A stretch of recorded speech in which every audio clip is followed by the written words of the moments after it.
O.V. entered according to Act of Congress, in the year 1836, by Burgess and Hawkesawyer, and M. Cohen, in the clerk's office of the District Court of South Carolina. Dedication. To John L. Wilson, Esq., ex-governor of South Carolina, v. as a humble tribute to his distinguished public services, and eminent worth as a legislator and jurist, this little book is dedicated by, very respectfully, X the author. 4.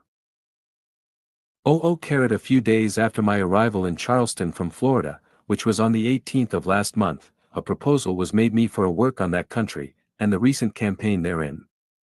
To this I acceded, and commenced literary labors almost in the spirit with which I had entered. Upon in military operations, namely, a wild wish for adventure, and a humble hope to be useful. All my written material consisted in a few notes, mainly in pencil, which I had taken, sometimes on horseback, and at others, supine on the earth. At one moment I would write, reclining against a tree, my desk being a cartridge box or knapsack, borrowed, from one of the soldiers under my command. At the next, one was scribbling under my rain-beaten tent, my pine torch flaring in the wind, and my table a saddle, which served my triple purposes as a rider, and a sleeper, sometimes. Not writing for a week, at others, a week's writing lost on the road, or wadded into a rifle, or wet with water higher than my saddle bags.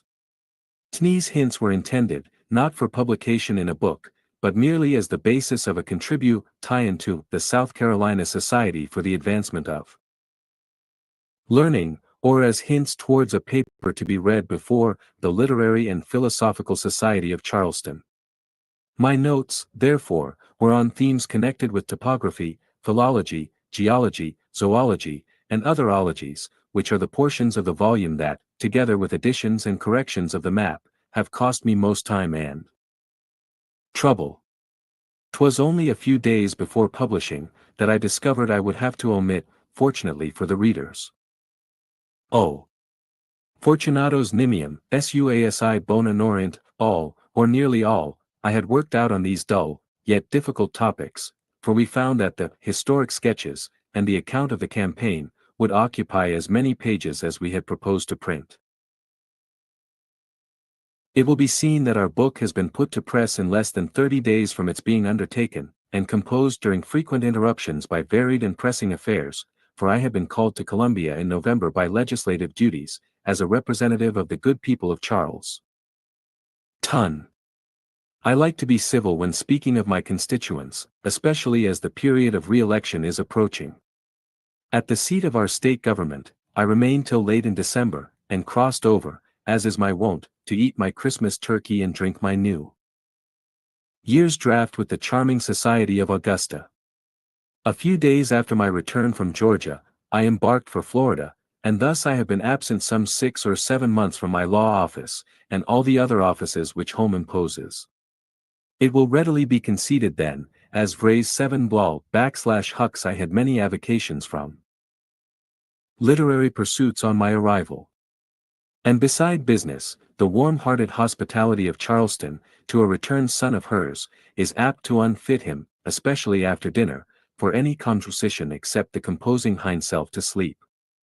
And this the more, he be just from an Indian campaign, and exchanges gopher for turtle, crocodile for drumsticks. A head I had in the army quantum soup. Parched corn for plum pudding, and pond water for port wine. All the foregoing is by way of apology for the manifold and manifest imperfections of the work, obvious even to the purblind partiality of an author fqr his own book. For I flatter not myself that one am freer from the pride of paternity than other parents, and fancy I shall be as much gratified as they, if folks call my rickety bantling, fine, stout, really pretty, and very like the father. I hope, at least, that the reader will take my excuse for what it I carrot worth, though I don't know that it is worth much. He may say, that Minerva sprang ready-armed from the brain of Juppie. Yet this is a vastly different affair, for we do not read that any book ever sprang ready-written from Minerva's brain. And even if it were the same thing, or any book had been so born, yet there are other differences between that lady and myself, besides sex, as must, by this time, be evident to the reader. Or he may ask, if I had not time to carve or chisel a grace, why I did not snatch one, and remind me that the cartoons of Raphael, by their thought, composition, expression, and drawing, are as immortal as the exquisitely finished elaborations of Correggio, with the divine coloring and morbidezza of his flesh, his angelic grace, and joyous airs of his figures and Caesar obscure. The remark may be very true, but 'tis not a case in point, seeing that I am neither Raphael or Correggio, but only their ardent admirer, and the public's obedient servant, M. Cohen. June 20th, 1836. N.B. The above is my preface. I'd have told you so before, but fancied you'd find it out at last, and feared, had you discovered it at first, you would pretermit the perusal thereof, prefaces being dull to a proverb, and thus have lost the knowledge of many interesting and instructive facts. Such as where I eat my mince pies, and see. Oh! What a dear delightful valve for letting off egotism is a preface. Yet the reader hath this solace, that by how much the more I prate of my whereabouts here, by so much the less shall I play the egotist elsewhere. Introduction. C. Sar begins his celebrated commentaries with the passage so familiar to the reader, that all Gaul is divided into 3 parts, and we might, as truly, commence our historic notices by declaring, that all Florida is divided into 4 parts. Eastern, Middle, Western and Southern. But as, on the one hand, we lay claim to no such soldiership as Cae. Sars, modest fellow that we are. So, on the other, we cannot pretend to the stilted dignity which the commentaries contain. We scarce could find a title humble enough to express our estimate of our unpretending little book, and our chapter on bridges shall contain no such bugbear to future schoolboys as Caesar's was to us. Fair reader. All readers of one Carat's own book are fair, if you have read our preface, which we greatly doubt, and do not strongly advise, you will deem it difficult for us to be serious enough for history. To prove the contrary, let the following be submitted to a candid world. We like, you see, compare little things to great. Chapter I, Historic Sketch of Florida. Its discovery, exploration, interior penetrated by De Soto, its first colony, its occupation by different powers of Europe, revolution, Gen. Jackson and Captain Laval in 1814, Colonel Clinch in 1816, cession by Spia to U.S. Gen. Jackson and its succeeding governors, present condition of its government, religious denominations, judiciary newspapers, education, population, banks. Florida was discovered in 1497, by Sebastian Cabot, under the English flag. Discovery and exploration, Ponce de Leon. Cabot, though the son of a Venetian, was born at Bristol. He was engaged, with his father, by Henry VII. For the discovery of a northwest passage to India, and after touching at Prima Vista and St. John's Island, they sailed as far as Cape Florida before their return home. Succeeding boy. Ages completed. The discoveries thus began, a settlement was made on the coast of Newfoundland, and Sebastian, by being the first among Europeans who touched the new continent, established a claim to give his name to those unknown regions as well as Amencus Vespucius, or Columbus himself. Though Cabot was the discoverer of Florida, he did not explore the country.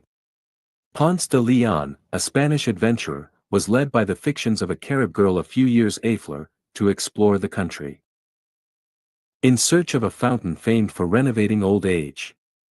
He was not the first, nor will he be the last old gentleman to be led up and down a bootless dance by the fascinations of the fair. Theodore Irving, on whom the elegant mantle of his uncle has fallen, and by whom it is so gracefully worn, observes, in his finished style, that those who are conversant with the history of the Spanish discoveries will remember the chimerical cruise of the brave old governor of Puerto Rico, Ponce de Leon, in search of the fountain of youth. This fabled fountain, according to Indian tradition, existed in one of the Bahama Islands. Ponce de Leon sought afloat it in vain, but in the course of his cruisings discovered a country of vast and unknown extent, to which, from the abundant CF flowers, and from its being first seen on Palm Sun Day, Pash, Florida, he gave the name of Florida. Obtaining permission from the Spanish government to subjugate and govern this country, he made a second voyage to its shores, but was mortally wounded in a conflict with the natives. Such was the fate of the first adventurer into the wild regions of Florida, and he really seems to have bequeathed his ill fortune to his successors. A few years after his defeat, a captain of a carnival, named Diego Muricho, was driven to the coast of Florida by stress of weather, where he had obtained a small quantity of silver and gold and Tralic Fiom the natives. With this he returned, well pleased to San Domingo, spreading the fame of i.e. Count. Discovery and exploration, Pamphila de Narvaez. He had visited. About the same time a company of 7 wealthy men of San Domingo concerned in gold mines, at the head of which was Licentiate Lucas Vasquez de Alo, auditor and judge of appeals of that island, fitted out 2 vessels to cruise among the islands to carrot and trap in Indians to work in the mines. In the course of this righteous cruise the vessels were driven by stress of weather to a cape on the east coast, to which they gave the name of St. Helena. The country in the neighborhood was called Chicoria, and is the same now called South Carolina. Here they anchored at the mouth of a river which they called the Jordan, after the name of the sea captain, who discovered it. It is the same now known by its Indian appellation, the Cambahi. We follow the general opinion, strengthened by the circumstance that the neighboring sound and island are still called by the name of St. Helena. Herrera places Cape St. Helena and the River Jordan in the 32nd degree of latitude, which is that of Savannah River, vide Herrera, d. v. 1 hb, x. c. 6. The natives hastened to the shores at sight of the ships, which they mistook for huge sea monsters, but when they beheld men issue from them, with white complexions and beards, and clad in raiment and shining armors, they fled in terror. The poor Indians were kind and hospitable, brought provisions to the ship, and made the strangers presents of marten skins, pearls, and a small quantity of gold and silver. The Spaniards gave them trinkets in return, and having completed their suffies of wood and water, and provisions, invited their savage friends on board of the ships. The Indians eagerly accepted the invitation. Florida was visited a few years after by Pamphila de Narvaez, who was born at Valladolid, and came early to America which was then just discovered, sailed in 1528 with 400 men intent to establish a colony in Florida, discovered the Bay of Pensacola, and having marched into the country WHS never heard of more. Mr. Williams however states that he landed without opposition in Apalachee Bay, and suffered himself to be decoyed into the heart of the country in search of gold. On a sudden he found himself encompassed by hostile enemies, who making a desperate attack, soon routed his forces with great slaughter. De Narvaez died fighting, few of the Spaniards made good their retreat to the vessels, and those were reduced to the necessity of eating their companions, for want of other food. His progress and cruelty were however traced by subsequent adventurers, especially by Ferdinand de Soto, who in 1539 disembarked an army in Espiritu Santo Bay. The talented writer to whom I have before alluded, T. Irving, observes that never was the spirit of wild adventure more universally diffused than at the dawn of the 16th century. Of all the enterprises undertaken in this spirit of daring adventure, none has surpassed for hardihood and variety of incident, that of the renowned Hernando de Soto and his band of cavaliers. It was poetry put in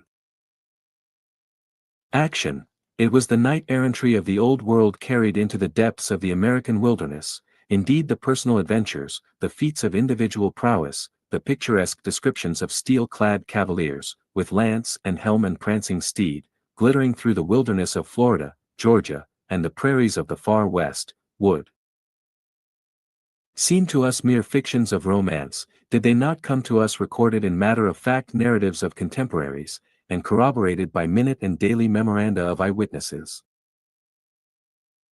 Hernando de Soto was of the old Spanish hidalguía, or gentry, for we are assured by one of his biographers that he was a gentleman by all four descents, that is to say, the parents both of his father and mother were of gentle blood, a pedigree which, according to the rules of Spanish heraldry, entitled him to admission into the noble order of Santiago.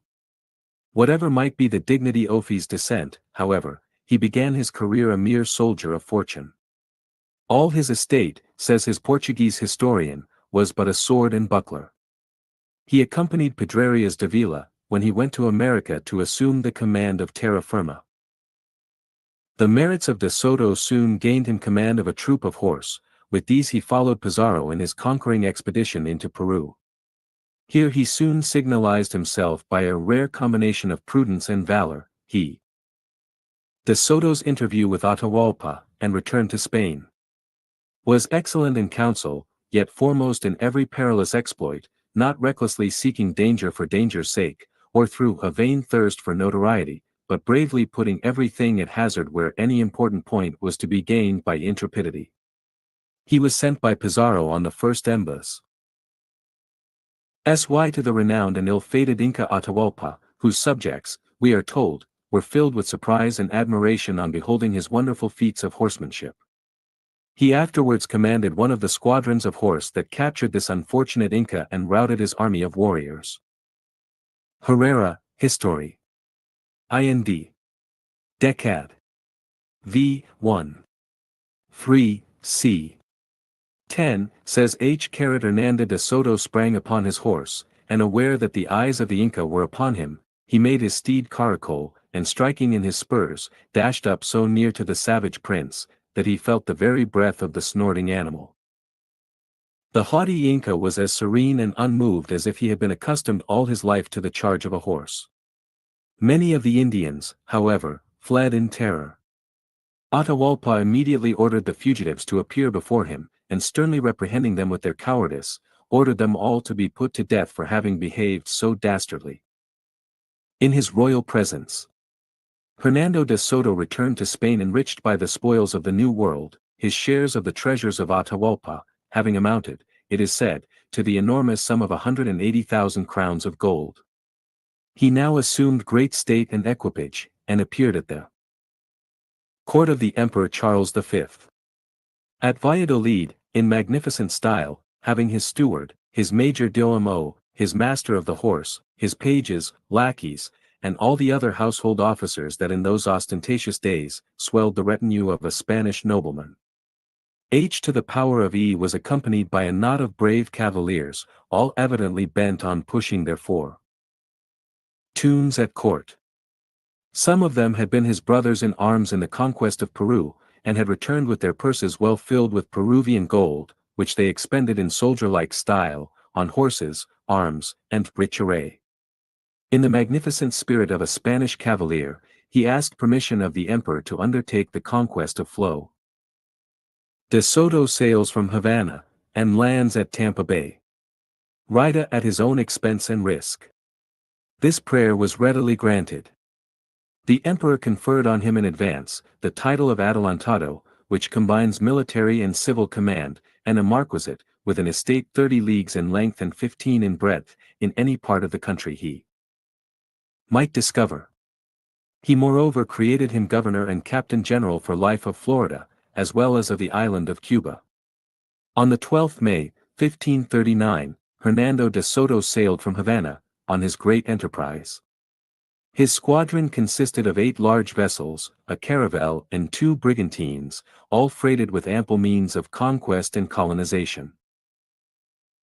In addition to the forces brought from Spain, he had been joined by many volunteers and recruits in Cuba, volunteering being then, as now, the order of the day, so that his armament, besides the ship's crews, amounted to 1,000 men, and there were 350 horses. It was altogether the most splendid expedition that had yet set out for the New World. On Whitsunday, the 25th day of May, they arrived at the mouth of a deep bay, to which in honor of the day, De Soto gave the name of Espiritu Santo, which it still retains in some measure, and on some maps. Although it is only spoken of by our fellow campaigners as Tampa Bay, its more modern and frequent appellation.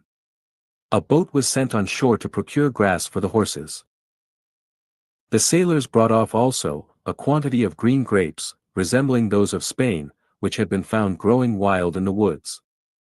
They were of a kind different from any that the Spaniards had seen, either in Mexico or Peru, and they regarded them with exultation as proofs of a fruitful and pleasant country. At length, on the last day of the month, a detachment of 300 soldiers were landed, and took formal possession of the country, in the name of Charles V. Not a single Indian was to be seen, and the troops remained all night on shore, in a state of careless security. Towards the dawn of day, however, an immense number of savages broke suddenly upon them with deafening yells. Several of the Spaniards were wounded with arrows, and many were seized with panic. Marches through the interior, Dies, succeeded by Moscoso. De Soto marched through the interior, warred against by the Indians, and himself and many of his troop wasted bv difficult, carrot and disease, and, after turning his steps towards the Mississippi, died at the end of 3 years, near the mouth of the Red River. Mr. Irving, whom I have already cited, remarks, that thus died Hernando de Soto, one of the boldest, and the bravest of the many brave leaders who figured in the first discoveries, and distinguished themselves in the wild warfare of the Western world. How proud and promising had been the commencement of his career! How humble and hapless its close! Cut off in the very vigor and manhood of his days, for he was but 42 years old when he expired, perishing in a strange and savage land, amid the din and tumult of a camp, and with merely a few rough soldiers to attend him, for nearly all were engaged in the preparations making for their escape in this perilous situation. Of the Spaniards who survived him, we will only add, that, under Luis de Moscoso, whom de Soto had nominated to succeed him in authority, they calmed. Men said their march to Thd, westward, there received vague tidings of Europeans, ventured in a wilderness and found themselves in fee hunting ground of the far west, commenced building brigantines and embarked on the Mississippi, continued the voyage down the river, FOMD themselves in the territory of Mexico, and were joyfully received at the town of Panuco. There the corregidor took Moscoso into his house, as a guest, and his followers were quartered among the inhabitants, who were touched with pity at beholding this forlorn remnant of the gallant armament that had created such a noise on its outset from Cuba. The survivors in fact were beckoned, haggard, shriveled and half-naked, being clad only with the skins of deer, buffaloes, bears and other animals, so that, says the Spanish historian, they looked more like wild beasts than human beings. They then proceeded to the city of Mexico where, some accepted appointments under the Viceroy for a futme visit to Florida, but most of them shrunk from revisiting a country where they had suffered such hardships, which relucti, CE prevails in 183 g. Some returned to Spain, others entered into the priesthood, a first colony planted, St. Augustine built. Few remained in New Spain, but the greatest number went to seek their fortunes in Peru. Mr. Williams, however, states that the Spaniards, without a leader, could not long sustain a warlike attitude. They retired to the coast of the Apalachee Bay, where they, for some time, sustained themselves by hunting and fishing. At length they were, by necessity, reduced to manual labor. The country was fertile, self-preservation obliged them to treat the natives with respect, and they, of course, became friendly. The impression made on them by Soto paved the way for conciliatory feelings, success and prosperity were the consequence. The Spanish carrot population soon spread over the fine country betwixt the Ochlockonee and Suwannee rivers, and by intermarriages, and good exam.ple, he induced many of the natives to adopt the arts of civilized life. Wholly lost to, or neglected by the mother county /y, they grew up in the wilderness of Florida, planted Towns, extended highways, and built fortifications, whose ruins still cover the country. Becoming effeminate, they at length fell a prey to the Seminoles, Muskogees, and their northern tribes, perhaps 130 years ago. The first colony in Florida was planted by Ribault, a Frenchman, in 1562, near the mouth of the river St.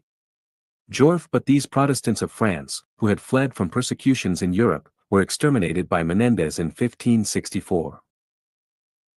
Dominique de Gourgues, in 1568, revenged the Protestants and hung the murderers on the same branches from which depended the bleached skeletons of his compatriots. In 1565, St. Augustine was built, and is the oldest town on the continent of North America, except the Mexican settlements. Sir Francis Drake in 1586 pillaged the town, as did the Indians in 1611, and Captain Davis, in the piratical spirit of the times, once more desolated the place. In the year 1702, Government Moore, of South Carolina, as is stated by Dr. Ramsay, one of the first and best of American historians, conducted an expedition against St. Augustine, the capital of Florida. This consisted of 600 militia men, and an equal number of Indians. The enterprise being without any proper naval support, was abandoned. On the A.J., parents of a small Spanish marine force, in the 0 diamond suit, occupation by different powers, Gen. Oglethorpe's expedition. Vicinity of St. Augustine. Though it was abortive, and of short duration, it cost the infant colony £6,000 sterling. From this period till the Peace of Paris, 1763, the Spaniards planned sundry expeditions, for the recovery of South Carolina and Georgia, both of which they claimed as belonging to Florida. These were thrice retorted against St. Augustine and Florida, but in every instance, and on both sides, proved abortive as to conquest or settlement of boundary. The / produced an immensity of individual distress, without any national benefit. From Lawson's Voyage to Carolina, printed in the early part of the 18th century, the following is extracted. They have a well-disciplined militia, their horse are most gentlemen, and well mounted, and the best in America, and may equalize any in other parts. Their officers, both infantry and cavalry, generally appear in scarlet mountings, and as rich as in most regiments belonging to the crown, which shows the richness and grandeur of this colony. They are a frontier, and prove such troublesome neighbors to the Spaniards, that they have once laid their town of St. Augustine in ashes, and drove away their cattle, besides many engagements, in which they have defeated them, too tedious to relate here.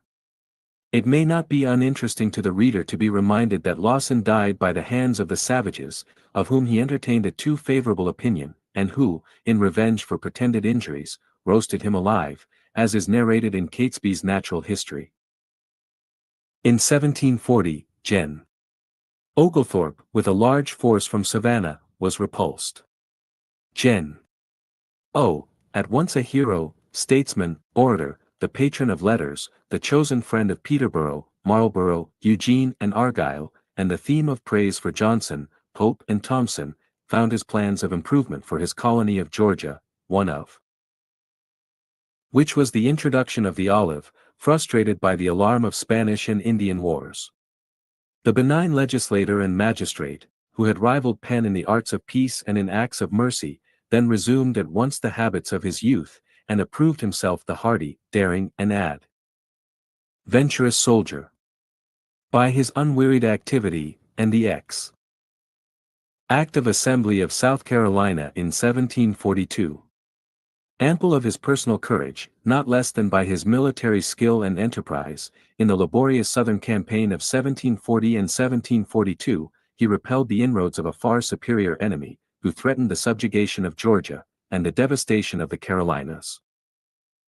In the month of June, 1742, the new colony of Georgia was invaded by an armament from St. Augustine, commanded by Don Manuel de Montino, governor of that fortress. It consisted of 36 ships, from which 4,000 men were landed at St. Simons, and began their march to Frederica. Gen. Oglethorpe, with a handful of men, took such wise precautions for opposing their progress, and harassing them, they met with such activity and resolution, that after 2 of their detachments had been defeated, they retired to their ships, and totally abandoned their prize, ** on the 10th day of July, 1742, an act of assembly was passed in South Carolina, for the immediate relief of the colony of Georgia, and for the defense of this province. The preamble recites, that, whereas a considerable body of Spanish troops are already actually landed in the colony of Georgia, and a large fleet of Spanish ships and vessels are hovering upon these coasts, so that there is an absolute necessity, with all possible expedition, to fit out ships and raise a number of forces sufficient, with the divine assistance, to repel His Majesty's enemies, and to contribute the utmost of our power to the defense of the colony of Georgia and this province. And whereas, it is impracticable in the time of immediate danger, to levy a sufficient sum by taxes on the inhabitants, to answer the purposes aforesaid. And whereas, nothing but the apparent and inevitable ruin surnaulets England, reign of George II. The history of this campaign, and that of the preceding one, is given in a much more detailed manner in Macaulay's History of Georgia, and in Dr. Trumbull's History of the United States. For a very flattering and eloquent sketch of Gen. Oglethorpe, see a discourse before the N. Y Historic Society, by the posh and learned Mr. Verplanck, a chief of that elegant and enlightened literary coterie, which has accomplished more towards conferring on New York th enduring renown of being the great city, than all her wealth, population, industry and enterprise, great as these undoubtedly are. Mr. Verplanck is but one of the many Roscoes of this American Liverpool. St. Augustine evacuated, Pensacola founded. With which these colonies are immediately threatened, could have induced us to engage in measures which have met with His Majesty's approbation. We humbly hope for and implore His Majesty's royal favor and indulgence in this great exigency, and therefore pray His most sacred Majesty, that it may be enacted, and be it enacted by the Honorable William Bull, Esq., Lieutenant Governor and Commander-in-Chief, in and over this province, by and with the advice and consent of His Majesty's Honorable Council, and the Commons House of Assembly of this province, and by the authority of the same. The Act then proceeds to direct Commissioners hereinafter named, to procure 2 sets of orders to be stamped equal to the sum of £63,000 current money of the province, these orders to be delivered to the public treasurer, to be paid to the Commissary General, captains, and other officers employed in the service aforesaid.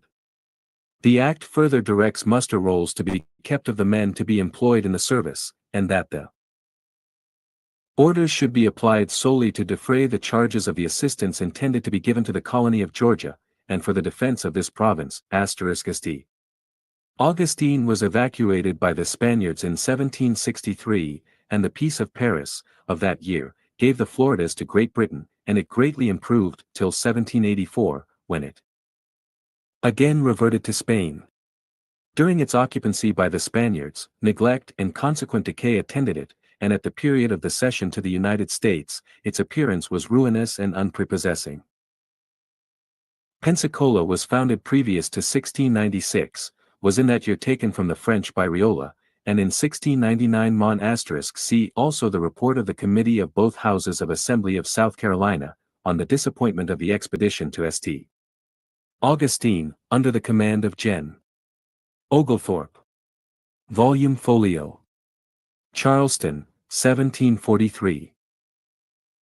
We regret that our limits do not permit us to extract from this and other articles, in connection with this volume, but our regret is greatly diminished by perceiving, as we do with pleasure, that Q.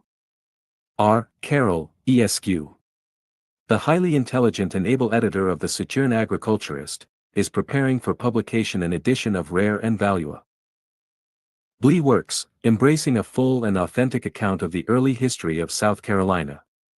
Mr. Carroll intends prefacing the edition with an introductory discourse from his own pen, embracing an exact account of the early Spanish, French, and English voyages to Florida. In such odds, such a work will be truly interesting. Revolution, Colonel Nichols' expedition sur d'Iberville failed in his attempt to retake it. In 1719, it was 3 times captured and recaptured, and at length retained by France, but in 1722, was restored to Spain. In consequence of the revolution which had broken out in the northern district of Florida, an act of Congress was passed in the year 1810, under which Gen. Mathews was authorized by the executive to proceed to the frontiers of Georgia, to accept the possession of East Florida from the local authorities, or to take it against the attempt of a foreign power to occupy it, holding it, in either case, subject to tour and friendly negotiation. The government of St. Augustine, becoming alarmed, appealed to the British minister at Washington, who expostulated with Mr. Monroe, then Secretary of State. Gen. Mathews, taking possession of Amelia and other parts of East Florida, was officially blamed, and his commission revoked in 1812, and the governor of Georgia was commissioned in his place, in consequence of Gen. Mathews having employed the troops of the United States to dispossess the Spanish authority by force. The revolution commenced in March, 1812, and spread desolation over the province, and on the 6th March, 181.3, the assailants were withdrawn, and Fernandina restored to the Spanish authorities. In August of the same year, hostilities recommenced, and the insurgents captured and retained the territory lying to the west and north of St. John's River. In the month of August, 1814, Colonel Nichols brought into the Bay of Pensacola a British fleet, from which he manned the forts of Banrancas and St. Michael with troops, and hoisted the British flag. On the 31st, he published a proclamation, dated at headquarters, Pensacola, in which he calls on the people of Louisiana and Kentucky to join his standard, and release themselves from the slavish yoke of the United States. The Indians were abundantly furnished with arms and ammunition, and commissioned to butcher the defenseless inhabitants of the frontier states. $10 apiece were offered for the scalps of men, women, or children. On the 6th of November, General Jackson, with 5 Gen. Jackson storms Forts St. Bernard and St. Michael. 1,000 Tennessee militia, and a considerable Indian CE, arrived in the neighborhood of Pensacola, and sent Pierre Whittle a flag, to inform Governor Mariquet of the object of his visit. On approaching one of the fortifications, the flag was fired on by the cannon of the fort. On Wickley the major returned. General Jackson, with the adjutant general and a small escort, immediately reconnoitered the fort, and found it manned with British and Spanish soldiers. He returned, encamped for the night, and prepared to carry the town by storm. On the morning of the 7th, he marched with the regulars of the 3rd, 39th, and 44th Infantry, part of General Coffee's brigade, the Mississippi Dragoons, part of the West Tennessee Regiment, commanded by Lieutenant Colonel Hammond, and part of the Choctaws, commanded by Major Blue, of the 39th, and Major Kennedy, of the Mississippi troops. Jackson had encamped on the north side of the town, on the Blakely Road, which passed by the forts St. Bernard and St. Michael. The British naturally supposed that the attack would be made from that quarter, and were prepared to rake the road with their batteries. To cherish this idea, a part of the mounted men were ordered to shew themselves in that direction, while the army marched past the rear of the forts, to the east of the town, undiscovered, till within a mile of the streets. They carried now fully exposed to Fort St. Michael on the right, and 7 armed vessels on the left. Several block houses and batteries of cannon defended the streets. They, however, marched into the town with perfect firmness, and with trifling loss. As the center column, composed of the regulars, entered, a battery of 2 cannon was opened on it, with ball and grape, and a show e.j. of musketry from the houses and fences. They hadn't stayed but 3 fires, when the battery was stormed by Captain Laval, **** Mr. Williams, in his excellent views of West Florida, says, this promising officer was killed in the act of storming the battery. We state with great gratification, and we are quite sure Mr.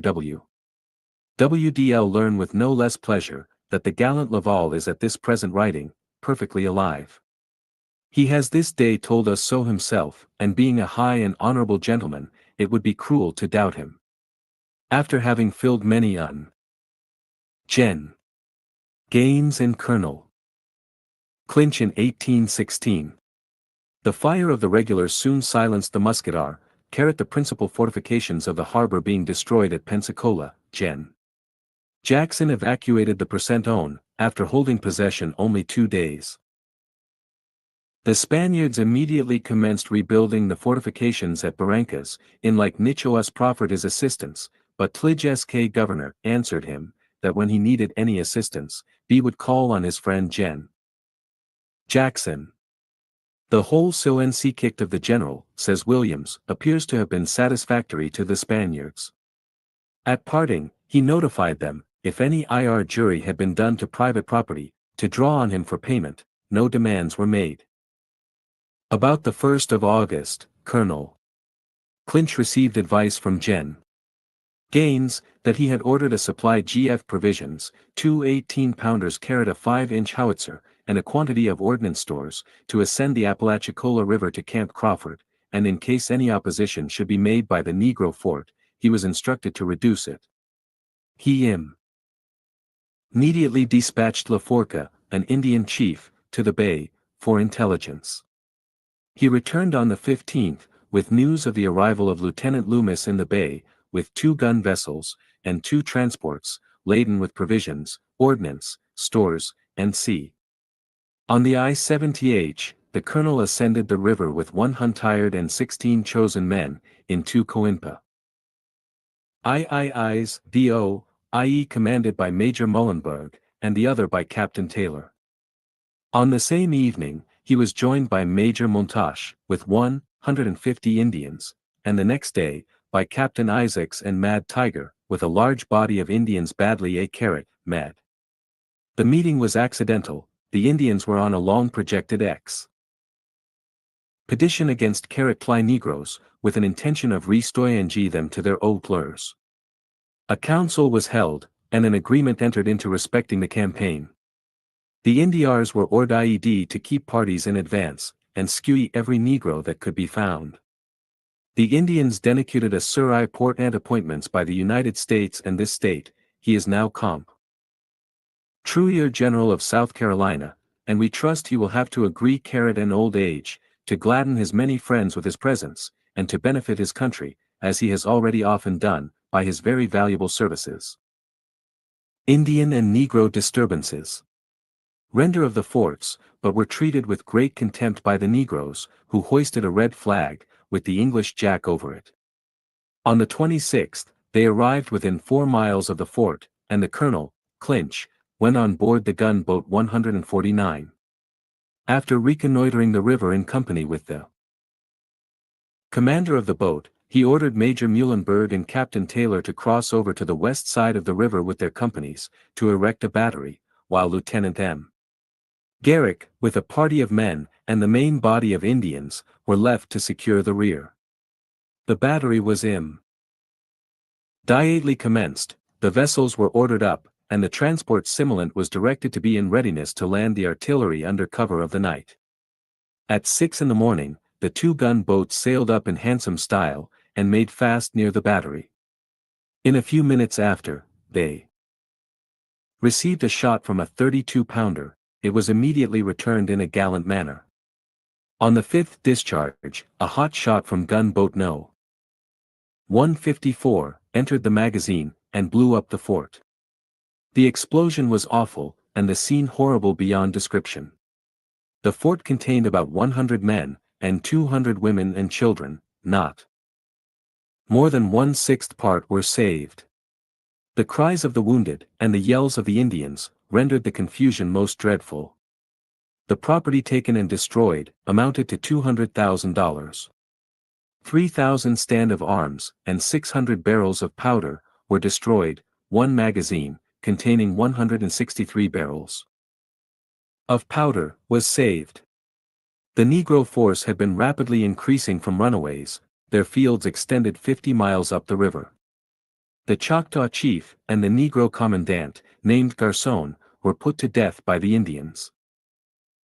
On the 30th, the ordnance and stores were sent to Camp Crawford, in small boats.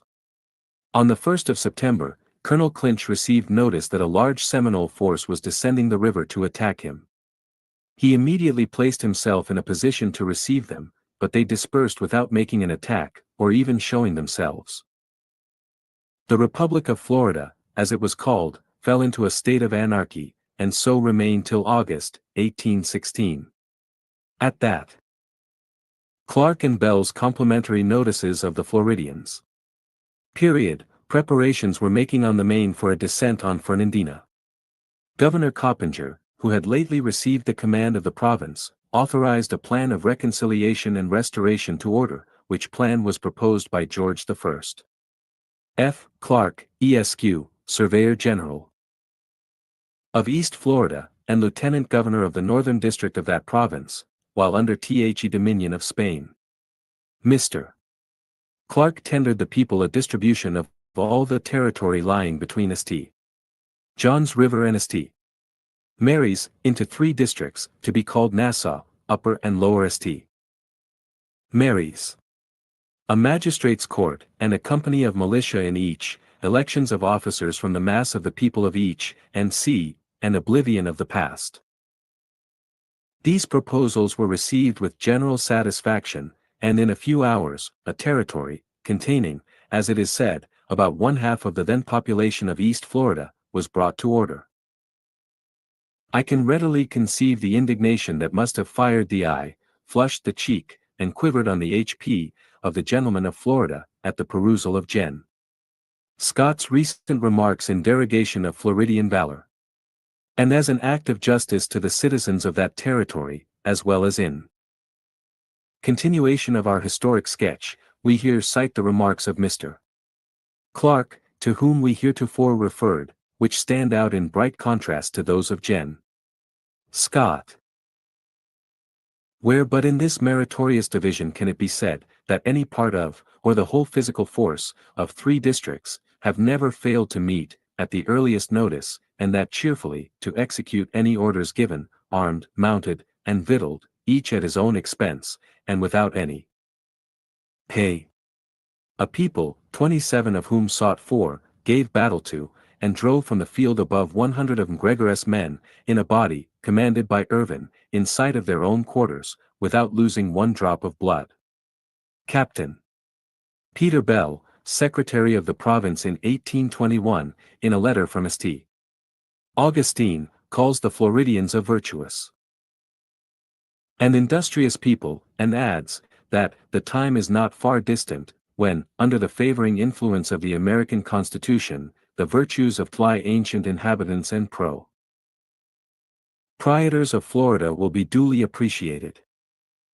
Cession of Florida to the U.S. Gen. Jackson appointed governor. A treaty of amity, settlement, and limits, was at length concluded between His Catholic Majesty and the United States, by which the 2 Floridas and the adjacent islands were ceded to the latter. West Florida then extended west/Ardley to the Apalachicola River. The exchange of flags under this treaty took place on the 17th of June, 1821, when Gen. Jackson was appointed governor of the Floridas, with very ample legislative, judicial, and executive POV/heirs. Governor Jackson removed the dividing line between East and West Florida, from the Apalachicola to the Suwannee River, thus rendering them more equal in size, and established in each, courts with civil and criminal jurisdiction. At the same time, he published several ordinances for their direction in the distribution of public justice. We extract the following from a pamphlet, published by W. Riley, Charleston, 1822, and attributed to my esteemed acquaintance, Colonel James Gadsden, who is distinguished, not only for the possession of much valuable knowledge, but also by the kind alacrity wherewith he communicates it. On the reduction of the army in 1821, General Jackson was gratified with the opportunity of retiring from it, but the President again demanded his services in the capacity of Governor of Florida, then recently ceded to the United States. General Jackson accepted the appointment, W. Meredith. The understanding that he might retire as soon as the government was organized. Aware that he had a most arduous duty to perform, invested by an act of Congress, with all the powers of the Spanish governor, and Captain General of Cuba, he exercised his prerogatives in behalf of the best interests of the new acquired territory, and uniformly in protection of the rights of our adopted citizens. By the stipulations of the treaty, all papers relating to the sovereignty, and the property of the province, were to be delivered up to the American authorities. Some of the most important, however, relating to property, were withheld, for what motives it is unimportant to inquire, by the former governor, who, fortunately for the United States and her citizens, had not yet removed from the territory. On the knowledge of the facts, Governor Jackson demanded their retirement of Gen. Jackson, his successors. Surrender, and being positively refused, resorted to such measures as the case seemed imperiously to demand. The papers were taken possession of both at Pensacola and St. Augustine, and filed among the public archives of the territory, while the former governor, Calava, of West Florida, who had been summoned before General Jackson, then acting in capacity of supreme judge, displayed so much indecorum in his presence, as to compel the general in support of his public authority, to remand him to jail for contempt of court. After a few hours' confinement, during which he was treated with becoming respect by the passee officer of the day, Calava was dismissed, and by this arrest, respect for public authority was supported, and the rights of the citizens and territory maintained. Since the commissioners for adjusting land claims in Florida have met, it has been discovered that the papers seized by General Jackson were of the most essential value. Without them the grantees of land would have been deprived of all evidence of their claims, and the United States defrauded, in some cases, of immense districts of country, and left with little more under the cession from Spain, than the sovereignty of Florida. Having organized the government of Florida, General Jackson again sought on his farm the retirement of private high. On the 30th of March, 1822, Congress passed an act, creating into a territory the two Floridas, and his Excellency William P. Duval was appointed governor. He was succeeded by John H. Eaton, in 1834, who, in 1s36 being made minister to Spain, was succeeded by government. Call. Present and contemplated improvements in this section. First, is the railroad between Tallahassee and St. Marks actually commenced. Second, 2 steamboat companies have joined in order to transport passengers by a speedy and cheap conveyance from New York to Nev/Orleans via Jacksonville, for the contemplation of which object, a rail road is to be cut from Jacksonville to a fort on the Gulf, near Vacassar Bay. A tired is a contemplated railroad from Pensacola to Columbus, in Georgia. A more feasible one, although distant, is a railroad from Jacksonville, 270 miles, through Tallahassee westward, to the Choctawhochio. Condition and Government of Florida. 27 River. It is also contemplated to clear the shoals in the Chattahoochee River, which impede the navigation in summer to Columbus, and lastly, a canal from the Chipola, to connect the Apalachicola River with St. Andrews Bay, is still spoken of, although for the present suspended until a more favorable moment. Present condition of Florida. Government. The present governor of Florida is J. K. Call, salary I-2, 500. Secretary, G.O. K. Walker, 1,500. The governors of Florida are appointed by the President of the United States, with the consent of the Senate for 3 years. Religious denominations. The Episcopalians have 4 ministers, the Presbyterians 2, the Methodists 2, the Roman Catholics. 2. Newspapers. There are 7 newspapers published in Florida, 1 at Augustine, 1 at Jacksonville, 2 at Tallahassee, 1 at Pensacola, 1 at Apalachicola, and 1 at Key West. Judiciary. Judges. Salary attorneys. Marshals. W.FM. F.E. F.S. F.J. A. Cameron, Th. Randall, Ropt. Reed, Is. Webb, $1,800 IGO. A. Walker. J. D. Westcott, ITH. Douglas, 2,300 I. William. Marvin, J. W. Evans. T. E. Randolph. S. Blair. T. H. Easton. The territory now comprises 19 counties, and the county courts consist of the judges of the respective counties, and they have a limited civil jurisdiction in all matters. Another paper is about to be established at St. Augustine, by one of the gallant volunteer, to Florida, of W. Hahn, the talented editor of the Columbia Telescope, a most judicious judge on most subjects, expresses the following opinion, in which we cordially concur, the Florida Intelligencer. In giving a place in our columns to the prospectus of the paper, which Mr. Koch is about to establish in St. Augustine, we are bound to add our testimony in favor of the zeal and fidelity with which the Tormeyer editorial career of that gentleman assures us he will perform the duty which he undertakes, both as to the immediate community of like he becomes a member, and as to that part of the public elsewhere who may desire the earliest and most authentic information of what Pa.ses in the existing seat of war. Mr. Koch, let him fix himself where he is sure to be, as a citizen, the zealous and loyal defender of the community in which he ts his lot, a friend everywhere of the people against, nor, a guardian of the public rights, equally vigilant, independent, and fearless. 28 Historic Sketch of Florida. Ch. 1. Courts, Education, Population. Relating to estates, testate and intestate, and to guardians, wards, and orphans and their estates. The stated sessions of the District Superior Court are held on the first Monday in May and November, in the Western District, at Pensacola, and in the Southern at Key West.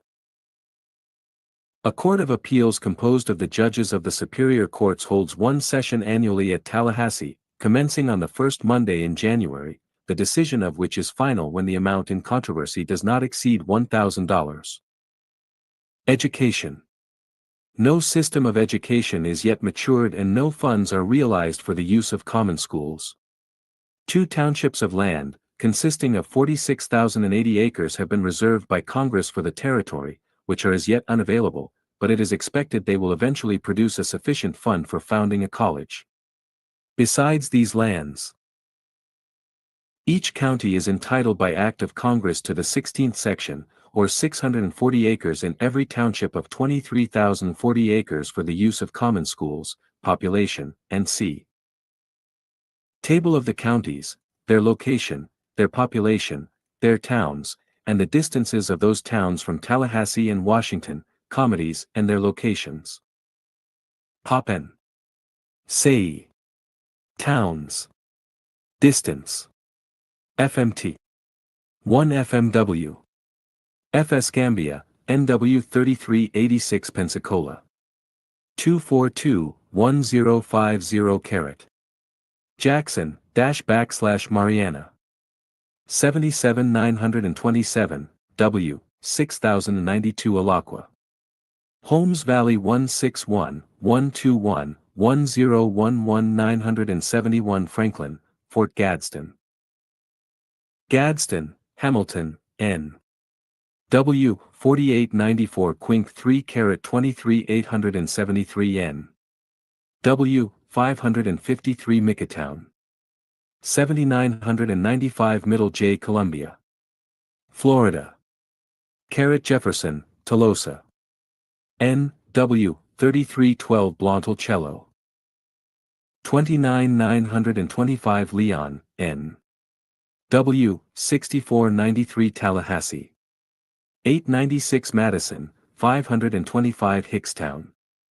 45941 Appalachia, W. 2204 Dells. 178 875 P. Happy Face, Duval, N. 1970 Jacksonville. 252,801,733 Tomoka. NE 1511 Fernandina. 313,776 St. Johns, E. 2535 St. AUA, Austin. 292,841 South Cayman Row, Florida, Carrot Dade, S. W. 517 Kiwi 4.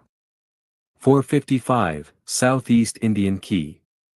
Total 34723, 3 FW Horn 15510 J Slav Carat S. Banks. Central Bank of Florida, at Tallahassee, Commercial Bank, at Apalachicola, Florida Bank, at Talla. 29 banks, FEC has C, Merchants Bank, at Magnolia, Pensacola Bank, at Pensacola, Apalachicola Bank, at Apalachicola. The Union Bank of Florida was chartered in 1833, commenced operations January 15, 1835, with a capital of $1 million, and with the privilege of increasing it to $3 million, which capital shall be raised by means of a loan. On the faith of the territory, by the directors of the bank.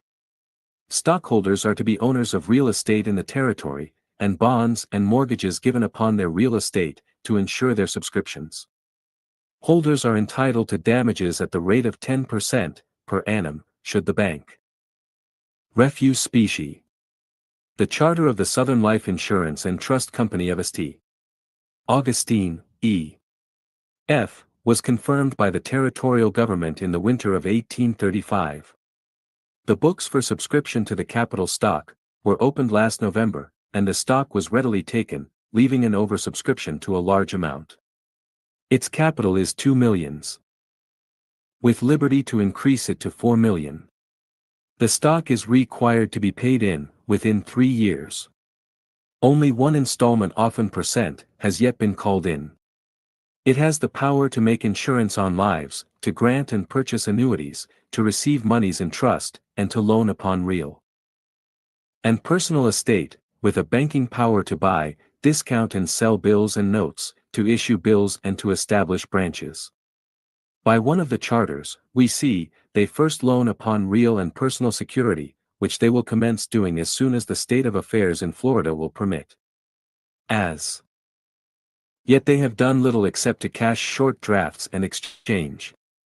They will loan upon bond and mortgage for a length of time, several years, thus giving the planter time to pay, from the produce of the soil, for facilities, the use of which he has been enabled to anticipate.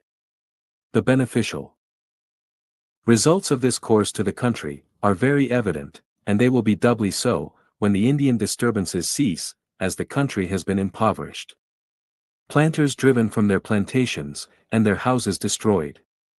Many will, through this means, be able to raise funds to carry on their operations, who otherwise must have been obliged to abandon them. Mr. Clark, a gentleman well known for life insurance and trust company. His worth and respectability of character, is the president of this institution, in whose financial reputation the public have a sufficient guarantee for its safe and judicious management. Its cashier, Mr. A. M.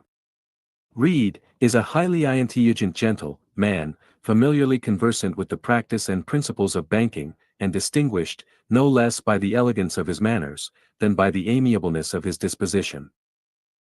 They have a board of 13 directors, 3 of whom are to be appointed by the territorial government. Among its stockholders, it ranks many gentlemen of the first respectability and wealth in most of the northern cities, in Charleston, and in Augusta.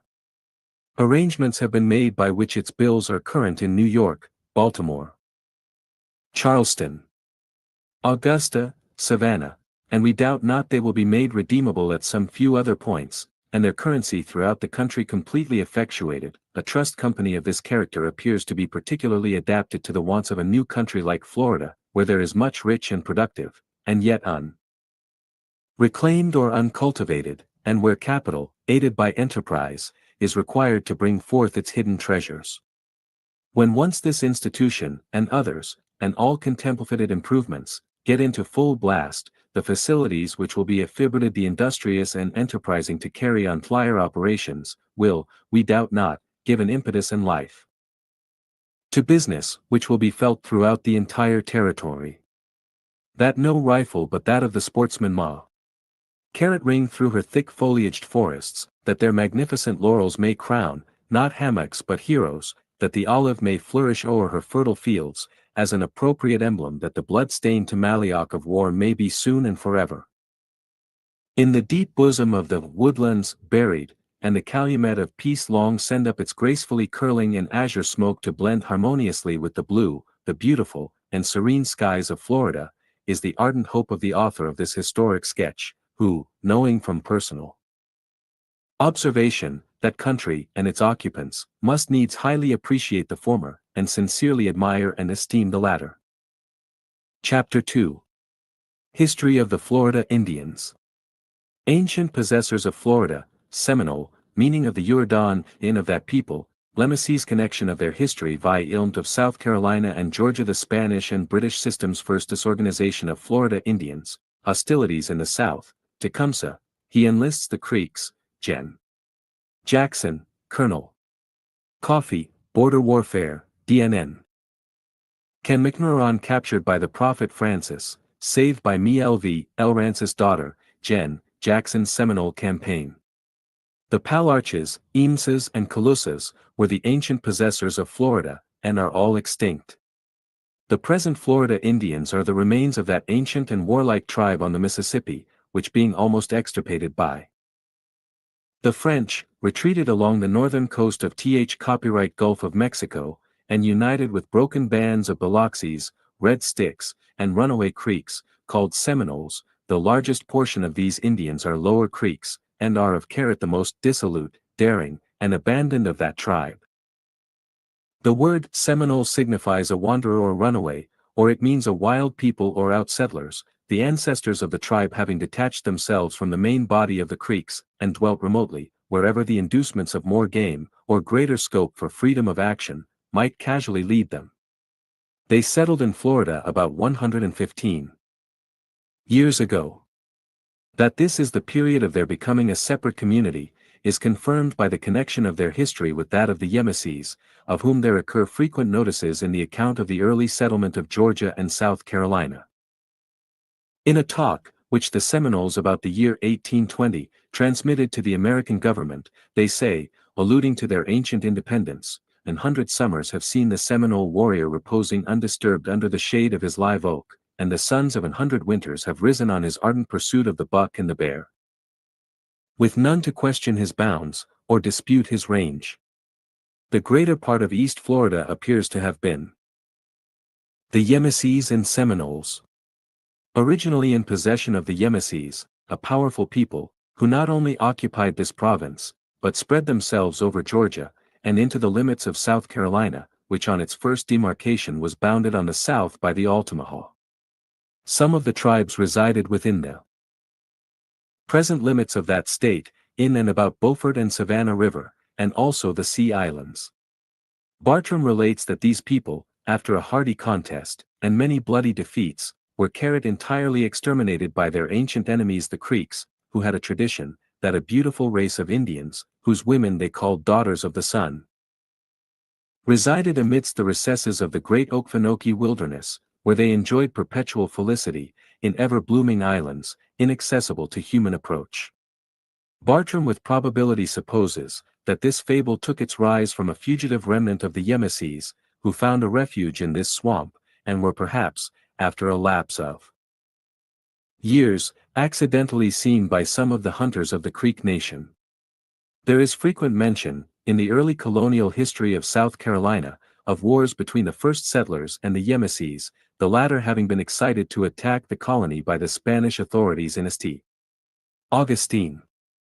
The curious may find in the Charleston Library some early acts of the colony in MS. Relating to this topic, a formidable war was kindled by these people, which would have proved destructive to the infant settlement of Carolina, had not timely intimation of the danger been obtained by means of one of the out-settlers to whom Sanuda, a chief of the hostile Indians, from a feeling of friendship, gave notice of the impending attack. On this occasion the Indians were defeated by Government Grant and driven out of the province. Dr. Ramsay mentions that the Yemesees retired into Florida, to which country they seem to have been subsequently restricted by the increasing power of the whites, and by the Creeks. No further mention of them occurs, until the Seminoles came into notice, by whom they were Bartram should have said nearly exterminated, or almost, instead of entirely ans. 33 Spanish and English systems of Dang with the Indy conquered, and nearly exterminated, in 1721, in Taiman. Mentioned by Bartram. When in the year 1715, the Yemesees were driven within the limits of Florida, they became slaves to the Seminoles. Another account states, that the Yemesees left St. Augustine in a body in 1722.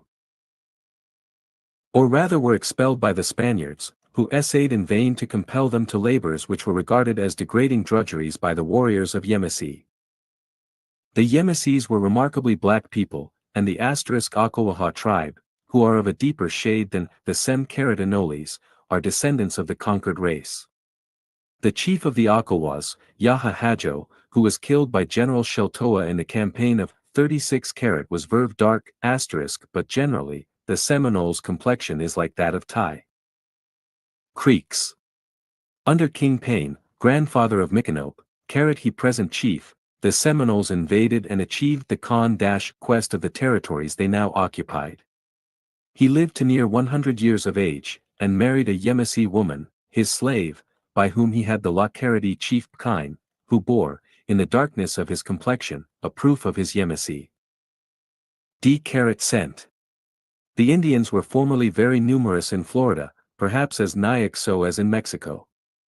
They are now reduced comparatively to small bands, in few villages.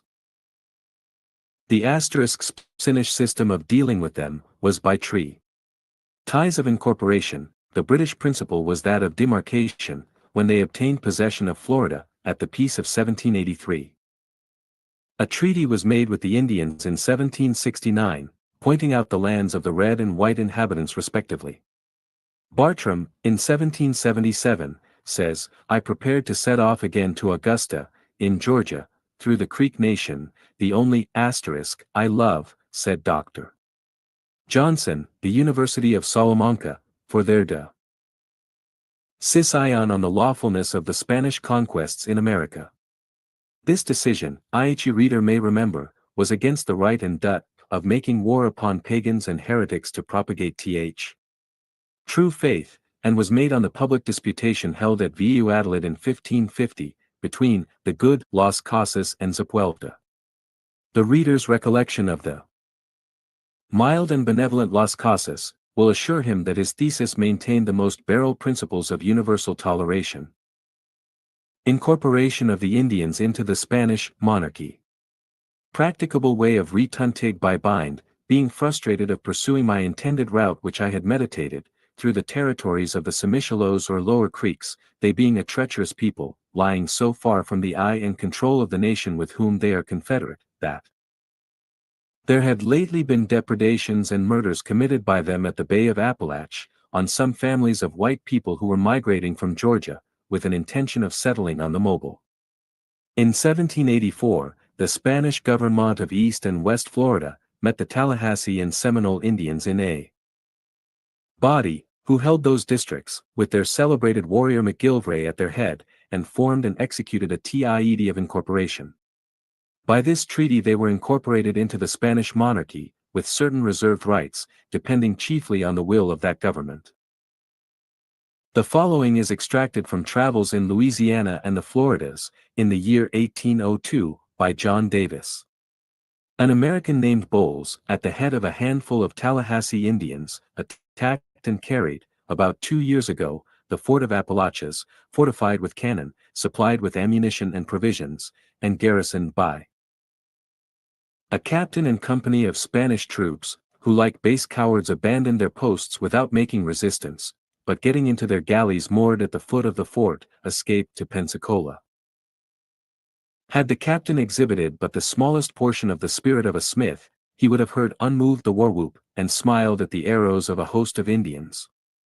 But let me not profane the tomb of Th dead, by associating the memory of the great father of Virginia, with such a miser.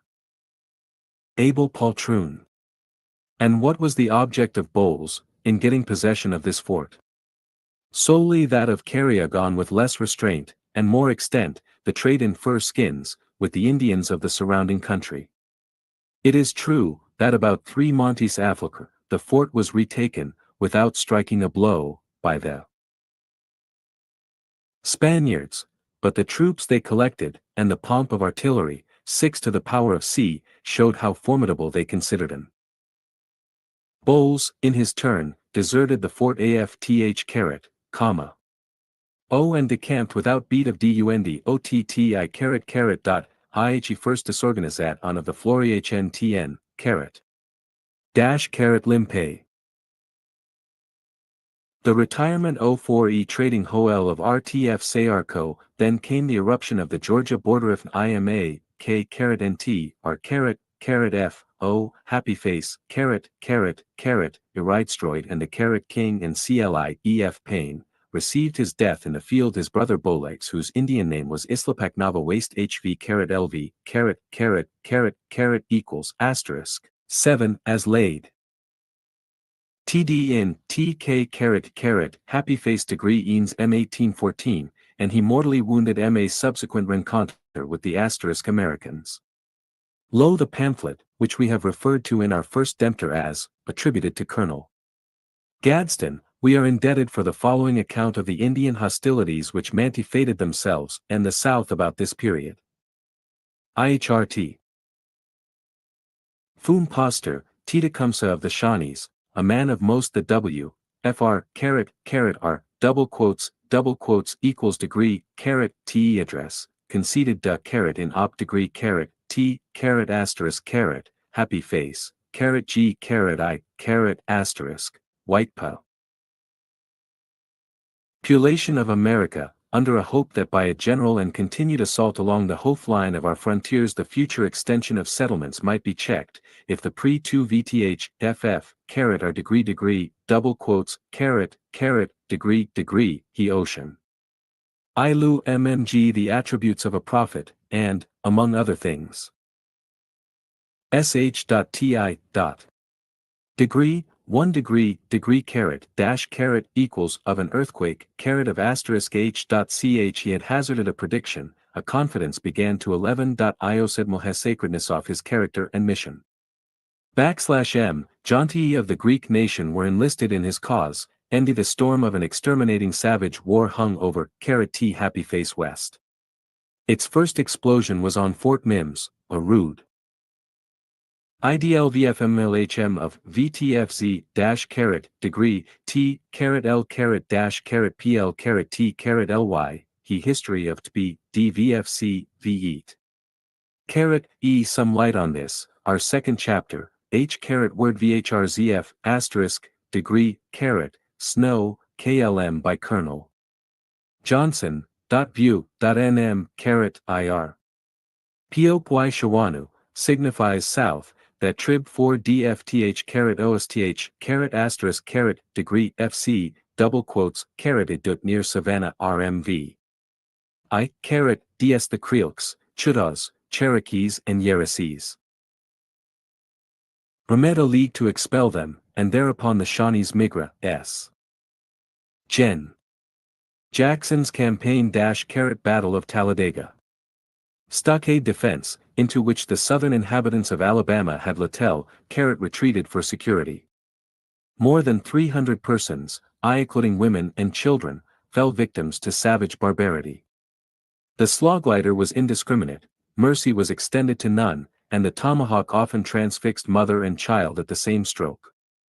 But 17 of the whole number in the fort, escaped to give intelligence of the dreadful catastrophe. In the midst of an alarm which such an inhuman outrage was calculate, to excite, the eyes of Tennessee were turned on Jackson. Though confined at this period to IIS House by a fractured arm, his characteristic firmness did not desert him, and he cheerfully yielded to a second call for his services in the cause of his country. 2,000 militia were ordered to assemble at Fayetteville in Tennessee, in addition to 500 cavalry previously raised under the command of Gen. Coiby.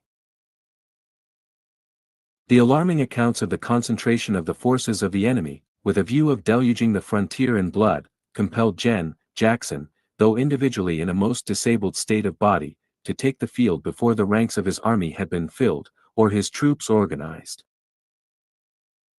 With this undisciplined force, he prepared for active operations, but the wisest dispositions were counteracted, and all his movements embarrassed, by the failure of unfeeling and speculating contractors.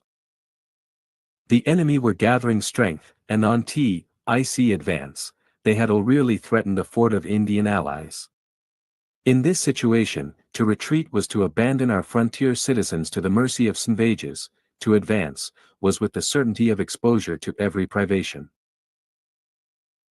Jackson hesitated not on the alternative, and if but 6 days' rations of meat, and less than 2 of meal, he moved his army upon the Coosa, and, with Coffee's command, gave a most decisive blow to the enemy at Tallushatchee, in less than 25 days after he had marched from the rendezvous at Fayetteville.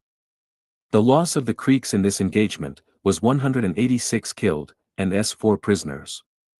Though compelled by the want of supplies to return to his depots on the frontier, we find him in less than 37 General Jackson's campaign. PCO, FM weeks in the ASDT-RSR happy-faced lie, happy face, happy face and in the subsequent conflicts at Imukfau, Anotaki and Lohopka annihilating the hopes and expecta the South. Hydra of savage, hostile, the combination of difficulties which embarrassed the operations of his campaigns, called forth all the assortness of his genius, and the energies of his character. He penetrated the wilderness with an undisciplined corps of militia and volunteers, the different departments of Tatra unorganized, his most zealous officers ntutterthard of war, and his movements controlled by defective system of supply, leaving an army and efforts to the mercy of speculating contractors. Enois to the most of his operations were paralyzed, while his men were exposed to the inclemency of weather to the power of sufferings of starvation, marchin. Whole VTJF single article of subsistence in camp then HL acorns and esculent roots of the foss, and addle GHVL B, TO, KP, N. degree, happy face, P, Otis, /. In all these hardships and privations did General Jackson participate, his own private stores were turned over to the hospital for the comfort of the sick, and he exhibited an example of 40 youth and zeal, which should leaven courage the timid, and buoyed up despondency. W.J. Fu, degree, tent manifested itself among his troops. The mutiny of his militia was one day suppressed high the volunteers, while to the defection of the Wagentäters on the next, was opposed the militia. Finally, Hems and volunteers united in the same objects, and deserted BV squads, companies and corps. Deserted by. He appealed ineffectually to their affections, their nasi senses, their good conduct, and their patriotism, and a one crisis was seen alone with a musket arresting the desert no faculum, and forcing it back to its DLH troops, however, with the exception of a Fay Deet in volunteers, deserted, and in the midst of these imbounced. Treaty of Fort Jackson. Mentz, the general was strenuously advised by the governor of Tennessee, to yield to the difficulties which had accumulated, and abandon the campaign until more favorable circumstances should enable him to prosecute it with success. No difficulties, however, could daunt him, no obstacles shake his determination, and no disappointments divert him from his object. With a few resolute men he maintained the ground he had conquered, and the posts he had established, until reinforcements from Tennessee enabled him subsequently to triumph over the enemy, and give security to an agitated frontier. By the efforts of his genius he wrested from fanaticism the spells and incantations of deception, and left to a deluded tribe nothing to hope, but from the clemency of a magnanimous republic. The spirit of the Creek nation was intimidated by his victories, and the survivors of the sanguinary conflicts of Talladega, Talisbatchik, Imukfau and Tohepka, readily embraced the terms of peace prophy, read, and guaranteed the Treaty of Fort Jackson. In the provisions of that compact, indemnity for the past and security for the future were obtained. The sales of the land ceded have more than quadrupled the expenses of the war, while such a demarcation has been given to the Creek limits, as to separate them from the neighboring tribes by an interposing white population, supposed at that time, sufficiently numerous to overcome savage hostility, and give security to a hitherto exposed frontier. A few of the most hostile of the disaffected Creeks, who had not accepted the terms of peace under the Treaty of Fort Jackson, had fled to Pensacola, and the information received of their constant intercourse with a British force, then in possession of the Spanish forts, directed the attention of the American general to that quarter. Having concentrated his army, about 3,000 strong, at Mobile, and the cutoff near the junction of the Tonabecbee and Alabama rivers, he addressed the Spanish governor, Moroquier of Florida, on the apparent violation of the neutrality of his territory by the enemies of the United States, demanding at the same time the surrender of the hostile Indians, who had sought his protection, and the dismissal of the British entry of Gen. Jackson into Pensacola term Happyface d T the Cre Quan reasoning his forts. To this letter here Happyface d Happyface swore, acknowledging the facts of which Gen. Jackson complained, but refusing a compliance with his wishes, as contrary to that hospitality which had uniformly characterized the conduct of his Catholic Majesty towards his allies. The apprehension, therefore, of a new IDN W**ARBV. Britizen instigation, on the left flank of a frontier entrusted to the defense of Gen. Jackson, at a moment when New Orleans was menaced by a powerful armament, hourly expected on the coast, connected with the fact of a very recent attack on Fort Bowyer, at the mouth of Mobile Bay. BVA. Comed Land and Naval Force, which had been preparatory toward the enterprise, and had embarked from Pensacola 7th the American general the only alternative of carrying Jr. his arms where he found his enemies. Having resolved the movement, he entered Pensacola on the 7th of November, 1814, expelled the hostile Indians, and forced the British to retreat for protection to their shipping. This object accomplished, he withdrew from the territory of El Lorida, and, after informing the Spanish governor his motives for his entering, he concludes his letter with stating, that as the enemy had retreated, and the hostile Creeks had fled for safety to the forest, he now retired from Town, leaving the Spaniards to reoccupy their forts and protect their rights. Trumbull says the Creek War happily terminating in the spring of 1814, and a treaty of peace having been mutually concluded upon between the surviving chiefs of that nation, and commissioners appointed on the part of the United States, but little opposition was then apprehended from the fugitives who had fled towards Pensacola, and who remained hostile to the interest of the Americans. But, contrary to the expectations of our government, it was soon after discovered that these Indians had sought refuge among the different savage tribes living within and on the borders the Floridas, denominated Seminole Indians, who it was suspected cherished feelings of hostility to the United States. His FAC having been ascertained, the executive departure Sawyerment deemed it necessary, for the security of the frontier, to establish a line of forts near the south border war between the Georgia and Seminole Indians and boundary of the United States, and to occupy those fortifications with portions of the regular forces, and by this means peace was maintained with the Indians until the spring or summer of 1817, when the regular forces were withdrawn from the posts on the Georgia frontier, and concentrated at Fort Montgomery, on the Alabama River, a considerable distance west of the Georgia Knee. But it seems that about this time, a border warfare was commenced between the Seminole Indians and the frontier inhabitants of Georgia.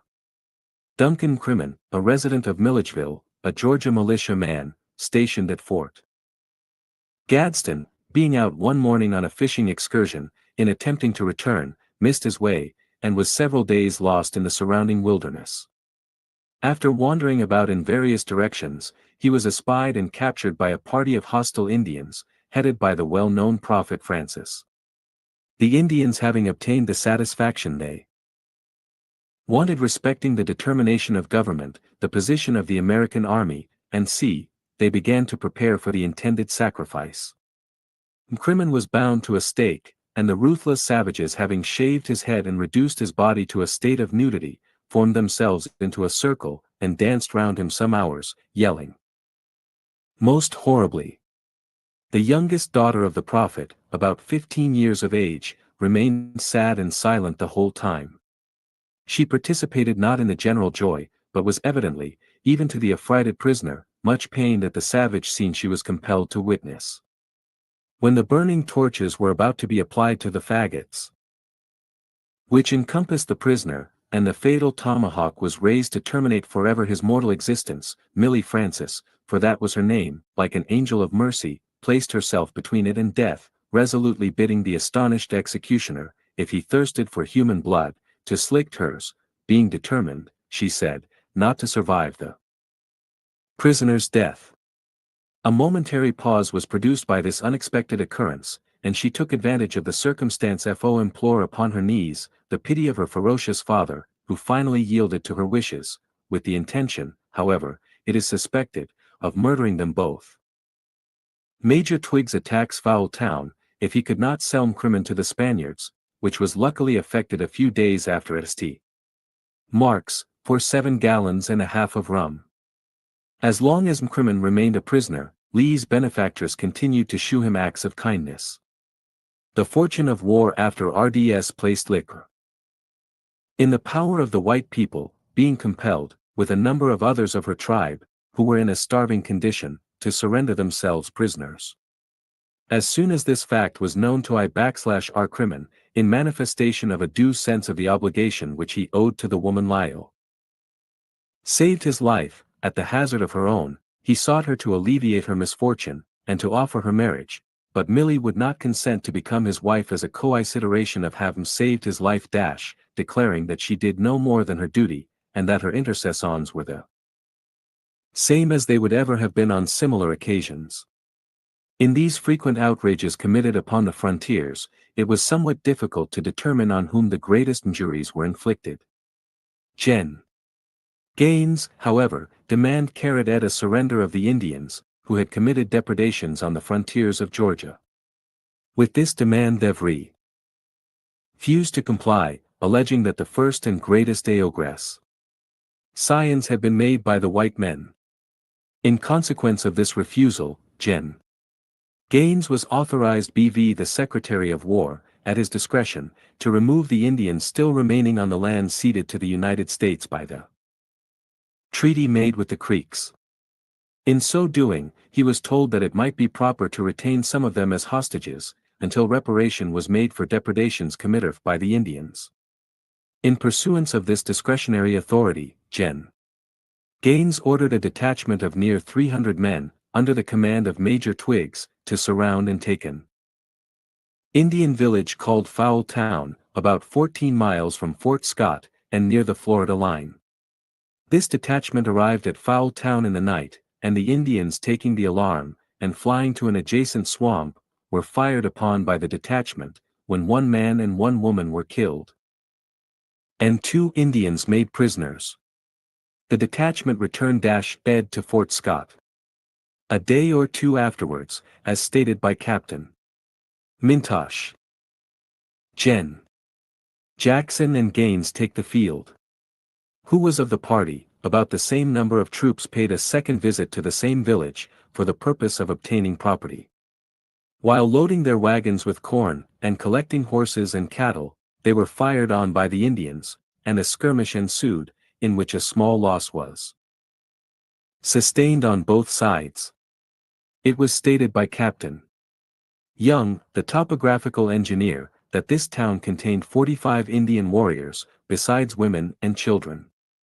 From this time the war became more serious. The Indians, in considerable numbers, were embodied, and an open attack was made on Fort Scott. Gen. Gaines, with about 600 Reg. soldiers, was confined to the garrison. In this state of things, information having been communicated to the War Department, Gen. Jackson was ordered to take the field. He was put in command of the regular and military force, amounting to 1,800 men, provided for that service, and directed, if he should consider the force provided insufficient to beat the enemy, whose force was estimated by Gen. Gaines at 2,800 strong, to call on the governors of the adjoining states for such portions of the militia, as he might think requisite. On the receipt of this order, Gen. Jackson appealed, to use his own expressions, to the patriotism of the West Tennesseans, who had served under him in the last war. 1,000 mounted gunmen, and 2 companies of what were called lifeguards, with the utmost alacrity, volunteered their services from the states of Tennessee and Kentucky, and repaired to his standard. Officers were appointed to command this corps by the general himself, or by other persons acting under his authority. Thus organized, they were mustered into the service of the United States. About the time Gen. Jackson was organizing this detachment of volunteers in the state of Tennessee, or previous thereto. Gen. Gaines was likewise employed in raising forces among the Creek Indians. Gen. Gaines raised an army of at least 1,600 Creek Indians, appointing their officers, with a brigadier general at their head, and likewise mustered this force into the service of the United States. It appears that Gen. Jackson advanced into Florida, with A. Francis, Arbuthnot and Ambrister executed. Force of 1,800 men, composed of regulars, volunteers, and the Georgia militia, and afterwards, on the 1st day of April, was joined by Gen.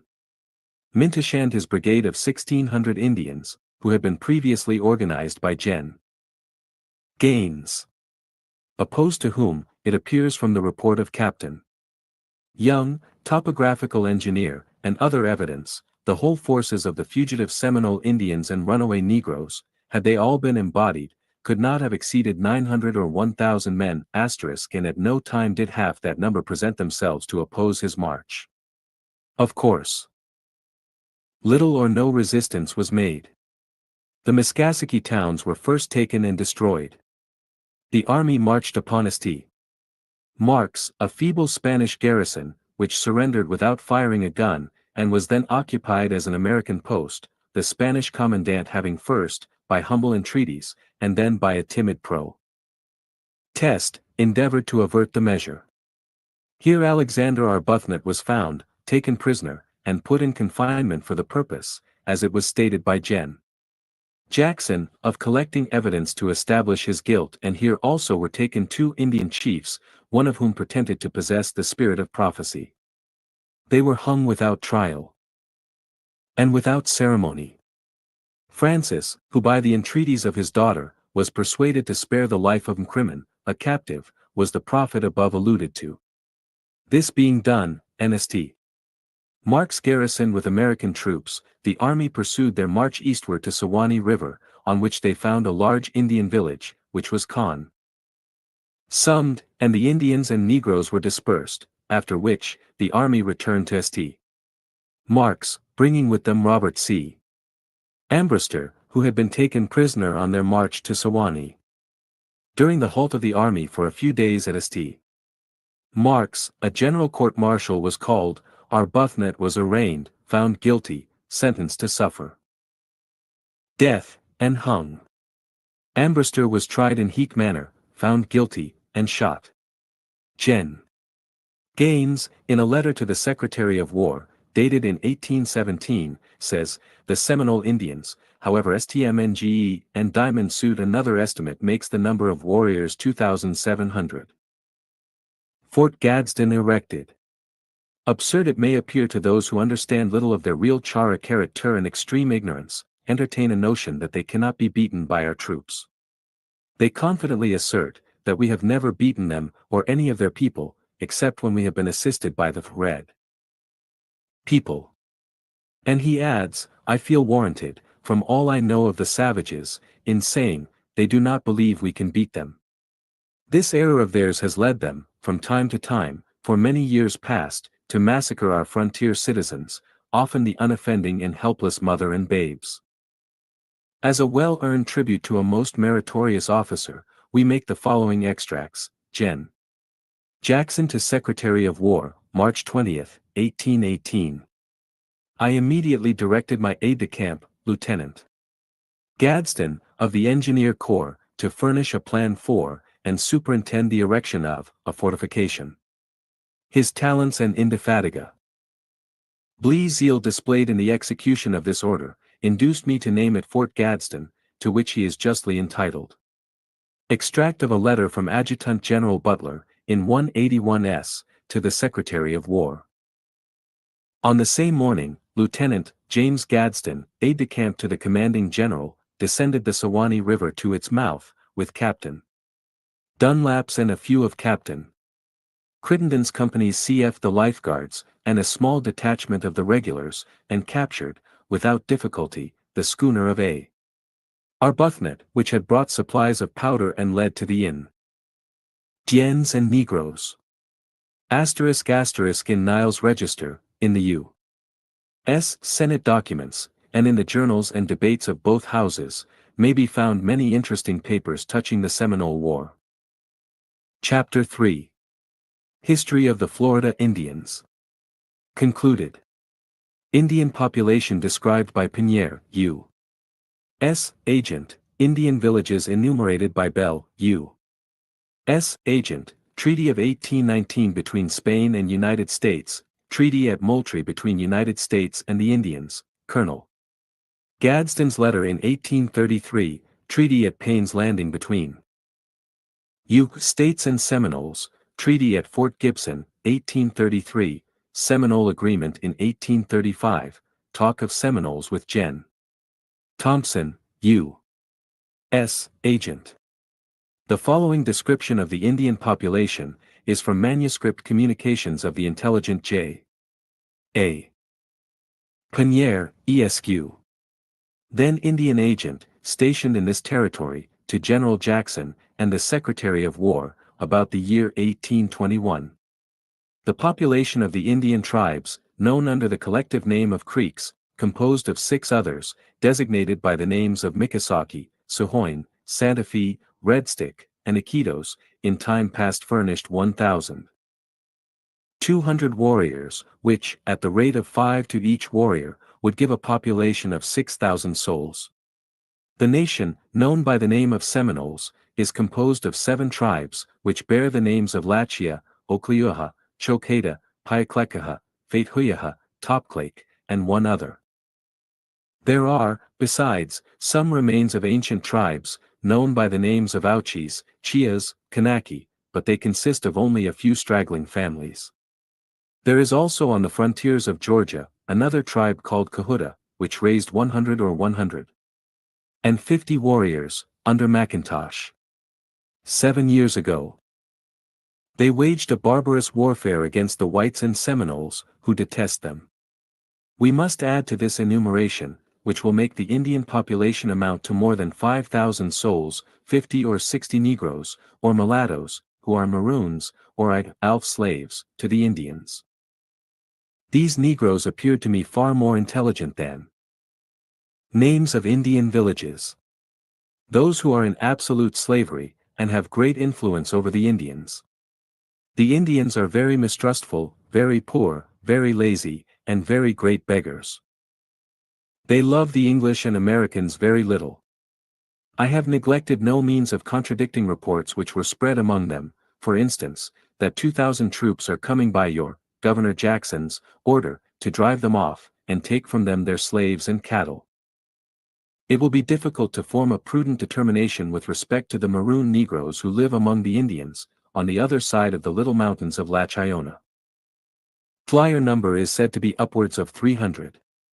They fear being again made slaves, under the American government, and will omit nothing to increase or keep alive mistrust among the Indians, whom they in fact govern. If it should become necessary to use force with them, it is to be feared the Indians would take their part. It will, however, be necessary to remove from the Floridas this group of lawless freebooters, among whom Runav/I Negroes will always find refuge. In a letter Tram Cap. John H.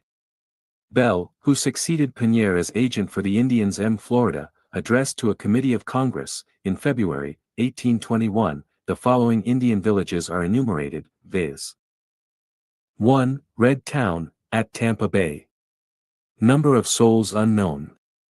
2. Osilaconayahe, above Tampa Bay. A number of souls. 3. Openays Town, back of Tampa Bay. 4. Totstai Hosatska, or Watermelon Town on the seaboard, west side Tampa Bay. The greater part of all these fled from the upper creeks, when peace was given to that nation. 5. Ehapopka, situated back of the Mosquito. 6. Lowalta Village, composed of those who fled from Coosa, and followed Queen and Francis, their Piafcals. 7. Queen's Village, east side Tampa Bay. 8. Elakaweta Lofa, in the Alachua Plains. A great number of souls. Tukoese Mothle, the chief. Names of Indian villages. 9. Santa Fe de Lofa, at the east fork of Sawana. Loktamikuki, the chief. 10. Vavkasasu, on the east side of the mouth of the Sawana, on the seaboard. These are from the Coosa River, followers of M. Queen and Francis. 11. Old Sewanee Town, burnt in 1818, on the Sewanee River. These are from the Tallapoosa towns, and they are from the upper creeks. 12. Elapahadalafa, west of Sewanee, and east of the Miccosukee.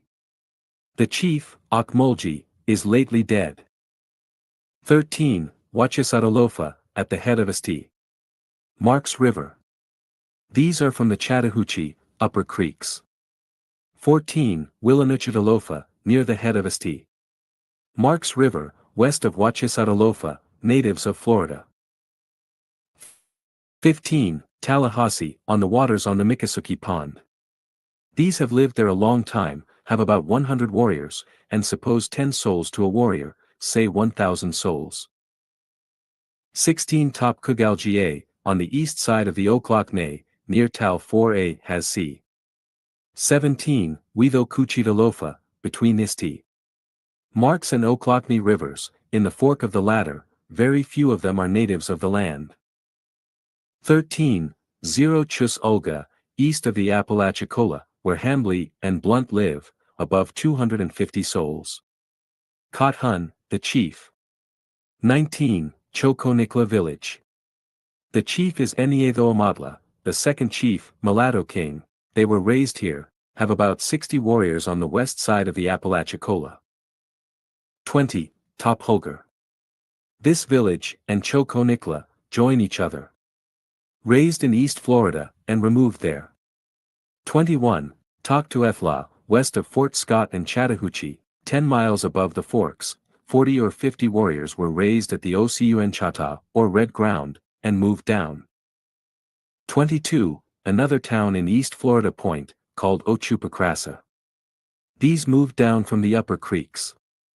About 30 warriors, and a great many women and children, settled there. The foregoing list is extracted from a talk held by General Jackson, with the chiefs of the Florida Indians, viz.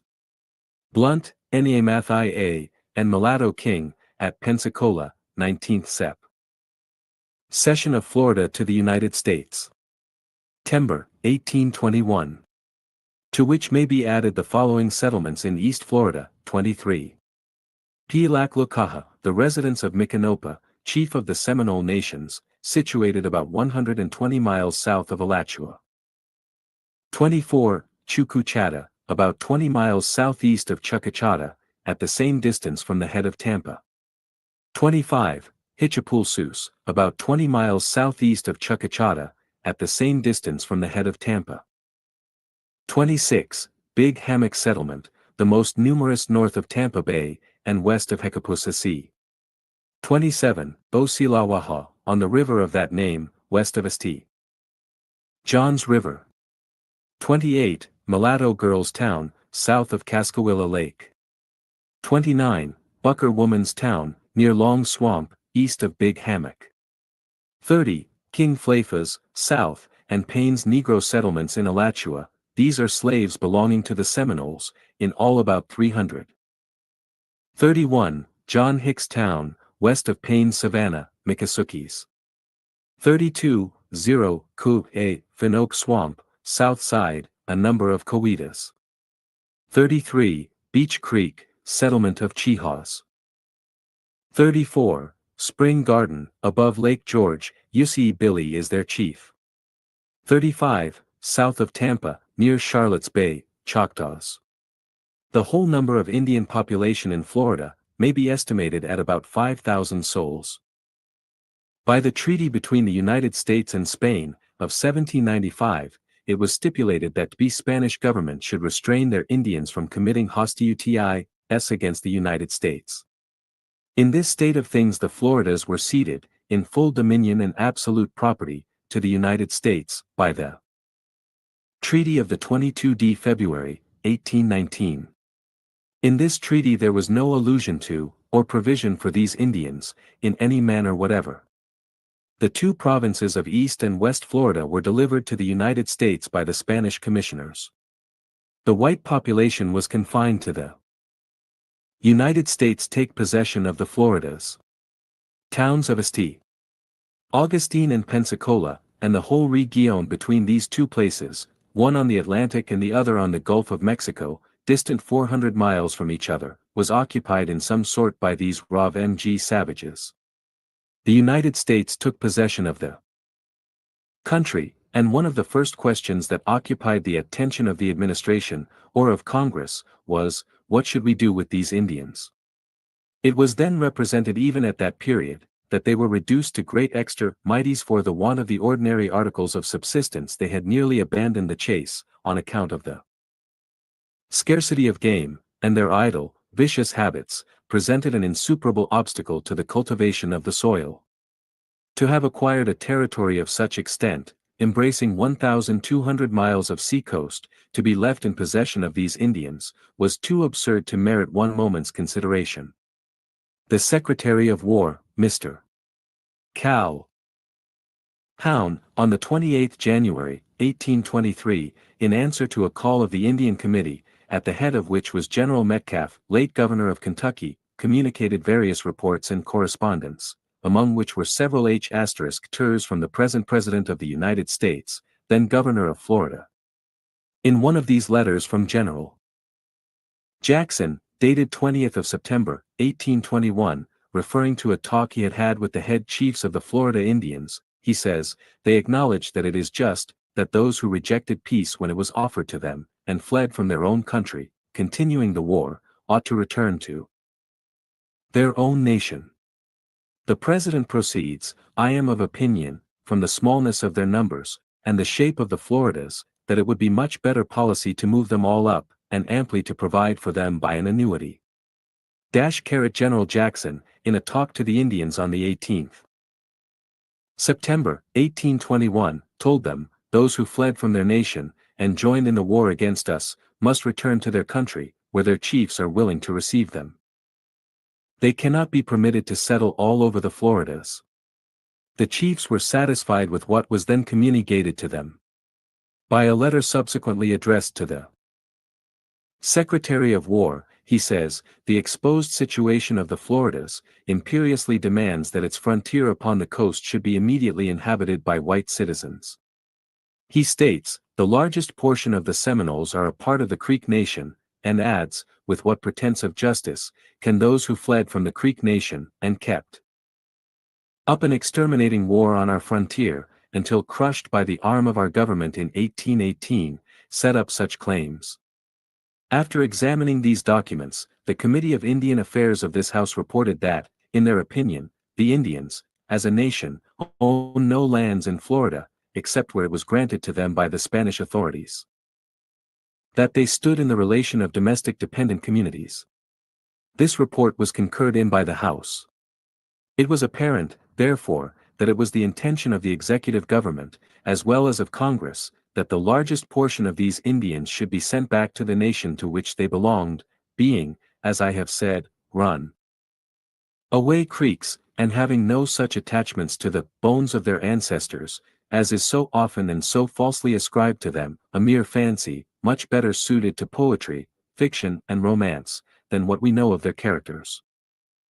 Some time after this, a commission was authorized to treat with these Indians, and their negotiations led to the Treaty of Camp Moultrie. At this treaty, these very runaway Creeks were permitted, in conjunction with the others, to contract for and obtain the possession of about 5 million of acres of land in the peninsula of East Florida. Con. Gress also engaged to pay certain annuities to the Seminoles for 20 years. I admit that this treaty constitutes a guarantee of possession, until changed or rescinded by some subsequent contract or convention. Within a few years after the conclusion of this treaty, the Indians were found actually in a state of starvation, and a large sum was appropriated by this government. A much larger sum, said Mr. White, than has been doled out by a reluctant hand to our own suffering fellow citizens. The commissioners at Moultrie were Colonel Jas. Gadsden, Governor Duval and Mr. Signey, who have a right to appeal to this government for protection, and who were intended to be provided for under the generous resolution which passed this House with such unanimity, at the commencement of hostilities. In consequence of intimations given by these Indians, through their agent, that there was not sufficient game to support them, Mr. White was appointed a commissioner, in the year 1827, to offer them a country of sufficient extent to the west of the Mississippi, with a guarantee of title and possession forever, in exchange for the lands occupied by them in Florida. They were unwilling to go without an examination of the country, and he had no authority to enter into a contract to pay the expenses of a deputation, all of which was reported to the government. In 1831 or 1832, it was represented to this government, by the Indians themselves, that they desired to form a treaty with the United States, to exchange these lands for others on the west of the Mississippi. Colonel Gadsden was appointed the commissioner, and, in a council of all the head chiefs and warriors, fully represented, at Payne's Landing, on the 9th of May, 1832, a conditional convention was entered into.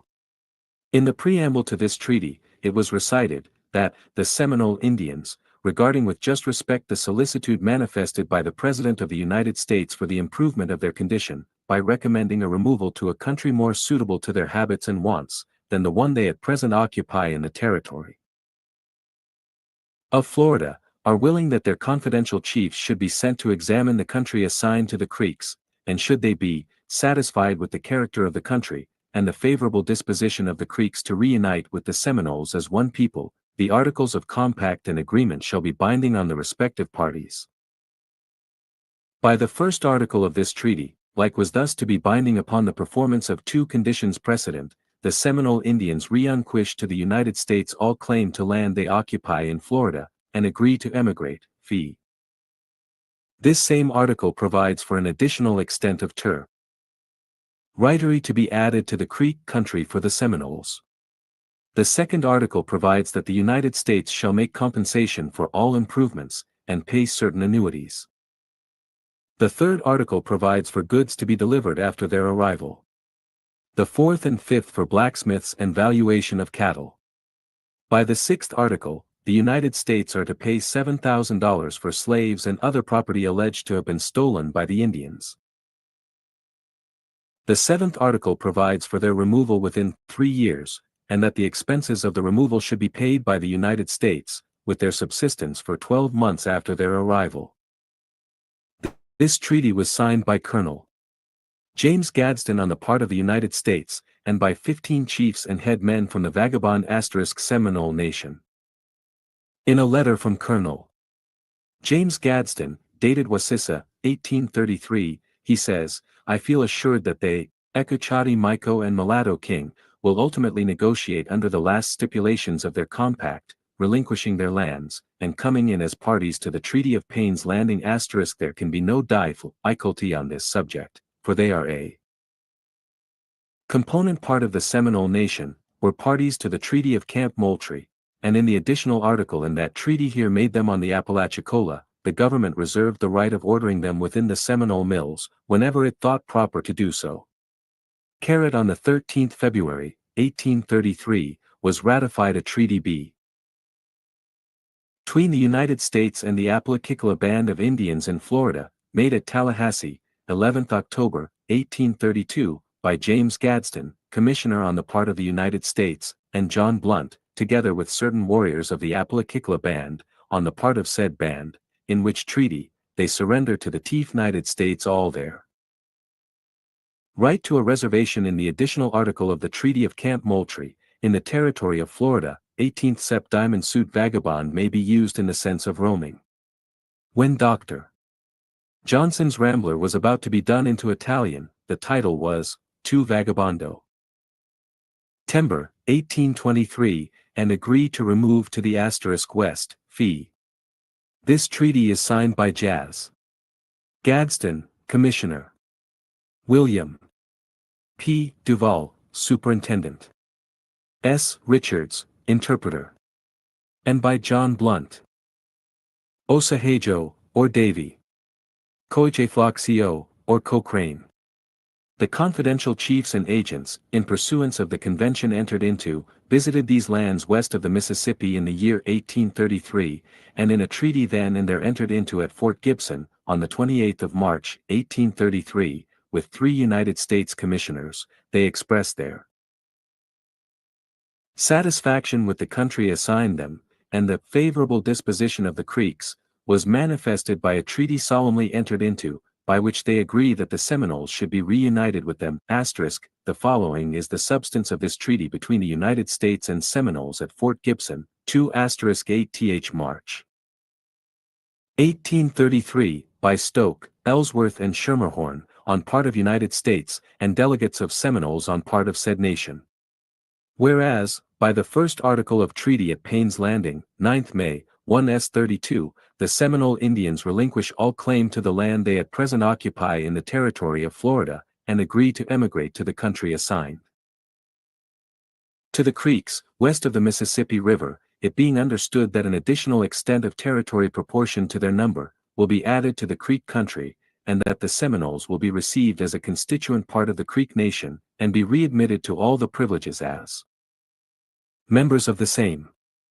And whereas the said agreement also stipulates and provides that a delegation of Seminoles should be sent at the expense of the United States to examine the country to be allotted them among the Creeks, and should this delegation be satisfied with the character of the asterisk from Senate documents, First Session, 23, I Congress, much interesting information may be gleaned, on the subject of the removal of the Indians, generally, to the west.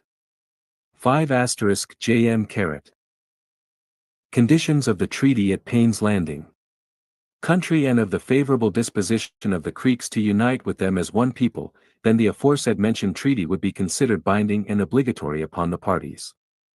And whereas a treaty was made between the United States and the Creek Indians west of the Mississippi, at Fort Gibson, on 14th February, 1833, by which a country was provided for the Seminoles in pursuance of the existing arrangements, between the U.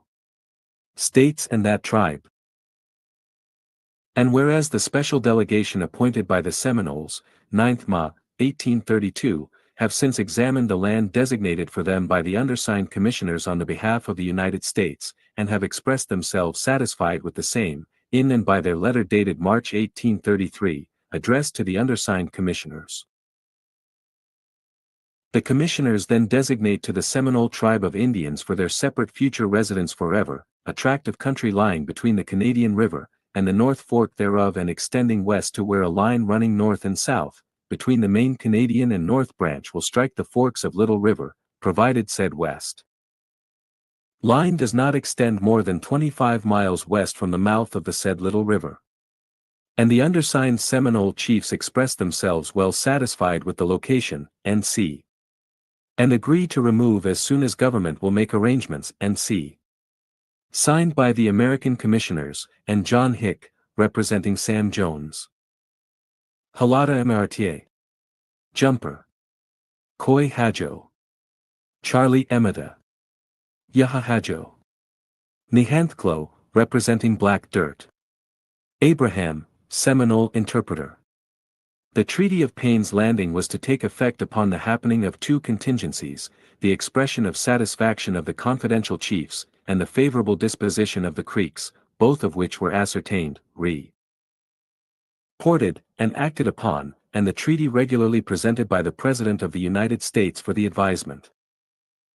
Assent of the Seminoles to the Treaty of 1832 and 1833. And consent of the Senate, and due proclamation of the ratification made in April, 1834. The period arrived when, by the expiration of 3 years, the tribe were to remove. They manifested some reluctance to execute this contract, and after various equivocations, delays, and impositions, they were told they must go. Yes, this government, who were urged on by some gentlemen to make war on France for a delay in not executing their contract, signified to the Indians as they did to Louis Philippe, that we insisted upon the treaty. They were further told that if they longer delayed to perform what they had promised, after they had accepted the annuities and considerations stipulated by this government, that must he forced. After some remonstrances and petitions on their part to the commanding general, they entered into a new agreement with him, as follows: We, the undersigned chiefs and sub-chiefs of the Seminole tribe of Indians, do hereby, for ourselves and for our people, voluntarily acknowledge the validity of the treaty between the United States and the Seminole nation of Indians, made and concluded at Payne's Landing, on the Ocklawaha River, on the 9th of May, 1832, and the treaty between the United States and the Seminole Nation of Indians, made and concluded at Fort Gibson, on the 28th day of March, 1833, by Montfort Stokes, H. L. Ellsworth, and J.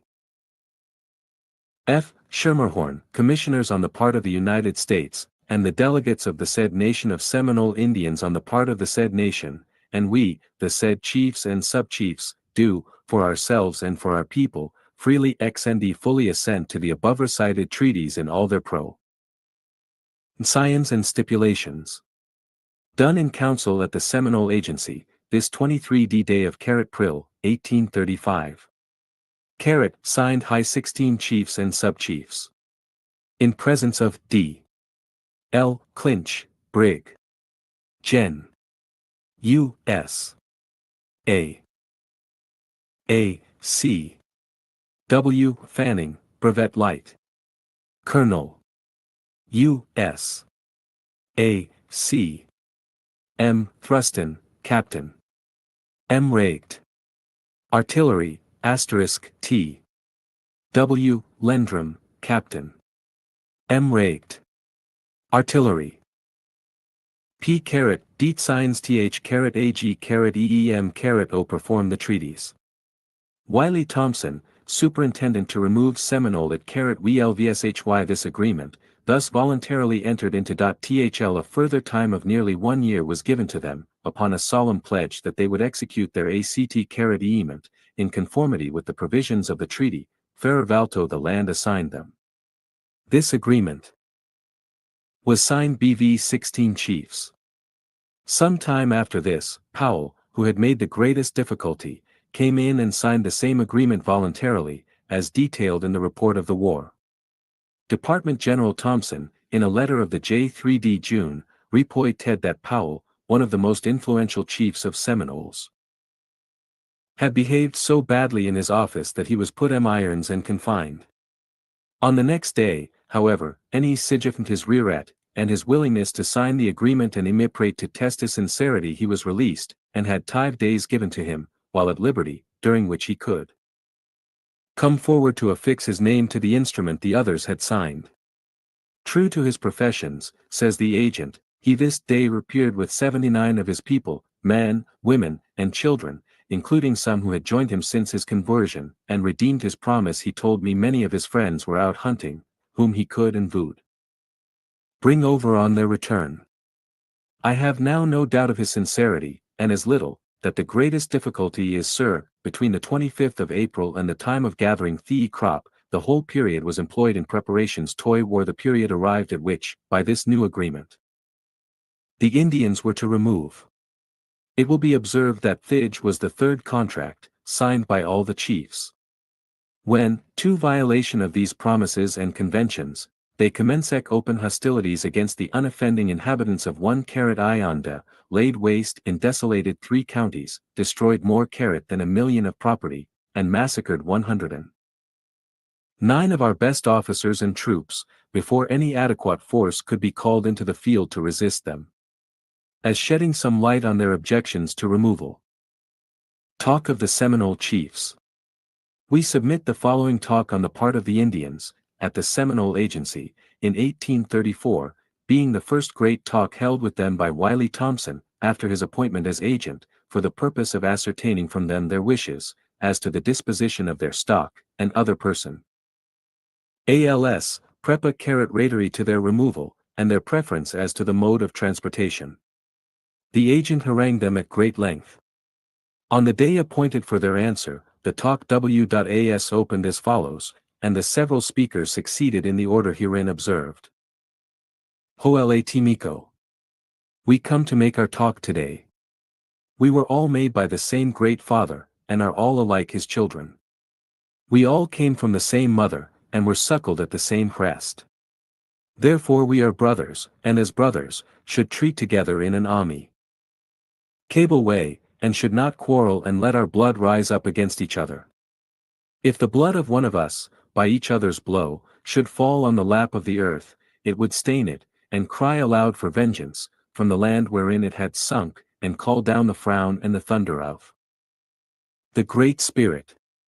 Jumper. At the Treaty of Moultrie, it was engaged that we should rest in peace upon the land allotted to us for 20 years. All difficulties were buried, and we were assured that if we died, it should not be by the violence of a white man, but in the course of nature.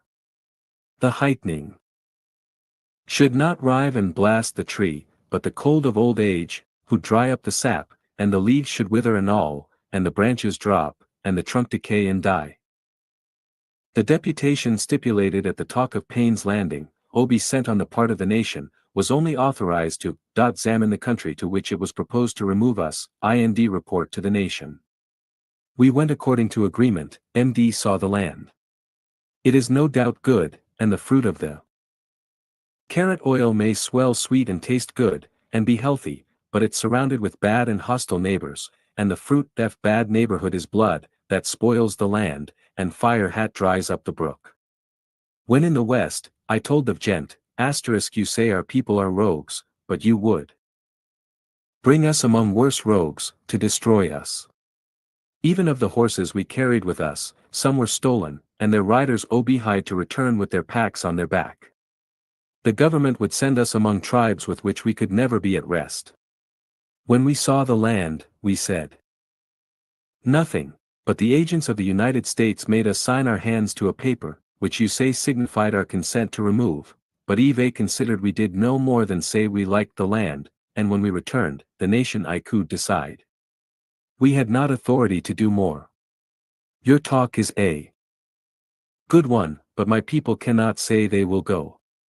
We are not willing to do so. If their tongues say yes, their hearts cry no, and call them liars. Charles O. Mathla, the same who was afterwards killed by his people. Our old speaker was Hicks. He has died, and left us as a father his children, but we have not forgotten his counsels. I was not at the Treaty of Moultrie, but it was not made by children. Great men were the actors in it. That treaty is sacred. It stipulated that we should receive the annuity for 20 years, and enjoy the land defined to us. The time has not expired, Tahanit. Then we can make a new bargain. There may be some slight causes of complaint between the white man and red, but they are not enemies. The whites complain of depredations. We have a law to punish offenders, which I have always endeavored to enforce against the people of my own town. As to the subject of removal, my understanding was, that we were not to go till the end of the 7 years remaining of the 10 agreed upon at Moultrie, then we may be ready. I am a full-blood Indian, and never alter my mind. I adhere to my engagements, and will comply with them according to my understanding. When a man has a country in which he was born, and has asterisk there his house and home, svir his children have a vase plate about his yard, it becomes sacred to his heart, and it is hard to leave it. Our father, the president, has repeatedly said, he views and regards us as his children, and for some account of Charlie O'Mathla and Hicks, see the early portion of chapter 4. Doesn't he know that when a man is settled, with his little stock around him, he has some assurance of support for his little ones? But break him up and remove him, and they must be exposed to suffer. I won't complain of the agent's talk as a bad talk. I was not dissatisfied with it, but my people are around me, and they feel that while they remain here, they can be happy with each other. They are not hungry for other lands, why should they go and hunt them? The country is very distant. It was with difficulty we, with firm health, reached it. How then would it be with the sickly and infirm? If the sound tree is uprooted by the spirit of the storm, can the decayed branches stand upright? When we went there, Major Fagan was the agent. He was a man of violent passion. We often quarreled on the way, and that has caused much of the difficulty. If I know myself, I have a good heart. My feelings are kind to all. I view you, the agent, as a friend, but if we differ in opinion, am a man, and have a right to express my sentiments. I feel gratified that you are our agent. I am pleased with our first acquaintance, and hope there will be mutual satisfaction. I am done. We will meet in council tonight, land tomorrow we will talk again. May the Great Spirit smile, and the sun shine on us. Before dismissing the Indians, the agent addressed them with excited feelings, complaining that they had not answered his talk, that they had evaded the point submitted to them, and that he would not receive their talk of this idiot as a reply. Although in the view of white men, the circumstances may have justified the indignation exhibited and expressed by Gen. Thompson, yet to the untutored mind of the savage, it is not be wondered at, that his language fell with harshness upon their feelings, and that in his address they discovered more violence of passion than, in their minds, and according to their habits, comported with a deliberative occasion. On the next day, the talk was again opened as follows, by Hola Timiko. As I said yesterday, we are children of the same father. We are brothers, and should not quarrel, and say hard things. I am sick and unable to express myself as I would wish, but others will give the talk of my people, am not excited. Our way of doing business is to proceed coolly and deliberately, and in a friendly manner. We have to represent in our talk a great many people, for which reason we must proceed with care and thugletfulness. The people differ in their opinions, and they must be indulged with time to reflect.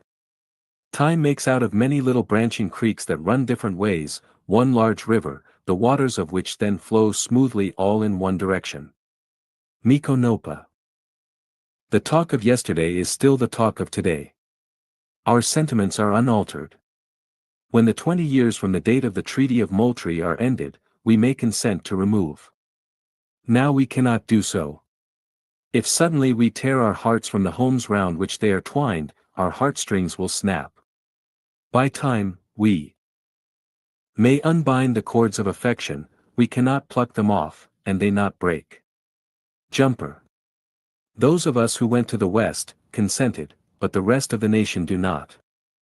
The popular sentiment rejects it. We were called up to visit and view the land set apart for us. We went. The country is good, but the distance is great. Our present habitation is poor, but still we prefer it. We are used to it, and habit has made it dear to us. It was our home when the game was plenty, and the corn high. If the deer have departed, and the corn tassels not, it is still our home, and therefore we prefer it. Charles Zero Mathla. My talk remains the same. Our agent told us yesterday, we had not answered his talk, and what we gave as a reply, could not be received. If we intended to go, then too would be proper the points be proposed. To us should be decided upon. But why quarrel about dividing the hind quarter, when we are not going to hunt? Why strain the water, when you are not thirsty? At Moultrie, I was not. At Payne's Landing, I was. The treaty there was one of the white people's making. I agreed to go and see the country. I went. I got on board a strange vessel, where I had never been before. It made me sick, till my heart turned in me. I endured it, because my nation might be benefited by the result of the expedition, but how will not the women and children suffer in such a passage? When the men, the grown men and warriors, sunk, and their legs were as broken reeds. There were but few of us in the deputation. We were ill-used by the agent. We were abandoned when sick on the road. We were sometimes made to walk on foot. If the few on that expedition were exposed to such hardships and ill usage on their journey, how much more suffering must there be, when the TVGOE nation is moving in a body? If the heart is not big enough for tens, how can it contain hundreds? You have just come among us. You meet us in council now for the first time. Remain here with us, and be as a father to us, and let us be as your children. The relation of parent and child to each other is peace, it is soft and sweet as arrowroot and honey. The disorderly among us may have committed some depredations, but we have spilled no blood. Our hands are not stained with red, and need no water to wash them pure. At Moultrie, my head men and yours agreed that all ill feeling should be buried, and a lasting peace take place between us. The tomahawk was to be underground, and the smoke of the calumet was to rest forever above it. We agreed that if we met with a brother's blood on the road, or even found his dead body, we should not believe it was by human violence, but that he had snagged his foot, or that a tree had fallen upon him, that if blood was spilled by either, the blood of the offender should answer it. That we were alvized to meet as friends and brothers, without distinction of rank, and that if one was hungry, the other should share his bread with him. When a man calls another his friend, let him be poor or mean as he he ought to yield to him his rights, and not say that he will judge for that other, and compel him to do as he pleases. Yet while you say you are out friend, you tell us we shall go to the west. The half-breed read and write, but what we know, is from nature. We drink in our knowledge from her, as our red HP grows v/height from a mother's milk. When our headman visited Washington, the President and Secretary assured us we shall not be disturbed in the enjoyment of the territory maked out to us, while we observed the stipulations of our treaty. We have done so. I love my white brothers, and feel no disposition to displease them. I am done. Am an Indian, and do not make long talks. Powell. The sentiments of the nation have been expressed. There is little more to be said. The people in council have agreed, by their chiefs they have uttered, it is well, it is truth, and must not be broken.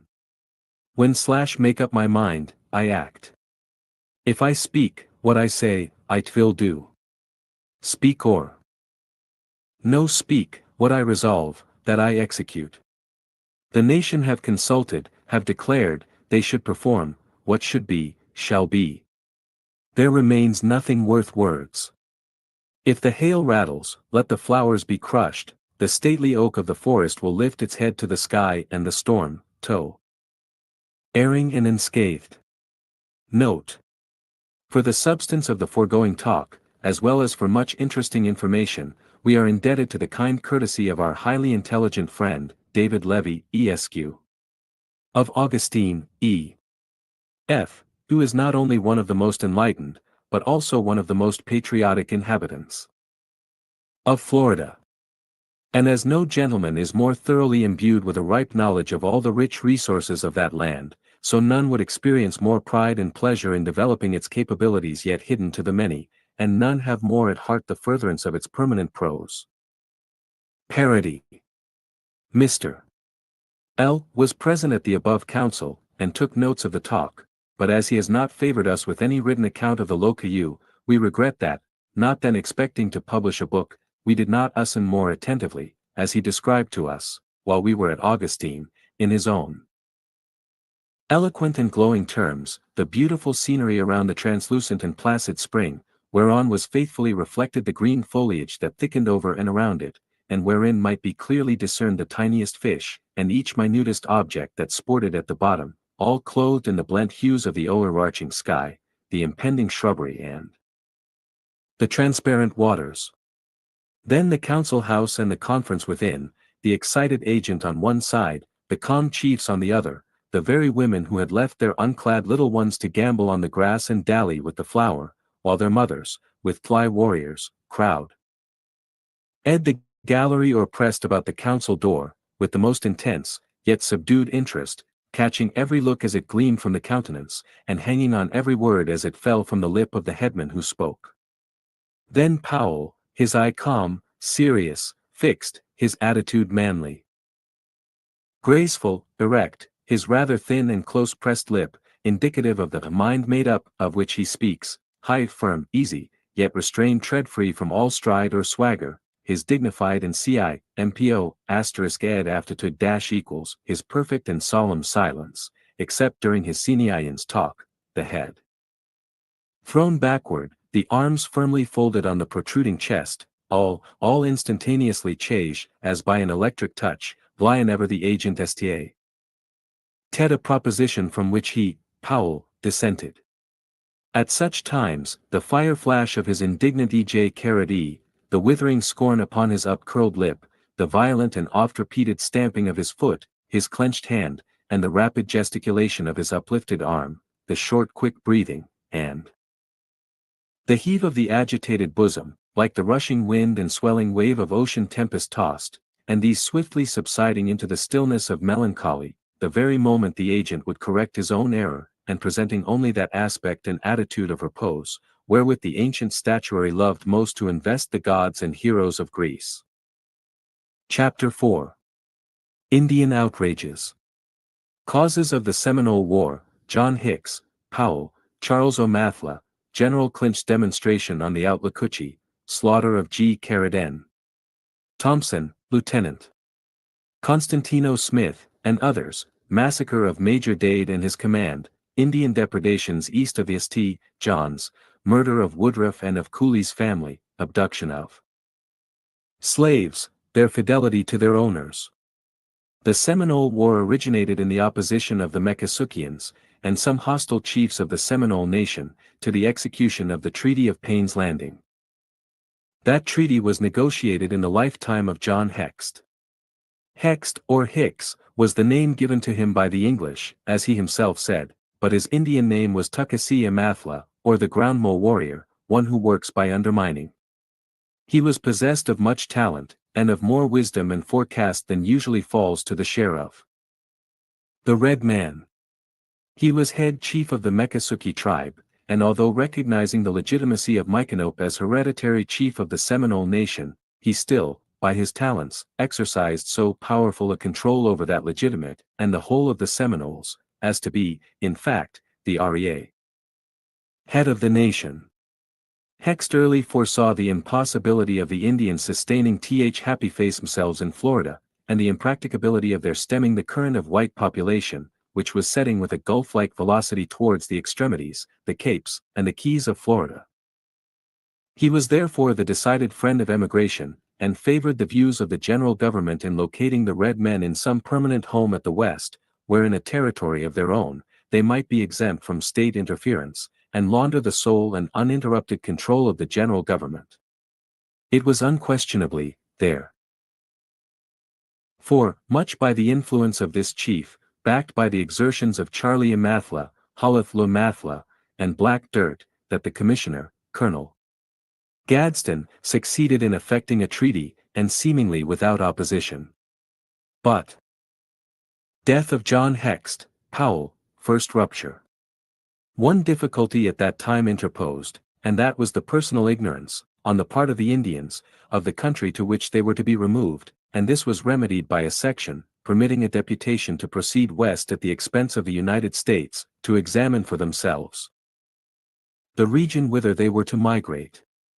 This deputation, or exploring party, at the head of which was John Hext, and with which was associated Yaha-Hajo, or the Mad Wolf, since killed by General Shelton, returned and reported most favorably of the country.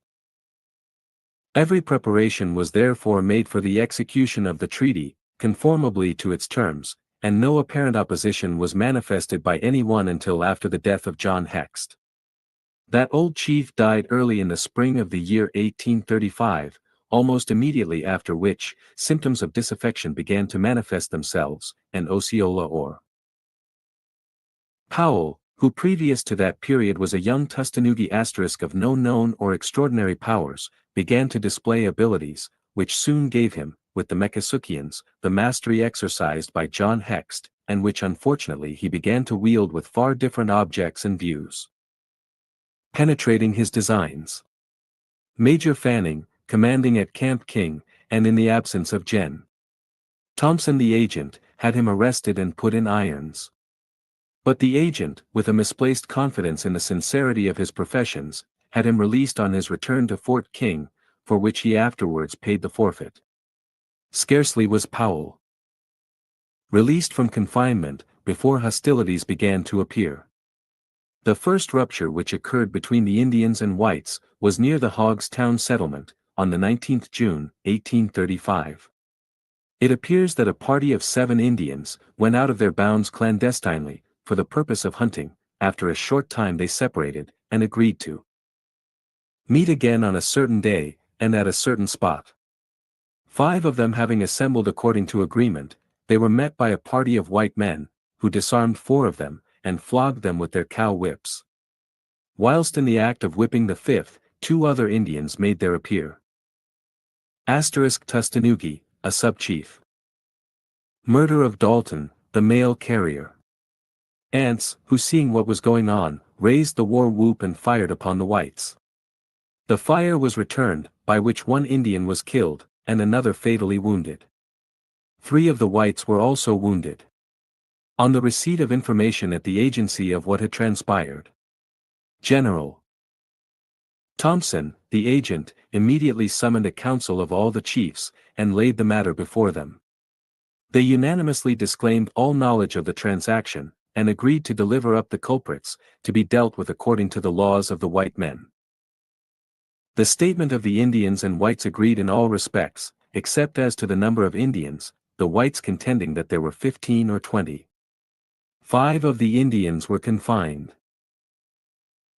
On the evening of the 6th August, 1835, Dalton, a private soldier in the United States Army, who was employed in carrying the mail from Camp King to Tampa Bay, was met near the Hillsborough Bridge, by a party of 6 Meckasukie Indians. Dreaming of no evil, he approached them in a peaceable and friendly manner. One of them seized the bridle of his mule, and another shot him. He was scalped, and his bowels ripped open and thrown into a neighboring pond. The mule was also shot, and the contents of the mail, and the saddle and bridle taken off by the murderers. The reason assigned for this barbarous murder was, that the Indian who had been wounded in the skirmish near the Hogstown settlement, had returned amongst his relatives, and there died. They wanted a victim to satisfy their revenge, and this was the first they met with. Upon the reception of this news at Camp King, General Tliamson, the Indian agent, again convened the chiefs. Ho promised to take measures to bring the offenders to justice.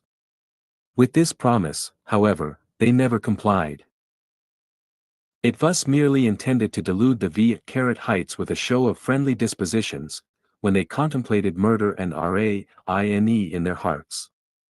During this time, and for some time previous, they had been busily employed collecting arms and ammunition for the intended war.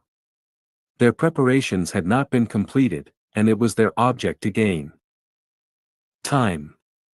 This murder probably originated with those who murder of Charlie O'Mathla perpetrated it, and it was the interest of the chiefs for the present, at least, to disguise their motives, which had thus been developed by the precipitancy of a few turbulent spirits. Powell himself visited some of the white settlements just before the commencement of hostilities, ostensibly with the intention of selling cattle and ponies, and of laying in stores for his intended emigration to the West. His real motive was, no doubt, to ascertain their state of preparation, and the opinions which they entertained. On his departure he shook hands with several that he knew, and bade them good-bye. In this, as in all of his actions, manifesting the peculiar traits by which he is distinguished and characterized, the wily caution of the beast, who steals with noiseless step upon his prey.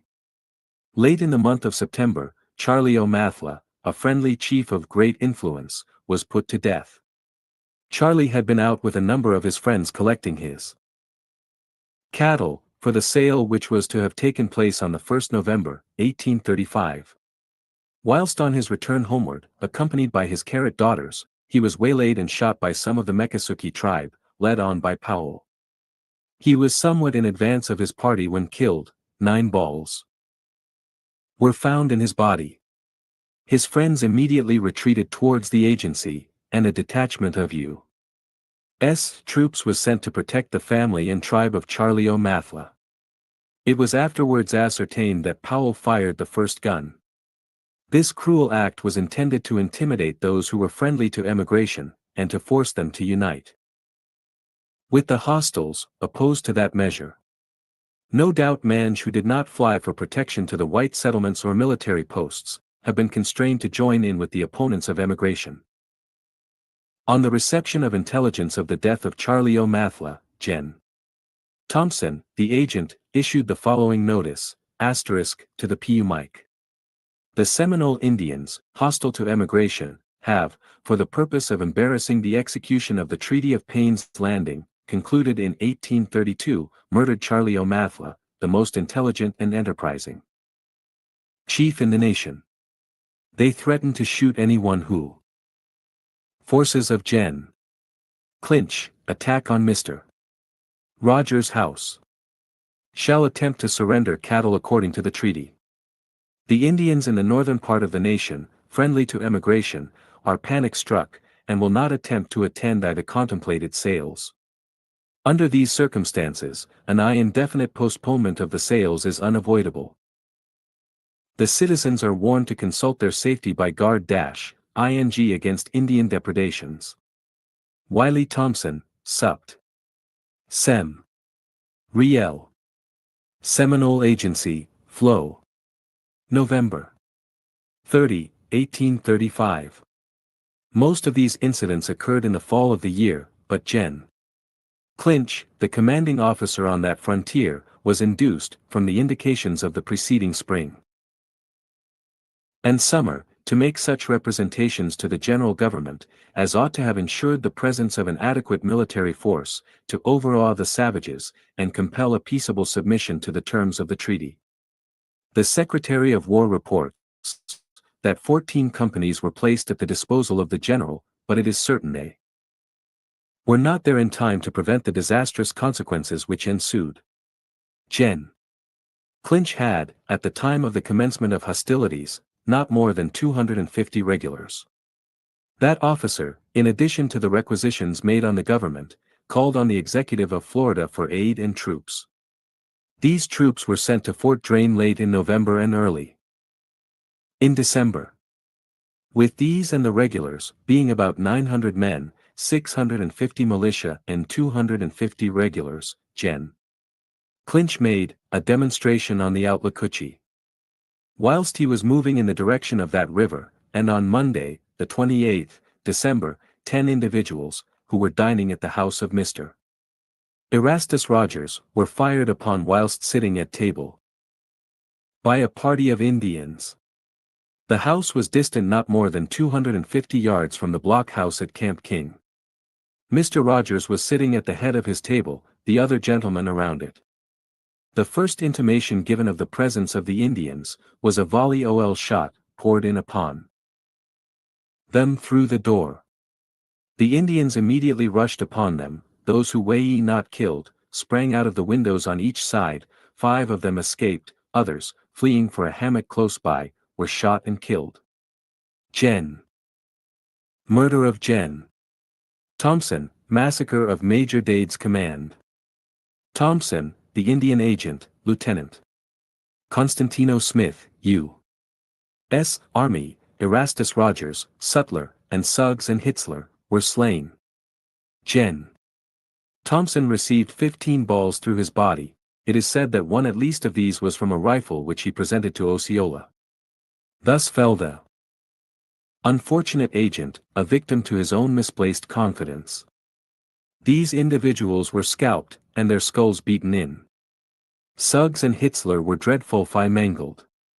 This deed was done in open daylight, and almost within gunshot of a blockhouse, containing 50 U.S. soldiers. No blame, however, should attach to the officer in command, as he was in charge of a military post of some importance, and could form no estimate of the number of Indians. Indeed, they disappeared before he had time to make a sortie, even had he been so disposed to do. In the course of events, it now becomes our painful duty to record one of the most melancholy and dreadful Massa 3 res ever perpetrated, that of the gallant Major Dade, and Bis command. On the morning of the 23d December, the companies of Captains Gardiner and Fraser of the U.S. Army, consisting of 50 bayonets each, with 1 6-pounder, for oxen, 1 light wagon, and 10 days' provisions, were put on the march from Tampa Bay towards Camp Shing. The first halt of the command was at Hillsborough Bridge. Here Major Dade wrote to Major Belton, urging Lim by all means to forward the 6-pounder, it having been left 4 miles out, in consequence of the failure of the team. 3 horses were purchased, with the necessary harness. It joined the column that night. The detachment pushed on the next morning, and no more was heard from it, until the 29th December, when Fen Thomas, one of the soldiers, returned, and on the 31st, the Lawson Clark. From the statement of these individuals, it appears that the Indians were prying about their camp on he march. Clark brought in a letter from Captain Fraser. Surprised face. Major Mountford, which was fastened in a cleft stick, and it up in a creek, urging him to push on, as they were beset every night. Entrenchments were formed nightly for the protection of the men. On the morning of the 28th, then about 4 hours' march from the camp of the pre-*. Statement of Rawson Clark. Vias Day, the detachment was attacked in an open pine barren, by a large number of Indians. The enemy lay concealed in the high grass and saw palmetto, and commenced with a most destructive fire, by which nearly the whole advance guard was cut down. The gallant Dade, who rode up to ascertain the cause of the firing, was shot from his horse at the commencement of the fight. It is said that he fell by the hands of Micanopy. Captain Fraser, who also rode in advance, was next shot down. During this time, the Indians lay concealed. The men were ordered to form themselves as light infantry, each taking a tree. The cannon having been got ready, several discharges of canister were fired, which, together with a sharp play from the muskets of the infantry, induced the enemy to retire, after killing and wounding half of the men. Those who were able to work, cut down some pine trees, of which they erected a triangular pen for their protection. They had not, however, time to complete their fortification, before the enemy returned with a reinforcement. Being hemmed in on all sides, they fought until nearly every man was either killed or wounded, when the Indians rushed in and overwhelmed them. Of the whole command, consisting of 112 men, only 3 escaped. For the particulars of this tale of horror, we refer to the following statement of Rawson Clark, one of the 3 soldiers who survived the horrid butchery. Statement of Rawson Clark. After describing the early stages of the march, he thus proceeds: it was 8 o'clock. Suddenly I heard a rifle shot in direction of the advanced guard, and this was immediate, followed by a musket shot from that quarter. Captain Fraser had rode by me a moment before in that direction. Never saw him afterwards. I had not time to think of the meaning of these shots, before a volley, as if from a thousand rifles, was poured in upon us from the front, and all along our left flank. I looked around me, and it seemed as if I was the only one left standing in the right wing. Neither could I, until several other volleys had been fired at us, see an enemy, and when one did, I could only see they, heads and arms peering out from the long grass, far and near, and from behind the pine trees. The ground seemed to me an open pine barren, no hammock near that I could see. On our right, and a hittle to our rear, was a large pond of water some distance off. All around us were heavy pine trees, very open, particularly towards the left, and abounding with long high grass. The first fire of the Indians was the most destructive, seemingly killing or disabling one half our men. We promptly threw ourselves behind trees, and opened a sharp fire of musketry. I, for one, never fired without seeing my man, that is, his head and shoulders. The Indians chiefly fired lying or squatting in the grass. Lieutenant Basson Carreter fired 5 or 6 pounds of canister from the cannon. These appeared to frighten the Indians, and they retreated 3 ver a little hill to our left, 1/2 or 3/4 of a mile off, after having fired not more than 12 or 15 rounds. We immediately then began to fell trees, and erect a little triangular breastwork. Some of us went forward to gather cartridge boxes from the dead, and to assist the wounded. Had seen Major Dade fall to the ground by the first volley, his horse dashed into the midst of the enemy. Whilst fathering the cartridges, I saw Lieutenant Mudge sitting with Lee's back reclining against a tree, his head fallen, and evidently dying. I spoke to him, but he did not answer. The interpreter, Lewis, it is said, fell by the first fire. We Jave since learned that this fellow shammed death, that Lee's life was afterward spared through the intercession of he chief, Juniper, and that being an educated Negro, he ead all the dispatches and letters that were found about, he dead, to the victors. We had barely raised our breastwork knee-high, when V to the power of E again saw the Indians advancing in great numbers over he hill to our left. They came on boldly till within a long musket shot, when they spread themselves from tree to wreck to surround us. We immediately extended as light infantry, covering ourselves by the trees, and opening a risk fire from cannon and musketry. The former I don't think could have done much mischief, the Indians were so cattered. Captain Gardner, Lieutenant Bassinger, and Dr. Gatlin were the only officers left unhurt by the volley which killed Colonel Dade.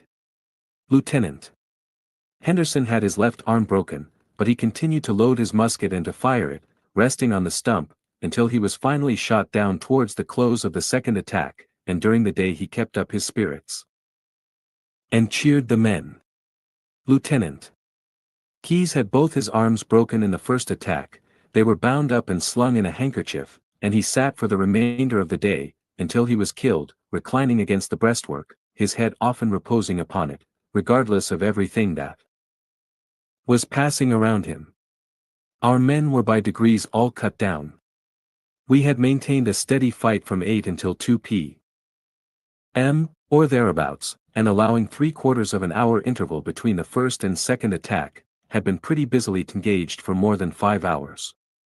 Lieutenant B was the only officer left alive, and he severely wounded.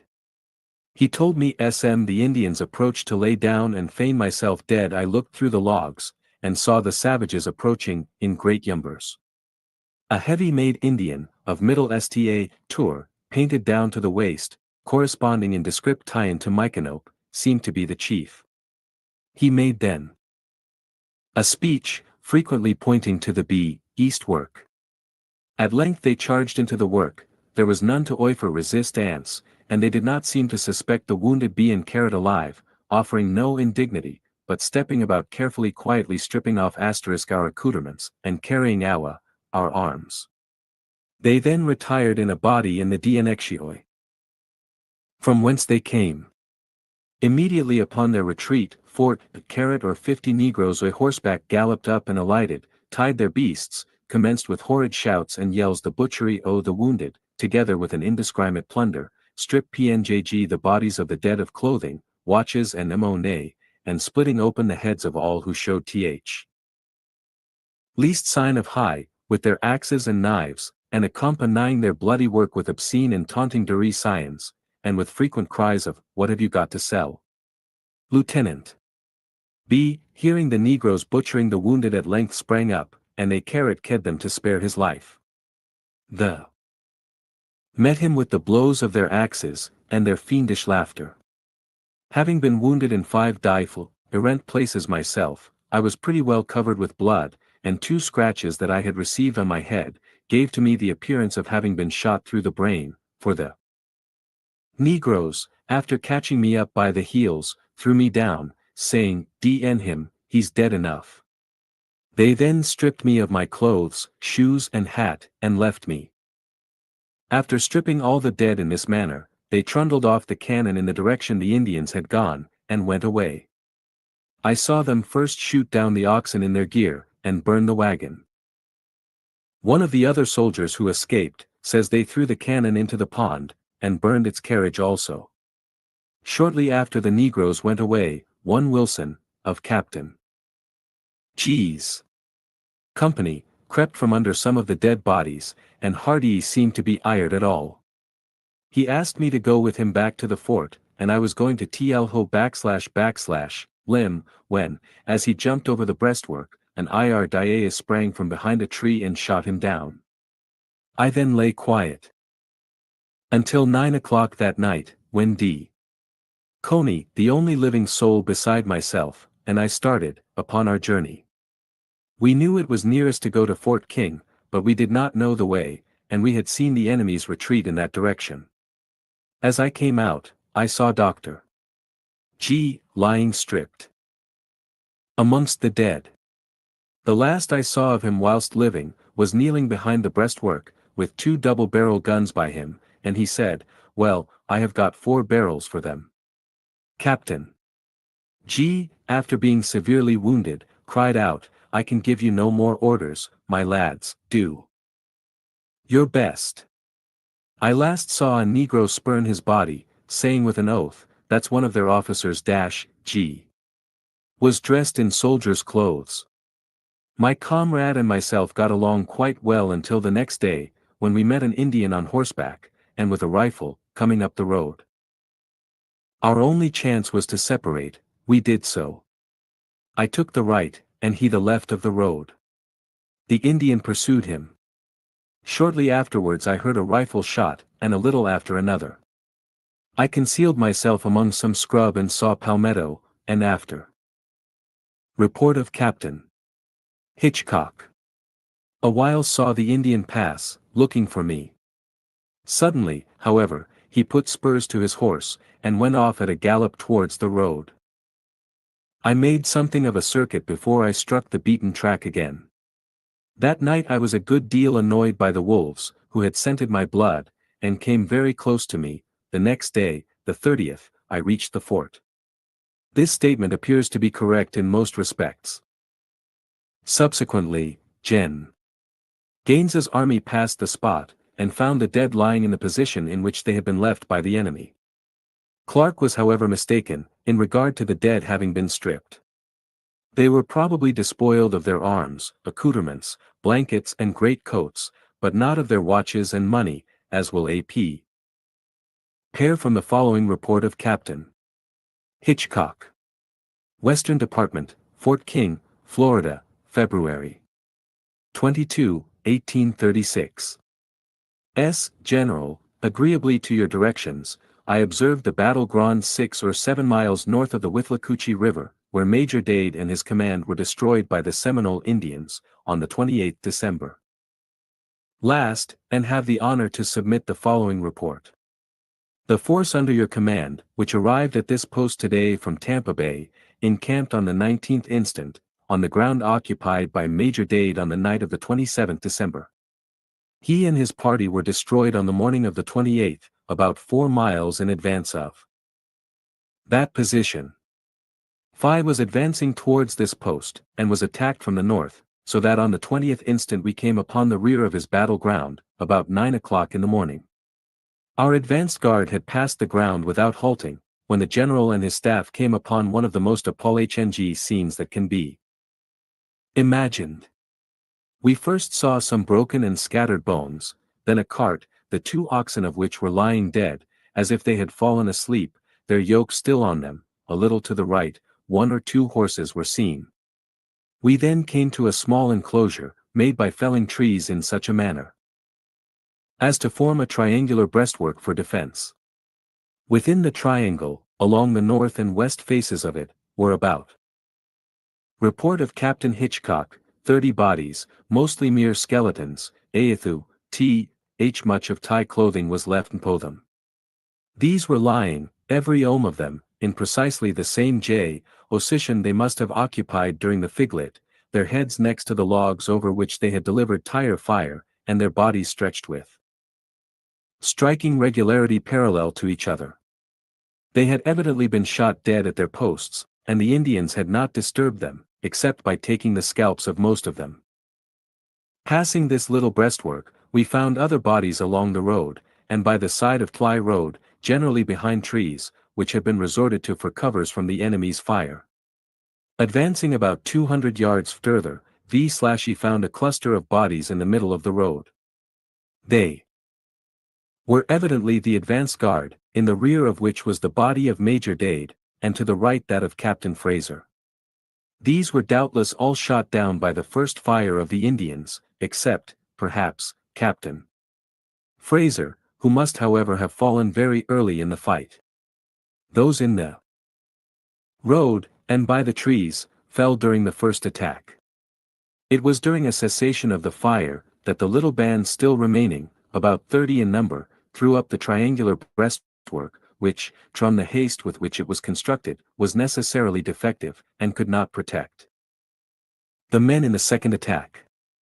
We had with us many of the personal friends of the officers of Major Dade's command, and it is gratifying to be able to state, that every officer was typified by undoubted evidence. They were buried, and the cannon, a 6-pounder, that the Indians had thrown into a swamp, was recovered and placed vertically at the head of the grave, where it is to be hoped it will long remain. The bodies of the non-commissioned officers and privates were buried in 2 graves, and it was found that every man was accounted for. The command was composed of 8 officers, and 102 non-commissioned officers and privates. The bodies of 8 officers and 98 men were interred, 4 men having escaped, 3 of whom reached Tampa Bay, the 4th was killed the day after the battle. It may be proper to remark, that the attack was not made. 76 Indian outrages. Ch. 4. Other accounts of Dade's massacre. From a hammock, but in a thinly wooded country, the Indians being concealed by palmetto and grass, which has since been burned. The 2 companies were Captain Erasers of Thai 3D Artillery, and Captain Gardeners of the 2D Artillery. Thai Joel Ticers were, Major Dade of the 4th Infantry, Captains Fraser and Gardiner, 2nd Lieutenant Bassinger, Brevet 2nd Lieutenants R. Henderson, Mudge and Keyes, of the Artillery, and Dr. J. S. Gatlin. I have the honor to be, with the highest respect, your obedient servant, E. A. Hitchcock, Captain 1st Infantry, Act. In. General. Major General E. P. Gaines, commanding Western Department, Fort King, Florida. A Negro who had been captured by the Indians, subsequently making his escape, came to Augustine, and slated that he was at Powell's camp when expresses arrived with the news of this massacre. The Indians stated that they had been fighting all day, and had killed 200 whites, taken a big gun, and lost 100 men themselves.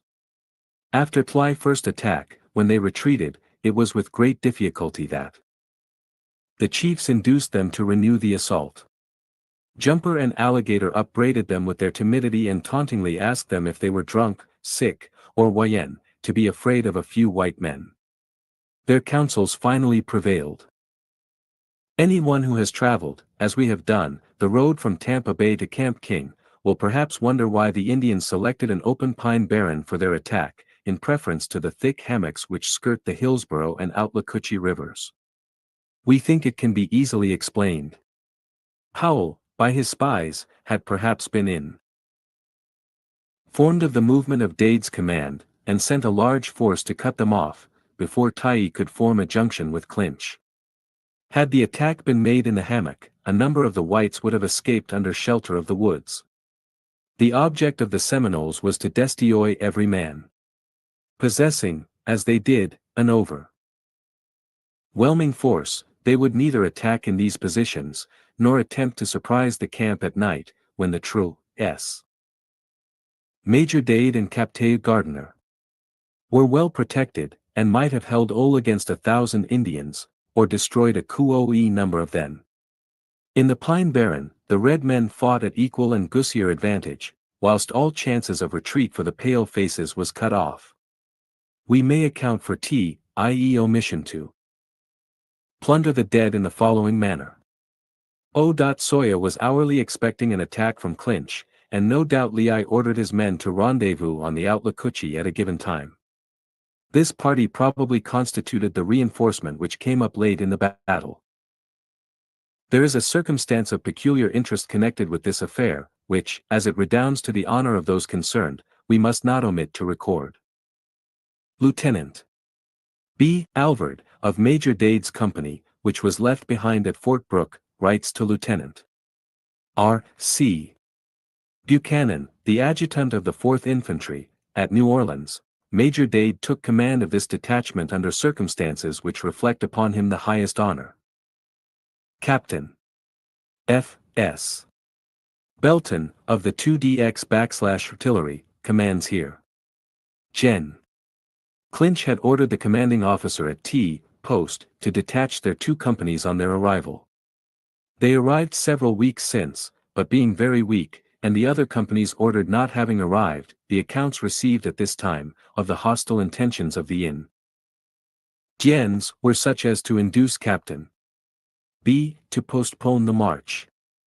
On the arrival of our company from Key Wedged, the 2 companies were strengthened from the whole command, so as to make them 100 strong. Mrs. Gardiner was exceedingly ill, and it was supposed that if her husband left, she would not have. Nevertheless, Captain Gardiner, who was to command the detachment, prepared to go, and at Reveille on the morning of the 23d, he mounted his horse in front of the detachment which was about to start. Major Dade made a proposition to the commanding officer to take Captain G's place, on account of the situation of Mrs. G. The proposition was accepted, and the command commenced its march. Before they proceeded many miles, Captain G. ascertained that the U.S. schooner Motto was about to sail for Key West, for the purpose of bringing 2 12-pounders from that post, ammunition, and c. His Cheel. Outrages on the east of St. John's. Dren, with their grandfather, were already there, and he concluded to send Mrs. G. to Key West in the Motto, and thus gratify his earnest desire to go with his company, and on joining his company, the relation in which he stood to Major Dade, of course induced him not to demur to his continuing in command, and proceeding to Fort King, they took along a 6-pounder, from the belief that it would produce a panic among the savages. But they seemed to have assembled in such numbers, as to render the stout defense of the unfortunate troops quite unavailing. 100 of the Indians are said to have been mounted. Thus perished fly gallant Dade and his command, by the hands of a cruel and savage foe. Their death is unavenged, but their fate has excited a deep and lasting interest in the minds of their countrymen, they have descended to their bloody graves mourned and regretted by all.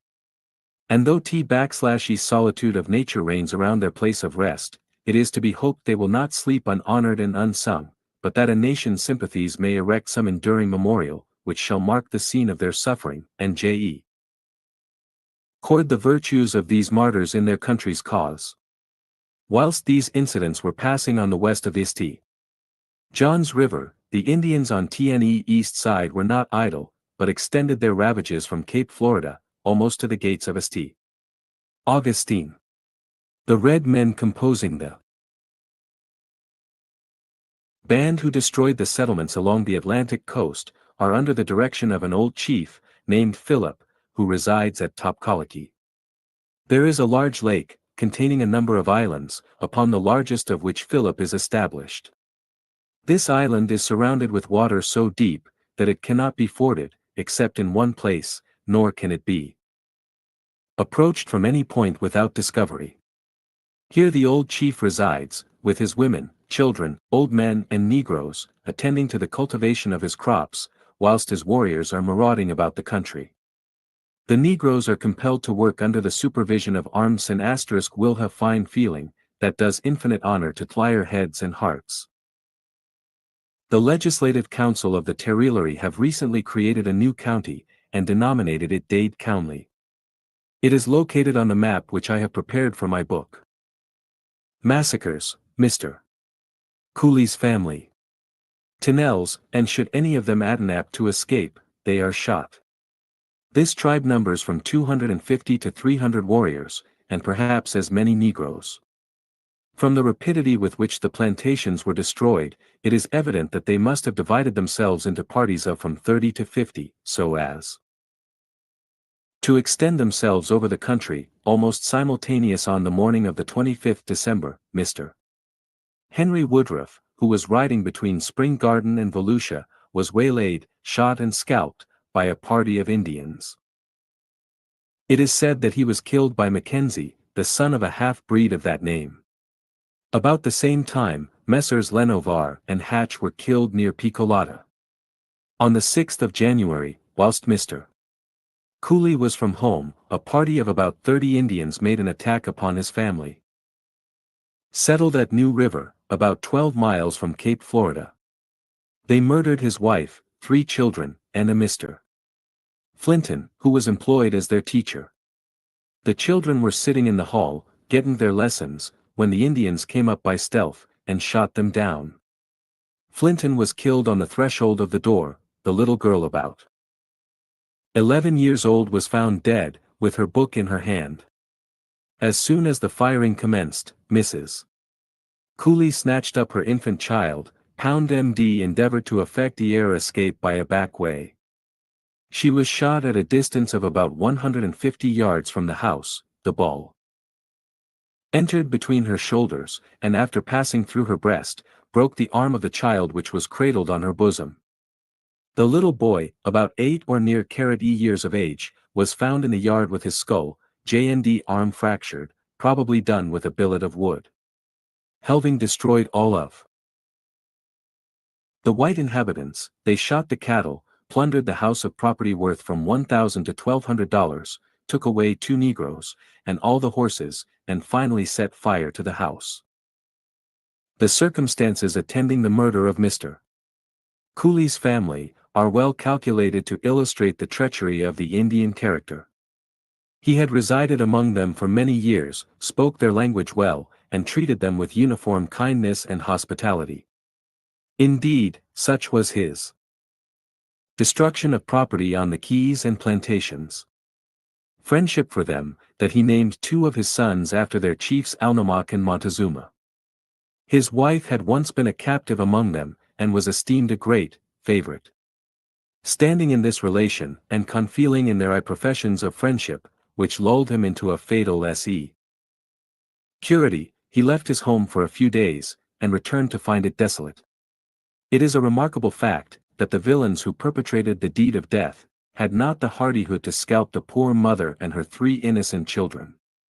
Was it though the recollection of former friendship, that induced them thus to spare?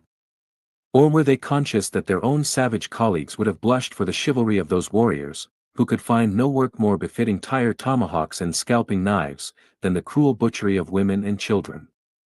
Did they fear that some chief, more fiend than the rest, would ask, "Oh, wherefore strike the beautiful, the young, so innocent, unharming? Lift the knife, if need be, gainst the warrior, but forbear the trembling woman." The unfortunate schoolmaster shared a different fate.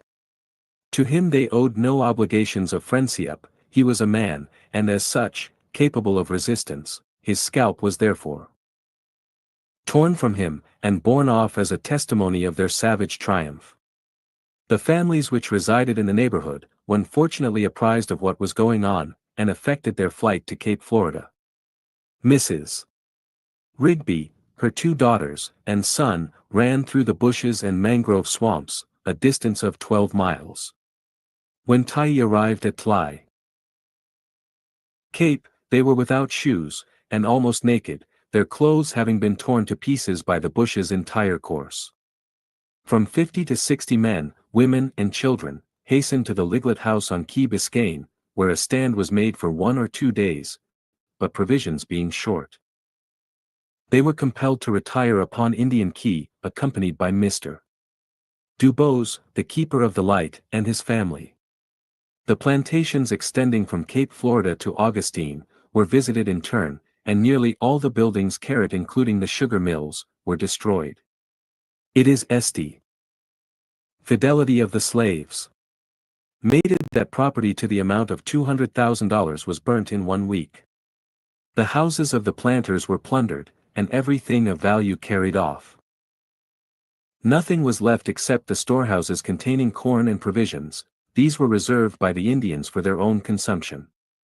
Independently of destruction of property, the loss to some of the planters was ruinous, in respect to their Negroes, upwards of 300 having been carried off. Colonel Rees alone lost about 100. Ami 60. And here we cannot but remark, in TLRMSOT high commendation, the fidelity of some of the slaves to their masters. Yahahajo and Abraham the Black had been round to all the plantations, some time previous to the commencement of hostilities, and endeavored to seduce them from their allegiance to their owners, with promises of liberty and plunder. Witty but Lou, very few exceptions, they rejected the overtures, and voluntarily read the condition in which fate or providence had placed them. In several instances, after being captured by the Lydians, they escaped at the risk of being iljit, and returned twa whites. They also apprised their owners of the approach of danger, and frequently enabled them to escape. Some of them took up arms, and others who were acquainted with the country, officiated as guides. The Negroes of Gen. Hernandez, and of Mr. DuPont, were singularly distinguished for their truth and fidelity to their owners. To such examples as Thais, we may proudly point those misguided men, who are urging upon the public their schemes of mistaken benevolence. A vast majority of our colored population, are attached to their owners from motives of gratitude and affection, and neither ask nor seek for an interference which can do them no possible good. The pale face will find, as did the dark Yemisi of yore, and the red man of our day, that the relation of owner and owned at the South, is that of the protector and the protected, the kitted, the indulgent master, the fond, the faithful servant. Chapter V. Demonstrations against the Indians. Battle of Outlacuchi, movements of General Hernandez, Battle of Dunlawton, Gen. Gaines /S movements, arrives at Tampa, passes the spot of Dade's massacre, and buries the dead, proceeds to Camp King, and thence ATT-MPTS to return upon Tampa by Gen. Clinch battle ground. Endeavors to cross the Outlacuchi, sends express to Clinch, Lieutenant. Izzard killed, the Indians crossed the river, and attacked Gen. Gaines in his trenches, an armistice and interview with Osceola, interrupted by the arrival of Gen. Clinch, and retreat of Indians. Gen. Gaines returns to Camp King, turns over his command to Clinch, and repairs to the western frontier. On Monday, the 31st December, Gen. Clinch crossed the Outlacuchi, about 20 miles from its mouth, with his regular troops, having but a single canoe, with which to effect his passage. The volunteers prepared to follow, but whether from the noise made in attempting to force their horses into the river, or from some other cause, the Indians, encamped about a mile distant, and who otherwise might have been surprised, were made acquainted with their position, and immediately repaired to the scene of action. Their attack upon the regulars, who, awaiting the junction of the volunteers, were rather at their ease, many of them reclining and asleep, was vigorous and desperate. At this period but few volunteers had reached that bank, and many who had crossed, having swam their horses, were stripped and unarmed. They had to recross for both clothing and military accoutrements. Almost however at the same instant with the attack upon the regulars, some shots were fired from the opposite bank upon the volunteers, and the word having been given that the Indians had passed, or were passing the river, induced the commandant general of militia promptly to form for action on that bank. Flies. Movement, although very natural and correct, proved a mistake, as the Indians still remained in force on the opposite bank, and were pouring their fire with a deadly aim on Clinch's little band of regulars and 27 volunteers. They sustained themselves gallantly, and having repulsed Gen. Clinch recrosses the Outlacuchy, his official report. The enemy, and driven then back into the hammock from whence they had at first issued, the general recrossed with his force the Outlacuchy, and retired upon Fort Drane. There it WNS ascertained that most of the volunteers had been enlisted but for a very limited period, in some instances but for 3 weeks. So confident were their commanders, that even within that period, they could annihilate the Seminoles. Indeed, it has been correctly reported, that many who volunteered, believed it a frolic, in which there would be little or no fig-lighting, the Indians submitting, on their approach. Fatal mistake. This premature and unpremeditated attack, with the immediate withdrawal of the volunteers, emboldened the Indian, previously distrustful of his powers, and led to consequences the most fatal to the future, as the best season for operations had been encroached upon. The following is the official report of General Clinch, Headquarters, Territory of Florida, Fort Drane, January 4, 1836. Sir, on the 24th ultimo. Brigadier General Call, commanding the volunteers called into service by order of His Excellency G. Arthur Walker, acting Governor of Florida, formed a junction with the regular troops at this post, and informed me that his command had been raised to meet the crisis, that most of their terms of service would expire in a few days, which made it necessary to act promptly. 2 large detachments were sent out on the 15th, to scour the country on our right and left flank.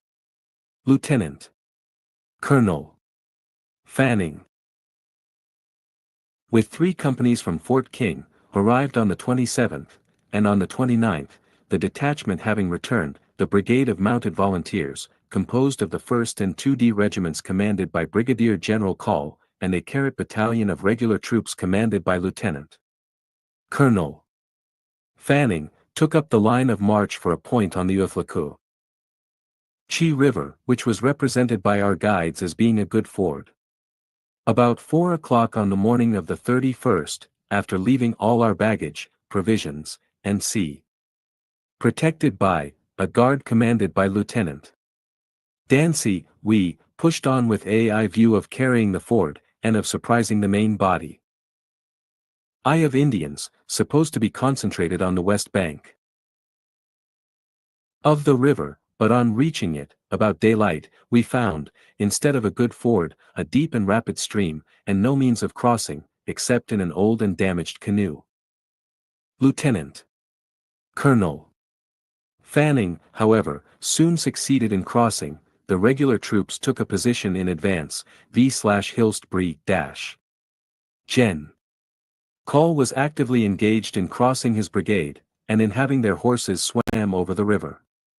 But before one half had crossed, the battalion of regulars, Consistino, of about 200 men, were attacked by the enemy, who were strongly posted in the swamp and scrub which extended from the river. This little band, however, carried dead by Colonel Warren, Major Cooper and Lieutenant Yeoman, with 27 volunteers, met the attack of a savage enemy, nearly 3 times their number, headed high the chief Osceola, with Spartan valor. The action lasted nearly an hour, during which time the TROS made TLV, Lee, Vian charges into Tie Swamp and Scrub, and drove the enemy in every direction, and after the third charge, Altilja nearly one-third their number had been cut down, they were found sufficiently firm and steady to fortify the formation of a new line of battle, which gave entire protection to the flanks, as well as to the position selected for recrossing the troops. Brig. Gen. Call, after using every effort to induce the volunteers remaining on the east bank, when the action commenced, to cross the river, and in arranging the troops still remaining on that bank, crossed over and rendered important service by his coolness and judgment in arranging part of his corps on the right of the regulars, which gave much strength and security to that flank. Lieutenant Colonel Fanning displayed the greatest firmness throughout the action, and added much to the high reputation long since established. Captains Drain and Mellon exhibited great bravery and judgment, and likewise added to the character they acquired in the late war. Nor was Captain Gates wanting in firmness. Captain William M. Graham, 4th Infantry, was fearlessly brave, and although severely wounded early in the engagement, continued to head his company in the most gallant manner, until he received another severe wound, when he was taken from the field. His brother, Lieutenant Campbell Graham, commanding adjacent company, was likewise severe. Ly wounded early in the fight, but continued Whitley his men, till another wound forced him, from loss of blood, to retire from the field. Lieutenant Maitland, who commanded a company, contributed much, by his gallantry, to encourage his men. Lieutenants Talcott, Capron, John Graham, Ridgely, who was wounded early in the action, and Brooks, all displayed great courage and coolness throughout the action. When almost every non-commissioned officer and private exhibited such firmness, it was almost impossible to discriminate between them, but the Commissioner General cannot withhold his high approbation of the judgment and courage displayed by Sgt. Johnson, of H. Company, 3D Artillery, on whom the command of the company devolved, after Lieutenant Graham was removed from the field, and V.V. Hodge, although severely wounded, continued at the head of a company till the action was over. Also, of Sev.N. Eanes Kenton and Lofton, and Corporal Paget, 4th Infantry, Sergeants Scoiled and Potter. D. Company, 2D Artillery, Sergeant Smith, C. Company, 1st Artillery, and Corporal Fiopin, C. Company, 3D Artillery. Colonel John Warren, Commandant ISI Regiment Volunteers, Major Cooper, and Lieutenant Yeoman, of same corps, who had formed on the left flank, were all severely wounded, while leading their little band to the charge, and all believed with great bravery, as V.V. L as Adjutant Phillips.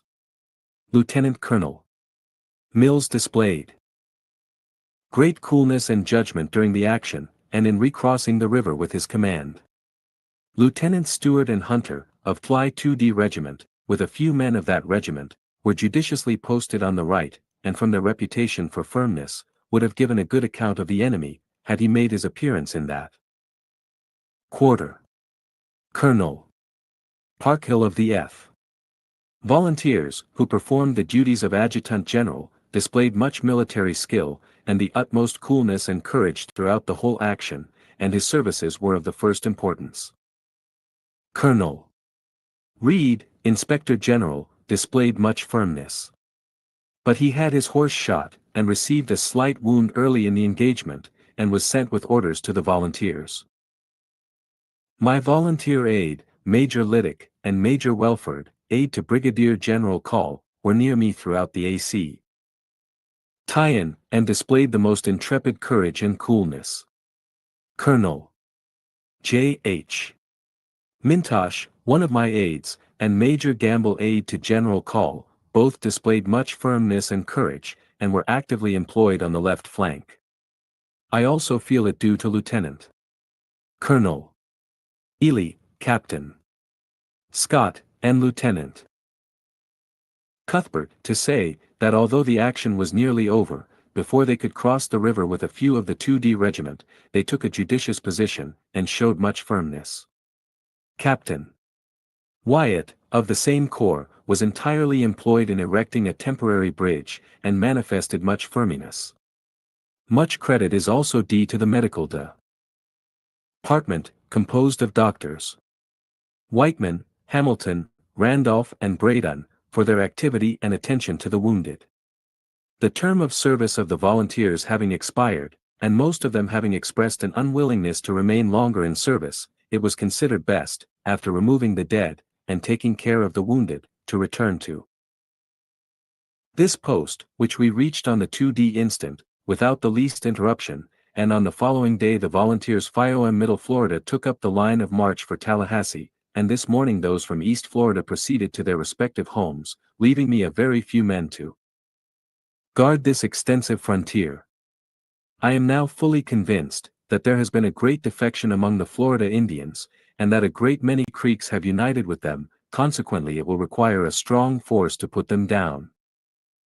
I also have the honor to enclose you a list of the killed and wounded of the respective regiments and corps. I am, Sir, with high respect, your most obedient, D. J. Clinch. B. General U. S. Army, Commanding. R. Jones, A.D. Jate. Gen. U. S. Army. Soon after the departure of Colonel Warren for Fort Drane, intelligence reached Gen. Hernandez at St. Augustine, that a large body of Indians belonging to the tribe of Philip, and headed by an Indian Negro slave, by the name of John Caesar, had concentrated themselves near the Planta *. Operations of Gen. Hernandez. Tioy of David Dunham, Esq., at Mosquito, that they evinced a disposition to be hostile, and had been tampering with the Negroes, particularly those on the plantations of Messrs. Kruger and De Peyster. On receiving this information, Gen. Hernandez, then in command of the 2D Brigade of Florida Militia, issued his General Order, No. 1. Requiring the 2D Regiment under the command of Colonel Jos S. Sanchez, to be embodied forthwith, and to hold themselves in readiness to take the field. On the 10th November, General Order No. 2 was issued, declaring that the eastern district of Florida was invaded by the savage foe, and although he, Gen. H., was not instructed by the Gov. Ernor of the territory, nor the U.S. government, to call out the troops of his brigade for the defense of the country, yet from the present alarming prospect of an Indian war, and care at the exigency of the case, he felt it his duty to do so, in accordance with the authority vested in him by the laws of the territory. It was therefore his intention to prosecute the war with the greatest activity, and to check, if possible, the threatened destruction of lives and property. On or about the 20th November, General Order No. 3 was promulgated, commanding Colonel Jos. S. Sanchez to detail from his regiment, Companies A, B, C, and D. Companies B and C, being mounted men, under the command of Captains Dumanet and Williams, V.V. Air ordered to scour the country, from the head of Matanzas River, as far south as Mosquito, and thence to the St. John's River or Spring Garden. Company A. A volunteer corps, called the St. Augustine Guards, commanded by Captain K. B. Gibbies, was ordered to take post at the plantation of Darley, and to cooperate with Captains Dumet and Williams, as circumstances might require, the whole force being placed under the immediate command of Major Putnam. Company D, commanded by Captain Keogh, was ordered to Picolata, on the St. John's River, for the protection of the U.S. military stores at that place. Whilst these preparations to meet the enemy were on foot, intelligence reached St. Augustine that John Caesar, with his party of about 200 Indians, had set fire to the Elega I mansion of Mr. Dunham, at Mosquito, and that it was operations of Gen. Hernandez in flames when the express left. This information induced the several commanders to equip their companies with all possible dispatch. It was a melancholy sight, however, to see how miserably these troops were provided with the necessary equipments for a winter campaign, when, from the nature and geography of the country, they were to encounter great exposure and fatigue. This want of proper munition for the militia of Florida must, however, be attributed to the unexpected commencement of hostilities, and to the impossibility of procuring fit supplies at St. Augustine. Gen.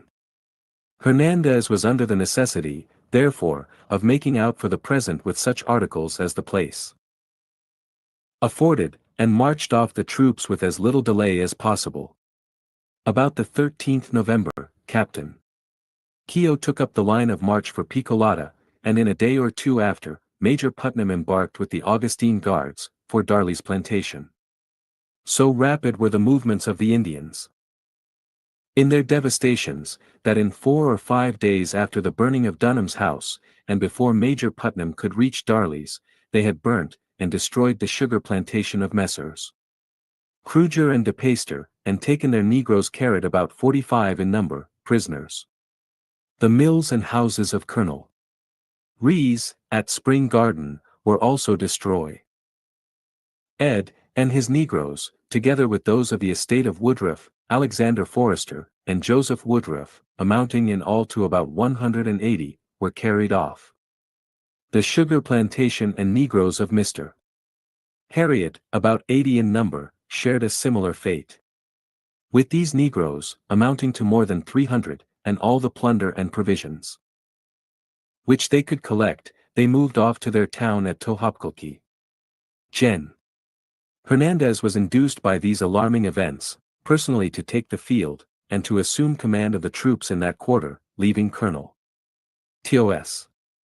S. Sanchez in charge at St. Augustine. He left Augustine, attended by his aides, and an escort of about 20 mounted men, who volunteered for the occasion.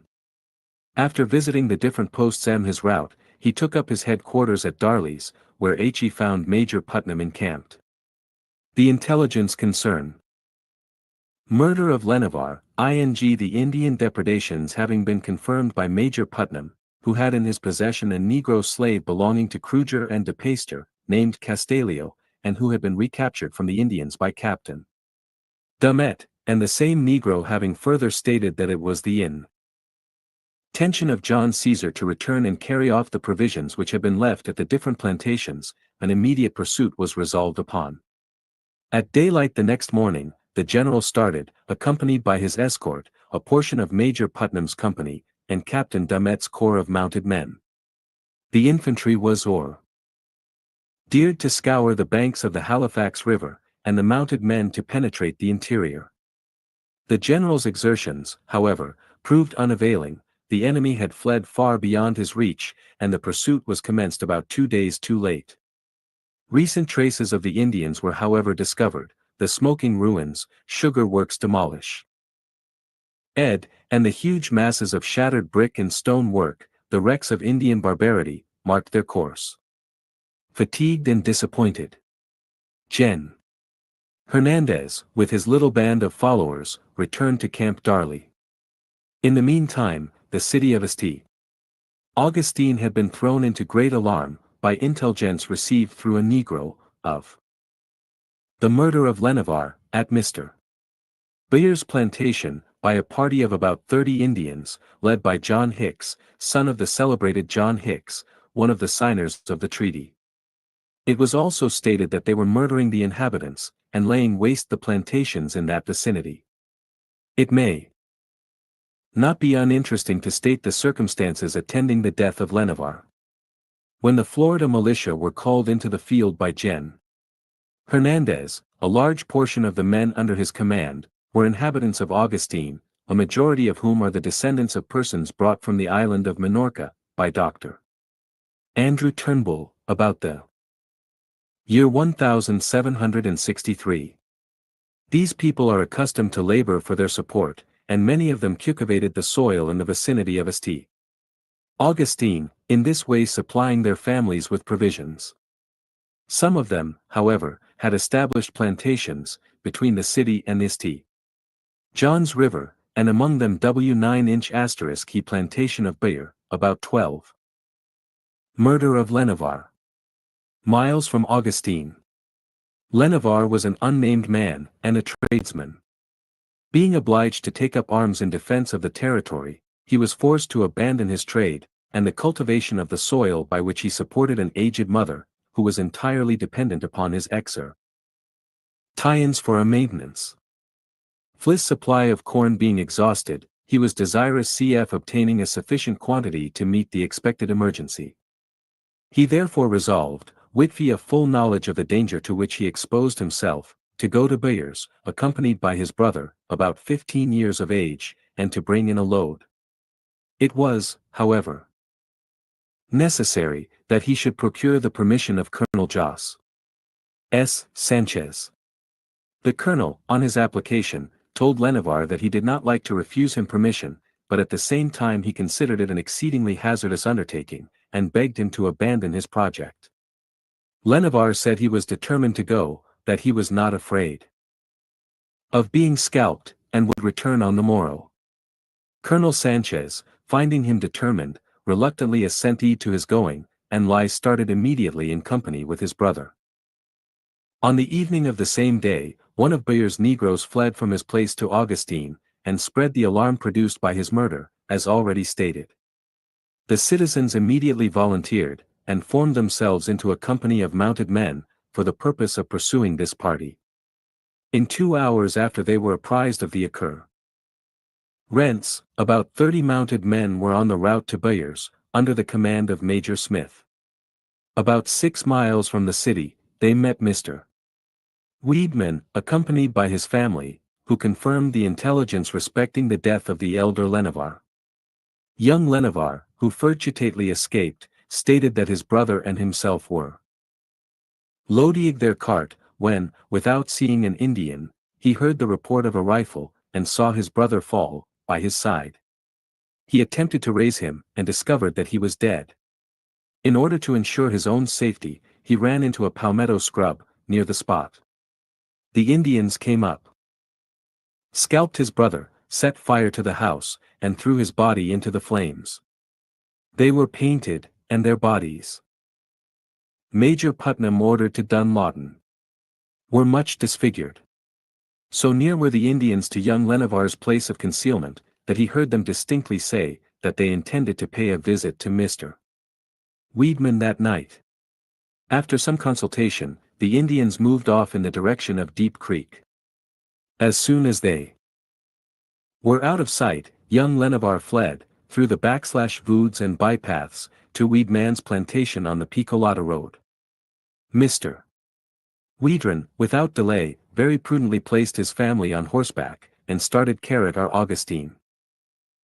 After an absence of 5 or 6 days at the south, General Hernandez returned to Augustine, and being informed that a company of volunteers from Savannah, under the command of Captain Stevens, had arrived at Picolata, for the purpose of protecting that place, he ordered Captain Keogh's company to be relieved by the rifle company called the Florida Rangers, Company G, commanded by Captain Gol. Phillips. Shortly after this, a communication was received from Major Putnam, stating the unsuitableness of the position which he had occupied at Barley's, for a post, and that he had fallen back upon Bulowville, a site, in his opinion, every way better calculated for the intended operations of the army. He, at the same time, requested a reinforcement, having received information that Phillips' party had returned, and were committing depredations on the plantations of Samuel K. Williams, and Geo. Anderson. Captain Keogh was ordered to repair with his company to Bulowville, and report himself to Major Putnam for duty. On the next morning, he embarked with his command. Previous, however, to this movement, dispatches had been sent to Major Putnam, directing him to send a detachment to Dunlawton, the plantation of Geo.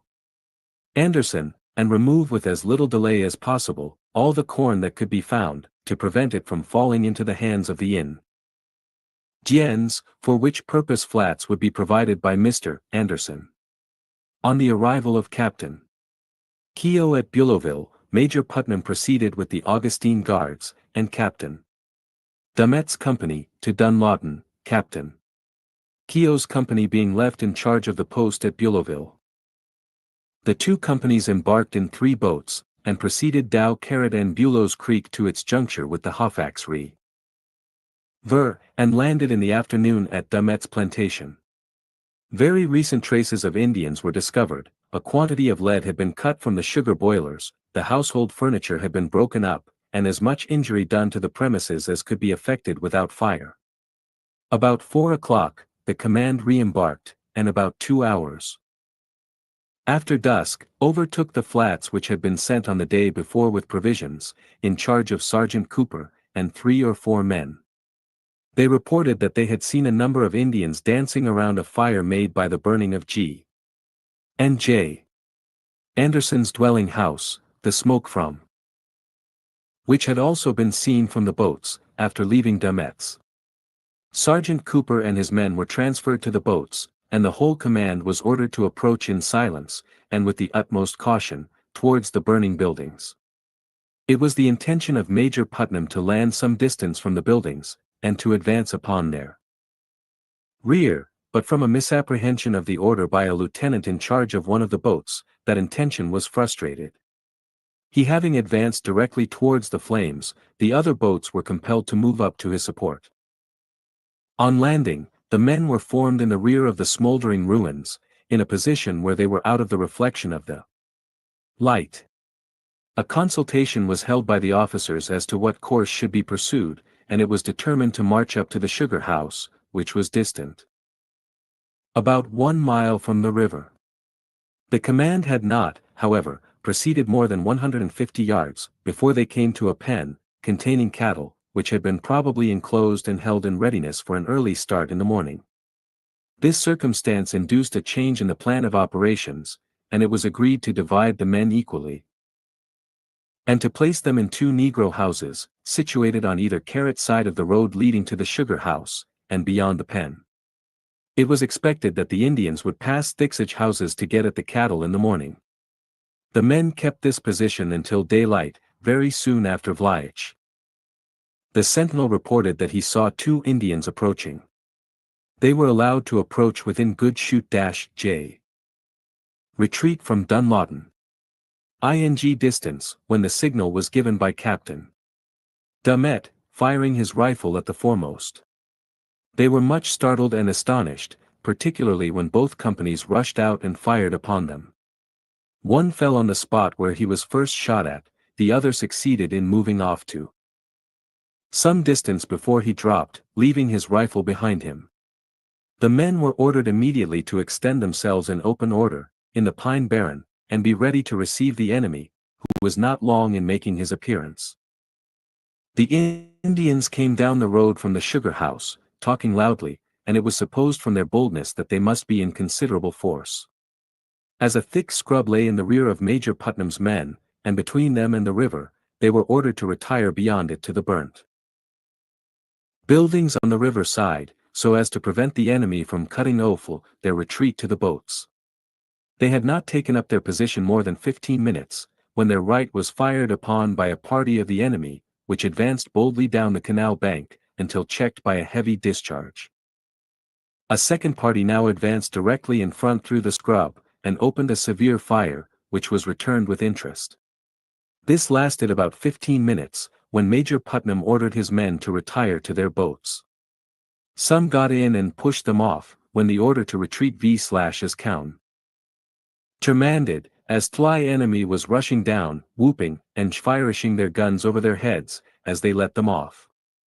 At the call to rally, the troops immediately rearmed, with the exception of 1 or 2, AUD poured upon, he advancing foe so hot and deadly a fire, that he was forced to retreat back into the scrub. Shortly after, a large reinforcement to the Indians was seen coming down the main ode, headed by a chief on horseback, who was encouraging MD leading them onward. The order to take to the boats IVDS again given. The descent from the shore being very gradual, the boats were at some distance from the landing, and were, at the time, aground. The smallest, which was, yelled like a whaler, was left, whilst the 2 canoes, after considerable difficulty, were got afloat. It was while men were pushing them off, that most execution was done by the Incaratmai, as it required the united strength. Arrival at Bulos. Of all. Independently of this, in wading out, few had taken the precaution to hold their guns over their heads, consequently, most of the locks were wet. Of the party who abandoned the whale boat, one, a Negro belonging to Mr. Anderson, was killed in the water, another, a white man, entered one of the canoes, and a third swam over to Pelican Island. When they had proceeded some distance from the shore, the Indians came down, sing, and whooping, and performing all sorts of antics, to testify their joy. They seized the whaler, and by main strength, dragged her off, and about 10 of them, getting in to her, came out a short distance from the shore. They were immediately fired upon by such as had dry guns, which stopped them. When the savages first came out, they were seen to pick up one of the 2 Negroes, who left the whale boat, without harming him. To return to the 2 canoes. One of them got ashore on the point of Pelican Island, which lies directly opposite the battleground, in the middle of the river. The men were all obliged to jump out so as to lighten her, as the tide was rapidly ebbing. It was at this time that young Gauk sprang out with the rest. It is supposed that he mistook the object of the others, for instead of remaining by the boat, he ran up the island, and no persuasion could induce him to come back. The necessity was urgent, the mare could not wait for him except at their own peril, he was therefore left. Sails were hoisted, and all speed was made to overtake the other boat, which was hastening to Bulos Creek, in order to reach his place before the Indians. Had they not done so, the savages might easily have cut of their retreat and slaughtered them to a man, in their press and crippled condition. There were positions all along the river, where the woods stretched down to the water's edge and where situations presented themselves admirably adapted for an Indian ambush. The 2 canoes arrived safely at Bulos, about 3 o'clock in the afternoon, when a party was immediately dispatched, on horseback down the beach, to look for Gould and Marksy. They soon returned with the latter, and the Negroes had manned the flats, and taken the beach as soon as the Carrot statement of killed and wounded saw the result of the battle. Marks stated that he swam over to Pelican Island, and found Gould there, whom he adcarred is to cross and take to the beach, but he would not having no confidence in himself as a swimmer. As soon as Marks had rested himself, he jumped overboard and swam to the beach. While they're crouching under the bushes, he saw the Indians cross in the whale boat to the flats, and destroy everything that they contained, after which, they recrossed without seeing Gould.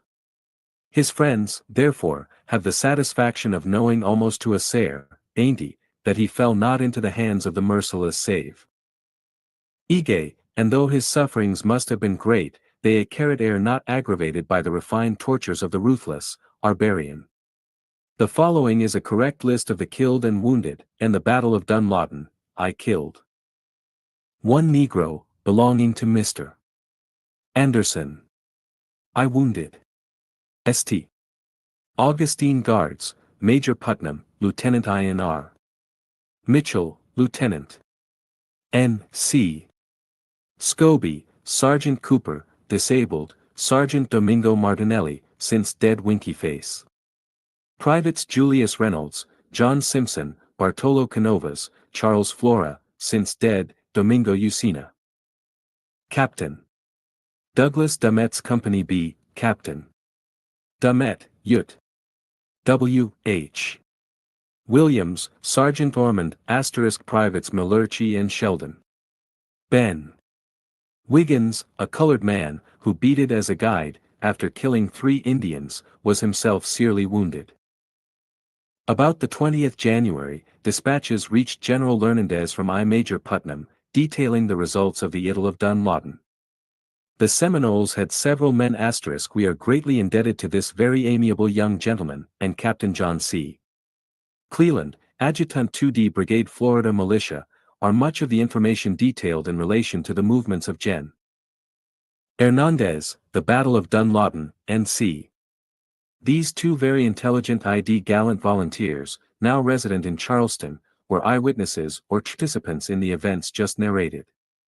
Sergeant Ormond, it will be poor-ived, was W. Cunded. His person has several proofs of his valor, and one, the ball struck so critical a spot, that it must have proved fatal, but for the fact that the Indians loaded very inefficiently, and without patches. His hypothesis is also confirmed by the case of Mr.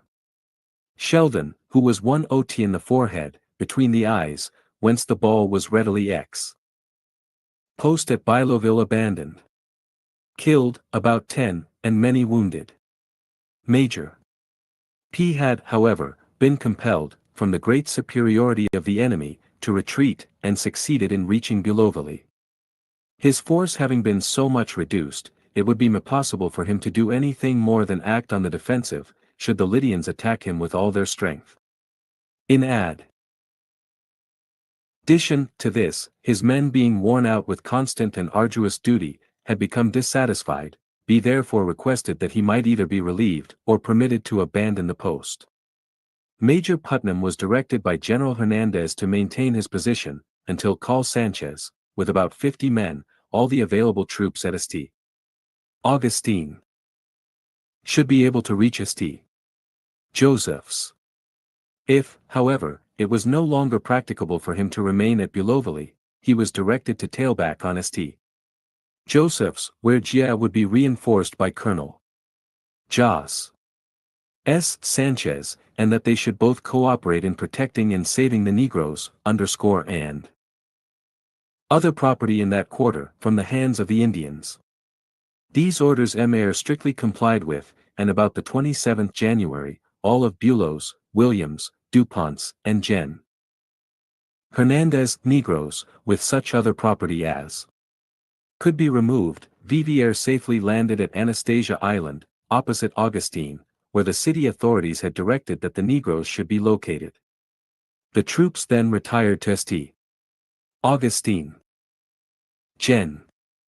Gaines, who left his headquarters at Memphis, Tennessee, on a tour of inspection, arrived at New Orleans about the 15th January, 1836.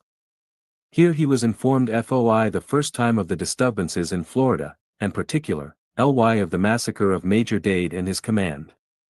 He immediately communicated with the governor of Louisiana and requested him to call upon and Ho-D in readiness a bod of volunteers for service in subduing the Seminole Indians. He then proceeded to Pensacola for the purpose of solicit the cooperation of the naval forces on that station. Arriving there, he found that his wishes had been anticipated. Commodores Dallas and Bolton, and Captain Webb, have already directed their attention towards Tampa Bay. Gen. Gaines reaches Camp King and other inlets of Florida, whither they had ordered marines and munitions of war. On his arrival at Mobile, Gen. Gaines felt called upon to adopt the most prompt and decisive measures to sustain the military post within his command, and secure peace to the frontier. He therefore ordered Lieutenant Colonel Twiggs to receive into service 8 companies of the volunteers requested from the governor of Louisiana, and, together with the regular force at Baton Rouge, New Orleans, and other stations in the immediate vicinity of New Orleans, to hold himself in readiness for a movement to Tampa Bay. This order was dated at Mobile, on the 18th day of January.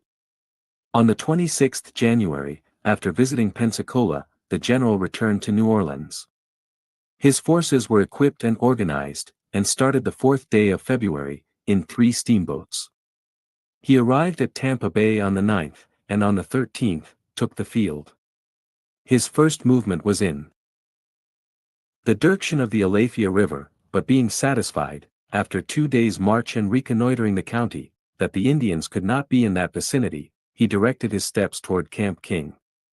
He had taken only 10 days' rations with him, but was under the impression that a large supply of stores had been collected at that post. The march was continued to Fort King, passing on the 20th February. The battleground of the gallant band cut of Thunder Major Dade, where Gen. G. had the bodies of 106 heroes interred. The troops moved to solemn music around the little breastwork. The march was continued for a short distance on that day. On the 22d February, the command arrived at Camp King, and agreeably surprised the garrison of one company of artillery stationed at that post. On his arrival at Camp King, Gen. Gaines found a very insufficient supply of stores. The next morning, the 23d, all the horses were sent to Fort Drane, 22 miles northwest, with a convoy for provisions. On the 24th, the convoy returned with all that could be procured, which was but 7 days' rations. This, with 2 days' supply found at Camp King, made up all that could be looked for from this quarter. After mature deliberation, the general determined to move south by the battleground of Clinch. Gen. Gaines arrives at the Outlacoochy. The general left Camp King on the 26th February, and on the 27th, at 2 o'clock, reached the right bank of the Outlacoochy, at the point where General Clinch crossed the river on the 31st December.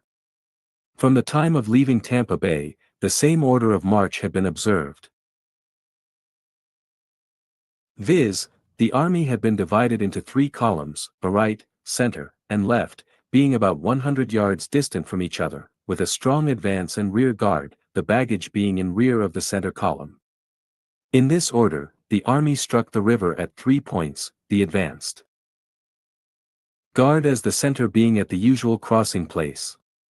The baggage and rear had been ordered to halt, as the general only intended to examine the crossing place.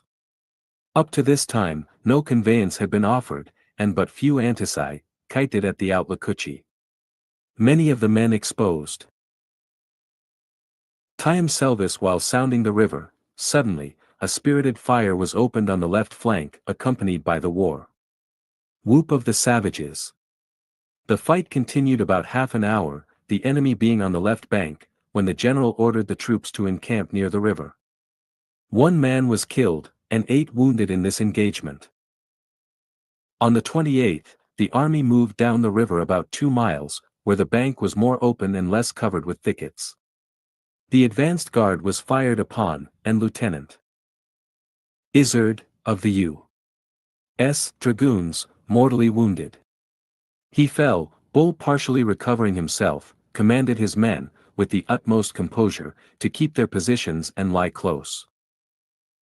After 5 days of suffering, he died on the 5th day of Yarch, and was buried on the banks of the Outlacoochy. The fight was continued on the 28th, from 9 o'clock until 1 p.m., with little or no intermission, when the army again encamped.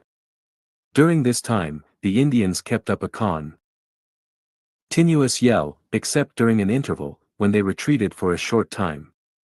The loss this day, beside Lieutenant Izard, was 1 man killed, and Captain Sanders, commanding the friendly Indians, and Captain Armstrong, commanding the U.S. SCHR.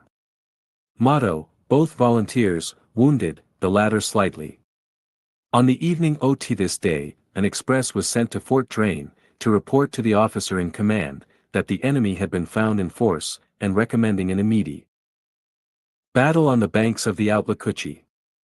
8 movement, crossing the Outlacoochy some distance above, and thence to move upon the enemy's rear, which it was hoped would terminate the war.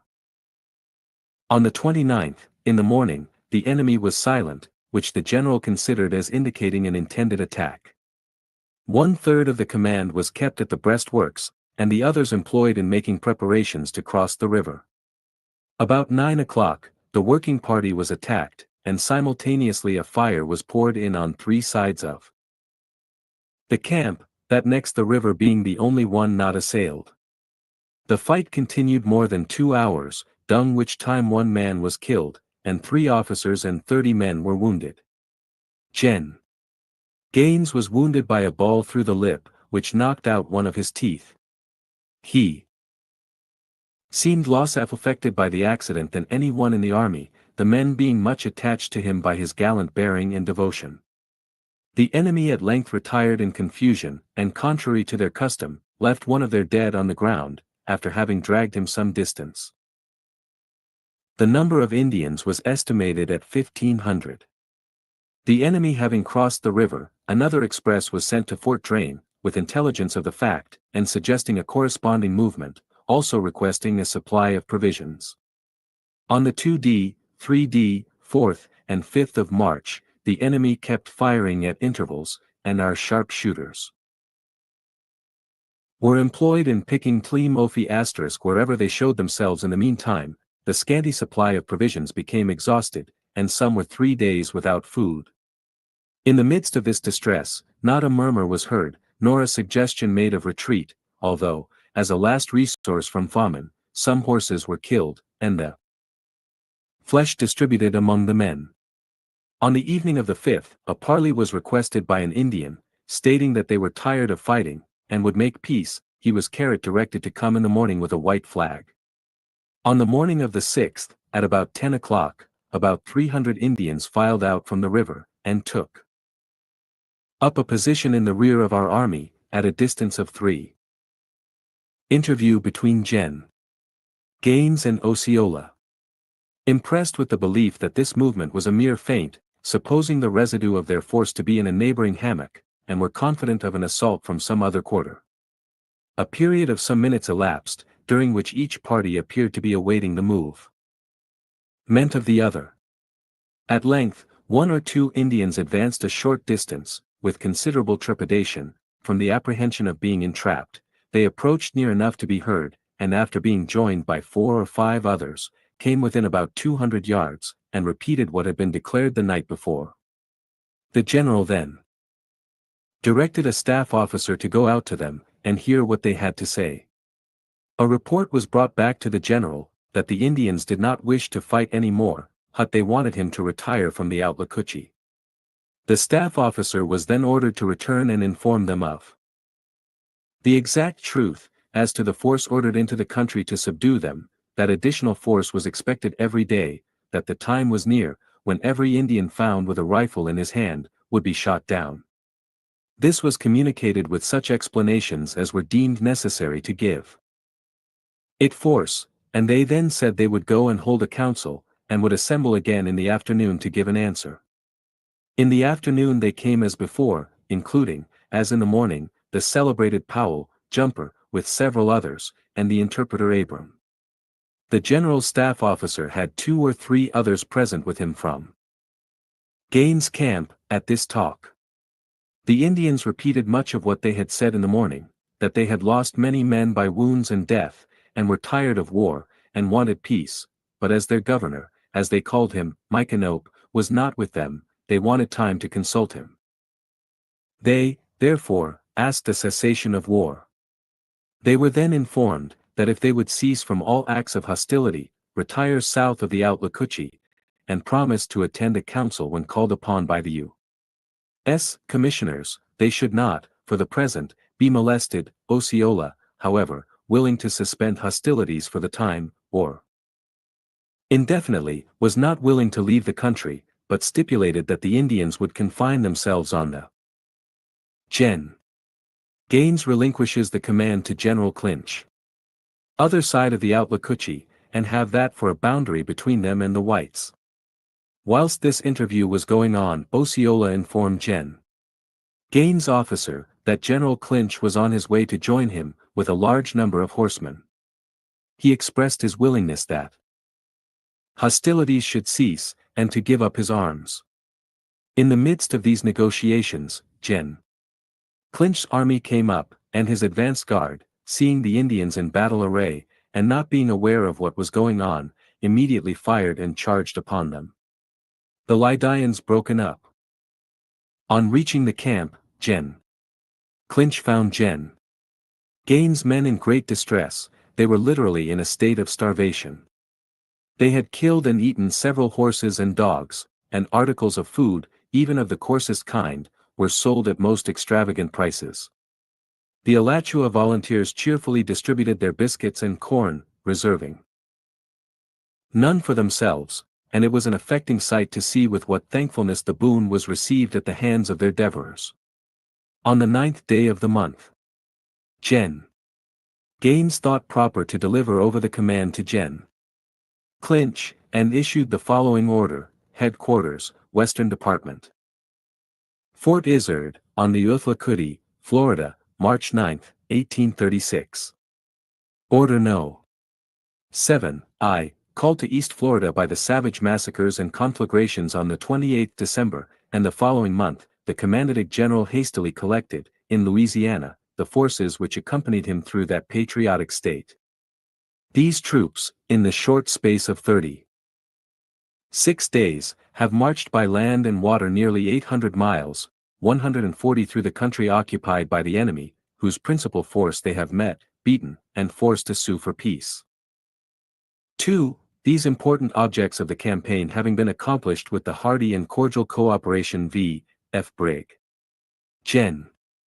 Clinch, to Lyow's sound judgment the de. Gen.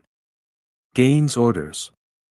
Fence of this frontier had been wisely confided, and by whose gallantry the enemy had been chastised on the December 31st, and since held in check as far as his limited means would allow, the troops of Louisiana are placed under his command, in order to guard against the known faithlessness of the enemy, until the arrival of the forces under the officer charged with the diplomatic arrangements of the War Department.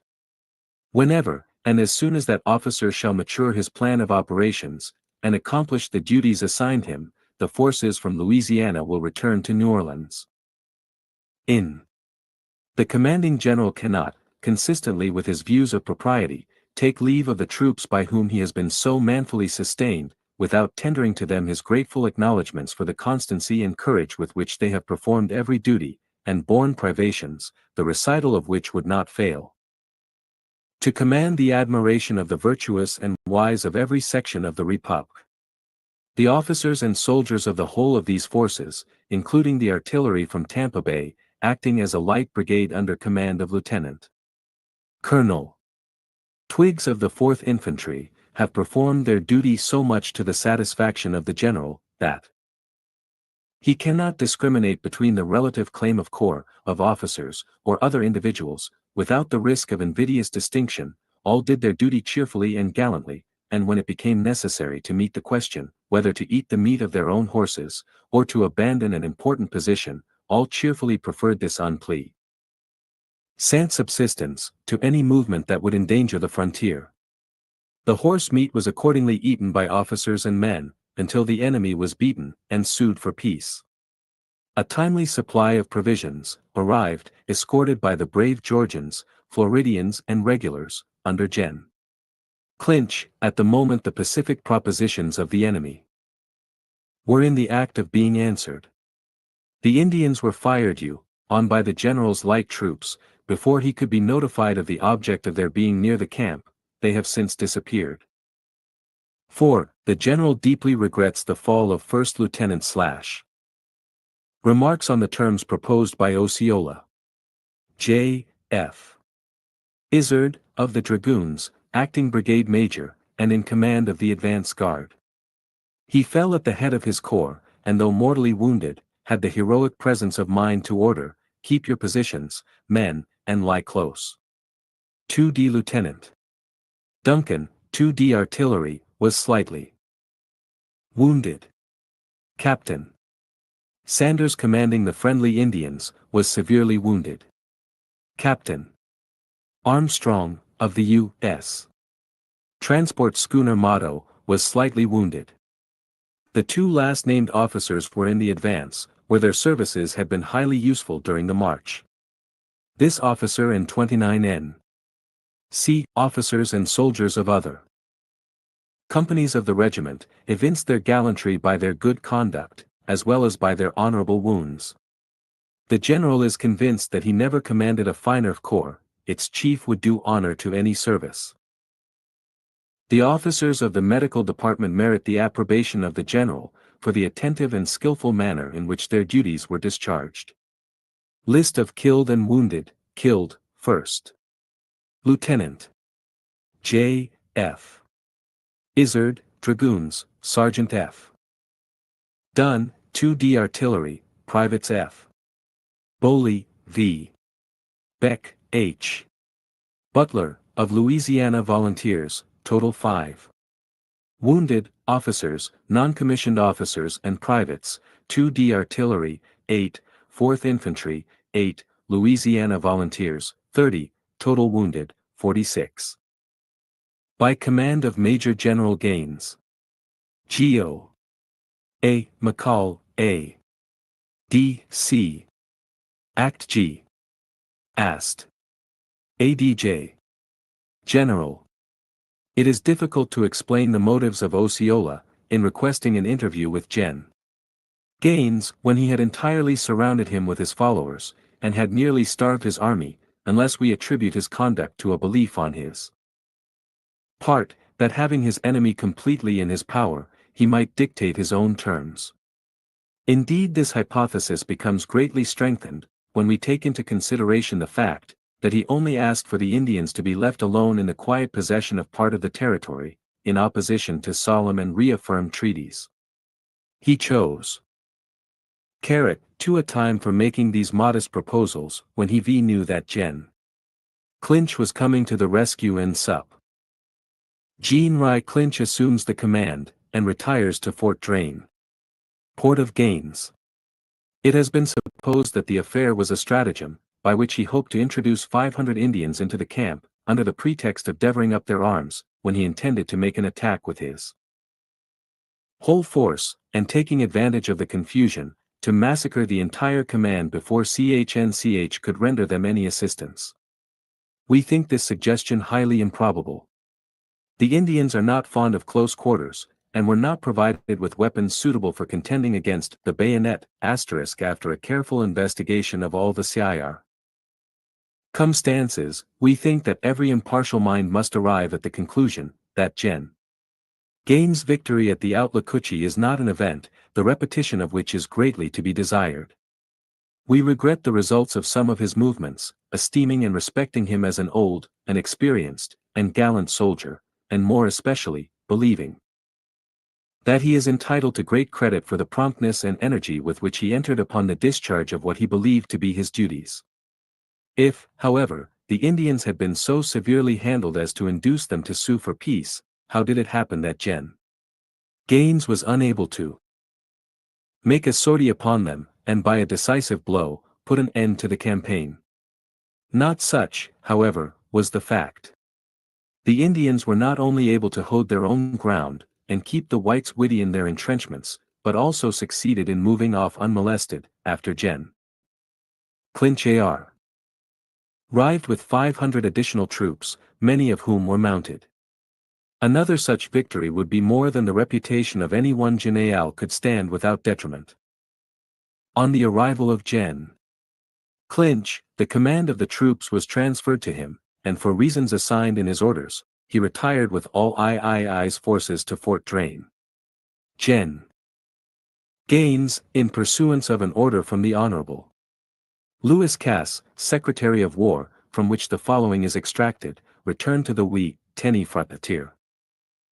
If we conclude that Micanopy was not at any great distance, or that the need to consult him was at all, the idea is more likely that the object of Osceola's interview with Gen. W. as to gain time to remove the women, children and effects. Force of Gen. Gaines. War Department, 23d January. 1836, Sir, I am instructed by the President to request that you would repair to some proper position near the western frontier of the state of Louisiana, and there assume the personal command of all the troops of the United States, who are, or may be employed in any part of the region adjoining the Mexican boundary. It is not the intention of this order to change at all the relations between yourself and the military departments under your command, but to require your personal presence at a point, where public considerations demand the exercise of great discretion and prudence. General Gaines's army was composed as follows: OFFI. Sayres, Major. Gen.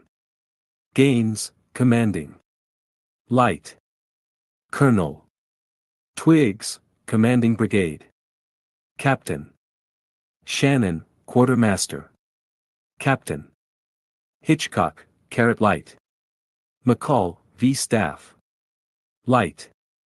Izzard, Light. Colonel.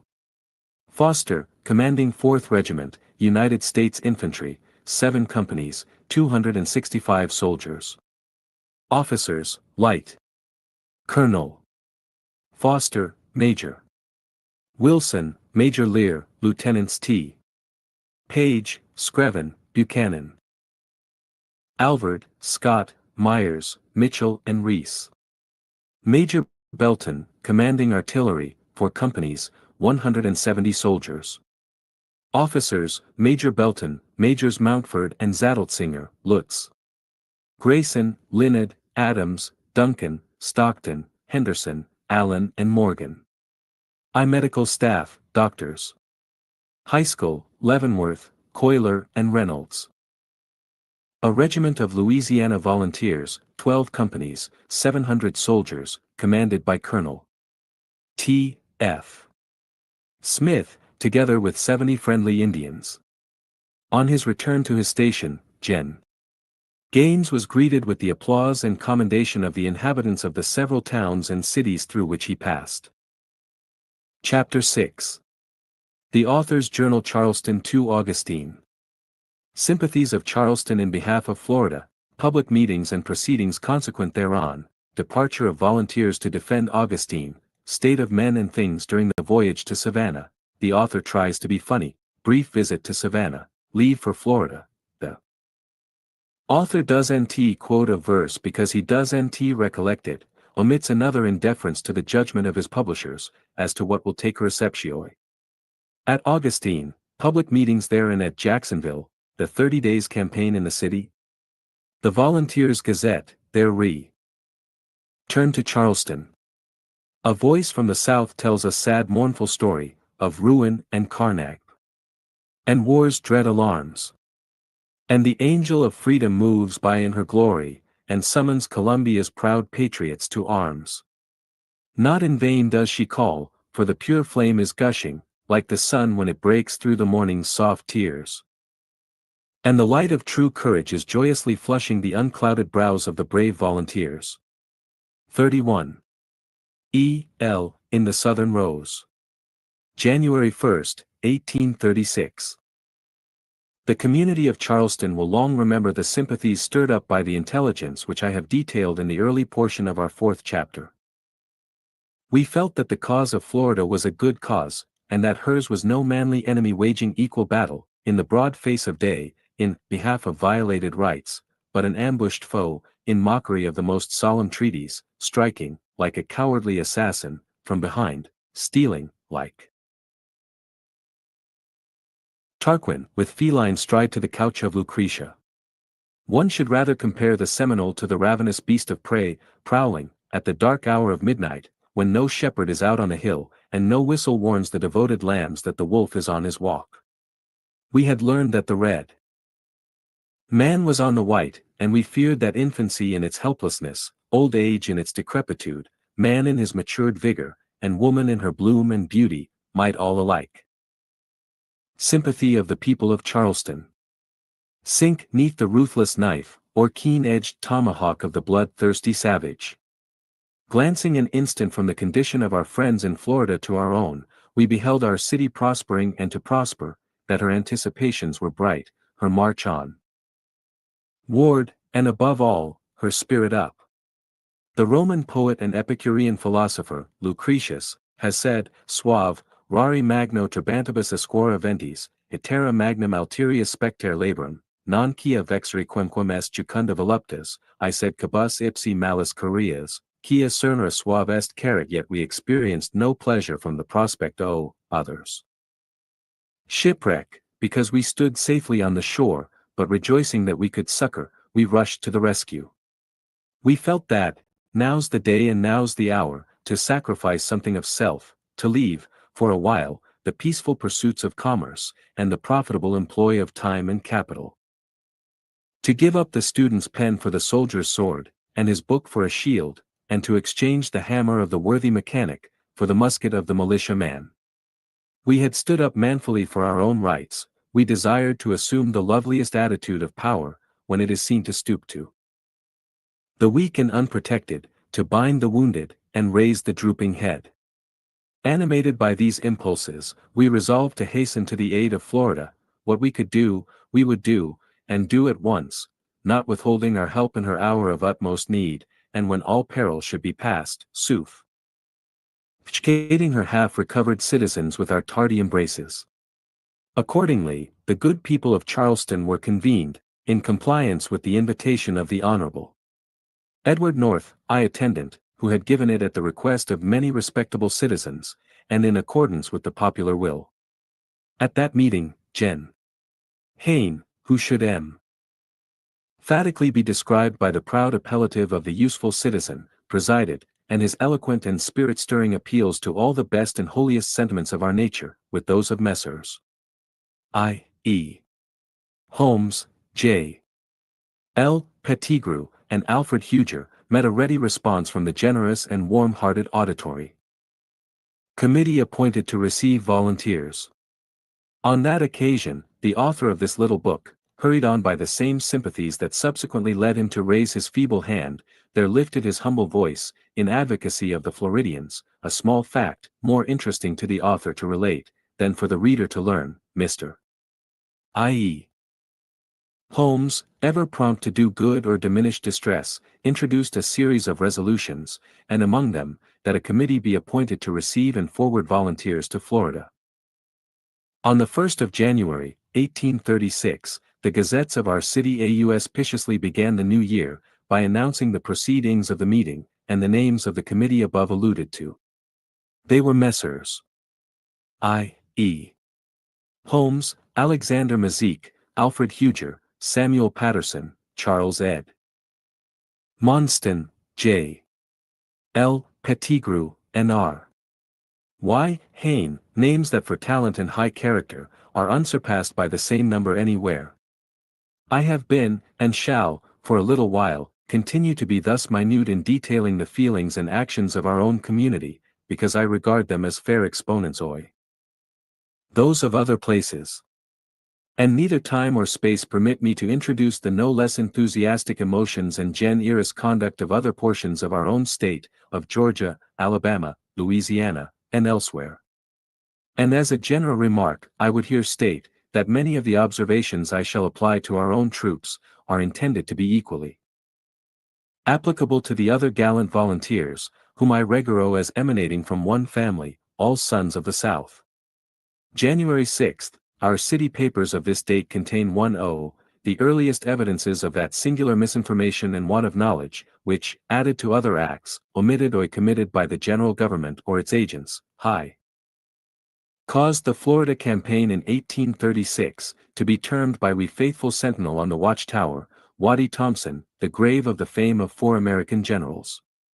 The journals of this day state, that the committee above, named were informed by Gen. Eustis, that the force under Gen. Clinch, and that of the mounted volunteers under Gen. Call, were fully adequate to subdue any force of Indian and Negroes, that could possibly be raised in Florida, A.N.C. Assistance sent from Charleston to St. Augustine. If necessary, to expel them from the territory. The committee add, that requisitions having been made by the military authorities in Florida, upon the U.S. officers in this harbor, the requisite supplies were immediately shipped, and that it is not probable, therefore, there will be any occasion, either for volunteers, arms, or supplies, to be forwarded to Florida on the part of our citizens. A few days dispelled this pleasing illusion, would that all errors of the campaign had been as early detected and repaired. January 12th. On receipt of intelligence that a battle had been fought on the banks off the Amakshara, or Outlacoochy River, in which about 300 regulars were engaged, and 27 volunteers, under the command of Gen. C. Unchanged, the committee were convinced that the time for action was come. They dispatched a special messenger to Gen. Eustis, requesting that a company of regulars should be forthwith forwarded, with the requisite arms and ammunition. Their request was promptly complied with, and Captain Porter, of the artillery, ordered to hold himself in readiness, at an hour's warning. A letter was written to the authorities of Augustine, apprising them of the intention to send on in 48 hours, a company of U.S. soldiers, arms, munitions of war, and provisions. Accordingly, the steamer John Stoney was chartered, and by her was sent, under the orders of Gen. Eustace, a company of artillery, and a field piece.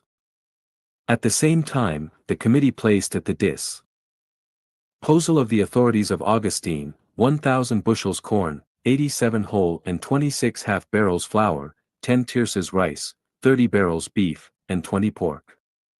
The committee state that every assistance has been readily afforded them by Gen. Eustace, and desire thus to express publicly their thanks for his active cooperation. The return of the Stoney brought a reply from the mayor, F. Whedon, and aldermen, Robinson and Gould, of Augustine, to the forenamed communication of the 12th.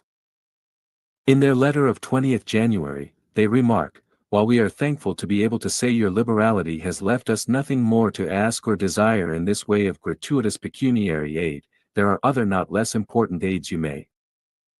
Public meeting in Charleston, January 21, render us. If a body of volunteers can be sent us to relieve our old men and invalids from the arduous duty of guarding the city, they would be most gratefully received. From Jacksonville, also, dispatches were received, earnestly entreating every aid in our power. They declared that starvation or murder stared them in the face. These communications, and this condition of affairs, induced an immediate invitation to the citizens to convene. January Caradist. A public meeting was held at the City Hall, at which the Honorable Judge Colcock presided, and R. Yedden. June. Esq., the able and indefatigable editor of the Charleston Courier, acted as secretary. I. E. Holmes Esq., chairman of the Committee of Citizens, appointed at the previous meeting, read a highly interesting report, which contains the following passage: whether assistance will be afforded by the general government, remains to be seen. At present, confusion seems to prevail both in the War and Financial Department of the government at Washington, a confusion which threatens utter ruin to the poor inhabitants of Florida. Gen. Hayne then addressed the meeting, and among other remarks, stated that Gen. Eustace had promptly repaired to his post on learning the emergency, and had since zealously cooperated with the committee. Gen. E. had received no official communication in relation to the affairs of Florida, but concluding from the late report of the Secretary of War, that there were 14 companies, consisting in all of 700 troops, under the command of Gen. Clinch, for the protection of Florida, the measures for the relief of that territory were shaped and regulated accordingly. It appeared, however, that the force under the actual command of Gen. Clinch fell far short of that number, and to this are to be attributed the disastrous results which have ensued. Gen. Hayne then read a letter of the 10th INST. From Gen. Joseph Hernandez, the military commandant at St. Augustine, stating the competency of the troops agreed to be furnished by Gen. Eustace, in conjunction with the militia of the vicinity, to the defense of that part of the territory, also a letter of the 14th INST. From Colonel Warren, of the floor ***. Speeches of Generals Hayne and Hamilton. Ida Militia, at Jacksonville, making a strong appeal for provisions and other aid. Gen. Hayne stated in conclusion, that $4,000 had already been expended by the Committee of Citizens, and that dispatches had been forwarded to the executive of this state, informing him of the whole course of proceeding on the subject. Gen. Hamilton, ever among the foremost in all noble enterprises, next rose, and in an animated speech touchingly alluded to the calamitous condition of the people of Florida, stated the gratifying fact that the banks of Tie City had that morning raised between $20,000 and $30,000, as a loan to Gov. for the succor of our fellow citizens of that territory, now exposed to the conjoint horrors of starvation and savage warfare, and added, that if men were wanted, he knew that the 4th Brigade, which he commanded, would do its duty. He also declared his full confidence that the chivalry and patriotism of our city would be manifested in the efficient shape of numerous volunteers, ready to take the field against the savage foe, and arrest the tomahawk and scalping knife, making even defenseless women and children their victims, in their ferocious work of death and desolation. He concluded with offering the following, among other resolutions: resolved, that a committee of 7 persons be appointed, for the purpose of conferring with the City Council, as to the best mode of organizing a system of immediate and efficient relief for our fellow citizens of East Florida, until the resources of the general government can be brought to their aid.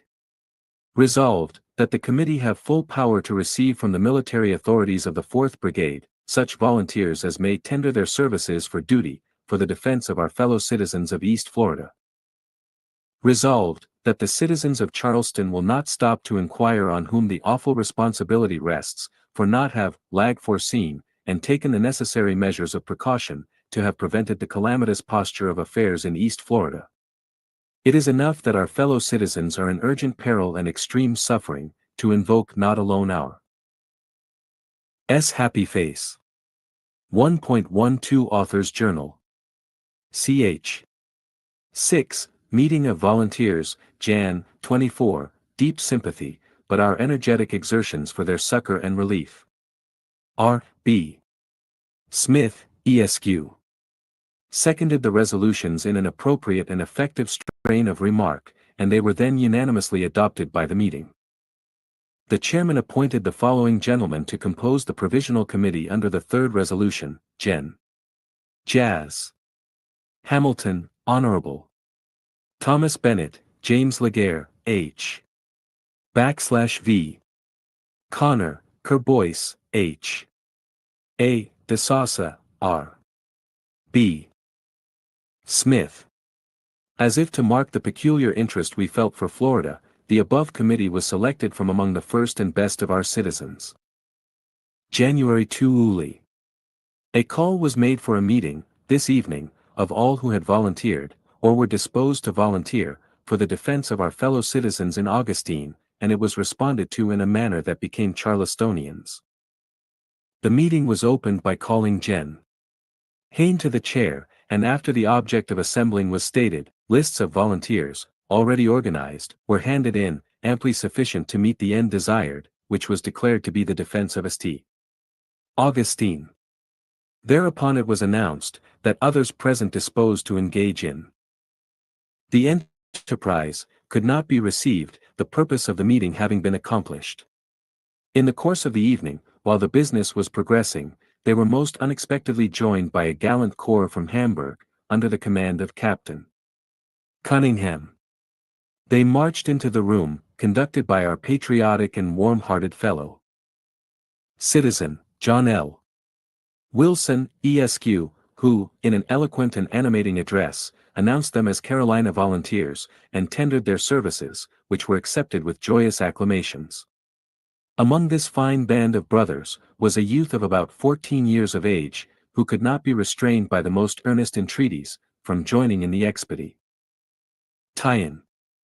I do not forget thee, little John, and you must remember him who dubbed thee Ball o' Fire and Marston Hall. More volunteers offer than can be accepted. Captain R. K. Payne tenders the services of a company from the Neck, to proceed with us to Augustine, and they are at first accepted, but subsequently have to be declined, as the numbers already received are more than required. Our Gaulani and generous fellow citizen, Captain John McGrath, with the liberality and kindness towards the unfortunate or distressed, which characterizes all his conduct, voluntarily offered the use of his steamboat, the Augusta, to the 16th and 17th regiments, should they furnish the requisite number of volunteers, to convey them to St. Augustine free of expense, and will himself accompany them, and bring back to Charleston, without charge, any ladies and their little ones that might be disposed to leave that place. January 25 I/I. The Sumter Guards and Irish Volunteers have made an offer of their services today, and are anxious to take part in the enterprise, but as our complement is made up, they cannot be accepted, which I greatly regret, on their account, not on mine, for I think with Henry v. Before the Battle of Agincourt, on the Earl of Westmoreland's wishing more men, if we are marked to die, we are enow to do our country loss, and if to live, the few or none, fly greater share of honor. There are repeated efforts of individuals to be incorporate, as such, with some of the companies that are going to Augustine. Hundreds can be enrolled if found necessary, as a disposition is evinced by many to volunteer, which is only repressed by the announcement, that the requisite number BR has been obtained. An ordinance, dated this day, is issued by Gen. Eustace, requiring the patriotic volunteers, who have so gallantly offered themselves for the protection of their fellow citizens in St. Augustine, to embark the following day on board the steamboats Dolphin and Santee. January 27. The tempestuous weather prevented the ammunition and supplies from being shipped yesterday, and therefore we will not depart till this afternoon. Captain Finley's company constitutes a corps of light artillery. Captain. Departure of the volunteers from Charleston. Ravenel's, and Captain Cunningham's, are to act as riflemen, and Captain Timrod's as infantry. On board the Dolphin. It must not however be fancied, that we left terra firma so quickly, or that all the foregoing occurred in as quick time as it has taken me to record it. The foregoing sketch no more reflects the reality, than a cold and stilly skeleton can represent the warm flesh and circulating mood of the breathing man. The socket is here, yet the eye is banished from its throne of light. But the citizens of Augustine are anxiously awaiting our arrival, and it would be cruel to detain the troops only in order to describe them, and the parting scene. Besides, the details would little interest any but our own citizens, and on their minds, we flatter ourselves it yet rests, and, lingering, haunts the greenest spot, on memory's waste. I therefore hasten over the busy hum of preparation, the inspection at the City Hall, where we were mustered into service, the march to the citadel, whence the soldiers were supplied with arms, the valedictory nod of acquaintances, the hurried departure from friends, the fond farewell of relatives, the rapid though warm grasp of a brother's hand, the tender yet clasped embrace and sad kiss of a sister, the kiss, sweeter because stolen, from the coy maiden, who in soul half consents to all, but our departure, which, were she frank, she would confess, is the only act of ours that gives her pain. Vain youth! Nor while life's crimson current circles at our hearts, can we forget the fearful forebodings of an anxious mother, as again, and oft again, she clings to a son on whom she may be gazing, as she dreads to think, for the last time, nor the manly encouraging adieu of a father, within whose secret bosom the waters of bitterness swell the more, for the stern effort at suppression, the advice, the prayer, the benediction of both. Oh, surely there is no sanctity of touch like that wherewith a parent blesses the bent head of a duteous and affectionate child. And think you that all this while the volunteer was soulless, senseless, or as he less a man, because momentarily melted into girlish grief, not for himself, or any prospect of poor author's reflections. So no peril, but for the pangs his absence would bring to others. Oh, do not deem him weak, for dauntless was the soldier's heart, though tears were on his cheek. He never can forget, however slightly he here alludes to that parting hour, the sword girded, the musket shouldered, the knapsack slung, tie marched through the streets, the attendant crowd of anxious friends that pressed around, the hand waved from the thronged window, the hat touched from the filled piazza, and even the very judges of the land, the grave minister at the sacred altar of justice, wafting us an adieu with their white kerchiefs that they give out to the streaming air. But above all, can there ever come a time when the volunteers shall cease to remember the last look of the beauteous maiden, her once lustrous eyes now shaded in dim suffusion, the tear tremulous on the lid, like stars reflected in a glassy lake, or betraying by its fast and frequent drop, a love her lip hath I carrot wire confessed, as she leaned over the balcony, or peered through the casement, arch peeper, at thou favorite brother, carrot H. Pet cousin, Or it may be, one who stood in the yet more delicate relation of the betrothed of her affections. And how looked the volunteers, when they, and all these things, were passing? There were eyes right, eyes left, anywhere but front, for behind them they were leaving all they held dearest. And how felt they the while? We had been a gay and giddy set, some of us at least. Yet, at that solemn moment, we were subdued to sadness. But my feeble pen would wrong their powerful emotions. My description must not linger on the shore, and imitate the delay wherewith we proceeded, on board ship. The German Fusiliers and Hamburg Volunteers have already sailed in the Suati. With the accustomed privy leg of an author, my little pen lifts up the Washington Volunteers and Washington Light Infantry, and sets them down on the deck of the Dolphin, alternately the saddest asterisk specially grave, when the arbiters of high and death.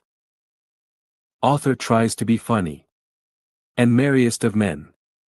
For nature, that flings the smile and tear in quick succession on the youthful front, never for long permits her laws to be violated, but by a recurrence of gay emotions, vindicates her outraged decree, that youth should be the season of liveliness. On board the Dolphin, January 2 st. Early morn. /nis, whiz, goes the steam, and off go we. Off, said the soldier, and away flew the light bark. When Madame Geoffrin was told of St. Bartholomew's walking some 10 or 12 steps with his head in his hands, she replied, "It is only the first step that counts, but it was not so with us. Our first step on the Dolphin which bore us from home, was into privations which ended only with our last step out of the vessels that restored us to Charleston. To realize this, you are to remember that we were, in part, a set of genteel young fellows about the town, who had been raised, as they say of horses in some states, and of men in others, most daintily by our dear mammas, Pelhams who had wielded nothing heavier than a cane or a cologne bottle, a riding whip or a currachng iron, Bloods, who bought nen cambric handkerchiefs and ribbed silk socks, only by the lightness of the former, and the weight of the latter, chemists, who could extract liquids from solids, a whole bottle of champagne from $3 hard, philosophers, who had the best possible theories about all things in the world, and a few other things besides, politicians, who prated of the Constitution of the United States ere our own were matured, moralists, who fancied that they, in their own persons, realized and illustrated the doctrine of the perfectibility of man, philanthropists, too busily engaged in adjusting plans for the government of the universe, to, selfishly, think of laying down any for their own self-government, delicate souls, who could not get hot, without catching cold. One must be fond of quoting, to call a steamboat thus. What a horrid, one genteel phrase this is I. Quotes Bonaparte and a celebrated senator. Being such, and so constituted, you will readily conceive that our first step was from comfort into discomfort, out of pleasures, not of memory, like Rogers, or hope, like Campbell's, or imagination like Akenside's, into privations.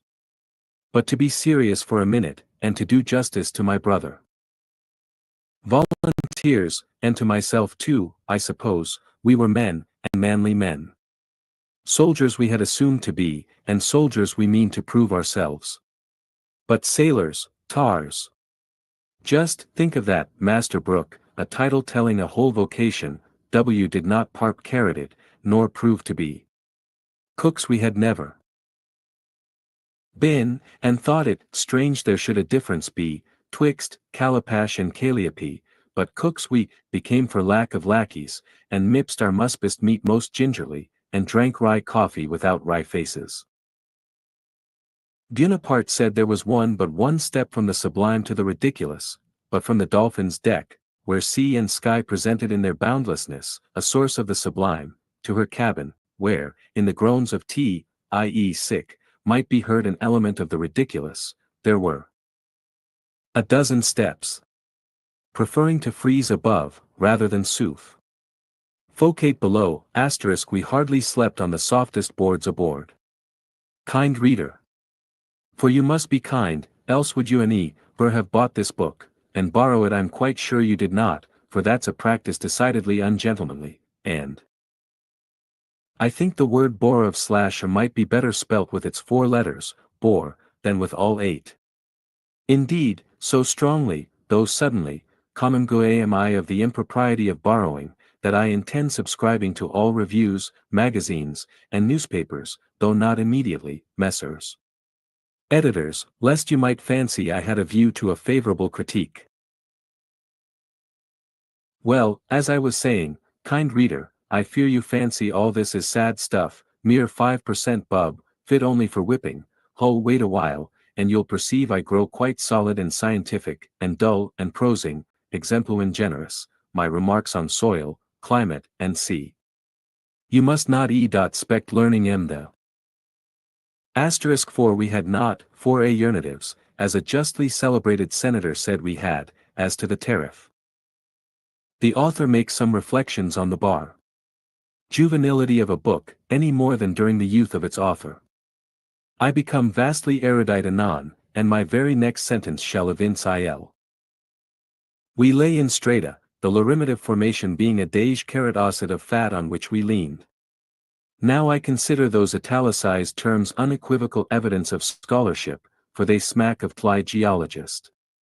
Yet I shall not stop here, but soar from geology, which is, of the earth, earthy, even up to astronomy, which should not leave the skies to read its lore in ladies' eyes. As I have said, we lay in layers, to keep out the cold air, and render our feelings warm towards ECI other and ourselves, a coil of rope our best bolster, and a cable chain, so hard, that I hope the last links are broken, are down. Iest pillow. But thanks to the benevolent ordinations of Providence, that philosophy comes early, which teaches us to make a virtue of necessity, by shewing us the necessity of the virtue, patience. So we laughed bitterly at bitter things, which is no crying sin, we opine. Having now reached the bar, I may be allowed one of professional phrases, and confess that, with malice aforethought, we tortured our fancies to eke out supposititious feasts and ideal viands, racking our brains for want of Eric, and becoming as merry as Punch, punched each other with solids for happy face arid of liquid punch, for some had wit at their fingers' ends, who had none on their tongues, a sort of manual exercise in which soldiers soon grow perfect. We were all busy, idling, for, as Cooper says, how various his employ, whom the world calls idle. Some were trimming garments, while others were trimming ship. On one side, leaned a youth agitated by the waves. Opposite him reclined another, moved by the affections. There was no affectation in this, though both were affected, sea-sickness and homesickness ruling with alternate sway. Nor were there wanting, quips and cranks and wanton wiles, nods and becks and wreathed smiles. Goes to sleep, and borrows ideas from a friend. The laugh, the jest, and paper bullet of the brain. It was then and there was formed that debating club, of which I had the honor of being vice president, that had the temerity to undertake the elaborate discussion of that knotty point.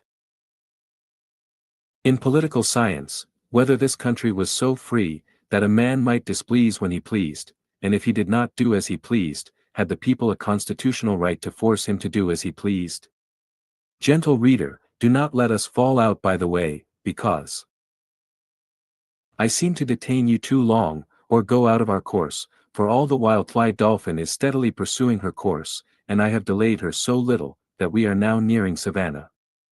For, amid these bitter jests and pleasant privations, we pursue our onward way, our motto being *n. Avant. And as, time and the hour run through the roughest day, we, at length, find ourselves in view of Tybee Light.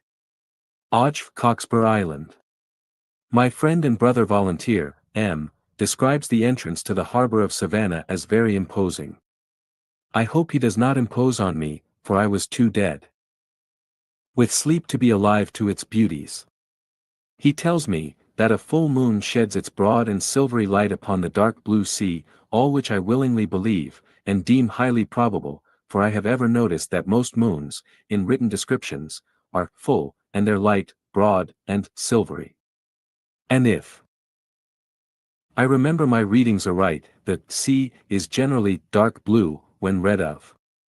The lighthouses were also in view at the same time, in my friend's view, not mine, I continued asleep, and my eyes were too tightly closed give loose to aught but dreams. Their brilliant light is true. Calculated to inspire hope in the most forlorn condition of the shipwrecked mariner. So pleasingly, playfully, joyously danced the waves, that I thought of all that Byron ever said of the ocean, and felt disposed to lay my head upon its bosom. It is still my friend that speaks, as must be obvious to all who will be at the pains to remember, that I was dozing, not even dreaming of Byron, but of bacon and hard bread, and not feeling remarks on the beauties of nature posed to lay my head on any damper bosom than where it was, on the dew and sea-sprent deck. From these comments, you think me very unsusceptible to the beauties of nature, my romantic reader, and so you'd own, were you candid, but don't anticipate. I have, or rather, I am getting up, a moon for you, and such a Luna, a Florida Sultana of night, a real Indian Queen moon, yet not a savage moon, Ollie no. A very sweet one, but as I've just said, let's not anticipate. At present, you must excuse me, I can't stop the Dolphin's passage, nor expect Captain King, though a very clever gentleman, to let off her steam, merely that I may let carrot mine on poetic rhapsodies of the waters, now beautifully, intensely blue, then darkly, deeply green, or loveliest of all, roseate with the last flushings of departing day. You know the lines about, parting day dies. Like the dolphin, the fish, not the boat, at any rate I won't repeat them, and for two reasons. First, I'm disposed to compliment you by taking it for granted that you do know them, and to delay, I can't recollect them myself, they being, in my memory, but not in my recollection, as once said that ELO. Quaint and exact philologist, John Randolph of Roanoke. Besides the glorious and gorgeous sunsets of southern climes are too familiar to need delineating, or if not, you may see them in Mrs. Radcliffe's romances, better and brighter than I can do them up. For just the contrary reason, I arrest not the steamboat's progress, to prate of daylight on the waters wide, of infant sunbeams struggling into life, and Aurora modestly yet beauteously blushing from the embrace of night, in whose arms she had been reclining, and on whose cheek reposing, like a rich jewel in an Ethiop's ear. For, as few of my readers have ever beheld that rarest of city sights, a rising sun, so few would enter into my detail of all the purple glories that it flings athwart the fair face of nature. Savannah, 9 p.m., as I do desire to detail somethings not beheld by untraveled eyes, but which, I've seen and sure I ought to know, I cannot afford space to do justice to what is so intimately and extensively known as the city of Savannah. Waking thoughts. At which we have now arrived, and the warm-hearted hospitality of its enlightened and courteous inhabitants. Hurriedly lifting the volunteers over its bayou, so competent to satisfy the most ardent admirer of sand, and lightly bounding over the massy monument, beautiful in its perfect proportions and severely chaste simplicity, and the noble blocks of tall brick edifices, my magic plume lets down the volunteers, one moment, the CIT Hotel, to partake the unpremeditated, but frank and cordial civilities of the citizens, and the next, parting in the Dolphin for Augustine with mutual regrets, they that our short stay prevented their extending, and that the same cause debarred our receiving, further attentions. For we know how admirably and heartily the Georgians do these things.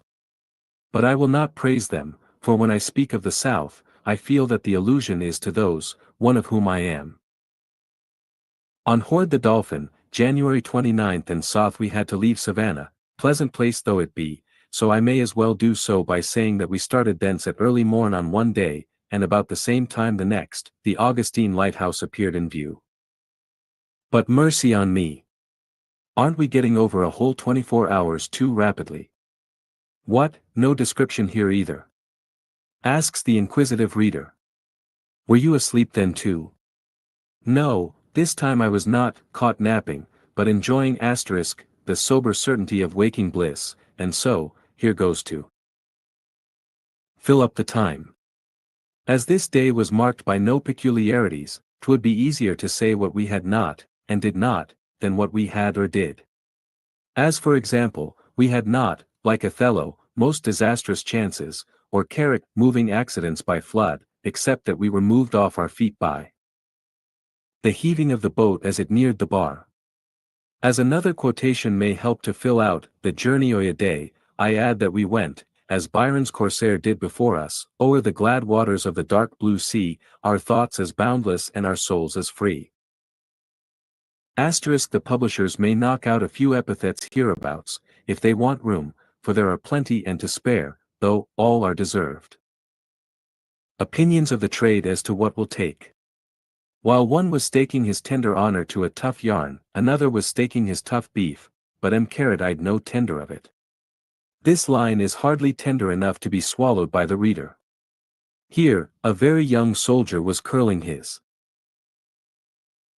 unresurable mustache, and there an old campaigner was picking his dinnerless teeth. On every side the milk of human kindness was poured out, and, in our flowing cups remembered, the more, for that on no side was there any other milk to be poured in. From the cabin might be heard the merry peal of some happy, because accepted, suitor, singing, "Come o'er the sea maiden with me," and on the deck, the plaintive tones of some pale dreamer, lowly murmuring, "Will yon, Ellen, when you hear of your lover on his bier, to his memory shed a tear. Bonnie lassie oh." I might add, as we are approaching the coast of Florida, that 'tis very handsome, a la distance, just to furnish occasion for citing the entire passage of Campbell, commencing, "'Tis distance lends enchantment to the view, and clothes, and sea Whitley its azure hue." But Messrs. B. and H. will exclaim that these scraps of Poe try will never do, that they're not the thing, their day is past, and that they'll not take with the public. This last argument is conclusive, and for judgment of books, give me the intelligent gentleman of the trade, all the world before.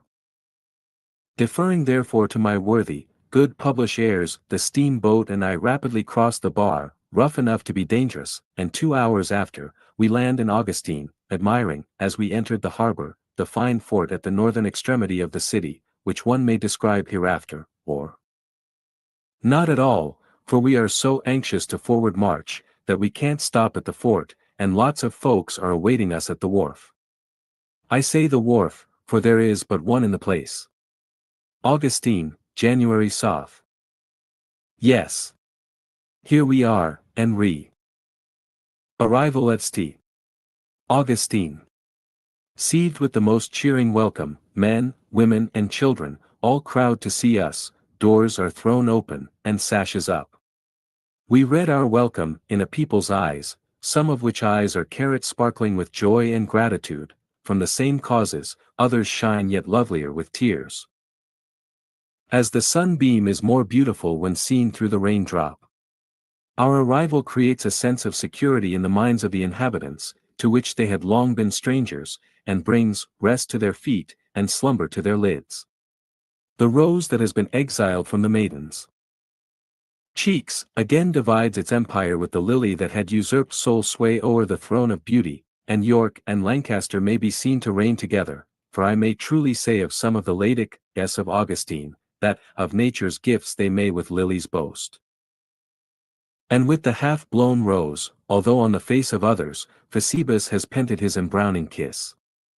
The aged, too, yield us a tribute of gratitude, and the pious parent who kneels in thanksgiving to God, invokes a blessing on the head of the South Carolina Volunteers.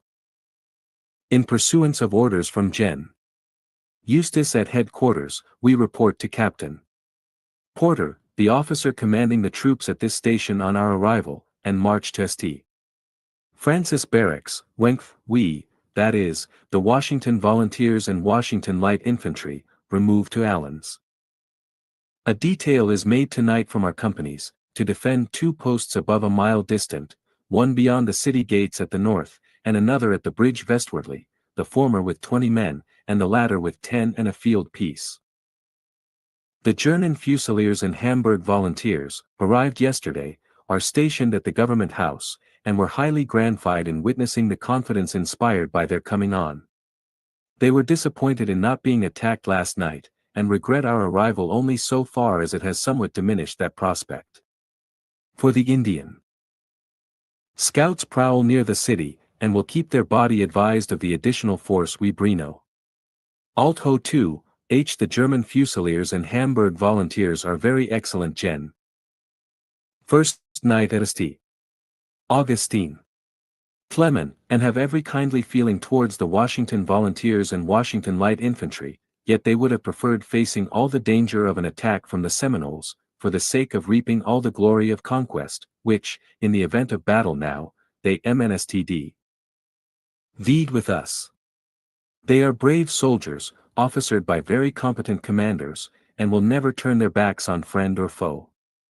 But for my own part, when I regard this place, with its fort and barracks, its stone walls and narrow streets, where every corner may prove a Thermopylae, and when I contemplate the Indian habit, to surprise small and avoid large bodies, I cannot either hope, or fear they will assail any party, while actually in the heart of the city, although spies and plunderers may often hover over us and around, and attack all who wander in the suburbs.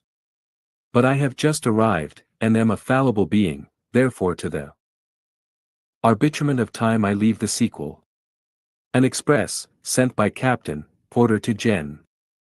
Clinch, has arrived, and reports that he was fired upon across the river.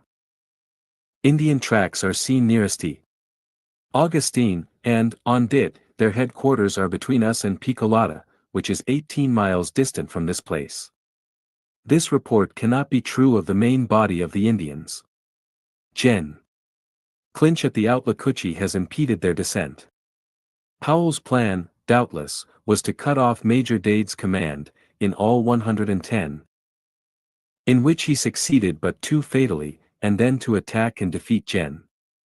Clinch, in which effort he has been foiled by that gallant general. Powell therefore cannot advance north without placing himself between two fires, Clinch at the south, and our troops here. His effort, I fancy, will be to cut off supplies, and prevent a junction. A meeting of the citizens of St.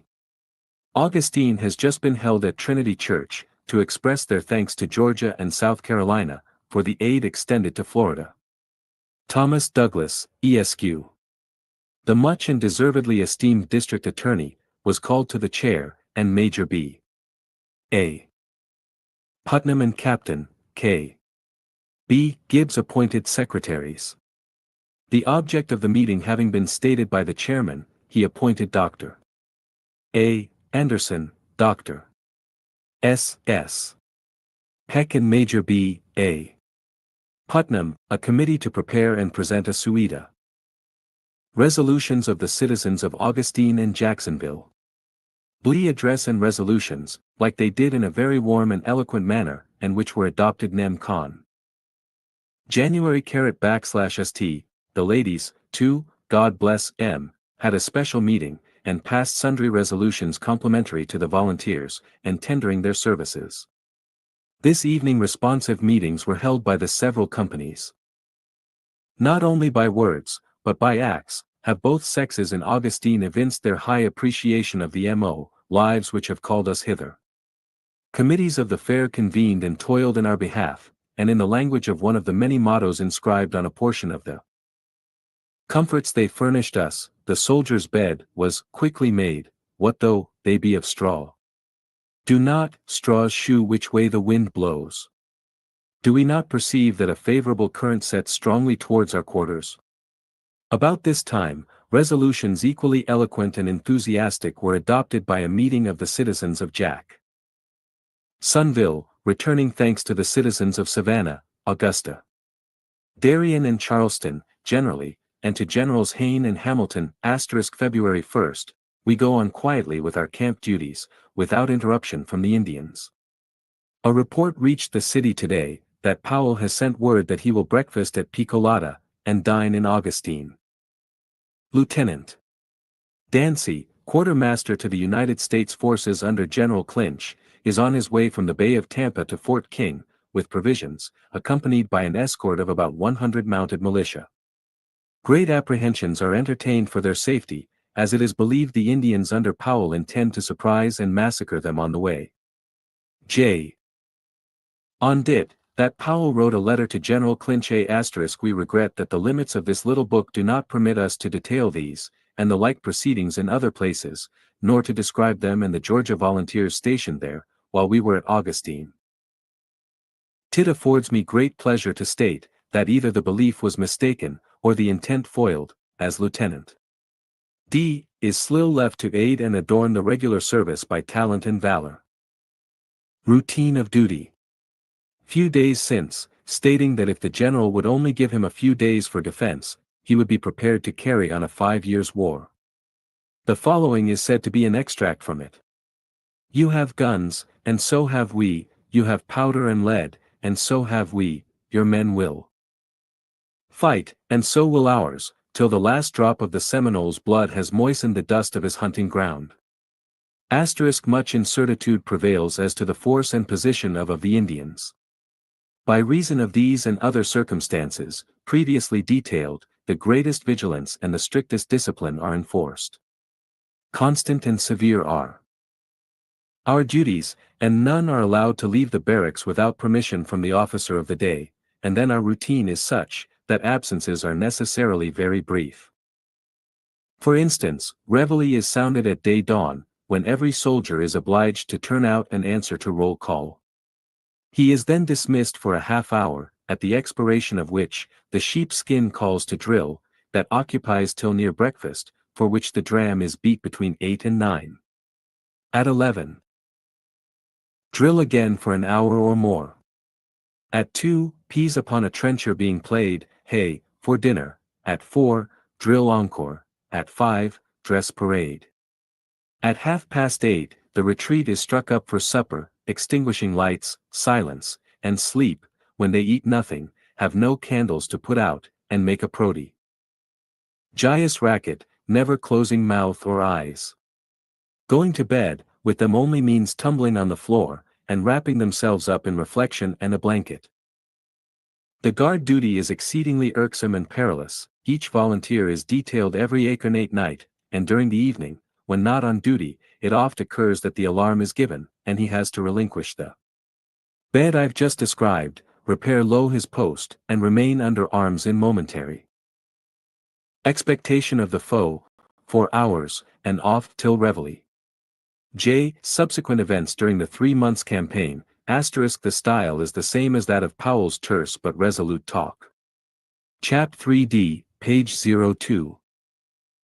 This may seem like exaggeration to those who were not of us and with us, but it will be readily responded to by every brother in arms, then there, if he recall to memory the relief of heart he felt when, at reveille, he eld his fellow soldiers returned from the pickets unscathed. Perils of the volunteers. Confirmed the belief, that in the 30 days just prior to the army's advancing south, the Indians were ever and anon prowling about our piquets, and were prevented from nearer advances towards the city gates, by the unceasing vigilance of the volunteers, who had come to Augustine's defense. This strict police cannot now be maintained by the Florida militia, for few are left in the town, and of that few some are disabled, or dying of wounds, and the remainder are hosted by the severed carrot of previous and oft-renewed vigils. The volunteers who guard the post beyond the city gates, and that at the bridge, never leave the barracks unattended by fears and hopes for their safety. For it is regarded as a forlorn hope, les enfants perdus, as the French phrase it, predestined to certain annihilation in the event of a night attack by the Indians. Such re the positions and duties of these guards, that they can do but little more than fire, not in their own defense, but to alarm the city. They go out under these impressions, and go out willingly, for they are well content to die, if their deaths may save the lives of women and children. February 2d, we have a hard time of it, and miserable rations, shamefully and scantily doled out. The only thing good about our provisions is, that they are distributed by the merry and amiable assistant quartermaster, John E. Dunn, who toiled most ardently and incessantly to promote our Comfort and content. Had his powers equaled Lee's will, his kind and generous heart would have converted our slops into potable coffee, and our flinty biscuits into bread capable of being mangicated. Large lots of volunteers are crowded into small rooms, and the floors on which we lay, are of what is known by the approbate name of hard pine. Thus have we hard boarding and hard lodging. February 4, th, the ladies, angels as they are have made up and sent mattresses to the volunteers, and bunks are framed to fit them, by our brother soldiers, Messrs. John Smith and Edward Axon, and a few other kind and clever souls like them, whose names not being now recollected. The Sunday Morning's Herald, AUD Volunteers Gazette. They have thus lost their chance for immortality, by not being handed down to future times on the records of this sure. NAL. Most of us who can, are HHNG rooms and furnishing food for ourselves, at our own expense, and decline a consumptioi of the U.S. accommodations, as they are inappropriately called. In verity, the fact of ours being a surplus revenue GX, urgement, would not be found out by its fruits. Here. To drive dull care away, Dr. Maki and I are getting up a newspaper, some lie it smaller than Colonel Webb's or the Sunda Happy Face Morning News.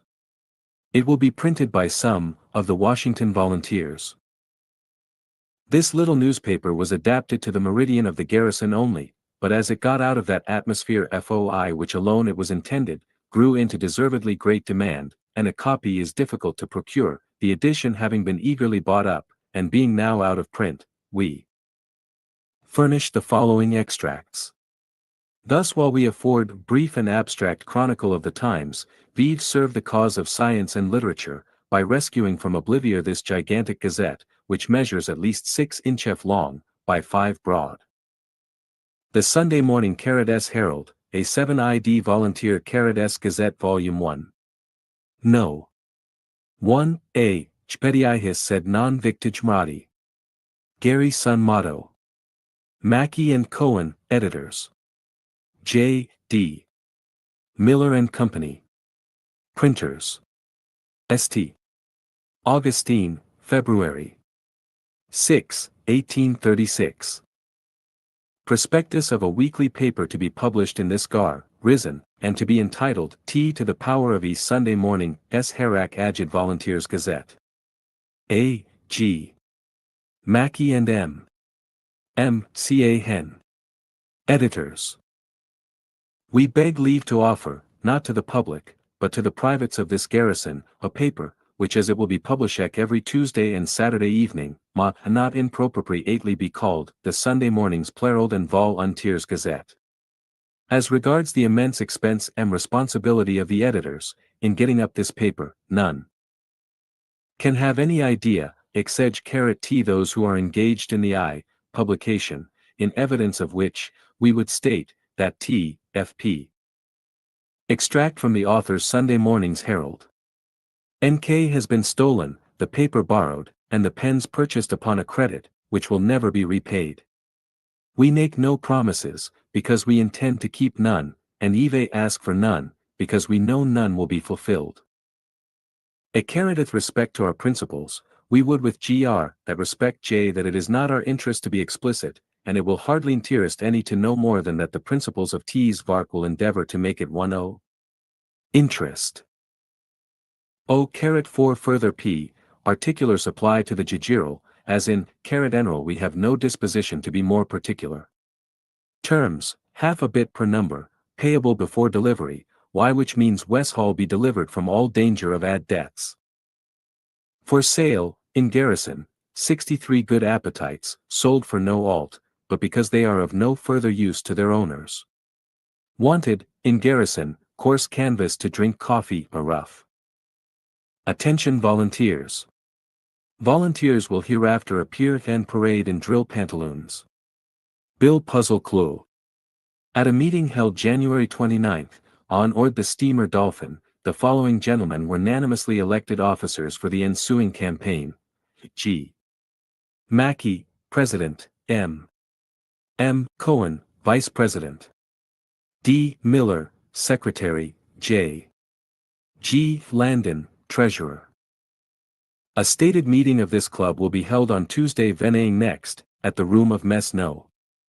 8. When the following question will be proposed for debate, is it constitutional to compel a man to volunteer? By order. J. D. Miller, Secretary. Bill of Mortality. List of deaths, diseases and disasters 1 Garrison, for the week ending, February 6th, starved to death, 10, surfeit from too much food, 0, jaw from picking teeth with a bayonet, 5, drop SJ, eye on the well, 1, drowned by the sound of the drum, voy. 3, consumption of beans, 5, died in the Grecian 7 AR of fat pork, 7, sick of parade, 63, choked by, Afi grounds, 8, total 105. Being 39 more than ever FR in Garrison. Continuation of extracts from the author's newspaper. Hard fare. One of the volunteers is reported to have dislocated his jaw in cracking a.u.'s biscuit. One of the editors of this paper tenders his professional services to any volunteer who may have gorged himself by a surfeit upon salt pork and beans. He makes drawings of landscapes and teeth. The other editor offers professionally to defend and carrot member of the corps who may be charged with a want-o appetite. He will also undertake to make drafts of marriage Seh Clements and S7 Null beer.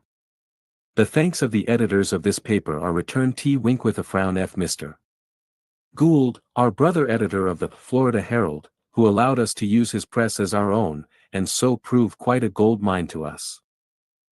See carrot wanted by the editors, information on various subjects. On bit.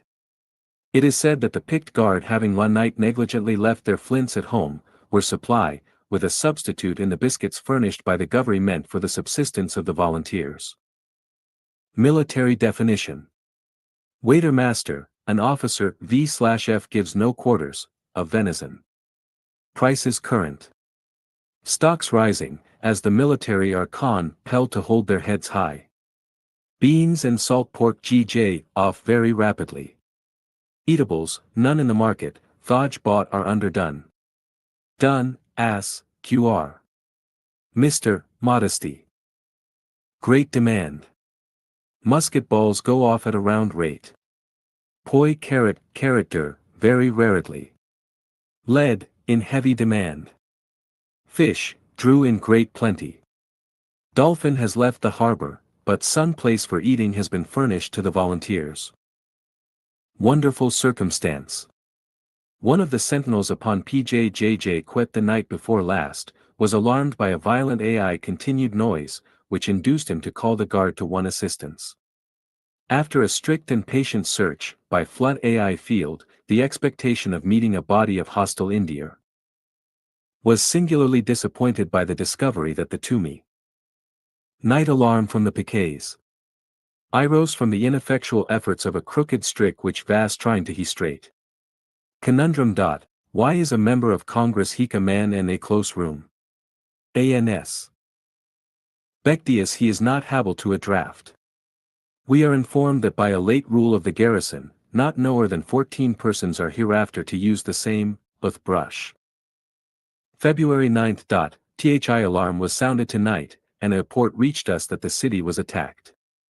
We repaired rapidly to the post of danger, which thus became the post of honor, marched through bushes and swamps, and regained under arms there during the entire night. Our sentinels fired on a scouting party of about 7 Indians, whom lay distinctly saw file to the left, and retreat through the shrubbery. On this occasion, every soldier placed his finers upon his weapon, as upon the shoulders of a tried and rusty friend, and every officer grasped his sword as he ruled the helping hand of a brother. Never was more promptitude evinced than by the volunteers, as they marched out to the relief of their sentinels, whom they feared might be cut off. Never was greater ardor manifested on theirs, as the guns continued to be discharged by the SNTRY during our progress to the piquet, and after our AR. Ivel. February LLTH. The prints of the Indian moccasins were distinctly traced by us yesterday near the spot to which the ring was directed on the 9th.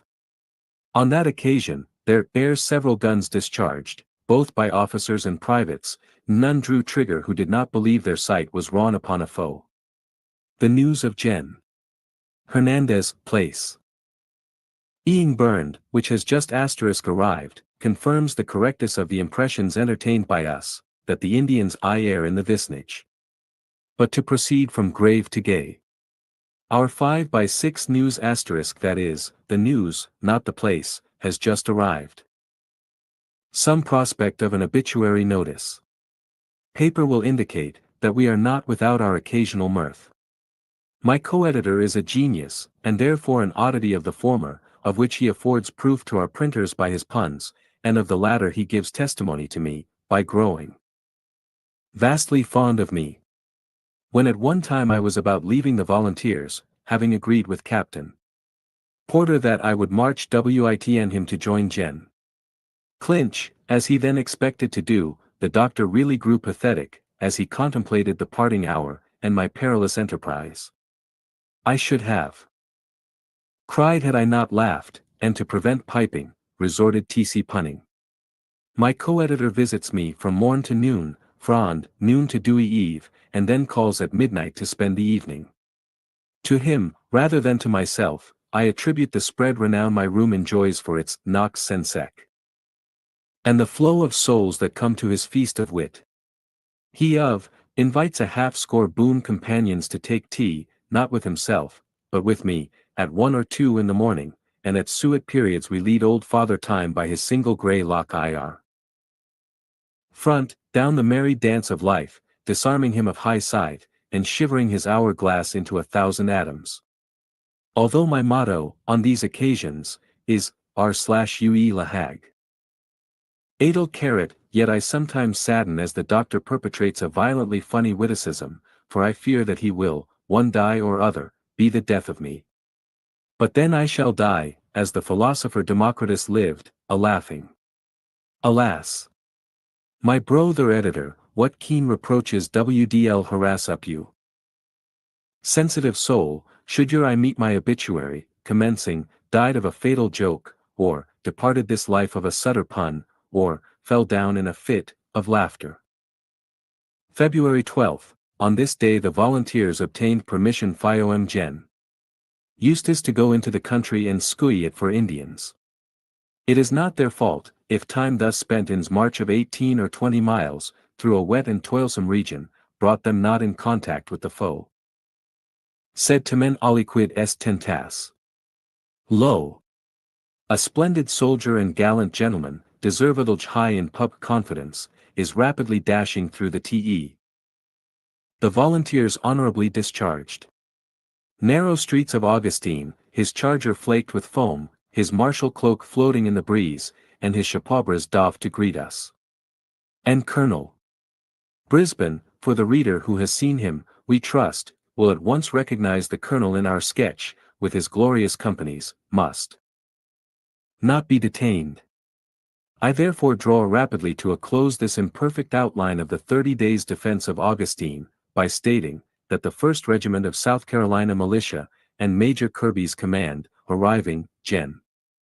Eustace deems it no longer needful to retain in this city the volunteers, who have been specially charged with its protection, as may be seen in his order about this period. We are accordingly honorably relieved, and transports furnished for the return to South Carolina, of all except the few of us who will continue in the ensuing campaign. And if a larger number do not revolunteer, it is not because the will, but the power, is wanting. The regiment has arrived. Fully officered carrot en demand, many an applicant cannot be accepted, and of others, the public relations or private affairs call them imperiously homeward. It is gratifying to be enabled to declare, with perfect sincerity, as I now do, that during the entire period of our stay here, the utmost harmony has prevailed among the several South Carolina companies, as well as between the officers and privates of each. And I add, with unaffected pleasure, that the Rev. Mr. Mitchell, who has accompanied us, and will carry back with him to Charleston, and through a life of future usefulness, prosperous and prolonged, I trust it will be, the respectful regards of every heart that could estimate amiable worth, and every mind capable of appreciating virtue, severe only to itself, and sweetly smiling a toleration of the venial frailties of others, persuading all, persecuting none, and impressing, not by words, but acts, the solemn and salutary Bible truth, that, except the Lord keep the city, the watchman waketh but in vain. The services of the 30-day volunteers have been slighted, and in some sort, sneered at, or attempted to be ridiculed, but I have no other idea of dignity than as it consists in a faithful discharge of duty, in whatever situa. Vindication of the volunteers. Tie in Providence may have assigned us. It will be perceived by refers to the Charleston resolutions, and General Eustis' order from headquarters, that it was made the peculiar province of these volunteers, to guard and protect the city, and the proceedings of the council at Augustine. Shew that they fully discharged this undertaking. Yes. They did so with all the fervor wherewith the devotee kindles and continues the sacred fire on the altar. The flame of their martial zeal never for a moment flickered, but like the pious and perennial light in the Catholic Church at Augustine, was fed by daily diligence, and burned upward and onward with a steady, though undazzling luster. Chapter Vil the author carried S. Journal Augustine to Volusia. Character and conduct of the volunteers of the South generally, Colonel Brisbane and the 1st Regiment South Carolina Militia in the Army of Florida, Captain Elmore and the Columbia Volunteers, operations of Colonel Brisbane's command east of St.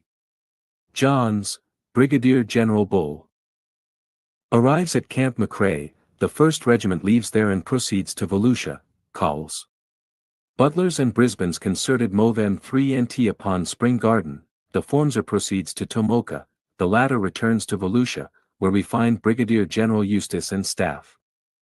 Impedimenta. The carriages of an army, bag and baggage. Vide C. Sebsar's Commentaries, Passim. Augustine, Fay. Ipth.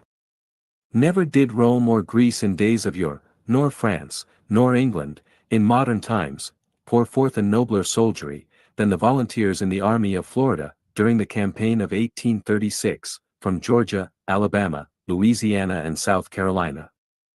As the San Dal tree sheds perfume on the axe that fells it, so would the vilest Seminole become ennobled by the slaying of the least one of these gallant sons of the South. Had the disposition of them equaled the disposition in them, peradventure the time-honored parent would cease to tremble for the safety of a son, the young and doting sister's roseate cheek to pale with fears for a brother, and the affianced maiden's lip to quiver, her eye to fill with tears, and heart to quake for a lover absent.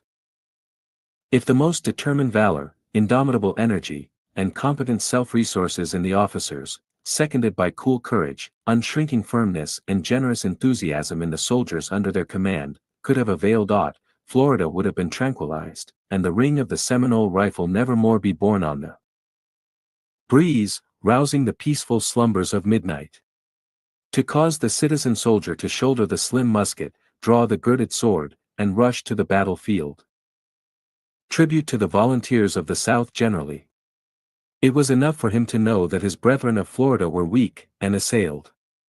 But he knew also that the Indians were the aggressors, that not content with retaining the soil they had covenanted to cede, or retention violatory of treaties ratified and reaffirmed, and therefore, of itself, just. Cause of war, they invaded regions which they never pretended to possess, and commenced offensive operations on the whites. He had learned that the dark demon of ruin was rioting, not mid barren wastes, where no grateful verdure quickens, and no generous plant takes root, or where the herbage is stinted and the shrubbery bare, but on the cultivated lands, the valuable mills and mansions, that the planter could only flee for succor and for safety, as flee he must, to the garrisoned city, guided by the conflagration of his own dwelling, that where the sun was wont to shine most brightly, there rolled dark clouds of V/AR. Where the crops had been most luxuriant, there the fields were laid bare, where the herds were once most numerous, there the cattle had been dispersed, where heretofore arose the stately edifice, now stood a smouldering, ashy heap. He knew, moreover, that where man once dwelt in peace, 'neath his umbrageous and wide-spreading oak, or by the flower-enameled margin of some limpid brook, there, hoarse barks the wolf, the vulture screams from far, the angel, pity, shuns the walks of war, there the trees were fired, the flowers trampled, and above all, human blood poured out heat water. Yes. Where the lark had caroled its matin hymn most gaily, thence it fled. Affrighted from the shrieking bird of prey, and for its native wood notes wild, were substituted the groans and gnashings of despair. The volunteers were men, and resolved if their right hands could accomplish it, the land should not blush but with roses, nor know any bleeding but the vine. They felt that chivalry were of little avail, if it warmed only at the fireside of peace, and chilled in the battlefield, that its fruit were little worth, if the first blasts of war could shake its buds from blowing. Colonel Brisbane's regiment, and Captain Elmore's Columbia Volunteers. But I find myself hurried away, by feeling, from the plan of the present work, which requires that this chapter be confined to a portion of the left wing of the army. To its operations, therefore, I shall proceed. Camp Eustis, February 16th, on page 133, we stated the appearance in Augustine of Colonel Brisbane. His regiment arrived here about the middle of February, the different companies landing nearly at the same time. Soon after, Captain Elmore's company of Columbia Volunteers sprang upon the shores of Florida. The fine appearance of the troops from South Carolina, armed cap a pie, and well appointed, their lofty port and fearless front, their step presaging their future firmness, and their eyes enkindled by the holiest impulses, threw an air of life and liveness o'er the city, to which it had long been a stranger. They are confident in their cause, and in their commanders, Colonel Brisbane and Captain Elmore, gentlemen and chevaliers in the fullest sense of these most comprehensive terms. The Columbia Volunteers are, temporarily, stationed within the city, the 1st Regiment having already occupied the tented field south of St. Francis Barracks. How animated, how interesting, the scene Camp Eustis presents. It appears like some gay drama, in which each man has to play his part, and each strives to perform it well. Like other actors, some are perfect, many not so, and the rehearsals are frequent. Lo! The curtain is drawn, and the asterisk note. We voulez only premise 2 things, firstly, that are pretermitten. The mention of the gentlemen of the regular array in the foregoing reflections, is with no derogatory intendment. In the proper place we shall speak of them as they deserve, nor ought set down in malice, and will here only add, that some of them are our personal friends, and lore others we entertain no sentiments but those of kindness and respect. Secondly, we have ascribed to other volunteers the motives which, in a war like this, can actuate their breasts and ours.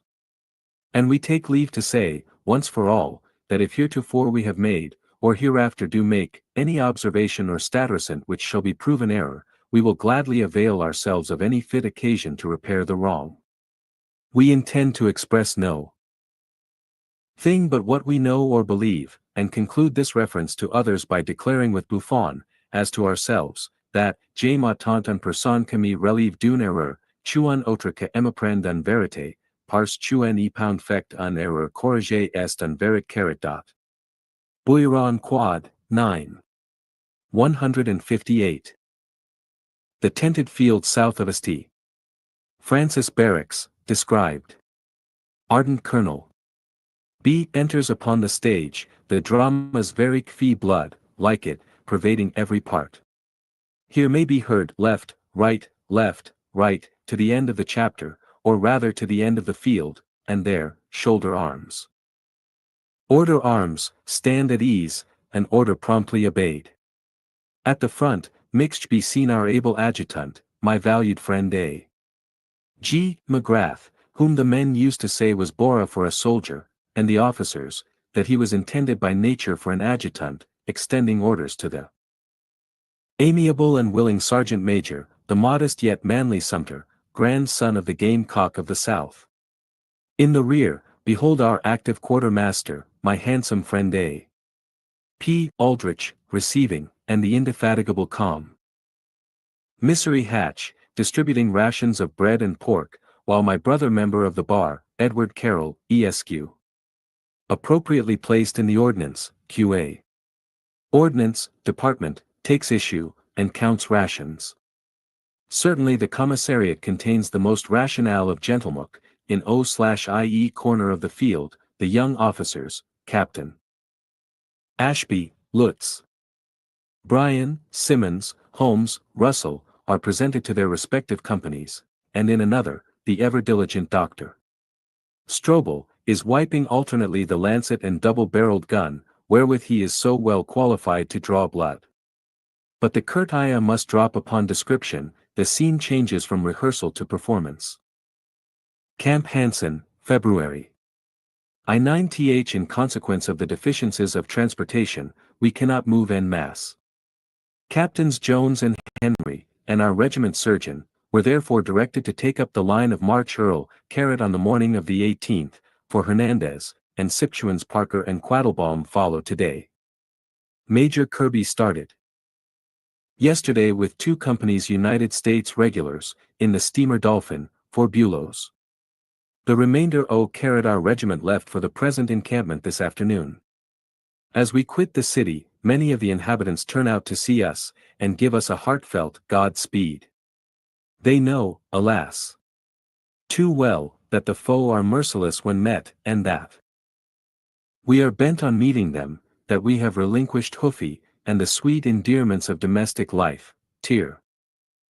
First view of a burn in Florida. Ing ourselves from those we love, to respond to their wailing cry for succor. And the Floridians reflect on the parting scene, as we left all for their sakes, even the cousin's token of remembrance, and the very menial's honest shake of the hand, as we rushed from the roofs under which we were born, and the old nurse who had borne us in her arms, and parted for months, that, perhaps forever. And feeling these things, the people audibly ejaculate, God preserve ye. We pause not, as does the narration, but proceed to this place. Camp D Hut, February 21st. Our station yesterday was within the plantation of Mr. Hansen, one of the members of the Territorial Council. Today the regiment is encamped a few yards without Mr.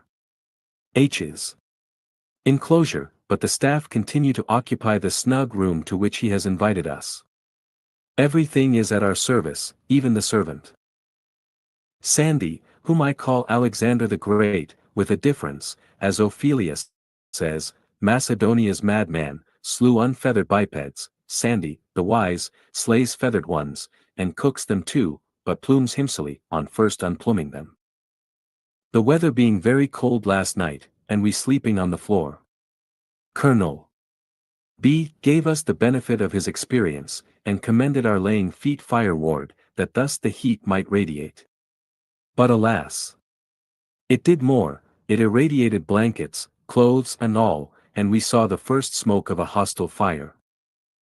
For sure it was no friendly flame. We had heard of the burns in Florida, but did not anticipate so early a sight of one. But so it is. All flesh is grass. February 22d. We are still here, sedulously engaged in drills, and the 1,000 other duties of a camp, distributing munition, clearing the ground, and pitching tents out of the way of watch fires, aye, and of cooking fires too.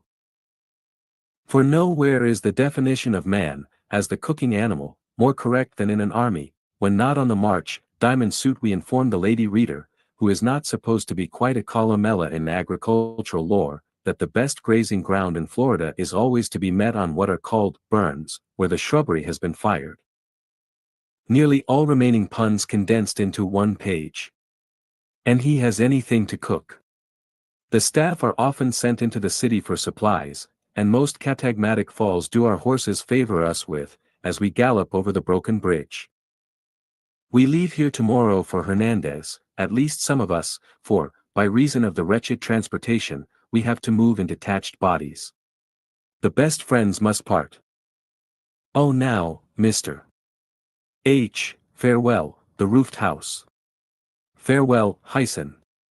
Farewell, unplaned bird and the big rice that makes the dinner meal the best. Oh, farewell. Farewell, the game of whist, and the high trump, the spirit-stirring spoon, the throat-piercing wine, the royal punkley, and all quaddy. Pride, pomp and circumstance of glorious Yud. And O you mortal engines, whose rude throats the immortal Jove's fine suppers well may fit, farewell. Cook Sandys, occupations gone. Camp Edgefield, February 23.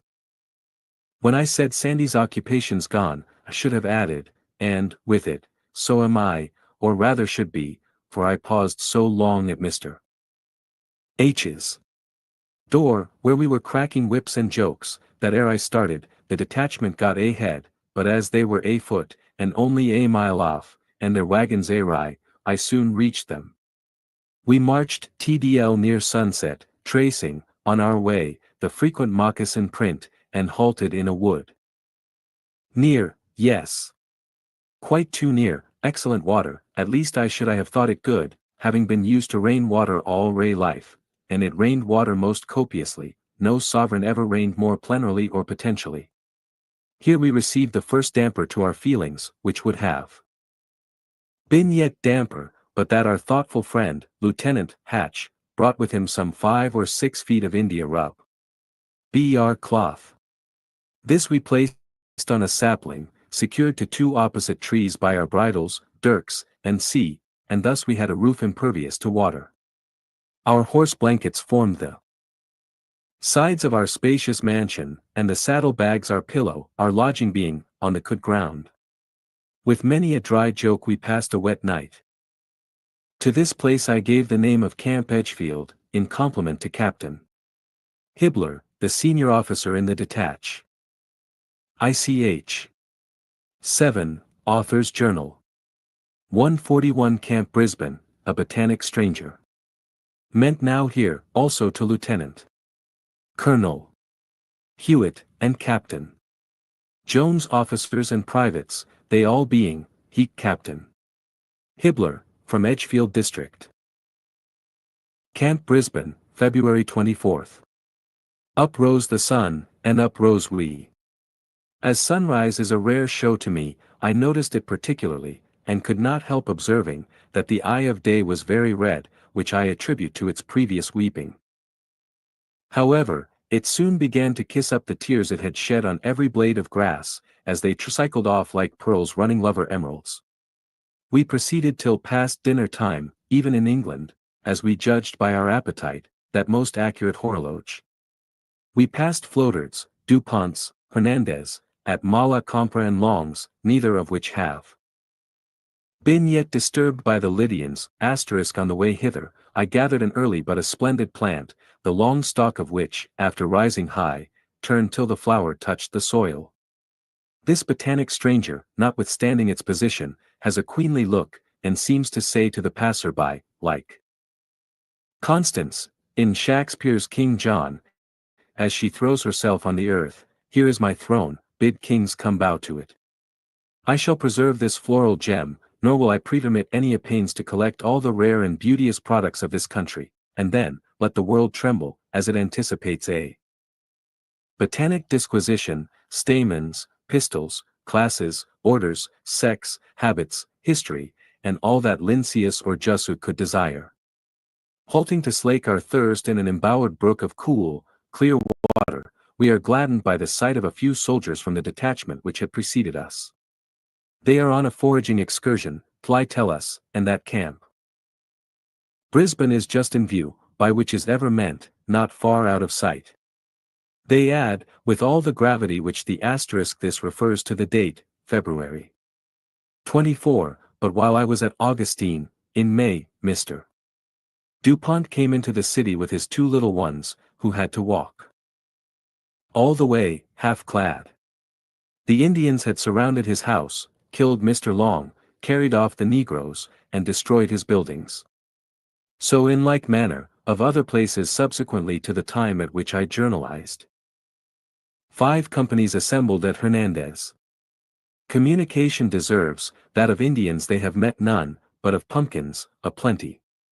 Chips and pies. Cried I, and spurring my horse, dash into Camp Brisbane, as our encampment here at Gen. Hernandez, Plantation, St. Joe, Cephas, is named, in deserved compliment to a most merito. Rias officer. Captain. Hibbler, with his company, came up the next moment, also Lieutenant Smith and Backett, with a portion of Captain Dowson's corps, the rest of whom, having taken water conveyance, were found high and dry, and brought here, this evening, by the boat with Colonel Brisbane, Adjutant McGrath, Quartermaster Aldrich, Captain Doe seated in, and Lieutenant Pinkney. At this place we find the companies of Captains Henney and Jones, with our regimental surgeon, D'Arc Strobe. They had enjoyed 6 rf weather, worse roads, and a tedious march, not arriving here till the 3rd day after they left Augustine, a distance little over 30 miles. Some, on the last day, had but 1 biscuit each. They were joined at Camp B by Caps Parker and Quattlebaum on the day before yesterday. From the frequent moccasin tracks, with the general belief that there were large bodies of hostiles in the vicinage, we expect an attack, but thus far, are disappointed therein, whether agreeably or otherwise. This, deponent saith not. That we have not, in all this time, proceeded farther, or, accomplished more, must be attributed solely to the fact of our not being provided with transport fit to do aught but carry poultry to market, and of these foul wagons, not enough. We have not even a hospital cart, and in the event of an engagement, should any of us be shot, the rest will have to throw out the provisions of the hale and whole, to make provision for the wounded. Then as to the sick, what could we do with them on a march? A reconnoitering party visited Williams, and found his valuable mill and dwelling house burnt. Gen. Hernandez' costly mill is also destroyed, but the lead is taken from neither, whence a conjecture that the Indians have never I know folks who complain that they enjoy bad health. Now, istly, health can't be had and to delay, if it could be, where would bs the ensermg? At SUCUTG's I. Desolation at Bulows, and elsewhere, described. Pete their visit, after firing these buildings. We have occasional alarms, but no frights, the soldiery turning out with great promptitude and zealous valor. Camp Bulow, February 2 BTH. 2 days' rations having, been prepared, Colonel B. orders a move. The line of march is taken up at 9 a.m. by the companies of Jones, Henry, I. Wattlebaum, Hibbler and Dowson, for Bulow's plantation, on which the Indians were reported to be in considerable force. Laving a stockade, swivel, and c. After a fatiguing march of 12 miles, rendered more so by the delays of the wagons, V arrived here, found no foe, took quiet possession of the BRT and a 4-pounder, and encamped for the night. We gazed, not without regret, on a scene over which Ewan brooded, or stalked with no stealthy pace. The noble mill and mansion are utterly destroyed, and an extensive library of splendid works is scattered over the field, torn, or ired, as if the Seminole willed not that we should sip of the pleasant waters of the Pyrean spring, the pure well of English undefiled, to the savage, but a sealed fount. Here we rescued a Milton and Shakespeare, and mean to make him the companions of our otherwise weary way, the solaces of our heart-heavy hours. Think of one of these in Insate Sons of the Forest, with a Paradise Lost, or a Hamlet, holding it up, looking at it, and trampling or turning it. What to him is the mighty English lion? What him the sweet swan of Avon? In his hands they are but as a jewel of gold in a swine's snout, as Solomon saith. 3 I check my wanderings, let paradoxical Rousseau's go empty essays to prove the superiority of savage over civilized life, and let learned academies crown them therefore. Camp Henry, February 26, leaving Captain Dowson's company to garrison the fort at Bulows, we take up the line DF march with what provisions and baggage we can carry on our backs. The tents, NC, are sent round by boats, which we found at our last encampment. Our road is rough heavy sands and occasional swamps, wet pine barfens on either hand, succeeded by thick scrub. The bridge beyond the road having been destroyed, we go round about 2 rifles heard and Indians descried. Miles, come to a watering place, at the base of a steep hill, shaded by foliage almost impervious. Here we find a miserable ox, nearly starved to death, having been tied to a tree by the Indians, who have never returned either to save or slay. We gladly cut him loose, and quickly let him roam. Where he will, we passed onward, traversing in our course the plantations of Ormond, Darley and Damet, which were in ruins. Having stopped several miles behind the regiment with a sick soldier, as I carelessly hurried up, the men winked, nodded, beckoned, but 'twas all dumb show tone, till coming nearer, I heard the whisper, distinctly audible amid silent hundreds in the quiet woods, Indians, Indians, Indians. And I found that as the companies were proceeding on a causeway leading from Dametz to Macries, the report of 3 rifles were heard, and immediately after, several Indians were descried watching our movements. We are now certain of a brush. Every precaution is taken to prevent an ambush, or the escape of the savages. Captain Quattlebaum's corps is ordered to advance, so as to outflank the foe on the right, and Captain Jones' company, on the left, the Irish Volunteers and Captain Hibbler's command forming the center. Never did Fleissers or men behave with more coolness or firmness, yet all are, not only ready, but anxious for the conflict. I am placed in command of a party, and directed to dispatch an express on the earliest intelligence of Indian approaches. To effectuate this, one of the men is made to climb the tallest tree, reconnoiter and report. Notwithstanding my stern orders for silence, some of my troop continually interrogate the scout as to the prospect from the tree top. These questions, with his answers, remind me of Fatira in Blue Beard, and her oft inquiries of Sister N. This may seem too trivia to mention, yet it was no trifling pleasure to liberate the poor dumb thing, ta lead him to the water Uig had lean foti days in his new, and cut of his reach. And then to guide him to a gracing ground. Besides, that this wretched and famishing creature should have been thus tied, and so abandoned, illustrates the heartless and thoughtless cruelty of the Smanol, who, as we subsequently see, is in the vicinage of this deserted animal. In this point of view, I have thought the incident worth recording, as holding up a light wherewith to peruse a passage in the volume of Indian character. The troops fall back, on Dametz. Sister N, do you see any body coming? His replies were almost in the words of Sister N. Oh yes. I see a great dust, a great way off, now I see something moving, now I see a large body, but I cannot tell which side they are moving. They may be cattle, no, they are men, and they are approaching, but I don't know if they are white, black, or red men. Yes I do, they are, yes, now I see them plainer, they are Indians, and a heap of and coming right towards us. I post a mounted express to the colonel. And by the time he returns, Thursday's scout aloft discovers that they are our own troops, Captain Quattlebaum's riflemen, who I stated were sent out in advance. As they returned from a fruitless search, the sun shining on their tin canteens, shewed who they were. To complete this account, I add, that while some of my command were constantly interrogating the scout, others were with great difficulty kept from sleeping. Such are the differences between individuals.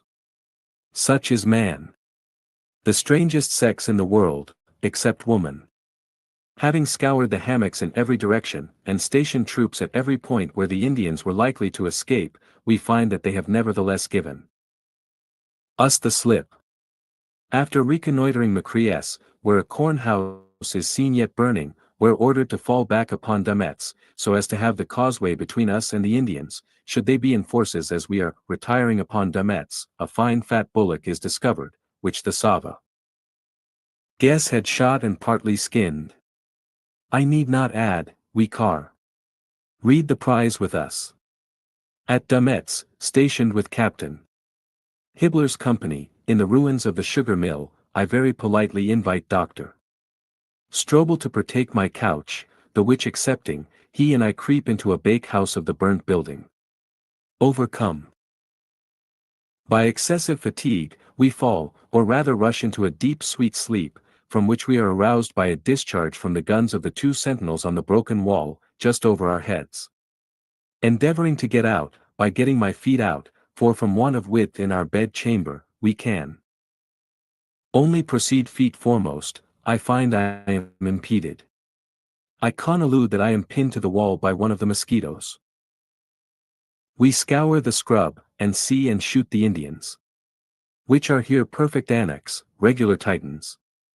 But to discover that my spur, which from fatigue I had not pulled off, has caught in the doctor's sword guard, asterisk in extricating the rowel, I happen to run it rather deeper than his plea sant through his epidermis, whereupon the doctor exclaims, "The Lord deliver us! What gallinippers! Cohen, did you ever feel such?" "No," said I, divining what spurs him up to such a sudden flood of mutiny, "I never did feel any exactly like that, but it's not as biting as a rifle ball, so let's bolt out. 'Tis a tough job, what v slash at the spur and the little space, but I have ever found that man creates a way of doing what must be done, so out we got. The officer of the guard orders a detail to beat the bushes for Indians. While they are looking at each other, doubtful which side to go, the doctor steps up, cocking his double-barreled gun, and heads the party to the woods, exclaiming, "Forward, men! I'll lead you on, cock yr guns, for in partridge shooting, we must be prepared to take them on the wing." Whereupon, we scour Tly scrub, observing a moving light as we enter it, and pursuing it, see and shoot, no Indians, and return. The light proves to be only an inoffensive firefly. Concluding that a cool wetting will be better than a hot one, though it looks for rain, we resolve to bivouac in the open air. So we ground arms and legs, lay at ease, and rest on the brow of a hill, hoping that the breeze will blow off one formidable foe, the mosquitoes. I remarked in the preceding sentence, "It looks for rain," I should add, "It finds it," and the continuous dropping wakes me up. On looking around, I discover that my friend does not play me fair, but at the approach jowl weather, whether I will or not, deserts my spacious bed of broad acres, which I was sharing with him, and staves himself into a sugar hogshead, to prevent getting whooping cough, I fancy. I am almost tempted to pretend that my purpose is only to wake him, and give the hogshead a kick, for being on the summit of a hillock, off it would roll, and round would my friend go. Diamond suit 4. We realize the passage in Proverbs, "Every man has his sword upon his thigh, because of fear in the night." We leave Camp Henry and arrive at Camp McCree. But as he is sick, I leave him to the difficulties he already has to surmount. The doctor's berth is too narrow to permit his exit, save feet forward, and the undulating surface of the sloppy ground prevents his steadying the barrel for this purpose. Finally, and not without much heaving, like a ship in a heavy sea, he emerges. And now that he is out, what with his upturned hands, mournful shake of the head, long-drawn breath, the soot from the burnt bakery, the sugar from the soiled hogshead, and the perspiration which flows from his face over all, like streams wearing a channel through the fields they irrigate, there is such a confused blending of black and white, that, till I grow gray, I shall remember my friend's sad, funny plight. Camp McCree, February 27th, we leave Camp Henry, as I name our last camp, in compliment to the captain of the Irish Volunteers, and his gallant corps, who so well represent Ireland in generosity and bravery. Our boats arriving last night, we go down early this morning to the land. On the Tomoka, where we cook our spoil, to prevent its spoiling. After eating one hearty breakfast of fresh beef, we proceed to this place, distant from Augustine about 50 miles, and but a few miles from Anderson's, the scene of the Dunlawton battle, for an account of which, see ante. Page 92. A company being left in charge, a party is sent out to scour the adjacent country, which is already clean of lions. We, however, discover traces of their recent visits aid a yet smoldering fire. We return after a wet and laborious expedition, the fatigue of which prevents this day's Ornal from being more tiresome to readers, by inducing me to abridge it. So I only add, that we send down to the boats which had come round, thence procure and pitch our fence, and establish ourselves. And now for bed, that is, for palmetto leaf couches, and pine stump pillows. February 28. Today we are out in the scrub and hammock land, up to our heads in briars, and our knees in mud. I start on horseback, but finding it impossible, as the guide foretold, to progress with my horse, I have him return to visit to Major Harriet's fine lands on the Halifax, camp, and proceed afoot. I enter the hammock just after Colonel B, who is seen toiling laboriously, and heard hacking at round rate, but coming up to the spot, I can find no trace of his work, on which i.e. Lithe Woods have completely closed. My valued friend, Adjutant M, who is close behind me, tells me that he heard me making a terrible tcdo, but that, on his arrival at the same point, he can't ascertain what it's all about. The fact is, that he who follows, takes nothing by the motion of his predecessor, as we lawyers phrase it, each having to carve a path for himself with his own sword. The vines woo us most lovingly, and clasp us with so tenacious an embrace, as to render parting scarce practicable. Major W informs me that he could not keep his file leader in sight, so dense was the shrubbery. Camp IVC Cray, March 6. Events are so few and unimportant, that I have not journalized since the 28th. On the 29th, Colonel B and staff, with Jones and Henry's companies, went down to Major Harriet's, on the Halifax, 12 miles south of our present position, and found it exhibit the usual evidence of visits from the Indians, who come but to blast. At Williams, a neighboring plantation, the mill was standing. Our troops remained at this place, till 2 companies U.S. arrived under command of Major Kirby, who will take post there and establish a depot, if advisable. We have thrown up an extensive breastwork, with deep trenches around it, constructed a commissary storehouse, and mounted a small cannon atop of it. This piece we named Duffy, to do honor to one who honors Carolina and the country at large, uniting the incorruptibility of Aristides, with the eloquence of him who shook the arsenal, and fulmined over Greece, to Macedon and Artaxerxes' throne ***. These things are stated in the first person cinctar, not because I pleasure in nimwigating what J do, but for the reason that the mention of me /own action or feeling, is oft the readiest mode of describing the soil, or the sentiment of others, at the particular time or place. Thrice lauds are very fine, no one need wish better. Major H. has no oil is capable of yielding from 1 to 2 hogsheads of sugar to the acre. Having nothing else to do, the author grumbles a little. We have also leveled the embankments, burned the grass, cut the palmetto and scrub, and removed all objects that were within rifle shot of our camp, behind which the enemy could conceal himself. Having nothing else to do, let's grumble a little. We have a great deal of sickness in camp, but thanks to luck and the doctor, no deaths. It has been raining and blowing from N.E. for 3 days, without intermission. The men are in fine spirits, and noting mars the pleasure, which, in every expedition, is derived from unanimity of feeling, except the difficulties of intercourse with other places, and the deficiencies in our list of comforts. Officers, who were forced to leave Augustine without anything but the single suit on their backs, find it impossible to procure a change of clothing from their ample stores at that place. Captain H. had to leave his trunk there, and borrow a pair of socks here, and is almost barefooted. It is near a month since the regiment sailed from Charleston, and yet we have only been empowered to proceed 50 miles. Now that the stockade and other labors are completed, we are absolutely idle, except at drill, and frittering away that precious time which might be employed in serving or in saving the country. They say we are waiting on the Carolina horse. Why were they not furnished with the means of transportation, and all things needed to bring them here 2 weeks ago, as was expected? Marcheth. Colonel B. and Adjutant M. left us early yesterday morn for Augustine, and returned this evening, alone, 100 miles in 2 days. The very necessity which could induce this perilous ride, speaks trumpet-tongued as to the state of things. We felt solicitous for their safety, and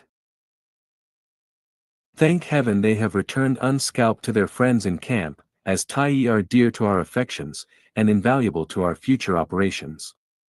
They went to tender communications to Gen. Eustace, and receive commands from him. Our regiment is strung along the entire line from Augustine to Camp McCree, where there are but 5 companies out often. Here we remain, awaiting orders, and never more than. Spirits rising high among the volunteers. 2 or 3 rations at a time in store. We should have been in the field and at our solemn work. God send us a quick departure, and a forward march upon the foe. March 9th, alas, still here, and all here, still. Yes. We may be dreadful as the storm, but we are certainly still as the breeze. We did hope ere this to have been down upon King Philip and his 200 or 300 warriors. Why are we not ordered to his residence, Tohuk? Likey? We are here doing nothing, or worse than nothing, consuming our stores. $1 is offered for an ounce of tobacco, and $5 for a bottle of brandy. Nay, a soldier speaking of his intention to catch and sell an Indian pony, was offered by an officer $10 for it if he caught one. Another said he hadn't money to pay for a pony, but he would give a pint of whiskey for one. The soldier JLMPD up, and rubbing his hands, exclaimed to the former officer, "Sir, keep your useless silver," and to the latter bidder, "My dear sir, the pony is yours, as soon as caught, and then the pint of whiskey's mine, but let us speak of necessaries. Such is the difficulty of procuring supplies, that notwithstanding the unremitting exertions of Dr. Strobel to provide for the sick, and his giving them, with characteristic disregard of self, his private stores, yet an invalid paid 25 CTS for 1 teaspoonful of brown sugar. I record this merely as an exponent of affairs, and in no unmanly or repining spirit, for as to my single self, I come here with a mind prepared for privation. One came to be useful, and thus discharge a debt to mankind, without even the selfishness of ambition. For little glory can be gleaned even by a triumph over an ignoble foe, and to such conquests, ne Dei, ne homines, ne calumny, award immortality. Yet even such garlands as may be gathered here, shall be snatched at, if discipline strictly obeyed, and duty rigidly discharged, if difficulties overcome and perils braved, may accomplish it. But as to our short commons, I have long made a common jest of them. This very day, my amiable friend Major W. and I have been drinking our unsugared coffee, with an iron spoon in it, laboriously stirring and daintily sipping it. King Philip's son heads 50 Indians at Camp McCree. As if to ascertain if it were sweet enough yet, and then getting Lieutenant B. to call the attention of our brother officers to our stirring times, that they, like other men in other places, may end just for goods which we possess not. March 10th, the scene shifts, we are no longer still, the curtain of the campaign is lifted, and the bloody drama of war has commenced. Nay, the first act of the tragedy has just been performed. The Indians are upon us. At daylight this morning, I am aroused by the horrid whoop of about 5 FTY savages, and the clear, sharp, ringing report of their rifles, so easily distinguishable from a Harper's Ferry manufacture, asterisk it is but the work of a second to draw the girded sword, cock the belted pistol, and rush towards the quarter whence the yells issued. I see the animating sight of the Compa niece of Dowson, Quattlebaum, Henry, Jones, Hibbler, repairing rapidly to their posts. I hear the awful cry, "They are shooting down our unarmed men like dogs," shrieked in a tone of agony from the lips of, I think, Colonel B., who had hastened to the battlefield with a wind-heat velocity. What a scene presents itself! A half-hundred hideous, copper-colored savages, some dressed most fantastically and frightfully, others but half-clad with hunting shirts, the rest naked, all with glaring eyes, black hair, and red, painted faces, jumping and screaming heat insensate brutes, looking like gaunt and famished wolves thirsting for blood, and springing on their prey. Our unarmed men hurrying towards camp, bleeding, falling, groaning, dying. All this within 150 yards of the fort, the cannon of which we dare not use, lest we slaughter our own soldiers, who are between it and the foe that if the ruins of a sugar mill are about 200 yards. From our tents, with extensive hammocks in the rear, and towards them our men are in the habit of going daily, to asterisk but for this, I should have conjectured that the firing proceeded from the guard, who upon coming off duty, used to discharge their loads, as it had been very rainy, and the powder became damp and the piece foul. See ante-pages 78, 9, for an account of King Philip and his gang, of which these Indians are a portion, commanded by his son.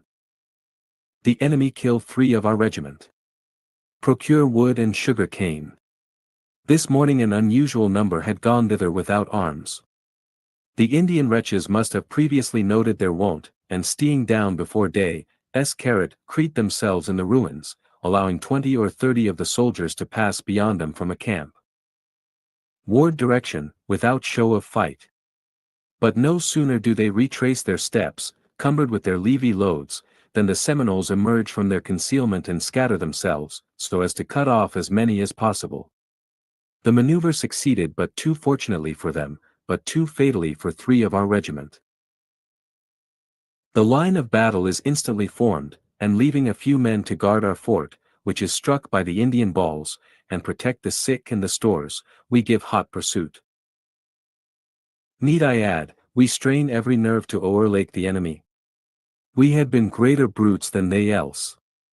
Their spy, stationed on the wall of the sugar mill, watches our movements, and gives the whoop, which is their signal for retreat, and like affrighted kites, they abandon their prey. Powers of rapid locomotion, and superior knowledge of the locale enable them to escape our clutches. Having chased the Indians as far as practicable, we return to ascertain our loss. We discover 2 of our regiment, Winster and Bearfield, of Captain Dowson's company, lying dead, a few yards from the mill. They are both shot through the heart, and butcherly scalped, to the very sueur nes of their heads. Continuing our search, we discover poor old Kennedy, the only aged man in Captain Henry's Irish Volunteers, dead, but unscalped. After being shot down, he is fired at, and rushed upon by a dozen Indians, as he lay on the ground weltering in his blood, we bring in the dead, and bury them with military honors. No vol.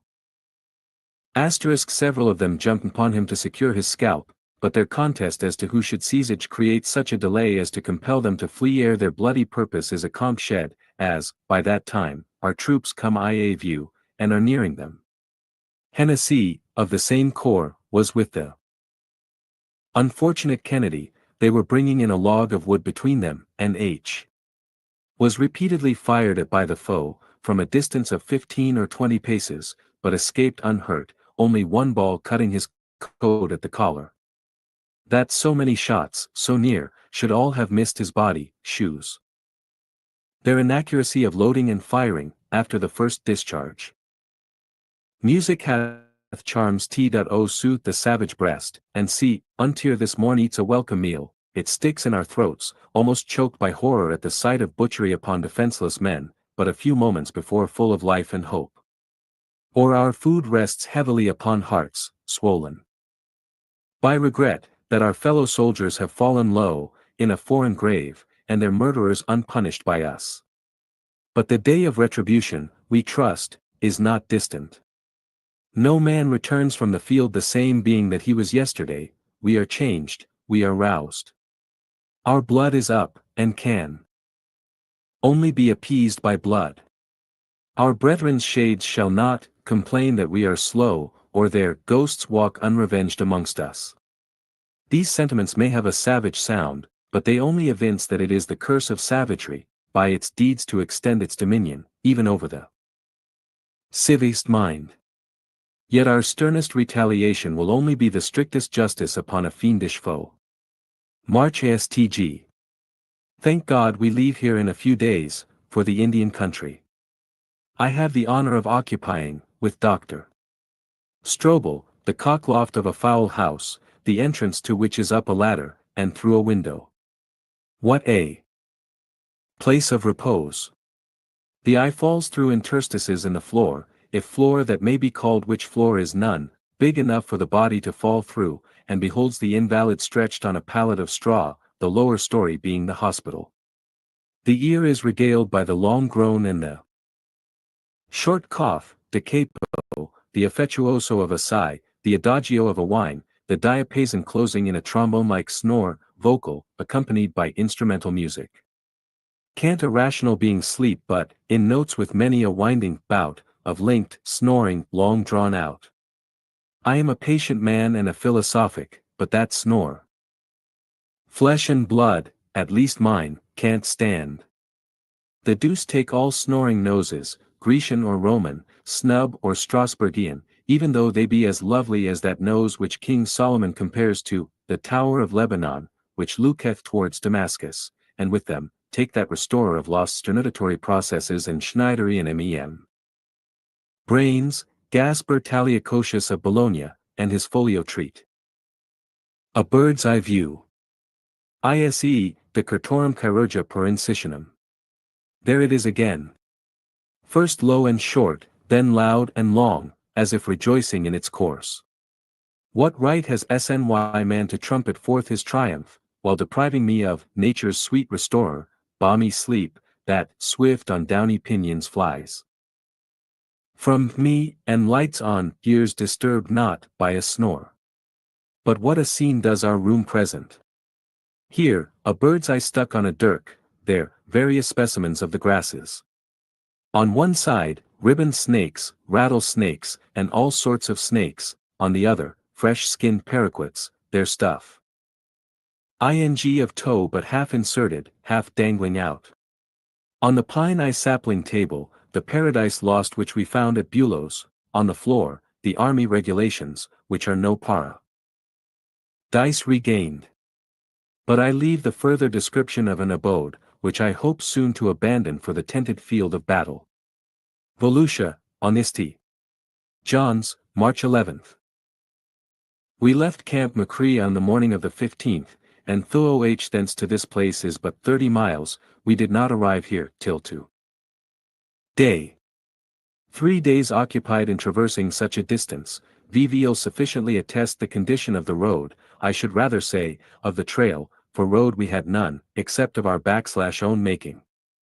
Great indeed have been the toil and fatigue endured on this march, and nobly did our fine soldiers ac. Compelish it. They were often in water to their waists, more than half the way being through swamps. To anyone who has ever traveled over this region, it will be anon to state that we had to pass the Hawk creeks, which are the chief supply of Dunn's Lake. After toiling for hours to cut away the dense growth of trees, the very stumps left beneath the surface of the water, and which therefore could not be trimmed lower, were so numerous that it became impossible to guide the horses through the tortuous clearing.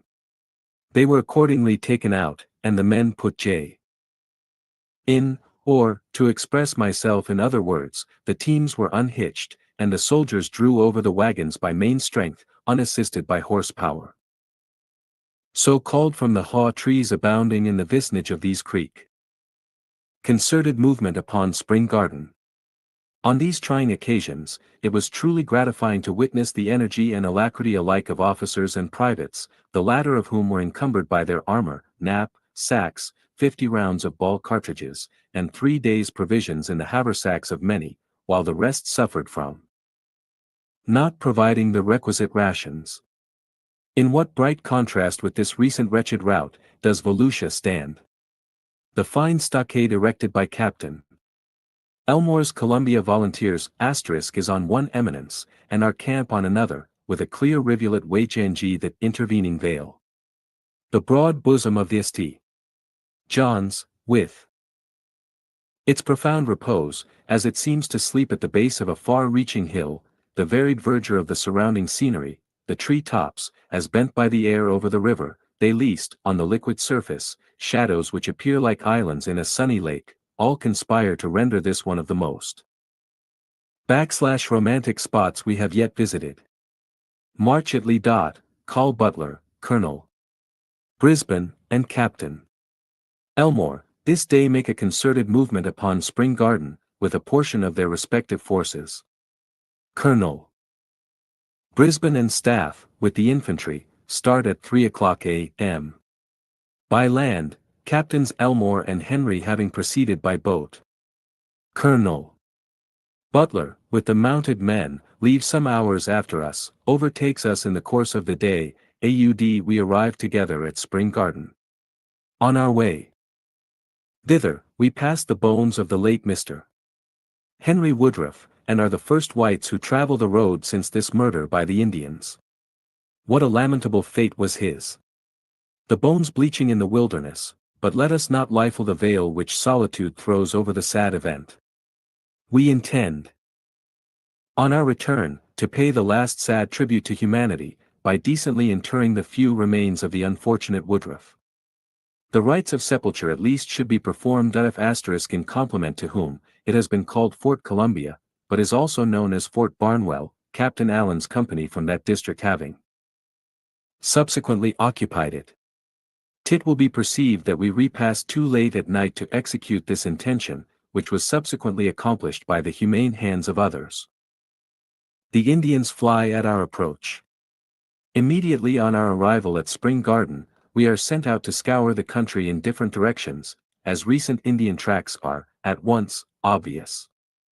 The main body invest the country centrally, while I, with Lieutenant Holmes, and a party, am directed by Colonel Brisbane to occupy the river bank on the right, and a detachment skirts the left.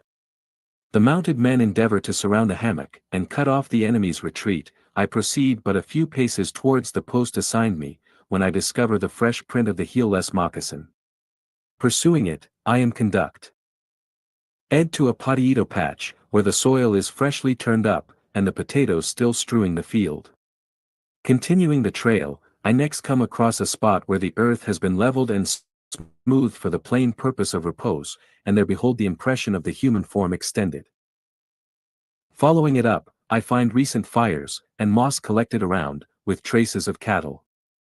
The path thence leads to the thick sugar cane, which is beat up by Lieutenant Holmes and some of the men, with gallantry and promptitude, for we believe the foe concealed there, though in numbers unascertainable.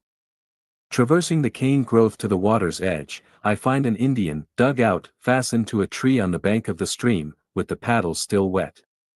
In this boat I perceive 2 pilts of the potatoes carefully packed, and by the side of the canoe, a parcel of sugar cane trimly dipped, as if ready to be put in by the Indians, who were compelled to leave all and fly to ambush. To close this rather minute detail of a small affair, I briefly state that I send the canoe to the point where our own boats are landed, and its contents prove an acceptable prize to our men. When at the water's edge, 2 Indians are seen on the other side, and while the dug-out is being brought round, another is observed to enter the hammock. Thereupon, Colonel B. directs Captain Ashby's company to enter and take him alive. The former they accomplish, the latter they essay in vain. A portion of the party sent into the other hammock, discover a number of tracks of grown persons and children, terminating in a distant trail. This they follow, and find 6 or more Palmetto Indian huts. Whereupon Gen. Shelton, Dr. Strobel, Captains Henry and L. return to Volusia, and find Gen. Eustace there. Moore, with one of the Irish volunteers, Naney not remembered, determined to carry the lodge by assault. Expecting to surprise the tenants of these wigwams, they cock their double-barreled guns, and rush in upon them. The nest is warm, hut the bird has jayoun. The fires are yet burning, but the Indians stay not by them, to take off the chill which our arrival creates.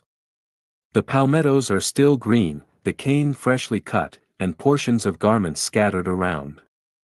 Such is the fortune of war, often a game of chance. Here are 5 gentlemen charging, as they believe, on as many times their number, whom, had they found, the gallantry of the attack would be trumpeted to the world. They do not find them, and the intrepidity of this assault, equally great, whether Indians were there or not, as they thought them there, passes unnoticed. With the multitude, success is too often the standard of merit. Colonel Butler and the mounted men then leave us for Tomoka, and we return to this place at 9 o'clock tonight, having been on our feet, with but brief intermissions, since 3 a.m. Here we learn that Gen. Eustace and staff have arrived during our absence, but the operations of the left wing under his command must form the subject of the following chapters. **** Spring Garden is a beautiful spot, with as good land as can be wished for. The spring yields 20,000 hogsheads of water in an hour, as clear as crystal, but of a brackish taste, and impregnated with sulfur. The bank descends precipitately, and the force of the water turns a wheel which communicates with the sugar works, and supersedes the necessity of steam power. Chapter 8. The Author's Journal, Volusia to Tampa. Operations of the left wing. Ashby's and FNP Peace Companies cross the St. John's, are attacked by the enemy. We move UJ on Palak-Kaha, bridge the Ocklawaha and pass over. Gen. Sheehan and Yahahejo, Battle of Okeehiemki, burning of Micanopes town, arrive at the scene of Dade's massacre, cross the Utlalakush***, touch at Fort Alabama on the Hillsborough, proceed to Camp Shelton, Gen. Bull, with Colonel Brisbane's regiment, and Major Keeby's Latolian, remains there. Gen. Eustace, W.I. Colonel Goodwin's mounted regiment, proceeds to Tampa. ***Slat pro rations, voluntas, stop for rations, volunteers. The author's new and/retranslation of an OZCZ and slavish maxim. Volusia, east of the St. John's, March 21.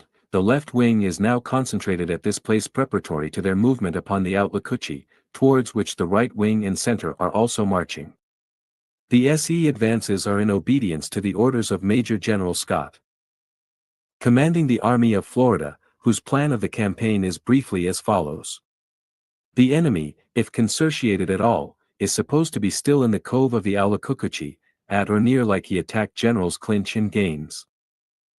General Scott's army is in 3 divisions, of which the right wing consisted of Georgians, Louisianier.s and regulars, commanded by Gen. Clinch, is to advance from Fort Drane upon the Oyathlacuchee, at Gen. Gaines' old position. Gen.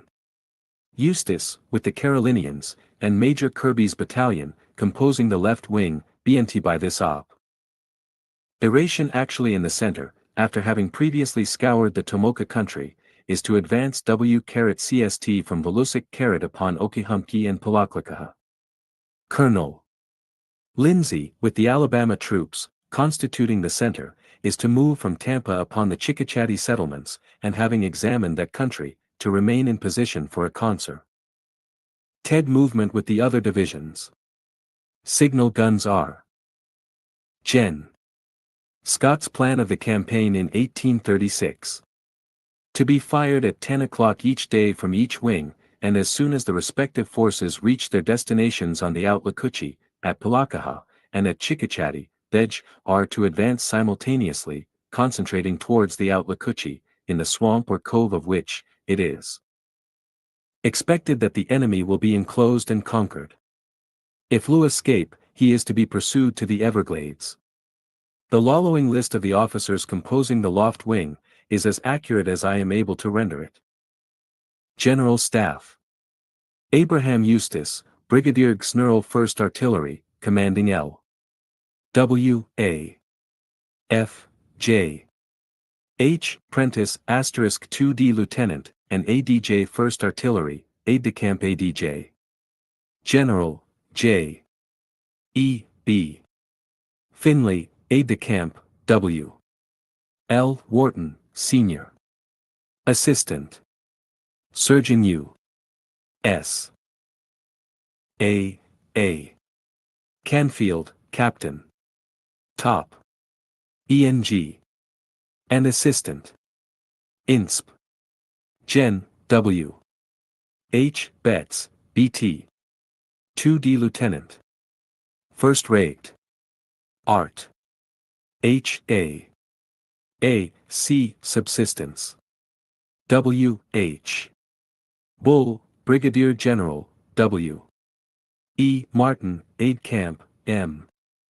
Z. Bonham, Brigade Major, Vice W. F. Davy, resigned, R. J. Brownfield, Brigade Quartermaster. Elmore's Company Columbia Volunteer SB. F. Elmore Captain. Commanding, J. Douglas, 1st Lieutenant, J. Hemphill, 2D Do, T. P. Cooper, 2D Do, E. Friday, Ensign, Stark, Surgeon. Brisbane's Regiment. A. H. Brisbane, Colonel. Commanding, J.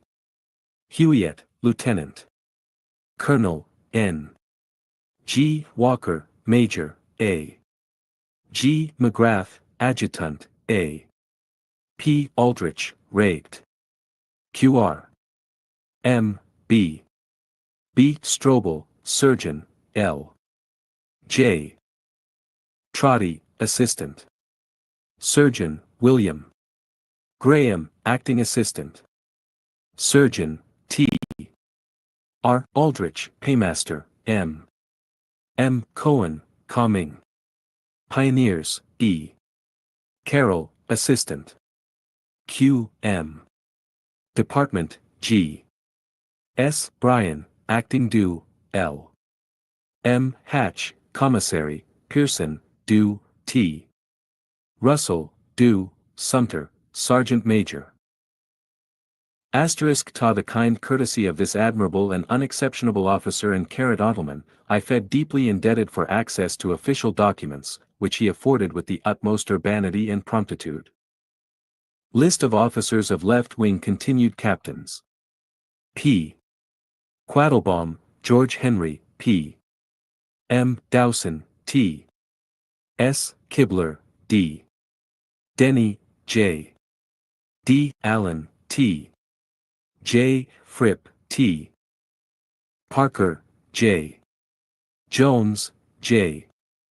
A. Ashby. First Lyuta 7 Ions. D. Austin, T. Ryan, W. W. Smith, P. Branson, J. Slyambert, J. M. Hutto, *C. B. Capers, P. F. Morange, E. Simpkins, J. B. Michael. 2D Lieutenants. H. Drafts, E. Henry, H. Pinkney, J. Yeldell, VV.S.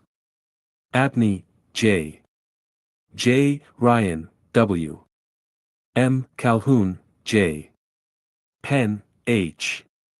L. Toomer, E. W. Holmes, J. P. Pillins. Ensigns. B. Poindexter, J. Doherty, J. Malthus, G. Holloway, J. Johns, A. M. Odom, D. D. Backett, J. Dose, G. W. Wimbush, Goff Simmons. Goodwin's Regiment. R. H. Goodwin, Colonel. Commanding, P. M. Butler, Lieutenant Colonel, R. F. Simpson, Major, H. Maxey, Adjutant, J. E. Knott, Surgeon, A. G. Nagel, Assistant. Dew, W. C. Percival, Dew. Dew, G. Kerr, Reg. Q. M. Promoted to Q. M. Gen. Left Wing, J. S. Cohen, Paymaster, Nettles, Commis. Sorry. Captains. R. Child, A. C. Jones, D. Smith, J. Chestnut, S. R. Gibson, J. J. Pickens, T. Dubose, J. Mathis, J. Whitmore, S. C. Hargrove, First Lieutenants. W. B. Arnold, H. Saxon, W. A. Mright, B. Boykin, L. Seacrest, P. R. Shaw, M. C. Span, S. Fair, A. C. Grazier, J. T. Sims. 2D Lieutenants. W. R. Swain, J. Campbell. T. S. Sit, J. J. Mickle, C. Humphreys, E. Major, D. E. McLeod, D. P. Waters, W. Darby, J. L. Lyles. Ensigns. D. Bradley, C. Manning, H. B. Robertson, L. P. Patterson, T. C. Massey, D. Howell, J. B. Douglas, J. Cook, M. R. Poozer, Robert Dugan. Major Kirby's Battalion First Rate. Art. R. M. Kirby, Commanding. Captains. G. Porter, Company A, D. Van Ness, Company H, ist Lieutenants. J. R. Irwin, Company A, and G. Naumann, Company G. 2D Lieutenants. G. W. Turner, Company E, George. The Indians attacked Captains Fripp's and Ashby's companies. Watson, Comp. G. R. F. P. Allen, Comp. H. Alfred Herbert, Comp. G. A. V. Brumby, Comp. E. Acting Adjutant. The following officers of the 1st Regiment Artillery were stationed as below stated. H. Saunders, Captain and Brevet J. Major, E. Absent with leave. First Lieutenants. C. Dimmock, E. Absent A. Q. M. W. A. Barry, E. Dew. Dew, J. F. Kennedy, H. Absent A. Ord Office at Augustine, L. B. Webster, A. Dew. A. Q. M. at Augustine, J. Williamson, H. Absent on Ord. Duty, J. Green, G. Dew. A. C. S. at Fort Monroe, J. Ammon, E. Dew. Military Academy, L. A. B. Walbach, A. ENGR. Duty. Camp Preston, March 22d. Gen. Eustis issuing an order early this morning for the troops to commence crossing the St. John's. The companies of Captains Fripp and Ashby pass over and take post about 100 yards from the western landing. While bivouacked there, and engaged in various fatigue duties, the arms of all but the guard being stacked, they are fired upon by 50 or more Indians, who creep up and conceal themselves in the surrounding hammock and scrub. They approach within 25 or 30 yards of the sentinel, before they are discovered. Upon hearing the never-to-be-mistaken sound of the Indian rifle, I rush out and perceive Colonel Brisbane dashing towards the river. IFO WAV, and Captains Henry and Hibbler's companies commencing to cross the larger boat, the colonel, with a portion of the staff, enters a small dugout, and all push over. Upon landing, the fire is very general, and at great disadvantage on the side of our troops, who are much exposed.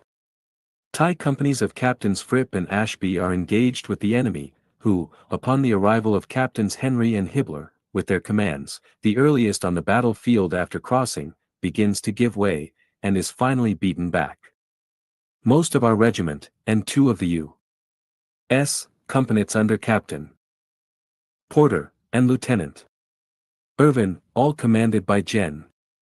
Bull, are asterisk. I have named this camp after one of the U.S. Senators, Hiram S.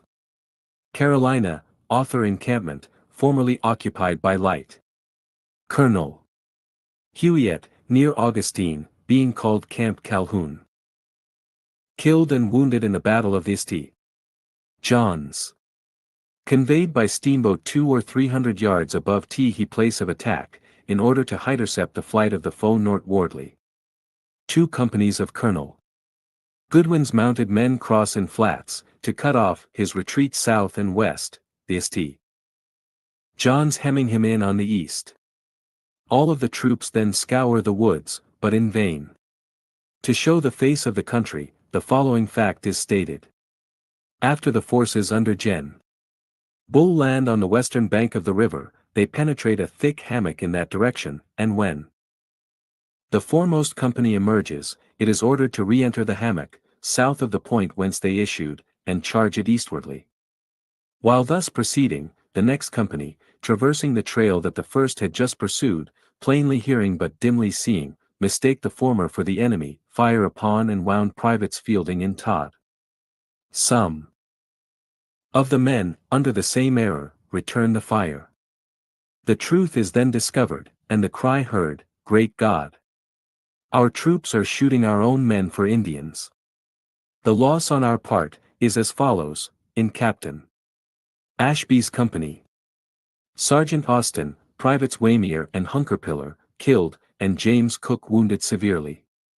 Sergeant Groves and Privates Blocker, Simons, Flowers, Black and Getzinger, are the wounded in Captain Fripp's command.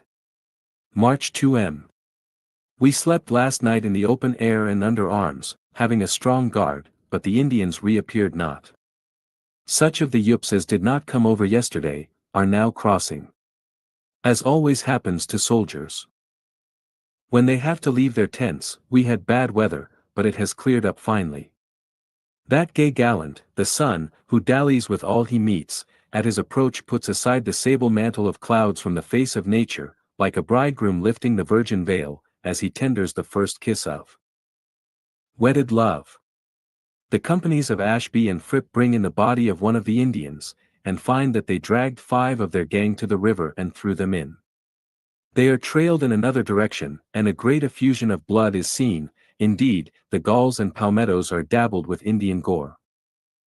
Uchee Billy, or Billy Hicks, described. Doubtless, the enemy's loss is greater than we are aware of, but the dense growth conceals his killed, if left on the field, which he never does if it be possible to prevent it. The Indian corpse brought in, is supposed to be that of Uchee Billy, or King Billy, as he is otherwise called, late chief of the small remnant of that tribe occupying the country near Spring Gardens. He is one of the most elegantly formed men I have ever beheld, chest broad and high, leg and ankle beautifully rounded, the muscles being greatly developed by constant exercise. His arms, though well turned, are small in comparison with his lower limbs, as would be the case with one who lived by the severe use of the latter, rather than of the former. His hands are the smallest I have ever seen in our sex, small to a fault. F. His cheekbones are prominent, mouth wide, and shaped like that of a catfish. His eyes and hair are black, the latter being clipped at the sides, but left like a fowl's comb on the top of his head. Billy is regularly marked with lines from the ankle to the hip. These scars are produced by scraping with the sharp teeth of the gar fish. J. This the Indians do either to relieve themselves when sick, or to remove the soreness of the muscles arising from excessive exercise in a chase, ball play, or travel. They not unfrequently walk from 40 to 60 miles a day. One was sent by an officer with a letter, a distance of 40 miles, and returned with an answer fly next day. When greatly fatigued, the Seminole sits by the side of a stream, scrapes himself with the gar fish teeth, and by a sort of local depletion, soothes the soreness of the muscles. When he has drawn a sufficient sigh of blood to effect that purpose, he bathes the limb in the cool water of the stream, to arrest the hemorrhage, and the vultures were subsequently seen to hover in flocks over the vicerage, a sure indication of the presence of dead bodies. Lord Byron thought small hands the certain token of nobility, and if high theory be sound, what a patrician was Yuchi Billy. This is the great brown spotted gar, found in the inland waters and lakes. It is clawhead in an almost impenetrable coat of mail, and preys upon other fish. When fully grown, it is from 5 to 6 feet long, and thick 3 proportion, and is of a dusky color, spotted with black. The Seminola made use of their pointettle scales to arm his arrow, before that weapon fell into disuse. 2 Indians killed and 1 wounded. Sums his journey, which I must leave him to pursue alone, as I may have already wandered too far from our own route. March 2-th, as the transport is defecatum, and the face of the country renders travel difficult, but 3 tents are allowed to accompany, and 1 camp kettle to every 12 men. The order adds, fly it, the time of vigorous action has at length arrived, and it is believed that a few days of patient submission will terminate the campaign. News Verens. Yesterday, a lieutenant and 27 mounted men, with a guide or 2, were sent in quest of Colonel Butler and his command, who have not yet returned from their visit to Tomoka. As they took with them but little provisions, great anxiety is felt by us on this account, and our ignorance of the cause that delays them, renders us solicitous for their safety. Besides which, Gen. Eustace is said to be only waiting for them, and sufficient guides, in order to push on towards the point whereat he is directed by Gen. Scott to take position on the 25th. The detachment of 27 had orders to proceed as far as New Smyrna, if they did not previously meet Colonel Butler's command.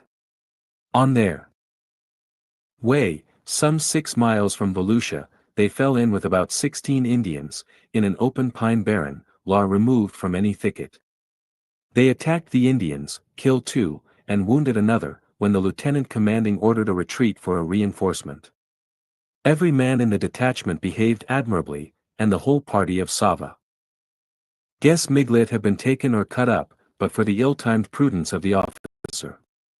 The following is an extract from an order issued T's day from headquarters. The General, Eustace, is happy to announce, that in Th. encounter with the enemy on the 22d, the 2 companies attacked, Ashby's and Fripp's, maintained their ground with great gallantry and steadiness, and that upon the advance of Colonel Brisbane with Henry's and Hibbler's companies to their support, the savages were instantly routed, and put to flight, with very considerable loss.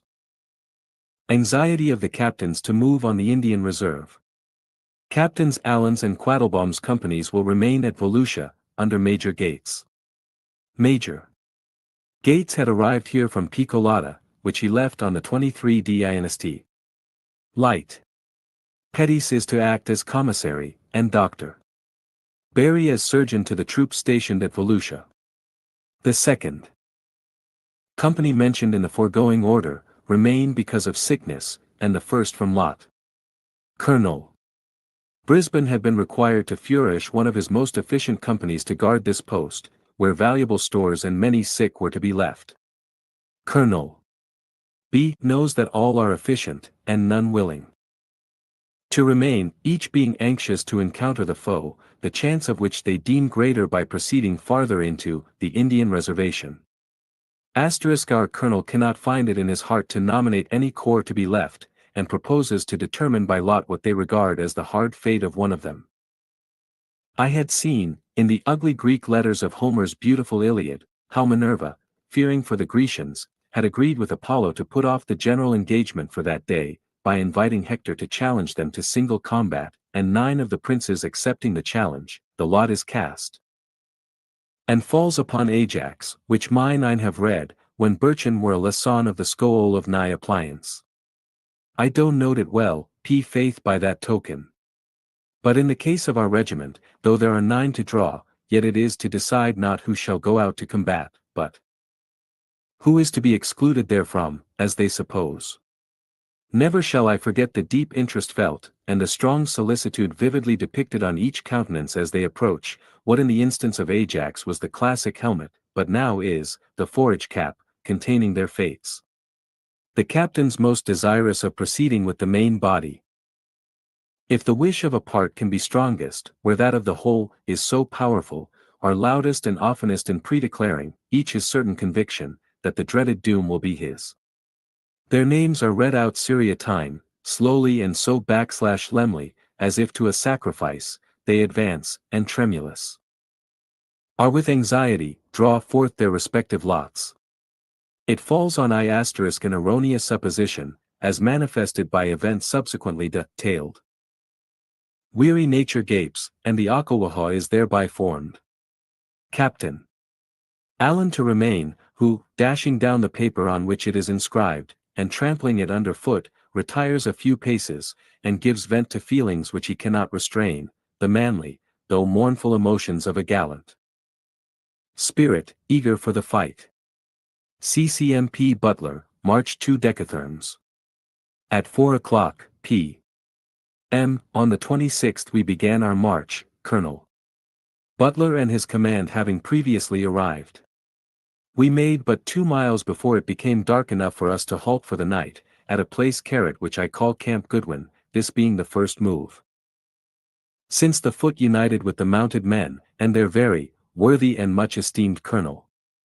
On the 26th, we traverse a wretched trail through gulch and scrub, and proceed but 7 miles, when, having an arduous march in anticipation, and finding a favorable camping ground, we there pitch our tents on a spot which I name Camp Huyet, in deserved compliment to our lieutenant colonel.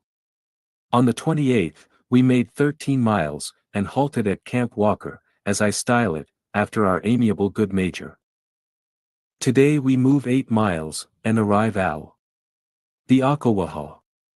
Nature, in her sternest mood, has been darkly frowning upon the past scenery, but just here she renounces her tristful mien, and assuming a gayer, gentler aspect, smiles upon the surrounding prospect. Nay, she not only smiles, but gapes prodigiously, we speak in no irreverent spirit of Dame Nature, as if weary of her previous gloomy work. Alas!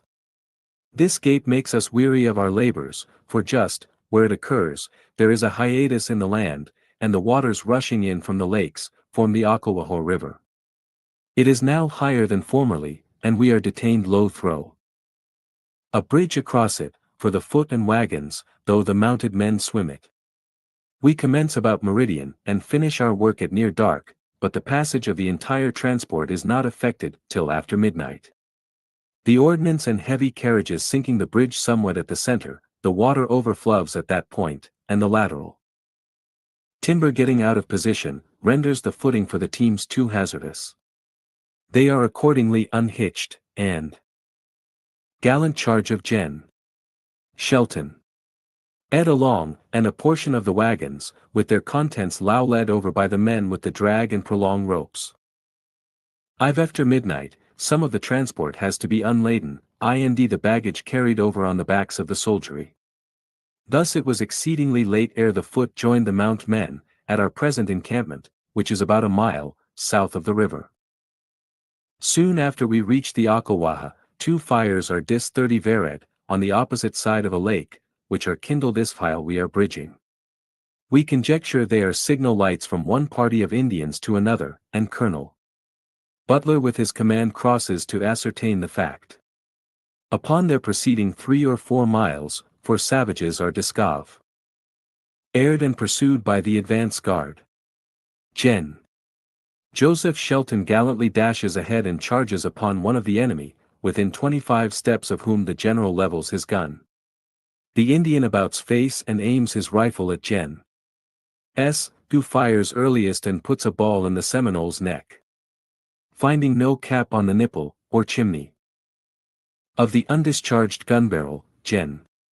Shelton drops the gun, and draws a pistol, approaches within 5 or 6 feet of the savage, presents the weapon at his breast, and it snaps. Thereupon the Indian brings his rifle to his shoulder, and shoots the general in the hip. At that instant Mr. Barclay Gibson, of the Fairfield mounted men, who had rapidly galloped up, discharges his musket load in the back of the foe, who is thrown away his knees by the shot of Gen. S. Essays to reload in that position, and dies game. Were General Shelton a private, his noble daring on this occasion would richly entitle him to rapid promotion, but he is already a full brigadier general at home.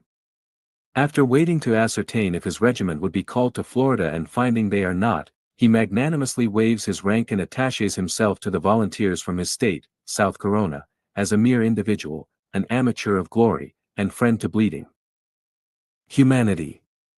This patriotic alacrity to encounter the duties and dangers of the toilsome, hard, and hazardous campaign, confers high and ever-during honor on the name of Shelton. May time, that can never obliterate the recollection of his worth. Yadat Hahajo, or the Mad Wolf, scalps. And valor heal his wound even to the effacing of its cicatrice. Our present camp, Butler, I have called after one of the noblest spirits in the whole army, the very model of a perfect gentleman, patriot, and soldier. Camp Kirby, March 30th. This day's progress is about 15 miles. Soon after taking up the line of march we meet the corpse of the Indian killed yesterday during the rencontre with Gen. Shelton. He is distinctly recognized as Yahai Hajo, or Hajo, F. the Crazy Wolf. There are a few lodge guess adjacent to the spot on which he was slain, whence the Indians fled and our men captured a rifle, moccasins, pouch, hunting shirt, shawl, and the jike, among other things, 40 or 50 scalps. How complex the emotions wherewith I gaze upon my handful of small pine sticks, each having at its termination a natural tassel, and a poor *J tie-in of the human scalp cut into flag forms. Some of the locks are of the most elegant hue, and softest, finest texture, either sway passing beauty impresses the belief that they must have originally crowned the loveliness of fair and gentle woman. As I huckle them up to view, the sunbeams are struggling with these yellow, glossy tresses, as if in co-rivalry of their golden tints, and silken shine, to which the light but adds. My mind gathers up busy, vague conjectures, of the history of these scalps, and the sad events it doubtless would reveal. The sufferers were evidently of the softer sex. Were they maidens? Youthful brides? Mothers? Fancy rapidly calls up images which the feeling mind will readily conceive, though I depict not, but which * the merit of such generous renunciation of a superior, for a humbler post is participated by others. Captain Broome came to Florida to take charge of his company, which through a few days' retardation of his arrival, he finds already officered, and enters as a private in Captain Allen's Barnwell Volunteers. Lieutenant Colonel Huiet and Major Walker O.L. Brisbane's regiment are both full colonels in commission in South Carolina. Colonel Walker came as a private, in Captain Cunningham's Hamburg Volunteers, to the Defense of Augustine, and while there, unexpectedly received from Governor McDuffie the appointment of Major to the 1st Regiment of South Carolina Volunteers. Colonel Simpkins acts as lieutenant, and 31 Ajor Bacon as a private in Captain Jones Edgefield Blues, see his signature to the treaty, Ante p. 54. Phrenological examination of the skulls of two Indians. The callous could not embody, though I were to portray them ever so fully. I proceed, therefore, from conjecture, of what may have been, to description of that which is. These tasseled sticks from which the scalps depend, are triumphantly flourished by the Indians in their dances, and at feasts. With regard to Yahahajo, he was the chief of the Ocklawaha tribe, numbering about 50, and bears in the darkness of his complexion the evidence of his people's descent. Sent from the Yamasses, he was considered one of the best hunters in Florida, and his fine form admirably adapted him for success in the Venadic life. It is too similar to that of Yuchi Bilif to need description. Hajo's feet have the hollow sole and high instep common to Indians, and are the best shaped I have ever seen, except that they are too small for just proportion. His nose is completely Roman, of his eyes I cannot speak, on them the vultures have already done their work, and left only the empty sockets. We abandon him to the awful fate he has merited, unredeemed even by his valor, to be hawked at by the kites, his flesh gnawed by the wolves, and his bones cranched by the bears. The following are deductions drawn from a deliberate examination of the skulls of Yahahajo, no. 1, and Yuchi Billy, no. 2, they are smaller than the medium size of European skulls, their facial angle is also less, and cheekbones more prominent, but it would be difficult from the examination of only 2 specimens, to assign to the race their station.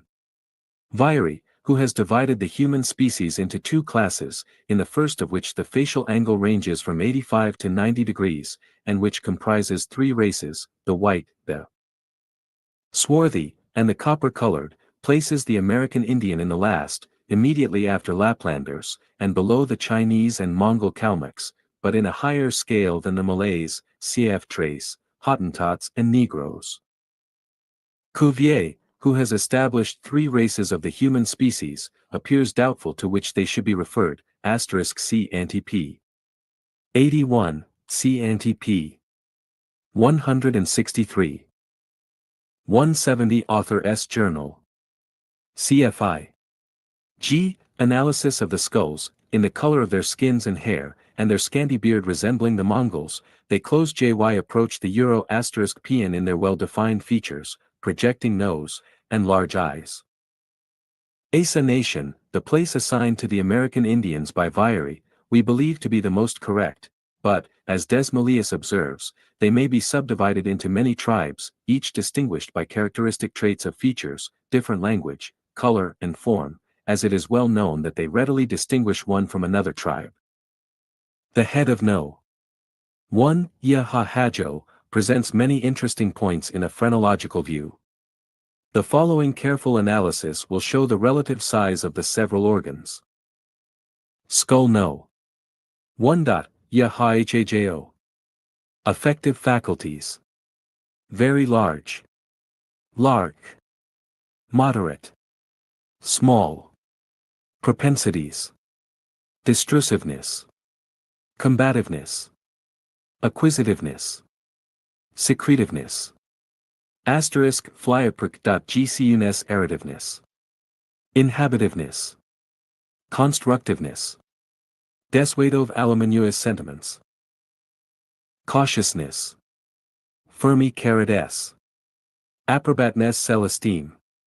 Imitation. Ideality. Hope. Worthileness, conscientness. Marvelousness. Reverence. Intellectual faculties. Perceptive faculties eventuality. Locality. Individualit. Size. Confio caret duration. Color. Order. Calculation. Tune. Time. Reflective faculties. Ikoyapar.so. 1. Casuality. Skull No. 2. Yuchi Billy or King William. Affective faculties. Very large. Large. Moderate. Small. Propensities. Acquisitiveness. Secretiveness destructiveness. Comtafness. Amativeness pluioprogeness constinctiveness tiliabitiveness. Desire to live. Alimentiveness. Sentiments. Phyminess. Approbativeness. Celestepm. Cautiousness. Reverence. Imitation. Ideality. Hope, benevolence. Conscientness. Mirthfulness intellectual faculties. Perceptive faculties eventuality. Locolove. Individuality. Configuration size. Ciliar. Order. Calculation. Time. Tune. Reflective iacul tc icompanson. Caudality. Calls. Butler and Gudwaya ordered to reconnoiter Palaklicaha. No. 1. Exceedingly circumspect in all his actions, he must have been remarkable for persevering in every undertaking on which he had determined, how cruel soever the means. His cunning and courage ably fitted him for the station he is supposed to have held among his country. Men, acquisitiveness, although very large, would not from its relative size have formed a prominent feature in his character. His eloquence must have been of the persuasive, and his images not wanting in boldness, his attachments must have been firm. The recollection of events and places is strongly marked in this skull, but the reflective organs are small. Grave in his demeanor, moderate mirthfulness, large love of approbation. No. 2. Uchi Billy. Very prone to thieving, more remarkable for cunning and cruelty than for courage, his designs not so well matured as in No. 1. He would be alike distinguished for perseverance in their execution. There is a mixture of self-conceit and vanity combined in this character, which it is difficult to define, both organs being prominent, recollection of places and events very remarkable, ably fitting him for his wandering life. Calls. Butler and Goodwin, with the mounted men, are sent forward to reconnoiter the vicinity of Payakaha.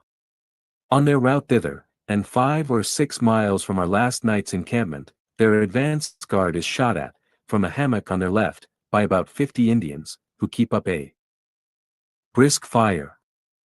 Served.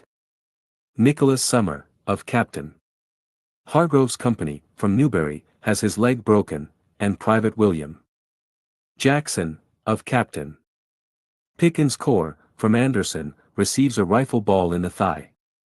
4 horses are wounded and 1 killed under his rider. While these events are happening, the foot are several miles in rear, but on hearing the discharge of musketry, they push up.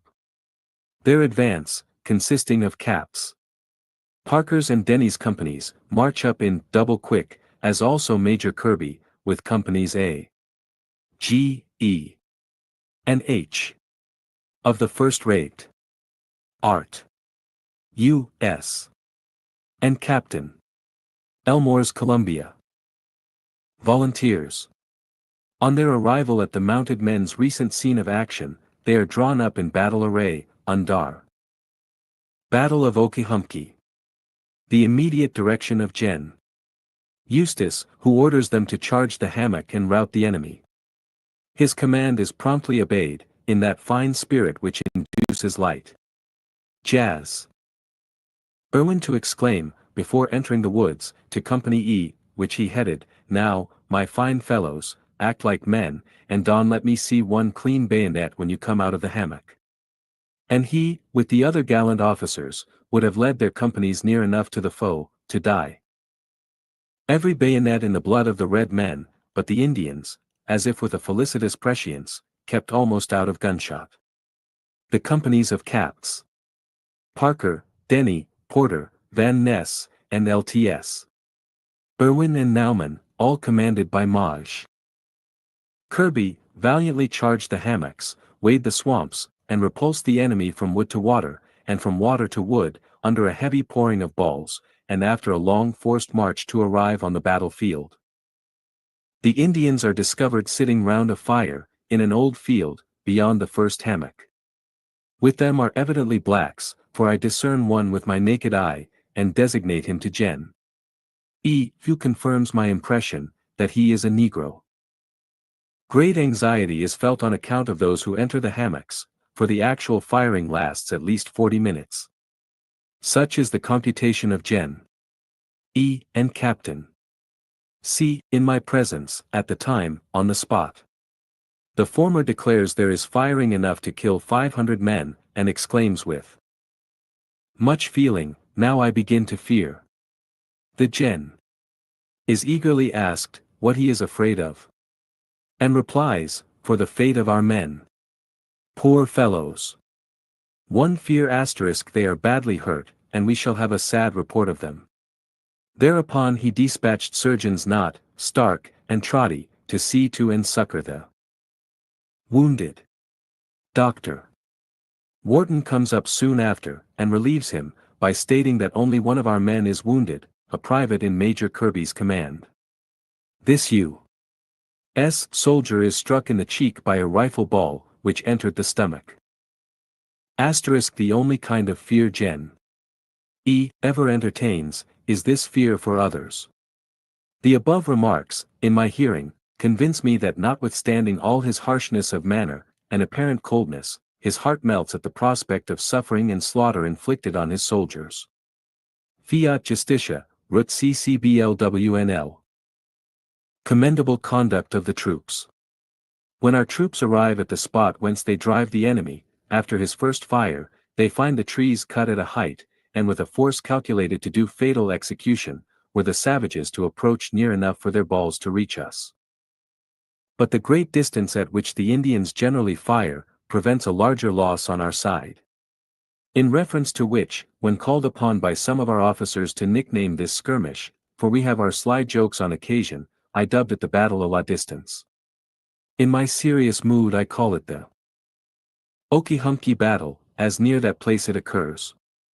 The imperfect loader, without patches, after the first fire, may be another cause of the little damage the savages effect, for Captain Parker, an officer of distinguished coolness and correctness, tells me that at one time today, they shot at his men from a distance of only 70 yards.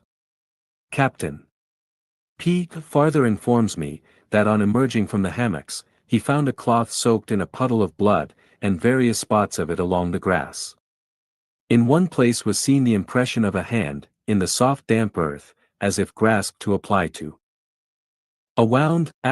These circumstances indicate that we lodged some balls where they should be. The Indian force in this rencontre is variously estimated. I take it to be about 100, but neither their strength or loss can be ascertained. They are seen only through intervening apertures, or when putting their heads from behind trees, or passing from one hiding place to another.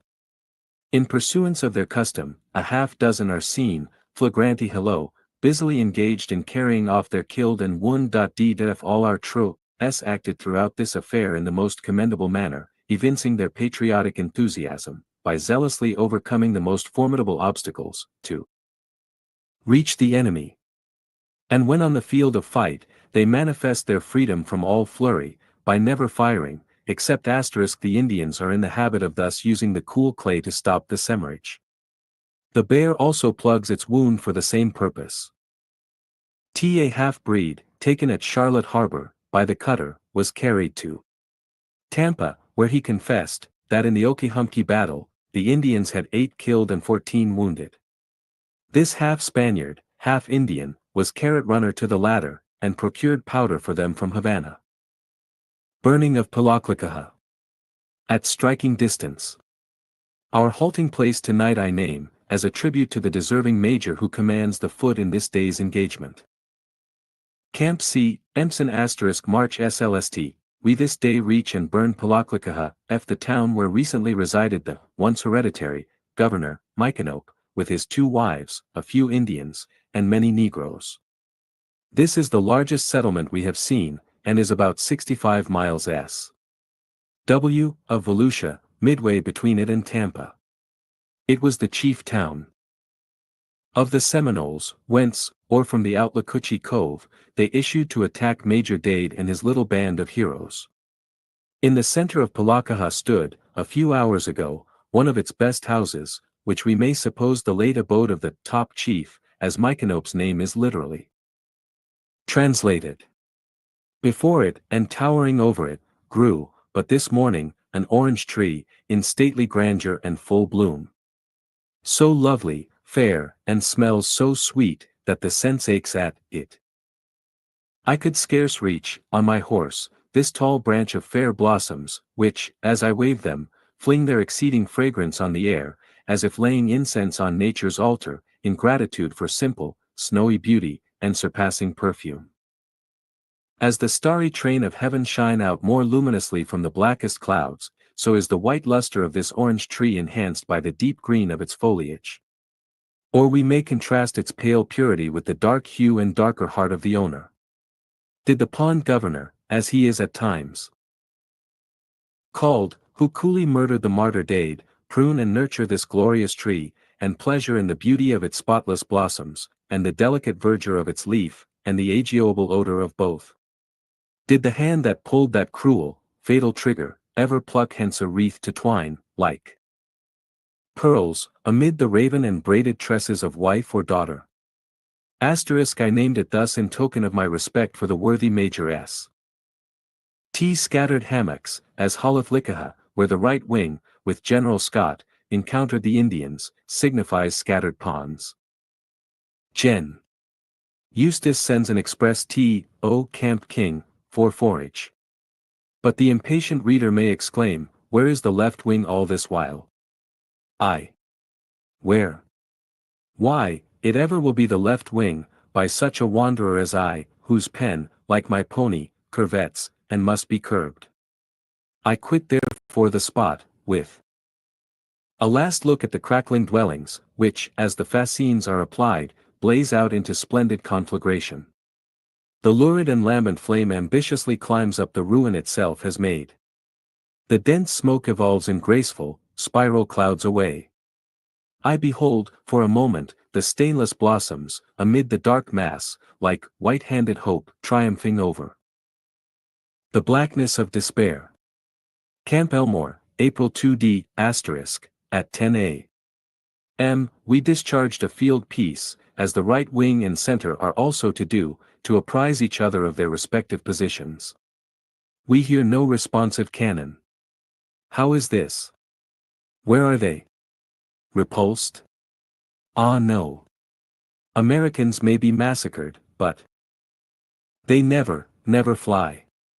What if we flush the enemy? Can they not effect a junction with us? There is solace, though selfishness, in that last thought.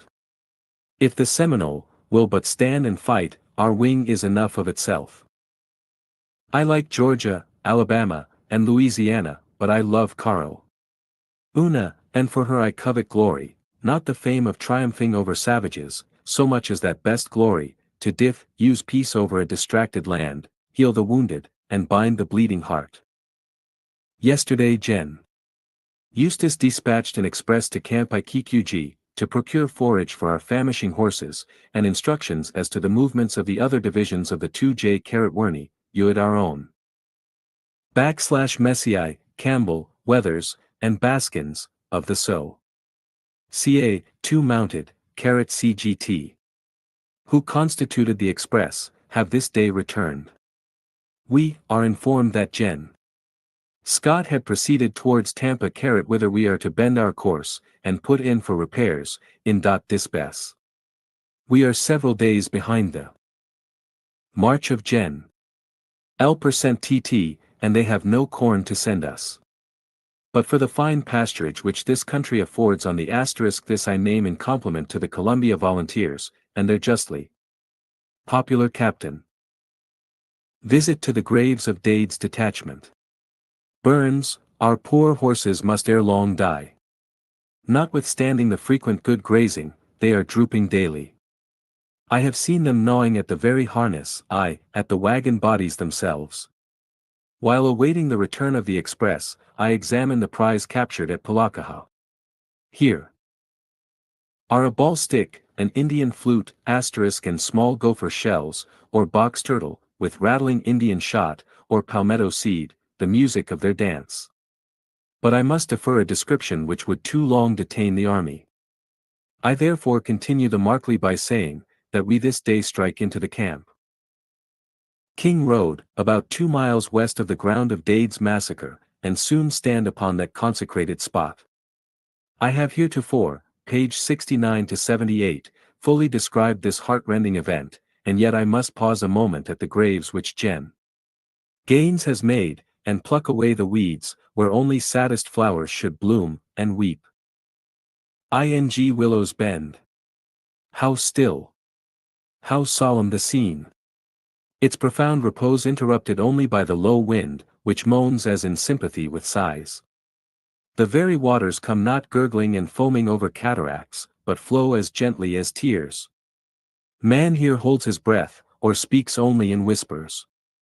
All is quiet, motionless, save where, scared by the presence of the living, the harshly screaming vulture wings its flight from the sepulchre of the dead.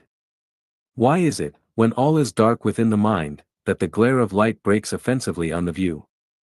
Does not the saddened soul seek unison e'en from inanimate creation? Here, the blue OT. This sky should be as deep as the green of these pines is dark, or morning clouds intervene between the war-stained earth and the peaceful vault of heaven. How is it then, that the great eye of day has the hard-heartedness to look down gaily on a land wet with human blood, and on which only sorrowing night should shed her dews? Oh! Out OT place is all this lively luster of the sun, can he smile on such deeds as his children have done? Lord Kairos says, the Mexican Indians had flutes made of large canes uti. Methinks it should be now a huge eclipse of sun and moon, and that the affrighted globe should yawn at alteration. Al Heloi on Desdemona's death. Arrival at the Outlacuchi River. Or is his vermeil hue but a blush for their butchery? Alas! What need of looking up and interrogating the distant arch, or its presiding planet? Do but look down upon the near and lowly hillock 'neath which heroes are interred, and ask of it their story. You may read it in that soldier's belt, these ridge boxes, this shoe, loy the feet hones yet in it. Here, near the unfinished triangular stockade lie the oxen happy face e'ty yoked, there rests the gallant steed, his bit unchamped, next him a little dog, who could not cognize the mangled features and once familiar form of his master, and faithful to the last gasp, came to die by that master's well-known warhorse. We gaze upon these things, and we gaze upon each other, but we speak not, deep feeling chokes up utterance. Curiosity in the soldier yields to grief of heart and awe, and these give place to indignation. But why prolong regrets unavailing? The tyrannous and bloody act is done, the most arch deed of piteous massacre, that ever yet this land was guilty of. Let us therefore leave the dead in the wide wilderness, that we may hunt out their murderous foe, and wreak our vengeance on forms less savage than their souls. Camp Parker, April SD, pursuing our weary way, at 10 a.m., we arrive at that branch of the Outlacuchi improperly called Little Outlacuchi, we have to reduce the declivity of the precipitous northern bank, and the acclivity on the south, towards which we are traveling.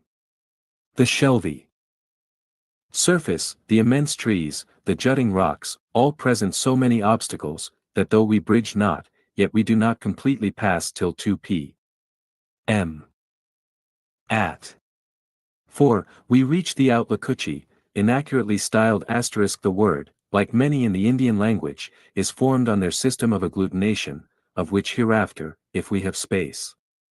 This compound is created from the words Oathlaco, a river, and Uchi, which denotes their diminutive, and when we say the little Outlacuchi, we in effect call it the little river. JT is as if we spoke of the Al-Quran, although Al signifies the, and Quran book, which would be styling it the book. Construction of a bridge across the Outlacuchi. The big, that is the Big Hiddle River. How full of interest the scene before me. Of itself, the spot would be too remarkable to be lightly pretermitted, without pausing on the river bank in meditative mood. But when the genius of the place calls up the names Oti Clinch and Gaines, who fought, and Izzard who fell, how intensely is that interest enhanced, * the accomplished captain. C. of the top. ENG.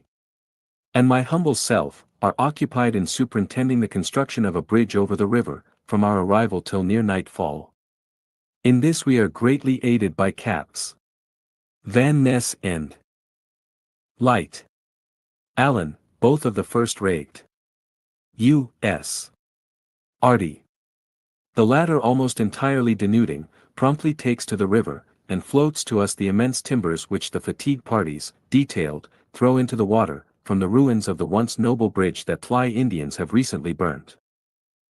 Little space have I to gratify my own feelings, by doing justice to the merits of many friends, yet I must mention Light Allen's frequent volunteering and unflinchingly accomplish-ing the arduous duties he generously assumes. Often does he say to me, "Well, Cohen, what's to do next? Any work going on?" You know I'm always ready to give a helping hand. And so indeed he is and does. From his judgment and energy, his aid is most efficient. I ought too to make mention of other officers and privates, not omitting many fine fellows under my immediate command, but one of room inquiry usly forbids. The pass for the teams being concluded, I revisit the tree whereat I had hitched my horse. I find him not, for, true to his Seminole nativity, he is a wanderer, as that term imports. Proceeding in quest of him, I penetrate the Ihick hammock, which borders the Outlacuchee, and coming down to the river bank, long after dark, I am struck with the beautiful resemblances which the water and the sky bear to each other. Their hues are similar, and the heavens appear like some cool liquid stream. The few and fleecy asterisk to these must be added the laurelled name of the intrepid Foster Blodgett, who 3 days anterior to the date of this day's journal, with the prospect of imminent personal peril, gallantly volunteered to dash into the Outlacuchee, and with Freedom's flag twined around his brow, planted it on the opposite bank, where it waved all that day. The Hillsborough River forded. Louds, moving languidly along, imaged the ripples formed by he waters of the Outlacuchee, as they lazily leap the rocks embedded at its base. The river does but seem a si3 aerol sky, for each particular light is faithfully mirrored on its serene bosom. Its surface is so nearly placid, that its limpless the better represent the stars when they do wink, as 'twere with overwatching. Today we crossed the river over our stone-based bridge, MD. After marching through a sandy country, interspersed carroted highland ponds, we halt and bivouac at this place, which name in compliment to the excellent Abbeville troops, and Air Sterling Captain. Camp Shelton, April 4th, reveille at 3:30, and wake 16 miles in all this day. Near Fort Alabama, MD. On the road to it, a remarkable pea is found, at an Indian camp. A single pea is contained in a pod, almond-shaped, of the structure of a ground nut shell. It very closely resembles what is called the Gullah ground nut, introduced into this country from Africa. If it be the same, it becomes I question whether it is indigenous to Florida, or introduced, why the Spanish fishermen, at Charlotte Harbor, from Hana, whereat it may have arrived in some African trader, * 9 miles from our yesterday's camp, we reached the Hillsborough, on the Camp King Road, 22 miles from Tampa. The horses ford it with great difficulty, Afler oiling through a long rich hammock, preceded by an extensive gull. This river is beautifully bordered by varied beige, and on the side nearest Tampa, the Alabama and * one of these Spaniards has been a fisherman on the coast of Florida or the last 50 years. This pea must have been long known in South Florida, for the Tolopchopco River, or Pease Creek, is said to derive its name herefrom. The Alabama troops, previously to our arrival, discovered about a bushel of these peas collected in one place. They found them very palatable when boiled, resembling the cow pea, though sweeter and more delicate. We are not able to determine the character of this pea or groundnut, never having seen the plant in flower, or in bearing. We may do so hereafter, as it is now growing in the garden of that most enlightened and enterprising philosopher, the Rev. Mr. Bachman, of Charleston. The commissariat becomes on /y half ration. Florida troops, under Colonel Lindsay, erected Fort Alabama. During the halt here of the left wing, an Indian chief presents himself bearing a white flag, and dispatches from Gen. Scott, informing us of his march upon Tampa. The express has been following us for 2 days, but came not up earlier from fear of being fired on by our troops. He is copper-colored, Roman nose, and rather stouter than these warrior hunters generally, in whom indefinite exercise works down all superfluous flesh, and fully develops the muscles. This Indian is finely and fantastically dressed, and his hat, saddle bags, and the like, give token of his calm. Merce with the pale faces. How this scout travels, with a lot of ponies for sale, without being seen and shot down by the hostiles, is a mystery inexplicable, except on the hypothesis that he acts as spy to both sides, as oft occurred, with Ferrer outside, in our revolutionary struggle with Great Britain. Prior to returning, the Indian enters the deep wood, and, concealing himself, as he fancies, disrobes, thus evincing that pride of appearance, which, pervading savage as well as civilized life, induces the chief to present himself before us with the utmost effect. April LLTH. On the 5th G, Gen. Eustace and staff, with the mounted men, left us for Tampa, to recruit, the foot remaining at Camp Shelton under Gen. Bull.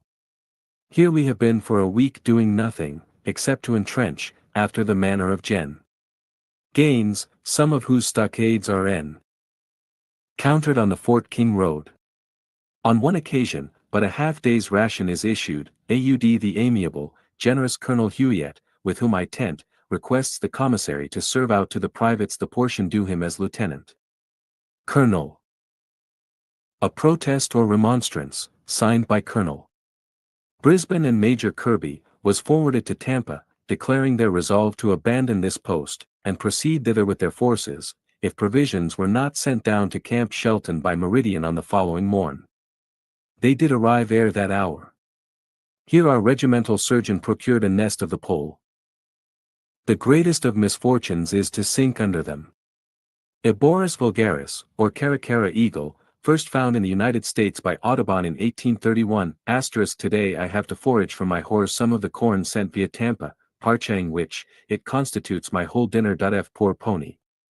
He was without grain many days consecutively, but he is an Indian, and can live on the grass of the burns, the leaf of the palmetto, or any green thing, e'en though it be green moss, of which he eats heartily.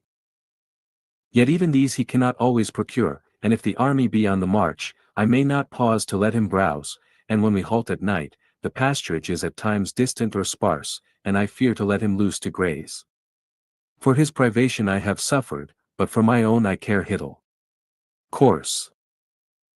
Scant rations, the dewy earth my couch, the serrate palmetto pillow, the blue sky my pavilion, these are but as the small dust of the balance, in the scale of my feelings, where pain preponderates, on daintiest fare and downiest beds, the campaign would be a sacrifice to many of us, and the merit thereof, if aught there be, privation does but enhance. The wrestling with difficulty is a salutary excitement to the mind, that is, as it were, ventilated by the storms of life, without which it might stagnate in the calm of content. From every triumph over obstacles, the invigorated soul gathers new accessions of strength wherewith to struggle against coming hardships. I have long known that the greatest of misfortunes is, to sink under those we have. But what my heart sickens at is, the inaction here, as at Camp Macree. And e'en when we march, there is so little prose. Hecht of battle worth the name. Opportunity. Thou art indeed a leaden-footed goddess, and mere mortals, who cannot, like Cromwell, lend thee wings, must await thy tardy approach, and as Jacob of your the doctor brought these birds to Carolina, and by experiment ascertained that they constitute an intermediate species, between the vulture and hawk family, with the former they devour carrion, and like the latter prey upon living animals. TLM not quite as badly off as were the adventurers under Captain Miles Standish, the military leader of the noble pilgrims who, in 1620, landed on the coast of New England, in the Mayflower. At one period of their Struggles with the Indians, they were reduced to 5 grains of parched corn for each individual. Dr. Thatcher's History. Plum. Dr. Whitriday's Oration, Charleston, 1836. Bars of molten gold, amethystine gems, and flaming buys. In his Weastleague with the angel, hold thee fast until thou blessest us. But a soldier's feelings are like his dress, first new, bright, gay and pleasing, then worn, torn, tarnished and disagreeable. I read Milton or Shakespeare, or listened to the more elegant readings of Lieutenant Bryan, or Conn. Verse with him, Colonel Brisbane, ADJ. McGrath, QR. Masters Aldrich and Carroll, and the other talented and educated officers, whom Colonel B. has been so fortunate as to collect about him, and among them, I grow cheerful, or seem so.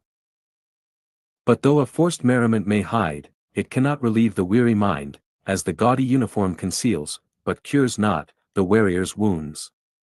Any change must bring relief, and therefore, thank God, tomorrow I visit Tampa, speciali grazia, *tavipa, Girl 12 LH. Action, action, action, replied Demosthenes, on being asked the first, second, and third requisites of oratory.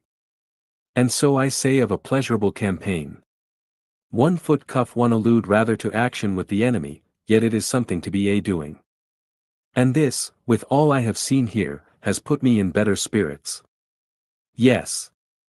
My mood became merrier the moment I turned my back on Camp Shelton, and my face towards Tampa, this morning. I continued to go on gaily like a bird that had been beating its breast, till it was bruised against the wires of its cage, and had, at last, escaped from imprisonment. And though one did not exactly slack 1,000 odors from my dewy wings, yet I certainly shed, as a snake, his skin, lots of amoke and dust, the accumulated discomfort of a week's stagnation at CFJNP Shelton. Seen through my relieved weariness, the most ordinary objects have an interest, as straws thioa prism appear like bars of molten gold. And rags set amethystine gems, or flaming rubies. But there are real charms enough on the route, to gladden any eye. The rich hammock land, the F. Magnolia grandiflora, * my Fmlightenth D. publishers, Messrs. Burgess and Honor, may omit all the foregoing live lay layers to my private feelings, as cf no interest to the pub. Lick, or thfy may insert it as a probable index to the sentiments generated in the bosoms of lawyers, as well as my own, by the enaction of a camp life. The Indians call it, Tolacluco, i.e. the Big Bay Tree. The Visnage. Of Tampa described. King of the forest, the dark green of the pine, russet-trunked, the pale verdure of the silver-shafted water oak, the Babung stream, the proud glories of the Lilium superbum, the far-reaching prairies of brown and yellow broom straw, which skirt the forest, the sunlit lakes, in the center of these prairies, bordered with beauteous flowers, all harmoniously blend in one delightful coup d'oeil. Then the occasional dwelling abandoned, the few rude implements left there, the old chair unoccupied, the back bent, as is common with age, all remind one of similar scenes in traveling through some of the southern states, where the small farmers have broken up, as the vaquerate phrase it, and with stock and store, emigrated to the far west. A little beyond this is a field, where the cotton is so high that the tallest man, on the loftiest horse, can scarce reach its tops. Numerous pretty little birds are crossing and recrossing the road, and not to scare them out of view, as well as to linger over and enjoy the loveliness of the shrubbery, whence they emerge. Lieutenant Hatch and I slacken our pace, and are left behind by Colonel S. and Major W., as laggards ever should be. We passed the skeleton of a horse who, with his rider, had been shot by the Indians, a little while before. While my hands are still shading my eyes, and excluding the external objects which environ me, that I may ruminate of the slayer and the slain, the horse and the rider, Lieutenant H. suddenly leaps forward and exclaims, "See there! How broad and beautiful!" At one bound I spring To his side, and behold, through the intervening trees, the magnificent sheet of water, and drink in the enlivening air that has been toying with its ripples. I feel a strong pulse on me to moisten my parched lip carrot by kissing the cool liquid surface. I readily admit the truth of. Colonel Gad Humphreys, a most intelligent resident of Florida for years past, tells M. that in 1832, about 30 miles s.e. of Tampa, a little north of Sarasota Bay, he saw a number of cotton trees of 15 to 20 feet high, and Tidaira 3 tear off the largest stalks 4 inches. The appearance of the cotton. Bowl and leaf, shape and color, staple and seed, were all the same as the domestic cotton. The stalks had the appearance and firmness of wood. Within 2 miles from the cantonment at Tampa, a crop was gathered from stalks which were the growth of seed planted 3 years before, and not renewed, nor retones. Beauty of nature and exceeding beauty of holiness. Mythology, and believe that Venus was born of the froth of the sea. The very waters seem to smile, till they dimple, as the fresh wind wantons with their waves, and lamb cheered, till I sing, as the breezy pinion fans my fevered cheek. No man, who has spent all his life in a seaport, can enter into my feelings, even though he remember, that I have journeyed from Augustine hither, upwards of 200 miles, through sun and sand, the eternal pine and perennial palmetto. The sea breeze acts on me like exhilarating gas. I had been pent up, and am now free. And I experience a pleasure like Socrates, when he rubbed the place on his limb where the chain had been. My meditation is lifted from the beauty of nature, to the exceeding beauty of holiness. From the fair creation, to the merciful and munificent Creator, and prayer and thanksgiving arise from my lips in orisons to the Most High. It may be, that the preceding will be deemed exaggeration, or the writer regarded as peculiarly susceptible to the charms of scenery. But my companion participated all my feelings. We both were gay as matin larks, and gratefully like them did we end up our hymn of gratitude to God, then joyously gallop forward to the tents of Tampa. I have continued the explication of my own feelings, not from egotism, but for illustration. And there are those who pleasure in perceiving the influence of events or things upon their fellow men, as much as orators gladden in the thrilling incidents or gorgeous localities themselves, without reference to air operations on the human heart. The reader versed in German lore, will readily recognize the aesthetic philosophy and the trait that distinguishes the classic from the romantic school. Chapter 9. Operations of the Right Wing and Center. Gen. Scott arrives at Picolata, the right wing moves towards the Outlacucci, Richmond Buys and Hussars, Atlock at Night, Foster Blodgell, Camp Blo Jet and Blodgett's Ferry, Parley and Battle of the Cove, Indian Town Hernt, Fort Cooper established, arrival at Tampa.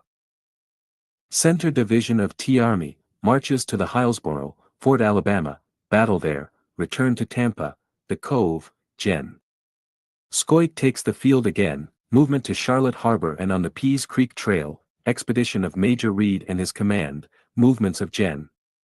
Clinch and Colonel Lindsay, Major Cooper and his battalion, the Block House. Having reached Tampa with Colonel Goodwin's regiment, we find here the right wing and center of the army. A due regard to chronological order now requires, that we should state whence they came, their operations on the route, their departure from this place, and movements subsequent thereto, up to the period at which they were honorably discharged. The present chapter will therefore be occupied with these subjects. Major General Winfield Scott was, on the 21st day of January, 1836, charged by the War Department at Washington with the command of the Army of Florida, and the direction of the campaign in that territory. He accordingly issued orders, calling for troops from the states of Georgia, Alabama, and South Carolina. As we have heretofore observed, the South Carolina foot took the field early in February. Carolina mounted men did not, however, reach the St.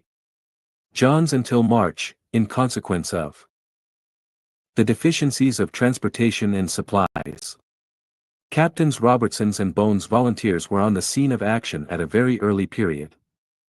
With this exception, the Georgia quota did not arrive at Picolata until March, at which period Major Cooper's battalion of foot, and 4 companies of mounted men, reached that place.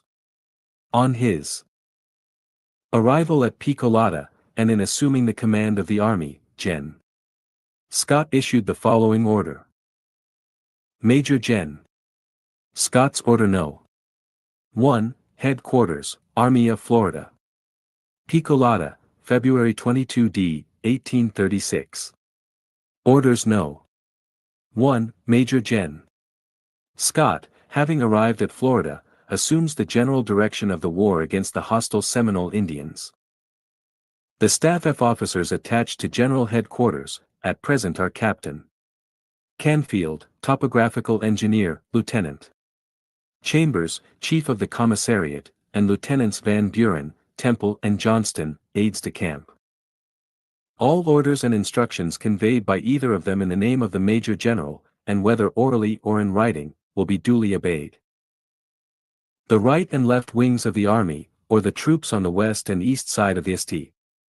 Johns River, will be continued under the respective orders of Brigadier Generals Clinch and Eustis, and the forces which are to operate from Tampa Bay, under Colonel Lindsay, will, when they come in to line, constitute the center. The wings will soon be greatly reinforced by the arrival of both regulars and volunteers. The 3 immediate commanders of the right, left and center of the army, respectively, will generally receive orders direct from General Headquarters, but of course, every junior will obey any senior, according to the rules and articles of war, and the usages of the service, whether the parties belong to the militia, or to the militia and regular army. As for the first time, patriotic volunteers from South Carolina, Georgia, Alabama, Louisiana, and Florida, are to come into the same line, with a portion of the regular army, it is confidently hoped TA beneficial emulation, without unkindness or prejudice, may animate the different forces. All are equally Americans, actuated by the like determination, to subdue a treacherous and a common foe. But valor and patriotism alone, are not sufficient for that end. Some tactical instruction, and an exact obedience to commands, are also necessary. Instruction can only be acquired by opportunity and labor. A firm resolution to the right wing marches from Fort Drane. Ohei Carrot accomplishes the other great requisite at once. Let the resolution be taken by all who have nobly turned out to avenge their butchered countrymen. But again, to parade, to march, to mount guard and to fight, are not the only duties of war. To handle and preserve the supplies of the army, and to construct camp and other field defenses, are equally required of every good soldier. A corps of servants, for these purposes, would be too large and cumbrous. It would double the army, and render one half too mean, and the other too delicate, for the glory of a well-contested field. Fatigue parties must, therefore, when wanted, be furnished by all the corps in their turn, and proportionally.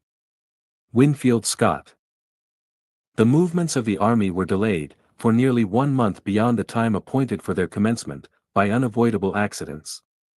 Among these may be mentioned, the difficulty of procuring transportation, bad weather, the dreadful state of the roads, and the consumption of the provisions which had been collected in that vicinity, by the unexpected arrival of Gen. Gaines' army at Camp King. These difficulties having been surmounted, as soon as practicable, the right wing, accompanied by Gen. Scott, and under the immediate command of Gen. Clinch, commenced operations on the 26th March. This division consisted of the Louisiana Volunteers, and regulars, who had been transferred by Gen. Gaines to Gen. Clinch, of the Georgia and Florida Volunteers, and the regulars under the command of Gen. Clinch. On the first day, the right wing marched from Fort Drane, about 10 miles, and encamped near Charlestown. Shortly after halting, news came in that 2 wagons, which had broken down and been left in the rear, had been attacked by Indians, the persons accompanying them being obliged to fly. Several companies of mounted men were immediately dispatched, for the recovery of the carriages, and in search of the enemy. They discovered the fragments of the wagons lying along the road, their contents broken up and scattered. They also found a Negro belonging to Captain Malone, named E. Foster Blodgett swims the Outlacoochy. _________ Dom, lying dead nearby, with a ball through his breast. The Indians had effected their escape. The right wing arrived at the Outlacoochy on the 29th March, no other incident of interest having occurred, and encamped about 300 yards from the river, and 200 from Camp Izard, which was found in the same condition as left by Gen. Gaines. On this morning, the signal guns of the left wing were heard by the right. The Richmond Blues and Hussars, who were out on a scouting party, and a number of stragglers, were fired upon by Indians from a hammock, near the crossing place. But one man was hit, 6 or 8 shots were heard, accompanied by yells. Anticipating an attack, a breastwork, 3 logs high, was constructed during the day. Soon after dark, a heavy fire was opened upon it from the hammocks, no one being hurt, as the distance was so great, as to render the shot of the enemy ineffectual. March south, before daylight, the whole camp was in motion, and just at dawn, the first man swam the river, with a line, and the star-spangled banner bound around his head. The bank was lined with his brother volunteers, and others, to protect him as far as possible from an expected attack, and the deepest anxiety prevailed. On reaching the opposite bank, the flag was planted, and a hawser drawn over by the line, from shore to shore. This gallant and perilous feat was performed by Foster Blodgett, one of the Augusta volunteers, who nobly offered his services to cross on the preceding day.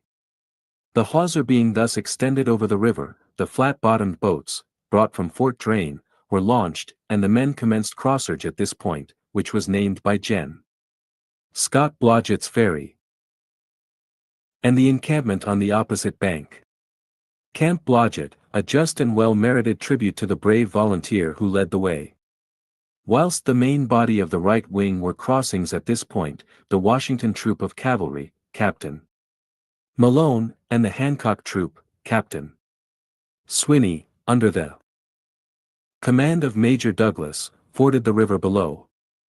The approach to the river was difficult, the ground adjacent to calm. Jordan and Major Holmes lead the way. The banks being covered with a dense hanfiac, almost impassable on horseback, and interspersed with lagoons. Nero, the Negro guide, entered first with a small detachment on foot, and returned, when the Washington troop entered on horseback, and in single file. After much wading through the more accessible parts of the thick brush, vines and lagoons, the bank of the river was reached, the Hancock troop following in the same track. The former corps dismounted and formed on the bank, to protect the first who might cross, when it was discovered that there was no ford at that point. After considerable search, one was found at some distance above. Commissary S.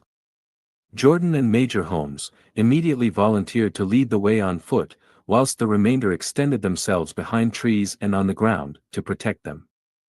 After much labor and difficulty, Jordan succeeded in crossing, up to the neck, 73 or 80 yards above, whilst Major Holmes, getting into deep water, and being borne down by a rapid current, was compelled to return. The banks on the opposite side were fringed with a narrow strip of hammock, in the rear of which was high and open pine land. No attack was made, and the Washington and Hancock troop proceeded to Camp Blodgett, the formation of which had been already commenced. As the last portion of the army was crossing, it was fired upon by the Indians, no damage being done. March 31.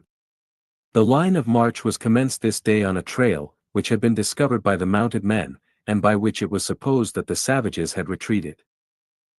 An Indian encampment was discovered, about 1 mile from Clinch's battle ground, and close by, an Indian town, which was burnt.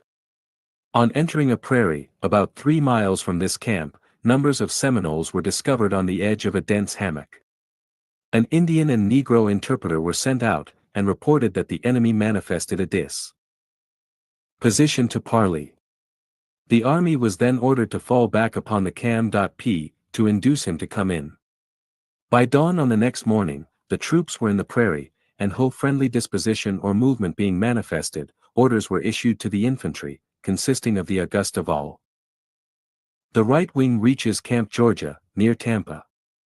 Volunteers, under command of Captain Robertson, the Georgia Battalion, under Major Cooper, the Louisiana Regiment, commanded by Colonel Smith, and the U.S. regulars, to scour the hammock in front, which was immediately done. On entering the forest, a heavy fire was opened upon them by the Indians, directed chiefly against the Louisiana Volunteers, which was returned in the direction of the enemy's shot, as the men were unable to discern the foe. Small volleys of grape were also thrown from the cannon into the hammock. The savages retreated through the woods, closely pursued by our men. On the other side they gained a narrow strip of pine land, where they kept up a running fight for some moments, and were finally driven into another hammock, from whence they succeeded in reaching the river, a distance of about 3 miles. The loss of the whites was 2 killed, and 13 wounded, that of the Indians unknown.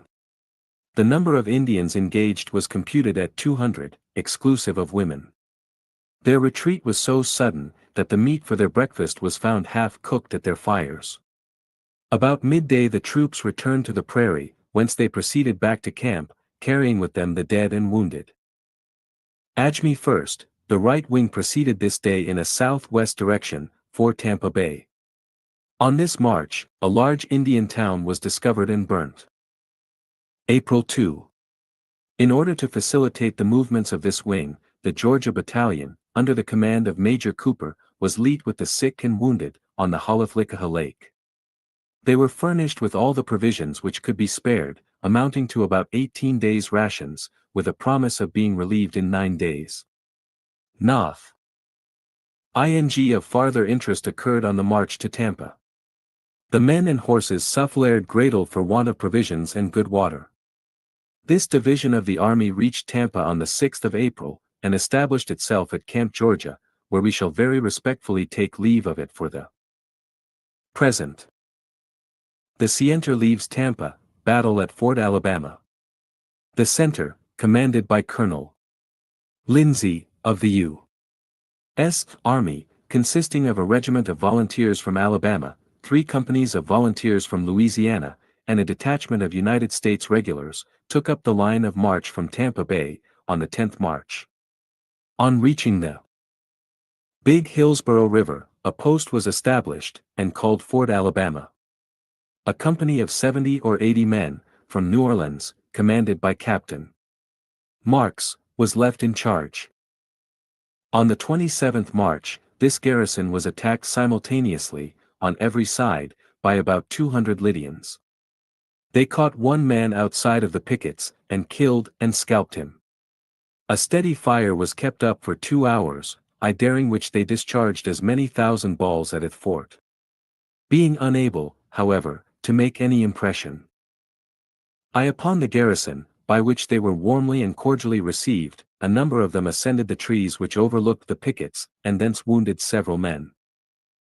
One of them being observed by a rifleman, was fired at and hit, the wound given being so severe, that the blood was seen to trickle down the tree.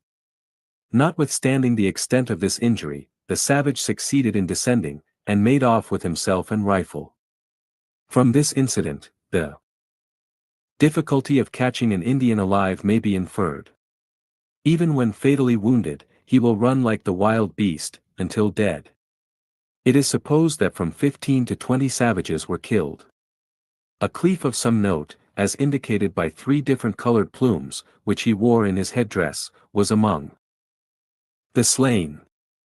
After establishing Fort Alabama, Colonel Lindsay, with his command, proceeded to his position at the Chickachattie settlements, where he remained waiting to hear from Gen. Scott, until his provisions were exhausted, when he returned to Tampa Bay. No general engagement was had with the enemy by this division.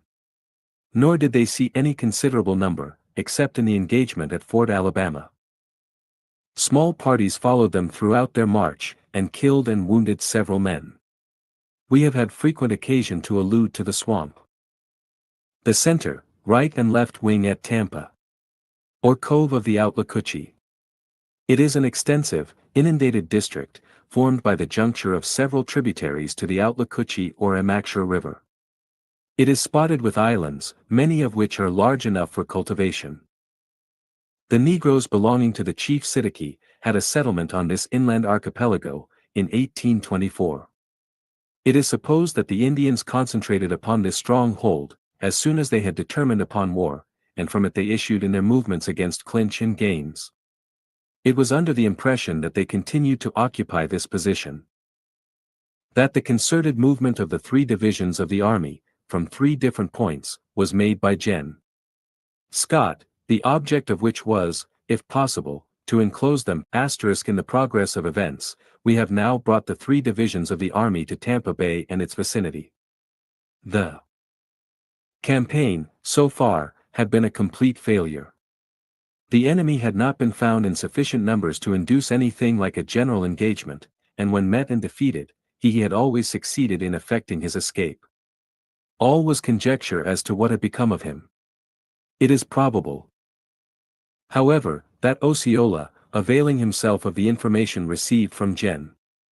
Gaines, happy-faced that the country would shortly he overrun with troops, happy-faced Lee had directed his warriors and chiefs to divide and scatter, availing themselves of their knowledge of the country, to annoy our troops, whenever occasion might offer, without great risk to themselves.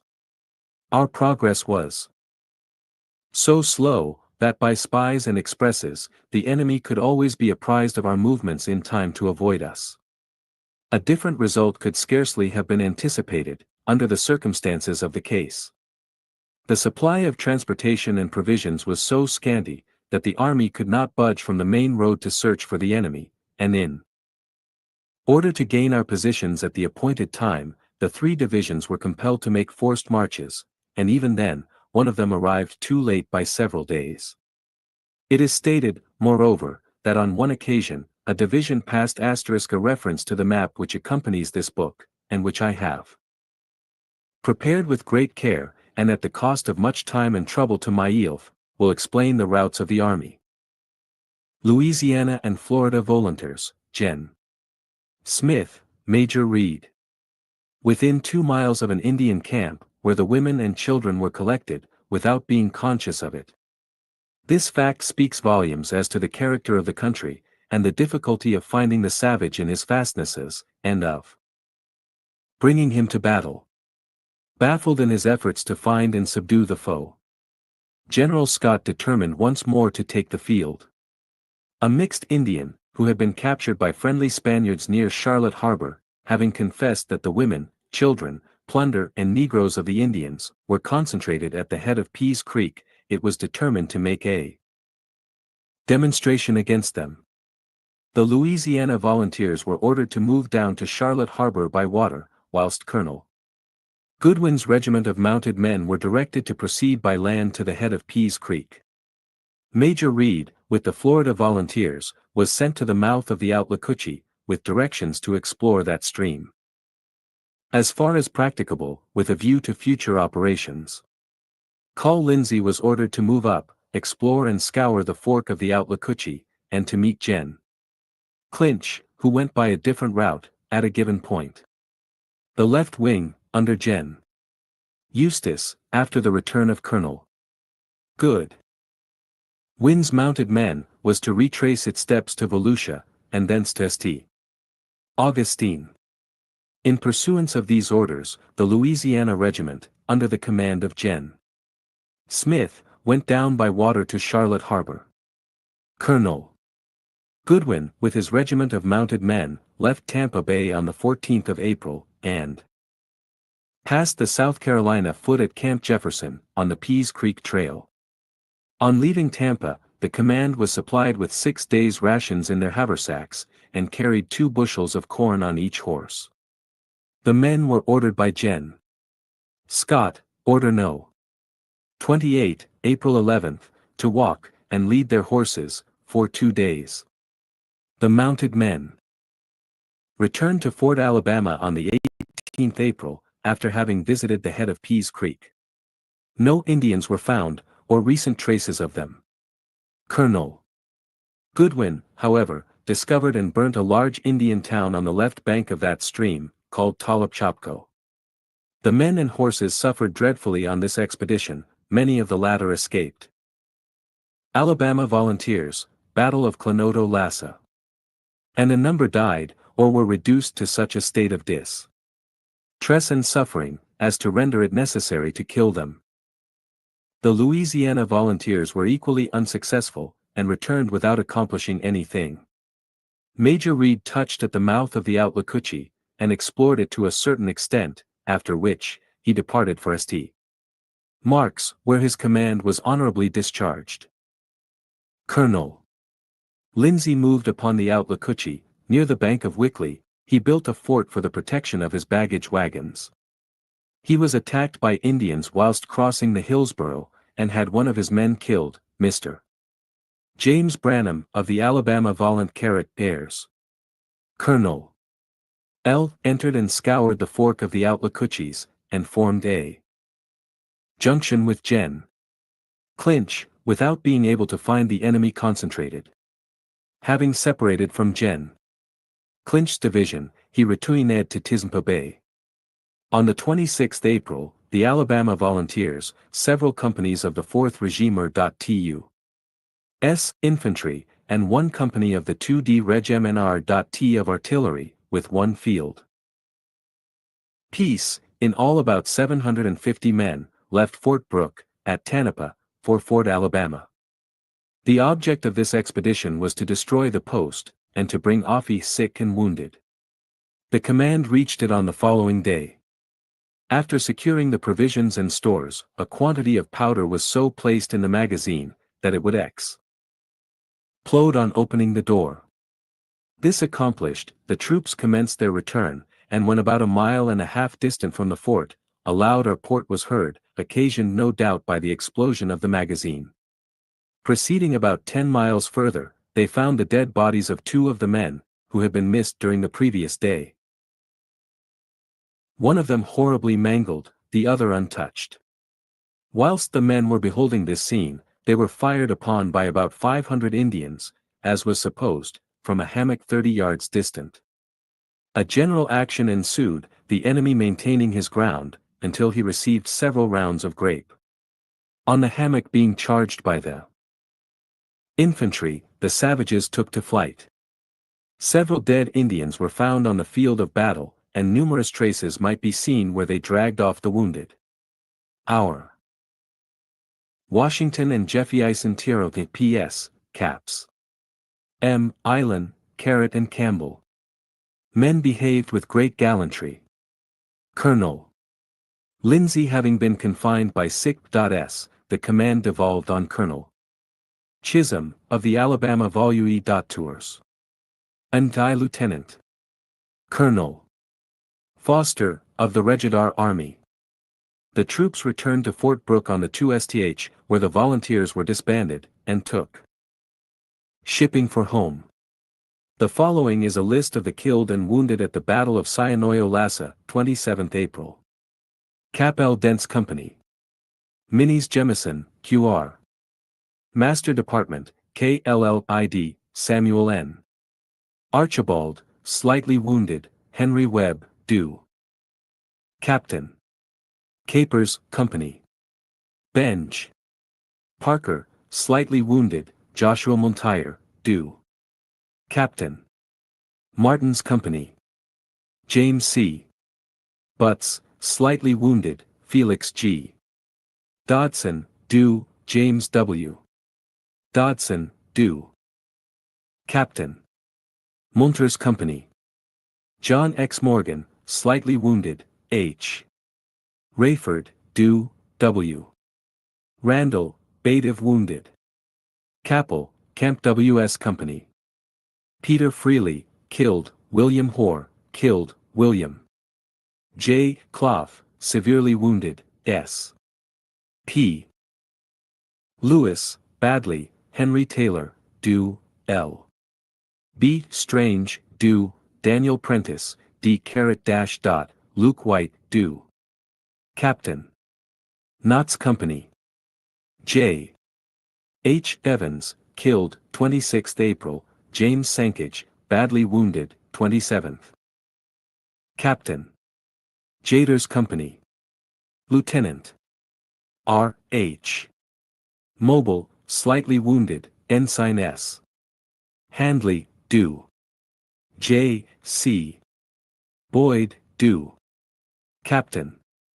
Bonham's Company. James Vickers, slightly wounded. Gen. Clinch remained at Tampa until the 14th of April, when his command moved on the return march towards Fort Drane. The I.7th, he arrived at a deserted, friendly Indian town, within about 4 miles of Fort Cooper. The next morning a detachment was sent to apprise Major Coop, of the arrival of the division, and an escort to carry his wagons. He was also directed to abandon the place, and bring on his battalion. The detachment consist D of the Washington Tro, P. Captain Malone, and the Jeff Torson Troop, Captain Camp, LL, U. the command of Captain Malone. So little apprehension was entertained of an attack, that on the previous night, Nero, a Negro guide, and several men, proceeded to the fort.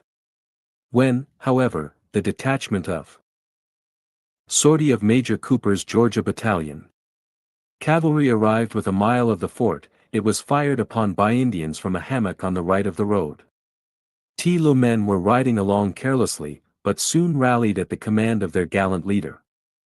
They all dismounted, made a breastwork of their horses, and fired into the hammock, upon which the enemy's rifles ceased. Agreeably to orders, in case of an attack, an express was forwarded to Gen. Clinch, who immediately sent on Colonel Bankhead with a detachment of infantry, which scoured the hammock. The enemy had retreated, and the whole command then proceeded to Fort Cooper. 2 of the Washington troop, Cornet J. H. Dawson, and Private Howard, were wounded. On reaching Fort Cooper, the garrison, which consisted of Major Cooper's Georgia Battalion, and a few regulars, was found to be extremely short of provisions. They had been subsisting, for some time, on 2½ ounces of meat per diem, with flour in proportion. On the 3rd or 4th day after being left at this post, and whilst directing their defences, the command had been assailed, and the attack had been renewed, regularly, for 13 successive days. On one occasion, the enemy, to the number of from 300 to 500, made a most daring and determined, but unsuccessful effort, to take the fort by storm. They were headed by 4 or 5 chiefs, who were distinguished by their white plumes, and their movements in directing and inspiring their men. A sortie was made on them from the fort, on this carrot as on nearly every other day of attack, and a party of our men advanced within 30 steps of them, through an almost continued fire, pursuing their way from tree to tree, and firing as they advanced. One of these, Private Zadok Cook, of the Morgan Guards, disregarding the order to advance under cover of the trees, and completely exposing himself to the enemy, while in the act of firing at them when only 30 yards distant, was mortally wounded, and died in a few minutes. Several others were wounded, on that and other days, but not mortally, or dangerously. The action on this day continued considerably more than an hour, perhaps near 2, till the Indians retreated, and several were seen to fall during it, and others to drag them instantly, as usual, from the ground. The Indians bravery of the Georgians and their gallant commander ways dreading the scalping of their men, even more than the killing of them, and never suffering any difficulty or danger to prevent them from carrying them off, the moment they fall, so long as it is possible to do so. Previously to the first attack, a party of Indians was seen to approach the pond with cattle, from the opposite side. These savages were doubtless unaware of there being white men in the neighborhood, as on sight of them, they hastily retraced their steps and disappeared. And again, before the fight commenced, some draft oxen, belonging to Gen. Clinch, and several poor beef cattle, left with Major Cooper, being at grass near the pond, in charge of the regulars, were secured and carried off by the Indians. It is presumed that Tim Indians knew the oxen to belong to Gen. Clinch, and therefore supposed him to be in the fort, as they came at night within hearing of it, and called to Gen. Clinch to come out and give them a fair fight, saying that he had killed their men, and they desired satisfaction, and that if he wanted provisions and rum, they would give him some if he would come to them. They were fired on, and immediately ran. The bravery and general conduct of the Georgians, and their gallant commander, at Fort Cooper, and particularly the manner in which they carried on their work, in the erection of the fort, under the fire of the Indians, are spoken of with the warmest approbation. The meeting with Thai Georgia Battalion at Fort Cooper was a most warm, cordial, and gratifying one on both sides, and all who marched to meet them regretted that they had not been with them, or had an equal opportunity of encountering the foe. Except about 20 on the sick list. Their general health was tolerably good, though all were weak for want of sufficient food. Fort Cooper was evacuated, and the command joined Gen. Clyacca's division. After going back 2 miles on the Tampa Road, a trail was taken, which, bedding followed a few miles in an easterly course, brought the army to the southern branch of the Alphacuchi. A junction was formed with Colonel Lindsay according to arrangement. The margin of the stream was followed for a few miles, when the Arv. Georgia troops returned to Fort Drane, and are honorably discharged. Encamped for the night at the edge of the hammock, which skirts its border. After dark, a lot of 30 very fine cattle, taken in the woods during the 4th day's march, escaped from the pen, and next morning a party was sent for them, with orders not to remain more than an hour. Having exceeded that time, and hereby delayed the march, Gen. Clinch sat down waiting impatiently for their arrival, and on their coming, with the cattle, in his haste to proceed, he forgot his sword and belt, which, on silting down, he had taken off and rested against a tree. He did not discover the loss, till he had proceeded about 4 miles. One of his aides, Major Holmes, then went back after it, with 4 or 5 Hoyseamen from the Jefferson troop, and on arriving at the campground, discovered 6 Indians there, and one of them with the sword on, suspended on the wrong side. They fired on the Indians, who returned the fire, wounded Private Bostwick's horse, and fled to the hammock, pursued by the mounted men, who perceiving on their way another body of Indians, about 12 or 20, on the edge of Tly hammock, and attempting to cut off their means of retreat, halted, and returned to the camp. On their return to Fort Drane, the Georgia troop were honorably discharged, and proceeded to their owns and firesides, after having faithfully performed their duty as good and gallant soldiers. Major Melmore volunteered, at a late period, to bring a supply of provisions to the Outlacuchy, stating that he had a suitable boat, and could effect the enterprise without risk to his party. It was late, say the 22d or 23d of March, before Gen. Scott received Major Melmore's offer. All the preparations for the march had been matured. In reply, Major M. was informed that a supply of provisions would be acceptable if it could reach the Outlacuchy by the 29th of March, but that the Major must be the judge of the security he gave to his command, and must not unnecessarily expose his small party. He was also instructed that if he reached the river after the 29th March, he must not, unless joined by the army, remain later than the 4th of April, as after that day, the army would probably be in. Major Melmore, Captain Holloman, the Blois House.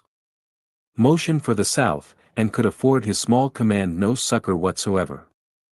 Major Melmore reached the river on the 4th day of April, and on the 5th left 1/2 of his force under the command of Captain Holloman, at the Block House.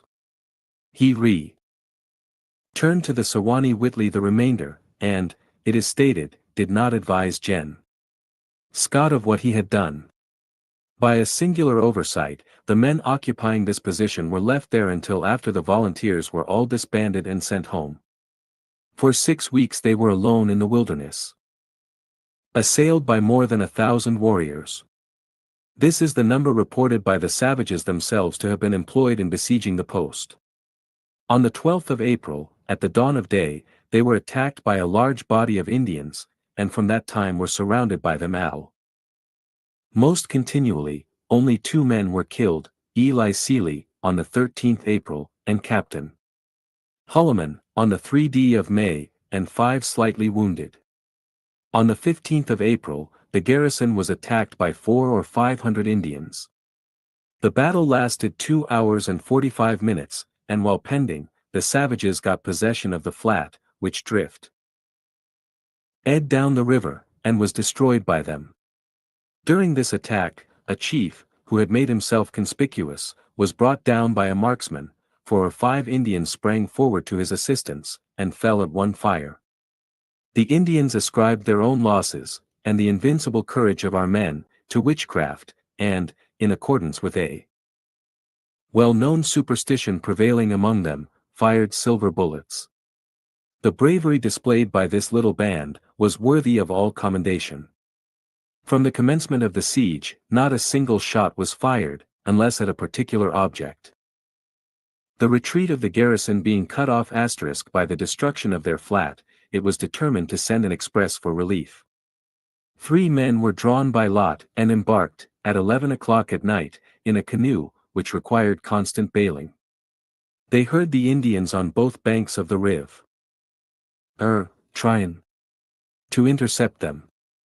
They were fired on, near the mouth of the Sewanee, by a party in ambush, but were out of the catch of their guns. Lieutenant Walker, Major Reed, Florida Volunteers. As soon as the express arrived, with a letter from Lieutenant L. B. Walker, the gallant commander of this post, after the death of Captain Hulliman, a volunteer company was raised, consisting of 80 men, under the command of Major Reed. This corps proceeded to the blockhouse, and succeeded in bringing off the whole garrison, without ing a gun. This enterprise would have done honor to the best days of chivalry, being projected from the noblest motives, and surrounded by 1,000 dangers. In an affair on the 9th March, where Major Reed ordered out a detachment, consisting of the Franklin, Gadsden, and 1 company, Captain Searvice, Leon Volontaires, all from Camp Allison, near Fort Brooke, who routed 1,000 Indians, they also covered themselves, their captains, and major, with distinguished honor. We conclude this chapter, by expressing our indebtedness to Captain Hitchcock's letter for information as to General Gaines' movements, and to Major Pemberton, of the Augusta Chronicle, for the operations of the right wing. Chapter X, The Author's Journal, Tampa T.O. Augustine. The author describes Espiritu Santo, Th. Generals and Colonel Gadsden whom H. Nets Th. Re. 1 saves Tampa AADPO, eds W. LH Gen. S/OT and the heft were .G to Volusia Th. Generals take boat thence for TC, Th. Colonels, Y.H the first and 2D raked. Volunteers, march to A. Gusme. The author's view of the campaign, its total failure, Caus Carrot. Thereof, the Gen. Government, the Generals and the Field C.Tie and Society of A.U. Stuniflori. La Land Semi-Knoll Chiefs return to Carolina. The author's farewell. We will not fear, albeit our way we thread, through H some wood wilderness, where all the night cry loud the ravening beasts, and where we tread marsh vapors, and the strange, Martian's light, of serpent eyes, gleam round to betray our feet that bleed upon the thorny way. God is our hope and refuge. N/T. 7I, Hymn of the Old Discoveries, H. F. Chorley. Tampa, April 12 I/I. Surely the coldest heart would warm with admiration, for beauties which the dullest eye must here perceive. Come with me, and note this romantic shrove of lofty trees, these venerable oaks, crowned with streaming locks of grey, and contrasting with T to the power of E young and verdant Otiange, this row of Pride of India, family flushed.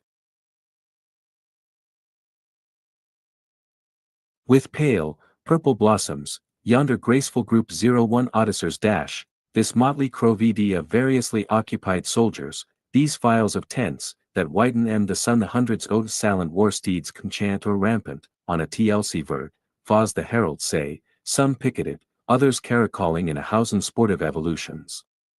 Then let us view the circular tower, and the houses so curiously built around huge trees, that seem to grow from the floor, and actually emerging through the roof, cast all over and about the building their umbrageous shelter, visit next Vitteln ost office, nice singular mode of constructing mansion, here, is very accurately delineated none of a series of excellent sketches, hewn me from the panel. The author describes Tampa Bay, which, like some modest little cottage, embosomed in the shade, and almost shut out from view by the thick shrubbery that environs it, scarce lilts its humble head above the white palings, and the neat, trim gateway. And if I may bo paragitted to add the interest of meditation to mere extery, NAL charms, let me remind you, Tyat this is the only spot, for hundreds of miles, whence you may receive Loatev's Froni home, or wherein you may deposit them for home. In proud, Riemann, CC, towering above all, yet in solitary grandeur, like Pompey's pillar at Alexandria, lo! Column. Be a striped and starry banner, floating as freely as that chartered libertine, the air. No matter what his political sentiments, let him have drawn the vital breath, and imbibed the milky tide of existence, north or south of Mason and I. Jackson's line, be he as dissentient and malcontented as he may at home or in peace, no citizen of these United States may see, /I road or in tear, this national emblem, and not exult, that he too is an American. The moment it meets the eye, the heart warms to it, as Jenny Dean said she knew that Argyle's would to the tartan, and the Versailles bursts from the lips, flag of IHE Free's heart's only home carrot. By angel hands Joe valor given, thy stars have lit the welkin dome, and all thy hues were born in heaven.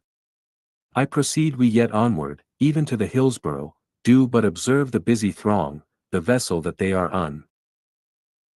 Oddaying, as she anchors idly at the wharf, and her sails flap lasdy with the breeze. We are at the water's edge, hog broad, transparent, and deliciously cool, extending far as the eye can reach into the capacious bay that enters the very Gulf Stream itself, and dotted witly distant sail. Take a nurture view, observe Fort Brooke, on a jut of land, /tween the Hillsborough and the Indian RI.ER. See the pane, L he fitted v, f dash, high, p, l, p, g hiscum dot. I nerten L in, f these via, locken on the spots, one can verify Fort Carrick, on SRRL dash f, ss by the elegant and. What Gen. Scott repeatedly declared to the author. Mall boat with the Spaniard that owns it, aided by the Eminole sailor. Looks not the savage oddly in his large, height trousers, his pea-jacket and tarpaulin hat? But we lay not now pause to conjecture the feelings and the fate of Low Red Hunter, who renounces the venatic life of the woods and launches on the stormy waves of ocean. Cross with me his dug out, the tempting water, and enjoy the inviting Rossbach on the other side of the river. 'Tis but a little way to the shanties of the friendly Indies. We are there, having seen them, let us advance few steps farther. Yes, there they are, the men and feeds and tents of the right wing. Descend this wood-owned height, and tread yon ample beach, and regard.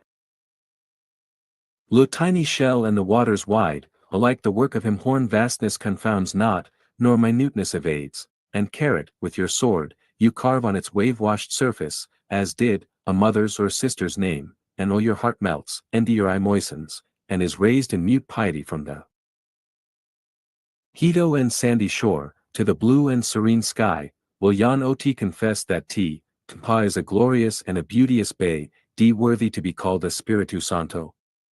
At the cottage work me is the post office, I had the pleasure of meeting Getty Scott, who, with Colonel Gadsden, Aku, IES a part of it. The elegant manners, and the polished phraseology of Gen. S. His yielding demeanor, with his whirring form and splendid appearance, are too well-known need description. To me he exercised his accustomed urbanity, and in the course of a prolonged and interesting colloquy, i.e. with great emphasis repeatedly declared, / I have not the least idea of doling out to others. For have a thorough contempt, and inbred horror, of all who on great men's words, and culling a few, out of many sentences, meanly vend them to the world, in base violation of the sacred confidence always implied in the conversa.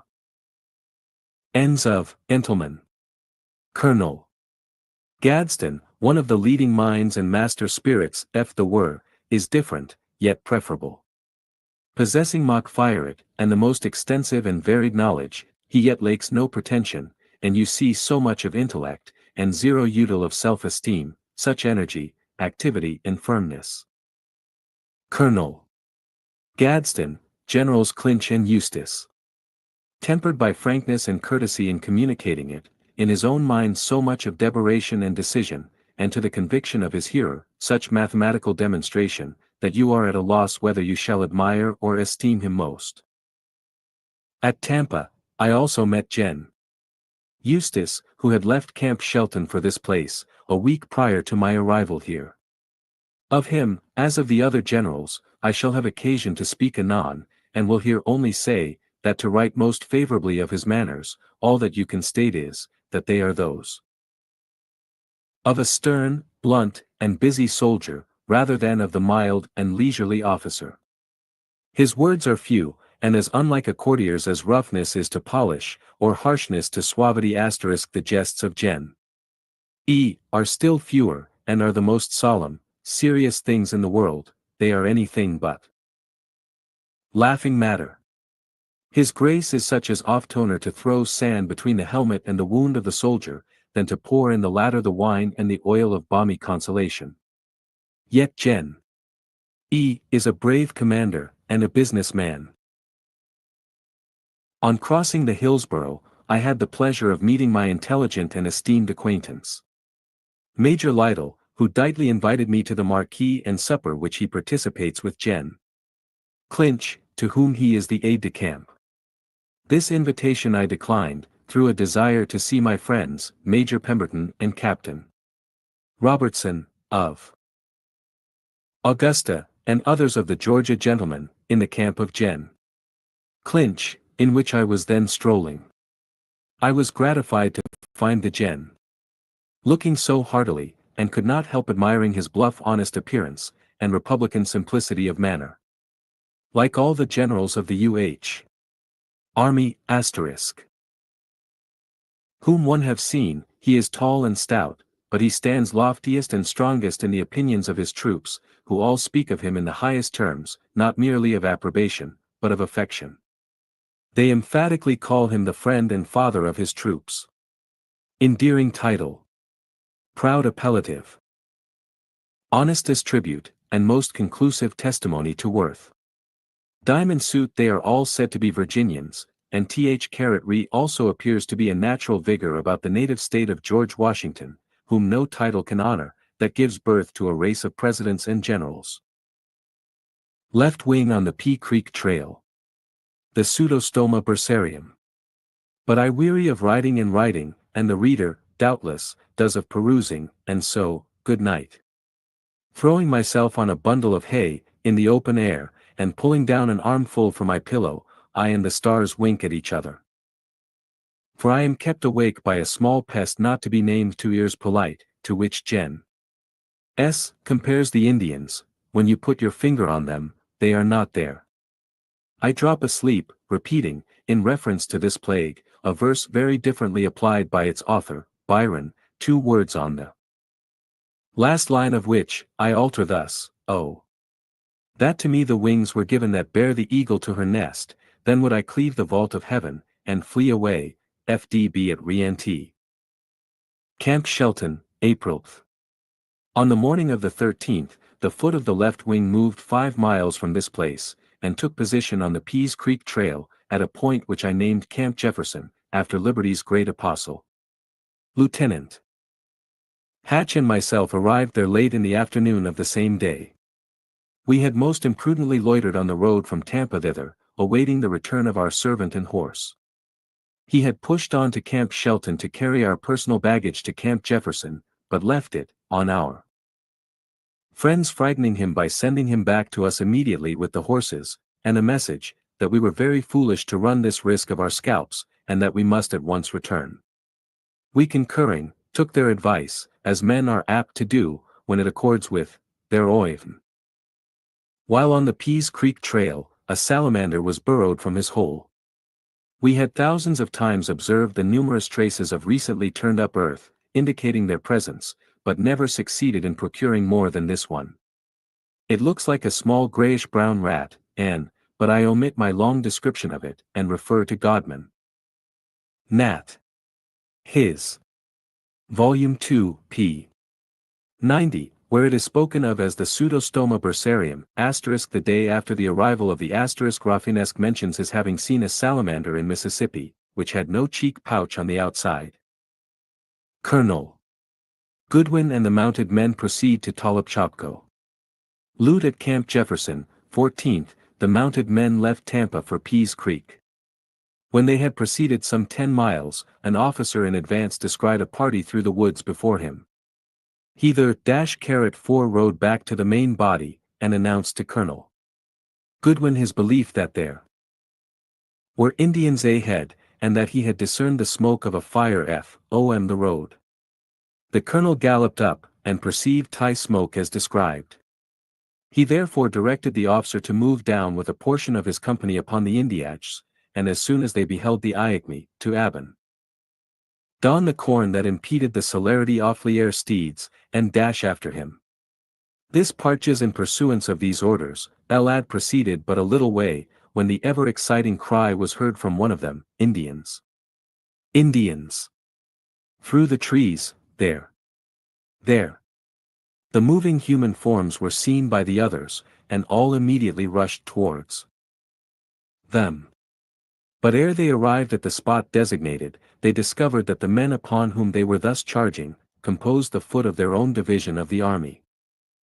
Mutual astonishment gave place to mutual explanations, and the small, but natural mistake, was cleared away.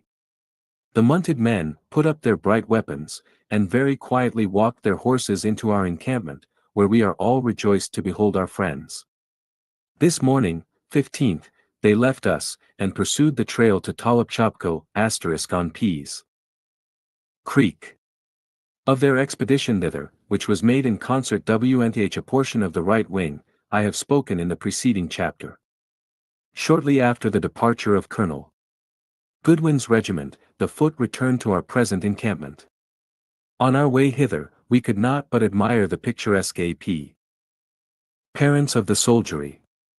The sun beamed brightly on each musket, as the men, one by one, defiled through a curve in the woods, and emerged into a prairie, presenting a contrast to their previous apparent isolation.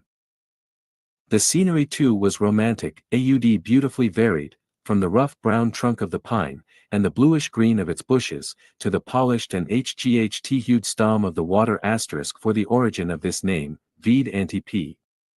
179. One of the left wing wounded by Indians. Oak, with the pule pea color of its leaf. Yet a little further, and we mot the magnolia and black jack, their dark foliage dotted with innumerable white cranes, as with flakes of feathery snow. Captain C. of the top Engineers has 3 spotless plumes, plucked from a heron which he killed on the march to this place. Camp Sidney, near Fort Alabama, April 13th, late on the night of the 15th, we were at Camp Shelton, and after I had closed my journal and my eyes, we had an alarm. A cry like that of owls was heard from 3 different trees, succeeded by the report of 3 rifles. Our faithful Sentinels promptly reffed with their leaden jares, and we plainly perceived the Indians, arms trailed, dashing across the camp, their dusky forms relieved by the bright blaze of the guard.fi.res. In the earlier periods of the campaign, we often heard cries which we took to be those of wolves, and various birds. We became, subsequently, convinced that they were but signals from one Indian party to another, and that they have the faculty of mimicking, with great accuracy, the sounds of bird or beat. The early imitation of the former is alluded to, even by a writer as ancient as Lucretius, at Lacetas avium voces ira tarir voci, anti finit multo, quam aesiva carmina catu. Conceburare homines passant, eresque juvare. On the IGTH, we heard that one of the garrison at Fort Alaibma, 7 miles distant from Camp Shelton, had been killed the previous nights on that day. Private Radford, of Cadge, T. Jones Edgefield Blues, who was fishing at a stream, about 50 yards in advance of our sentinels, was shot in the arm. C3 APT. Parker's company immediately charged the hammock, and Captain Henry's, with a party of mounted men, went out to circumvent the Indians, or reinforce Captain P. if the enemy should be found in numbers. In vain. After a wet and toilsome march, they discovered this camp I call after Sir Philip, and Al Ernan Sidney, names dear to chivalry, patriotismo, and poetry. The Indians at Fort Alabama. Gen. Scott's kindness to the sick. Only the traces of 2 savages. They had approached on ponies, secured them, crept up through the hammock, fired, and galloped off. On the 17th, Gen. Scott, Colonel Gadsden, who acted as QRF Master General, Major Watson and Lieutenant Johnson, with Gen. Eustace and staff, joined us from Tampa, when the left wing started for this place. On our arrival here, we found Lieutenant Colonel Huiet, Dr. Trotty, and the companies of Captains Hibbler and Fripp, who had been sent to this STA tie-in a few days previously. They have had a very busy, anxious time of it, the Indians constantly hovering around and picking off all stragglers from the camp. Although this day's march was short, yet it proved a most fatiguing one, being made during the meridian heat, and many of us having walked and carried corn on our horses, by Gen. Eustace request. Even an officer of the grade of Colonel Brisbane, lead his heavy laden horse the entire way from Camp Shelton to Camp Sidney, while the very attendants of superior U.S. officers, superior in grade, I mean, rode all the while, carrying little or no corn. Thai weather was oppressively warm, and soon after we arrived, many might be seen panting and prostrate on the earth. While one was reclining under the canvas, disarming myself, and essaying to keep cool, Gen. Scott paused at the door of my tent, and entered into conversation. He was still wearing his thick cloth military frock and his sword, while I had more luxuriously disrobed, as far as propriety permitted. I inquired what had led him from the refuge of his marquee, and found that, while I was lolling, he had been visiting Fort Alabama, in a broiling sun, over a ground unrelieved by a foot of shade, all the trees having been cut down by previous encampers. The Gen. had gone to see the sick, to care for and comfort them. This, covering that they were confined in a miserable spot, he had ordered a bower to be erected, whither they should be brought out during the day, to be revived by a breath of air. Gen. Scott extended the same soothing attentions to the sick at Tampa, and this beautiful trait of his character is too meritorious in any comnia.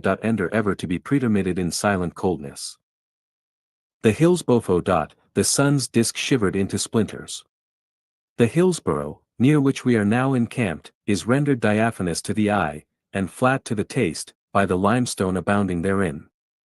As I stood upon the flower and foliage-clad river bank, about to plunge in and lave my fevered limbs, I was arrested by the confused, though lovely images on the bosom of the water, and at its base. The broad, smooth, clear sheet, was impressed with every beauteous object and hue, from above and around. Its leaf-enameled borders seemed arched and almost united, and their trees to grow on, or out of, the liquid surface. Through all this might be seen the silver and golden and emerald and sapphire tinted fish, as if sporting in the sky, or amid the tree tops. As I rose up from diving, and thus parted the agitated water, I looked again for the gay and gaudy picturings, but they were gone, in their complete ness. The sun appeared divided into parts, the trees broken into branches, and earth and sky were oddly, yet splendidly, jumbled together. I climbed the bank, and standing on its edge, beheld in the now tranquilized river, the perfect and unbroken images I had seen. I leaped in, and meseemed, shattered into fragments the stoutest trees, and shivered into splinters of light the sun's ample disk. On returning to my tent, he paid me, with his fierce guards, for the liberties I had been taking with his majesty. Colonel Goodwin rejoined us here. Carrie P. White. April 21 SI. Since the 18th, so little has OCR erred on our now uneventful march, that I have not journeyed till arriving at this place, which I name in compliment to Florida's zealous delegate. The incidents most interesting to me, though least so to others, are the loss of my Leortus siccus, and the finding some glorious flowers. Ah! Would that my herbarium were fit to receive them! Yet my heart does, it cannot reject such signal manifestations of the lavish prodigality wherewith the Creator scatters beauty and fragrance, even mid the wilderness scarce tracked by the footprints of his creatures. I have mentioned my Hortus siccus, it is siccus no longer. In attempting to ford the Hillsborough, my saddle bags were soaked, and the left wing meets the center, and passes the Outlacucci. Botanic collection ruined, I fear, forever. I may be regarded as attaching too much importance to these trifles. Yet who knows not how much we value those objects on which we have bestowed time and labor? Yes. How much have these plants and flowers cost me? How oft have I jumped from my horse, knee-deep, to cull them? How many briars have I braved, how many weary steps wandered, in quest of them? But they are precious to me, like virtue, for their own sakes, and are their own rich reweighed. They have a purifying and refining influence, and lifting the soul from nature up to nature's God, but I check my musings. On the 20th, the left wing passed the big Outlacucci where we found the center engaged in constructing a defense for its baggage train, preparatory to entering and scouring the forks of the Outlacuccis, while the right wing was advancing by the cove and the left bank of the main river. Today, we revisited the scene of Dade's massacre, and no man but lingered as if his heart was in the coffin there with Caesar, and he must pause till it come back to him. Over the hillock, wherein were interred the last mortal remains of Dade and his officers, might be seen to lean, one who had known them long and loved them well, folding his arms o'er his grief-surcharged bosom, as if to repress its swelling sighs, mournfully shaking his head, and pulling his forage cap low upon his brow, as though, to conceal his private regrets from the public eye, he would retire to some distant shade, and there relieve his choking emotions. The solemn silence, the somber scenery, the soldiers curiously examining the pines which were raked by the I the less regret the loss, and the having to omit my chapter on the climate, SL, Illinois and productions of Florida, as I find all these topics have been very copiously handled in many previous productions relating to that territory. The left wing revisits the scene of Dade's massacre. None more than twice the height of the tallest Indians *, are men gathering up relics of the dead, treasuring a button from the uniform of an officer, extracting a bullet from the triangular stockade, that unfinished defense itself, abreast. Work scarce knee-high, telling volumes, contrasting with the few and faintly uttered comments which we made to each other on what all, but too well, understood to speak of haste or despair, the grief depicted on visages whereon sorrow and sympathy having made their visible temples, dwelt twinned, and owning no individual being, these audibly said that the tribute of a tear, was not indecorous even in grown men and gallant ones. I tore myself away from this Aceldama, almost envying Gnl. Gains the chance or tly conduct which, placing him earliest on the spot, had conferred upon him the proud, sad privilege of gathering up their manes. These funereal rites are described in a manuscript poem, whence the following verse is extracted.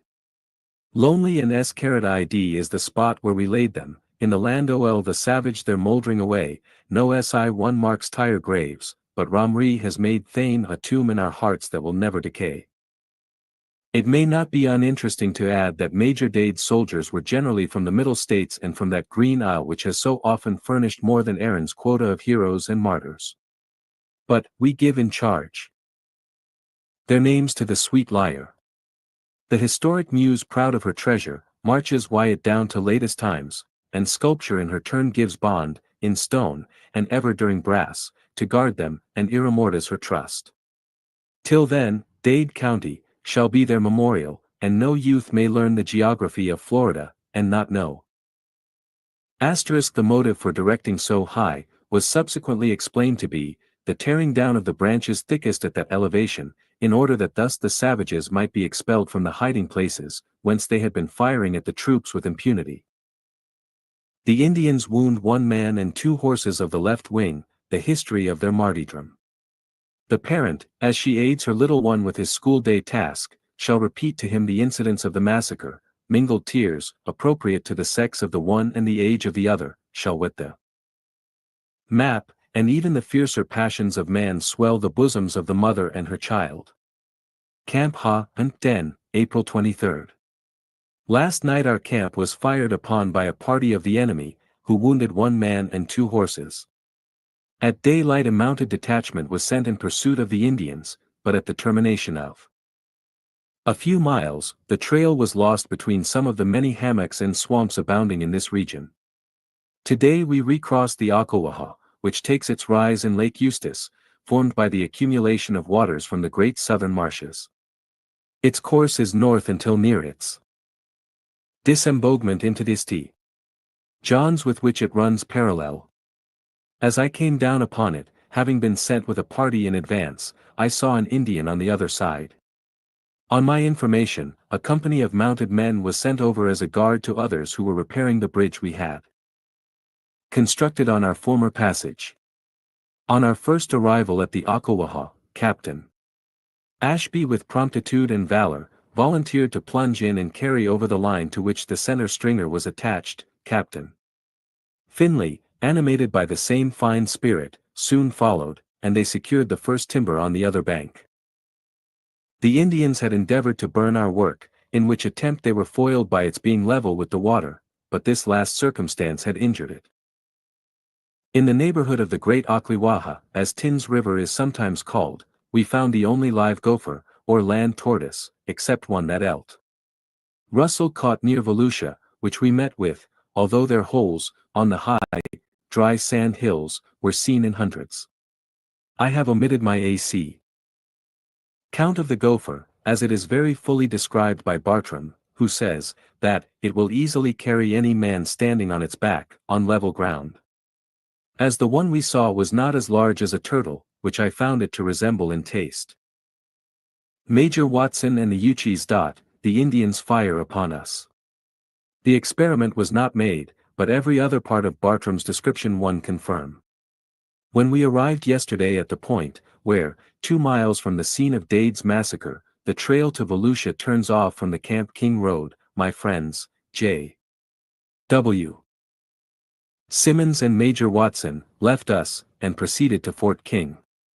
We are not without apprehensions for their safety, as they had to ride till near midnight, to arrive at their halting place, and they are unarmed. Major W. came on to tender to Gen.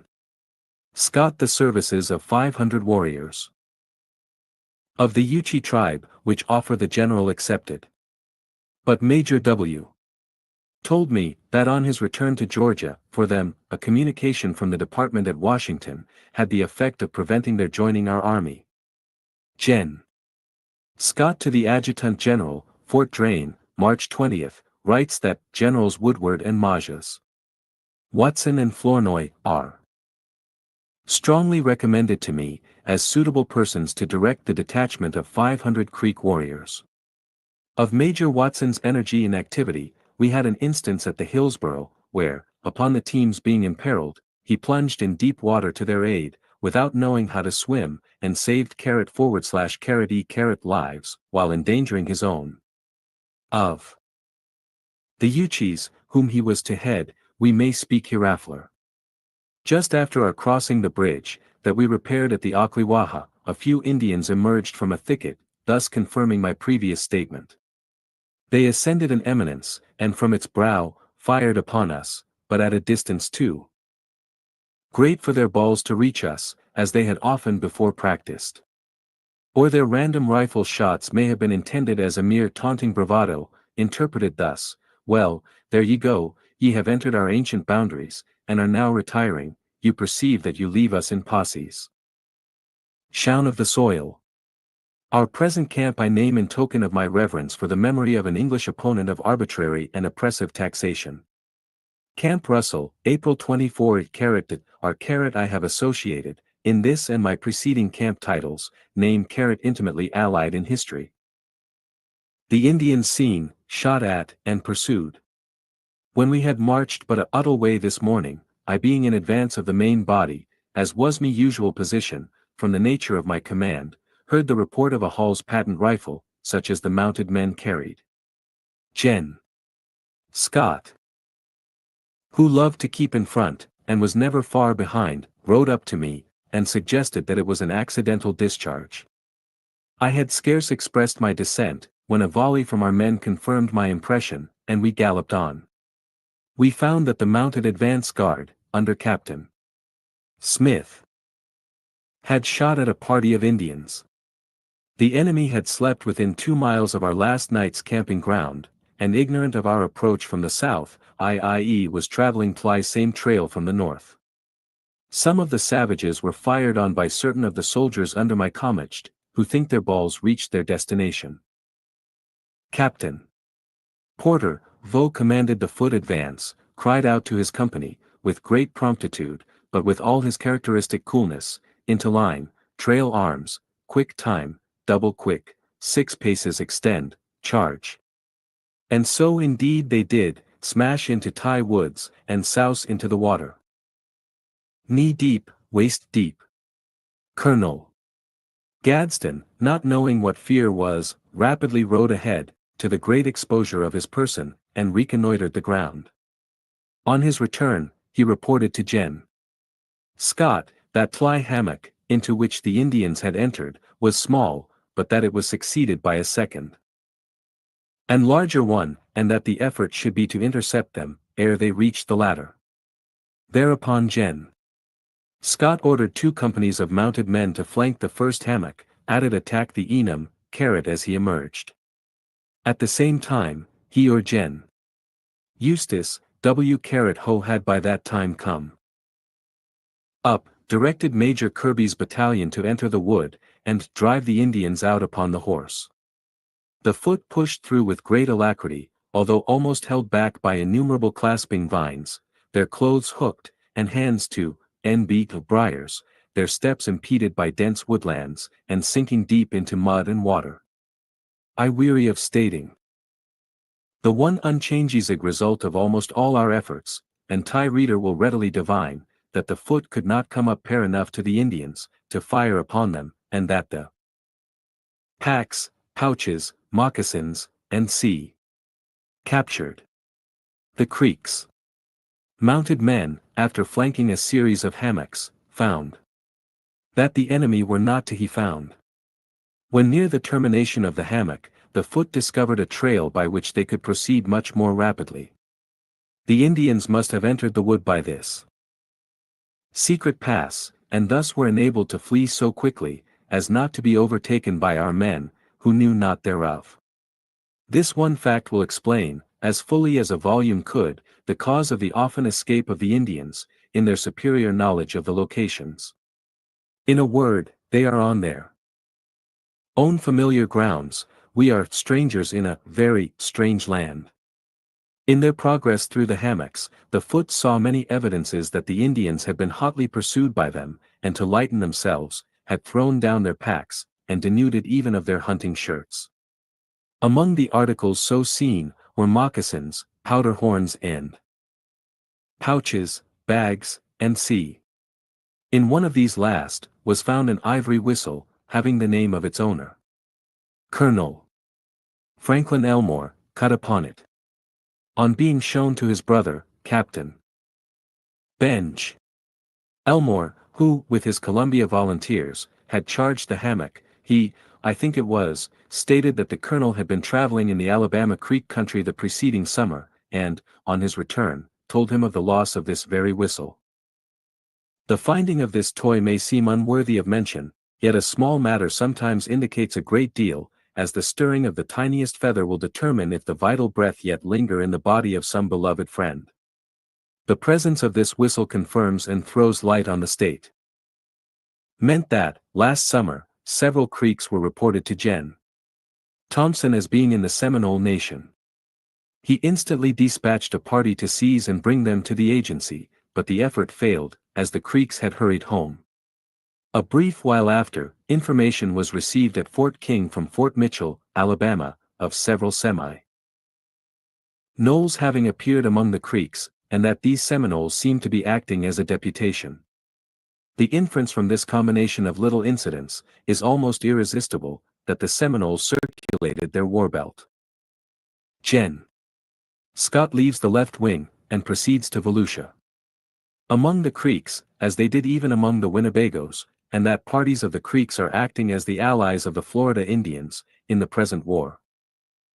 About 15 ponies were captured, which the Indians were leading, with pack saddles laden with corn and beans, of which we had left on the road 5 or 6 barrels for want of transportation, and among other odds and ends, Colonel Huyett's marquee, which had been forgotten at one of our encampments. These things are stated, not for themselves, but to illustrate how closely the Indians followed our camps as the wolves and bears visit theirs, all for the same purpose, the picking up of relics.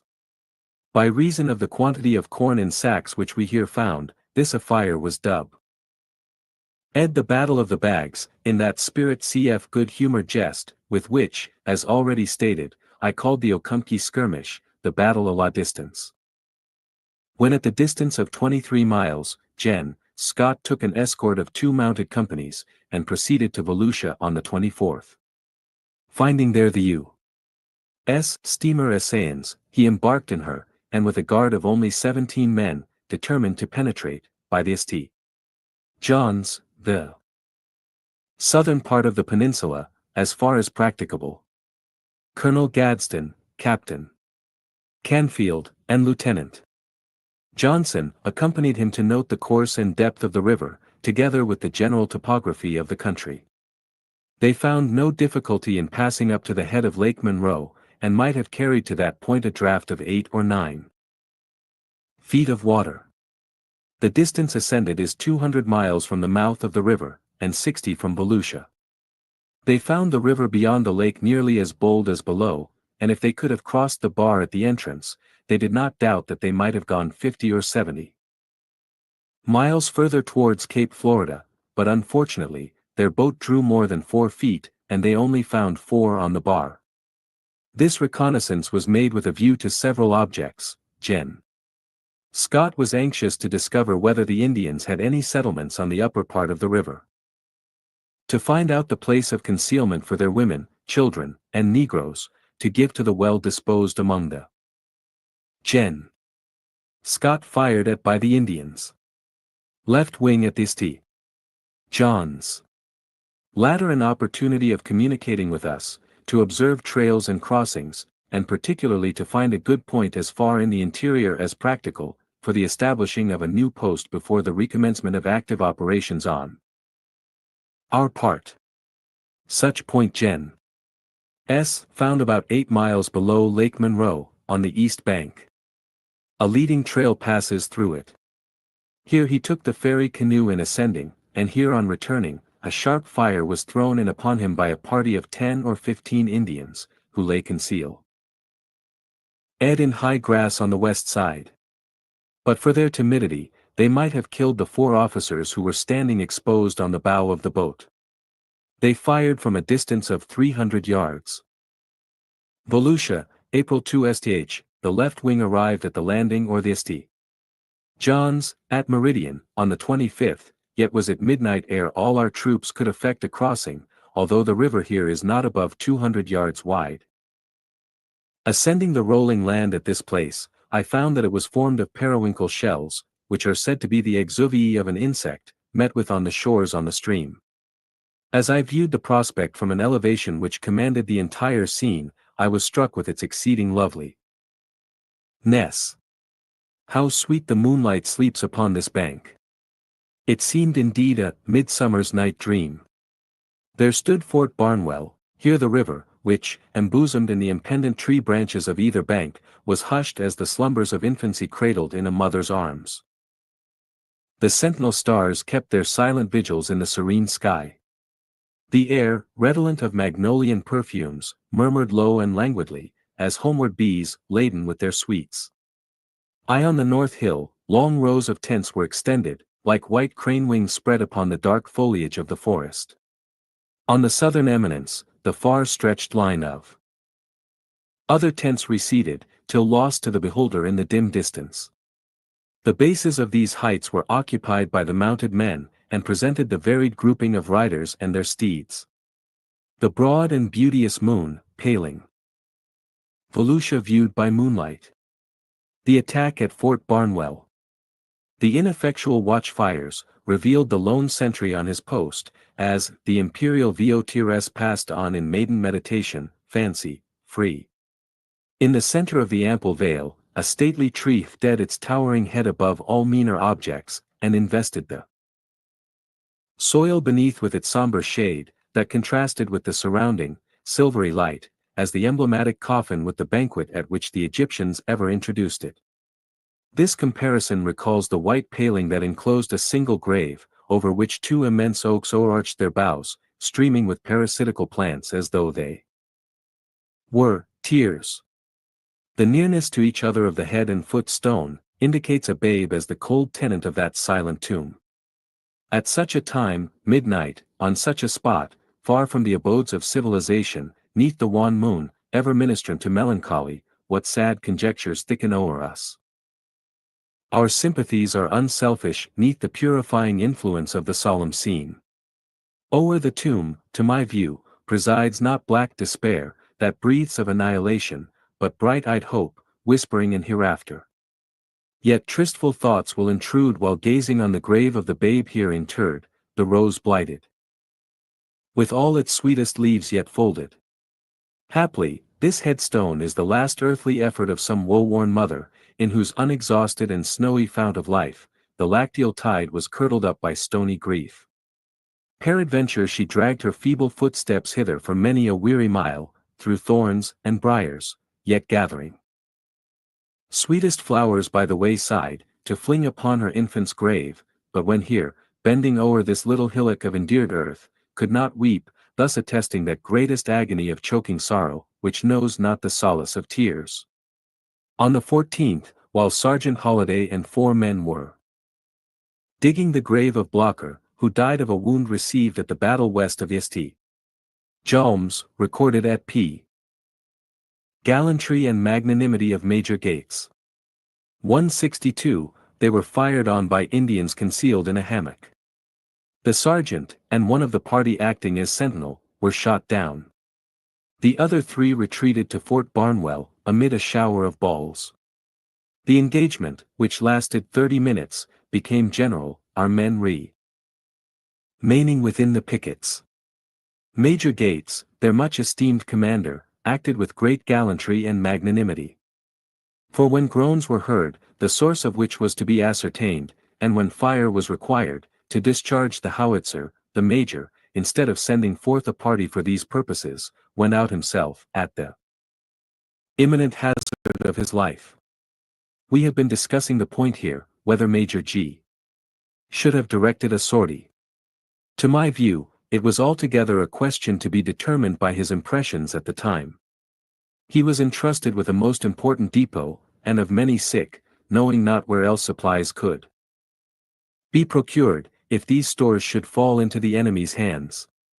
He had not heard of the Seminoles, nor from the army, since the departure, from Volusia, of the left wing. He could only guess at the Indian force from the appearance they then presented. The nature of the ground here is calculated to defeat any accurate enumeration and favors ambuscade. Major G. could not determine how many of the 1,500 savages, reported to have attacked Gen. Gaines, might be down upon him. The OFFI. Sayers who were present, whom I have heard express their opinion, speak of the Major in the highest terms. Of him I know little, but I know the valor and lofty honor of these volunteers too well, not to receive their approval as a guarantee for his good conduct. Had he displayed any want of courage, their expressions to us on our arrival, of withering indignation, would have forever blighted his now fair name. It is also argued, that the killed should have been brought in from the field and interred, at any and every hazard. That this is almost an axiom in the army, does honor to the bravery and humanity of the military character. Yet it is always a question, how far the survivors should be jeoparded for the procurement of the bodies slain. I have no doubt that, on this, as on the other topic, Major Gates acted. The left wing, under Colonel Goodwin, returned to Augustine honestly on the conclusions at which he fearlessly arrived. There are occasions when the effort to carry out the principle, of speedy possession of the killed, would be an useless expenditure of blood, and exposure of life, a feeling for the dead, but cruelty to the living. The practice of the Indians, not to abandon their slain, is founded solely in superstition.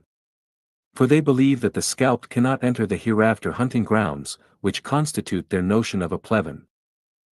St. Augustine, May 1st, General Scott, Eustis and Bull, having left Volusia by water for Picolata, and Major Kirby's command, except the Columbia Volunteers, remaining at that place, the rest of the left wing took up the line of march for Augustine, under the command of Colonel Goodwin, an excellent officer and most worthy Gen. Clemen. We started on the 28th, and the foot arrived yesterday, having marched 27 miles on the last day, the mounted men halting 1 mile from St. Augustine. We entered the city, the shabbiest, the most smoked, sunburnt, torn down and worn out set. We had left it a trim, neat, fresh and vigorous regiment. There have been 507 sick under the care of Dr. Strobel, our regimental surgeon, during the campaign, and of these, not one died under his treatment, a success attributable on ly to his medical skill and unceasing attentions to each and every patient. For Dr. S. was always at his post, and to his patients, not to his own ease or comfort, devoted himself, by day and by night. He and his medical assistants, Messrs. J.S. Simons and Joss Bensidon, 2 students who vol. Untiered for the purpose of obtaining experience in the practice of medicine and surgery, have their hands full still. The following order was this day issued. Left Wing, Army of Florida, St. Augustine, May 1st. Orders. The season has so far advanced, that active operations must of necessity be suspended, and the term of service of Gen. Eustis farewell order to the So. Ca. Volunteers. The S. Carolina Volunteers has nearly expired. Arrangements must, therefore, be made for the return of these patriotic citizens to their state and to their homes. Transports have been sent for to convey the foot soldiers to Charleston, and depots of provisions and forage have been made for the supply of the mounted men as far as Darien, in Georgia.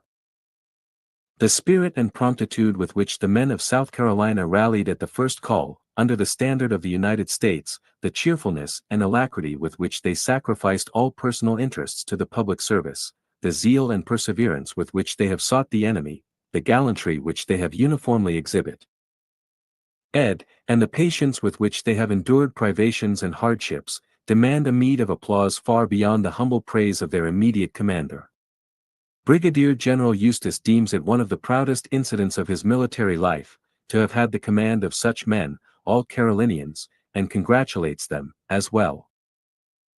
as himself on the perfect harmony which, from first to last, has pervaded all ranks throughout the line of the left wing. He hopes and trusts that this cordiality of feeling may continue through life, among all his present associates, and that, wherever we may meet, we may recognize each other as fellow soldiers and comrades of the left wing of the Army of Florida. By order of Brig. Gen. Yusels. J. H. Prentice, A. Aged. Gen. Allen's Hotel, May 2d. Well.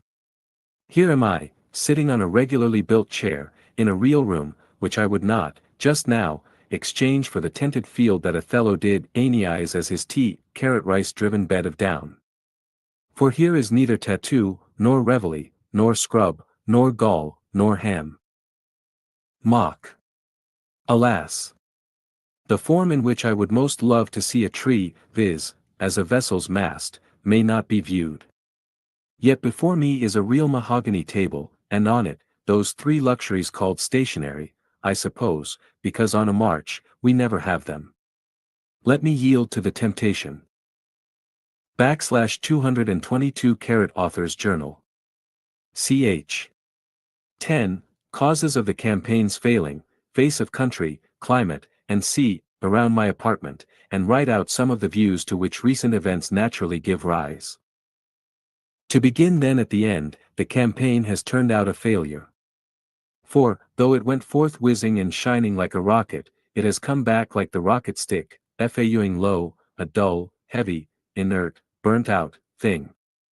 We are not inaptly compared to a prize ox, stung by hornets, unable to avoid, or catch, his annoyers, or we are justly likened to men harpooning minnows, and shooting sandpipers with artillery. While we are writing, the tomahawk is dripping with blood. A shudder comes over us as we reflect that, at this very moment, the Seminole may be dancing in triumph over the graves of Dade and his little band of Tears. And why did the campaign fail? Ah!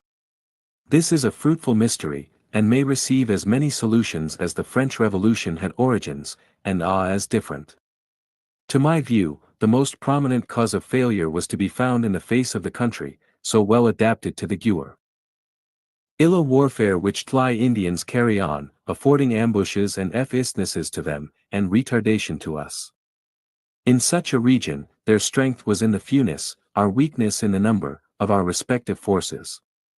A second source of failure arose from the climate, which did not permit active operations after the 3 months had expired, even though the volunteers had been mustered into service for a longer term. A third cause, and closely connected with one of the previous, was the deficiency of the means of transportation. A fourth, and on which some of the preceding sources of failure were dependent, was /Q conduct of the general government, and of the generals in the field. And first, of the general government. Presidents and ministers, like other men, can act only in obeisance to the lights they have received. But, by how much the more eminent the station, by so much more imperative the solemn duty, to keep well advised on all the topics in reference to which we may be called on to act. The departments. At Washington, and I, here, consider the presidency as one of them, were either wholly ignorant, erroneously informed, or criminally apathetic, as to the affairs of Florida. I believe truth may be found, in the preceding proposition, as conduct of the President and the departments at Washington. On most occasions, in the middle, and that they were ill-advised. But they well knew the number of treaties that had been made with the Indians, and should have known their reluctance to comply. They might have anticipated that difficulties would grow, nay, they must have known that difficulties had grown, out of attempts to coerce the Seminoles to adhere to their engagements. They should have exercised a liberality in expenditure, for early placing ample troops and stores at required stations, which would have proven the wisest economy, not to speak of humanity, character, and the promptitude, energy, and vigilance. Should have marked their whole procedure, and would have saved an immense subsequent expenditure of life and treasure. Had there been enough of U.S. troops at an early period, to protect the friendly Indians. Many of them would never have joined the hostile Micosukes, as they were reluctantly compelled to do, for their own safety. T.J. Chiuing delay, cold apathy, and cruel neglect, are to characterize the future steps of our administrations. If ruin is to stalk abroad unchecked, pillage unrestrained, and blood may flow unavenged, if not only frontiers are to be devastated, but the entire country to be mortified, disappointed, and, in some sort, disgraced, by the signal and shameful fail year of our arms, and if these are to be matters of oft recurrence in the coming history of our campaigns, then, perhaps, a time may arrive, deplorable and dismaying indeed to every heart that loves regulated liberty, when it will be neither madness nor treason to count the value of the political machinery recognized under the sounding title of the general government. For want of conveyance, 20,000 rations had to be abandoned at Williams, on the Halifax, and when a steamboat was sent for them, it was found that the Indians had captured them all. Whence arose the awful deficiencies of transportation and supplies? Why were not rations conveyed betimes and in steamboats?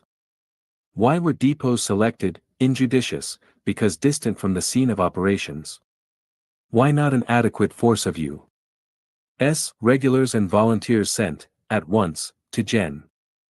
Ch, an old and able Indian fighter, instead of waiting till Gen. Scott could conduct of the generals in the field, and firstly, of Gen. Scott come into the field from Washington, and gather, on the way, large masses of men, too cumbrous for rapid movements? Why were not hard bread and bacon, which require not equal delay and difficulty in cooking, furnished instead of flour and pork? Why were poultry wagons and old, broken down, horses, sent into a country requiring the best appointed trains and teams?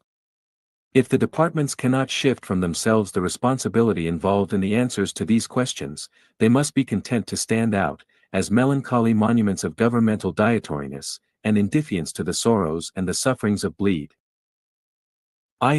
or butchered individuals. If not on any of the departments, on whom of its agents must rest the just indignation of all good men? On whose heads should the full files of public wrath be broken? Must there not be some one or more to go down to posterity, on the impartial historic page? Of whom shall be recorded, in no stinted terms, the ignorance and imbecility? Secondly, of the generals in the field. In the progress of my journal, I have made some statements as to these, and will only briefly add thereto. With regard to Gen.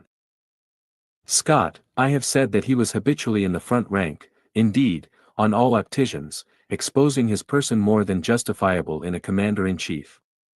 So that, if any blame is to be attached to him on this score, it is for jeoparding too much the one head that was to think for all.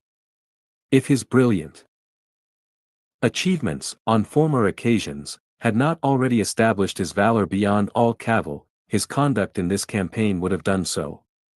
Nor may tactical science or experience be denied Gen. But did he display a competent knowledge of the country into which, or the foe against whom, he proceeded? It is the duty of even the humblest historian, not so much to discuss motives and merits, as to state facts. When I have once recorded events, the reader may judge of them as well as, or better than, the narrator. But lest I may be regarded as seeking an avoidance of the responsibility which attaches to the expression of opinion, I declare mine, that Gen. erred in laying down too artificial a plan of action, not applicable to the particular occasion and peculiar. Gen. Jackson's energy, promptitude and valor might have failed here. Enemy. His division of the army into right wing, center, and left, and their discharge of heavy artillery, at 11 o'clock each day, for several successive days, may be cited as examples. These means to reveal them to each other.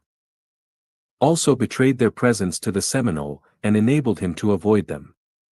Fly moving but in 3 bodies, by only 3 routes, caused delays in procuring sufficient provisions, and difficulties in carrying them, when so procured. It also prevented frequent excursions, such as could have been made by smaller parties, into byplaces and hiding holes, wherein the enemy might have been found, and whence routed, sooner than by adhering to a main road or principal trail. I have heretofore described Gen. Scott's humane attentions to the sick, and his courtesy to the lowest as well as to the highest soldier. Without perusing all the orders he received and gave out, it is impossible to decide how far the failure of the campaign is owing to Gen.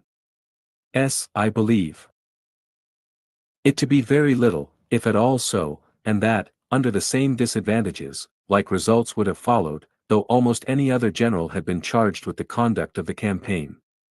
Gen. Jackson himself, whose energy, promptitude, decision and boldness, peculiarly fit him for a command of this kind, might have failed here. I have been informed, on very high authority, that Gen. Scott complied with the letters of instruction he received, but did not find a like compliance with those he issued. Thus, his requisitions always were for 3/4 bacon and hard bread, and but 1/4 flour and pork. The effect of Gen.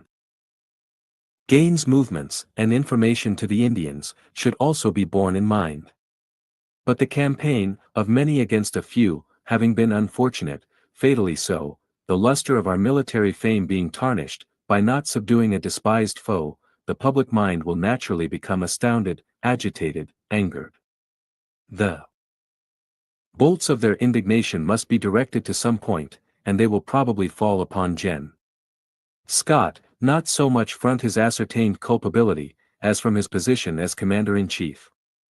The tallest tree is earliest riven by the lightning of the flashing storm.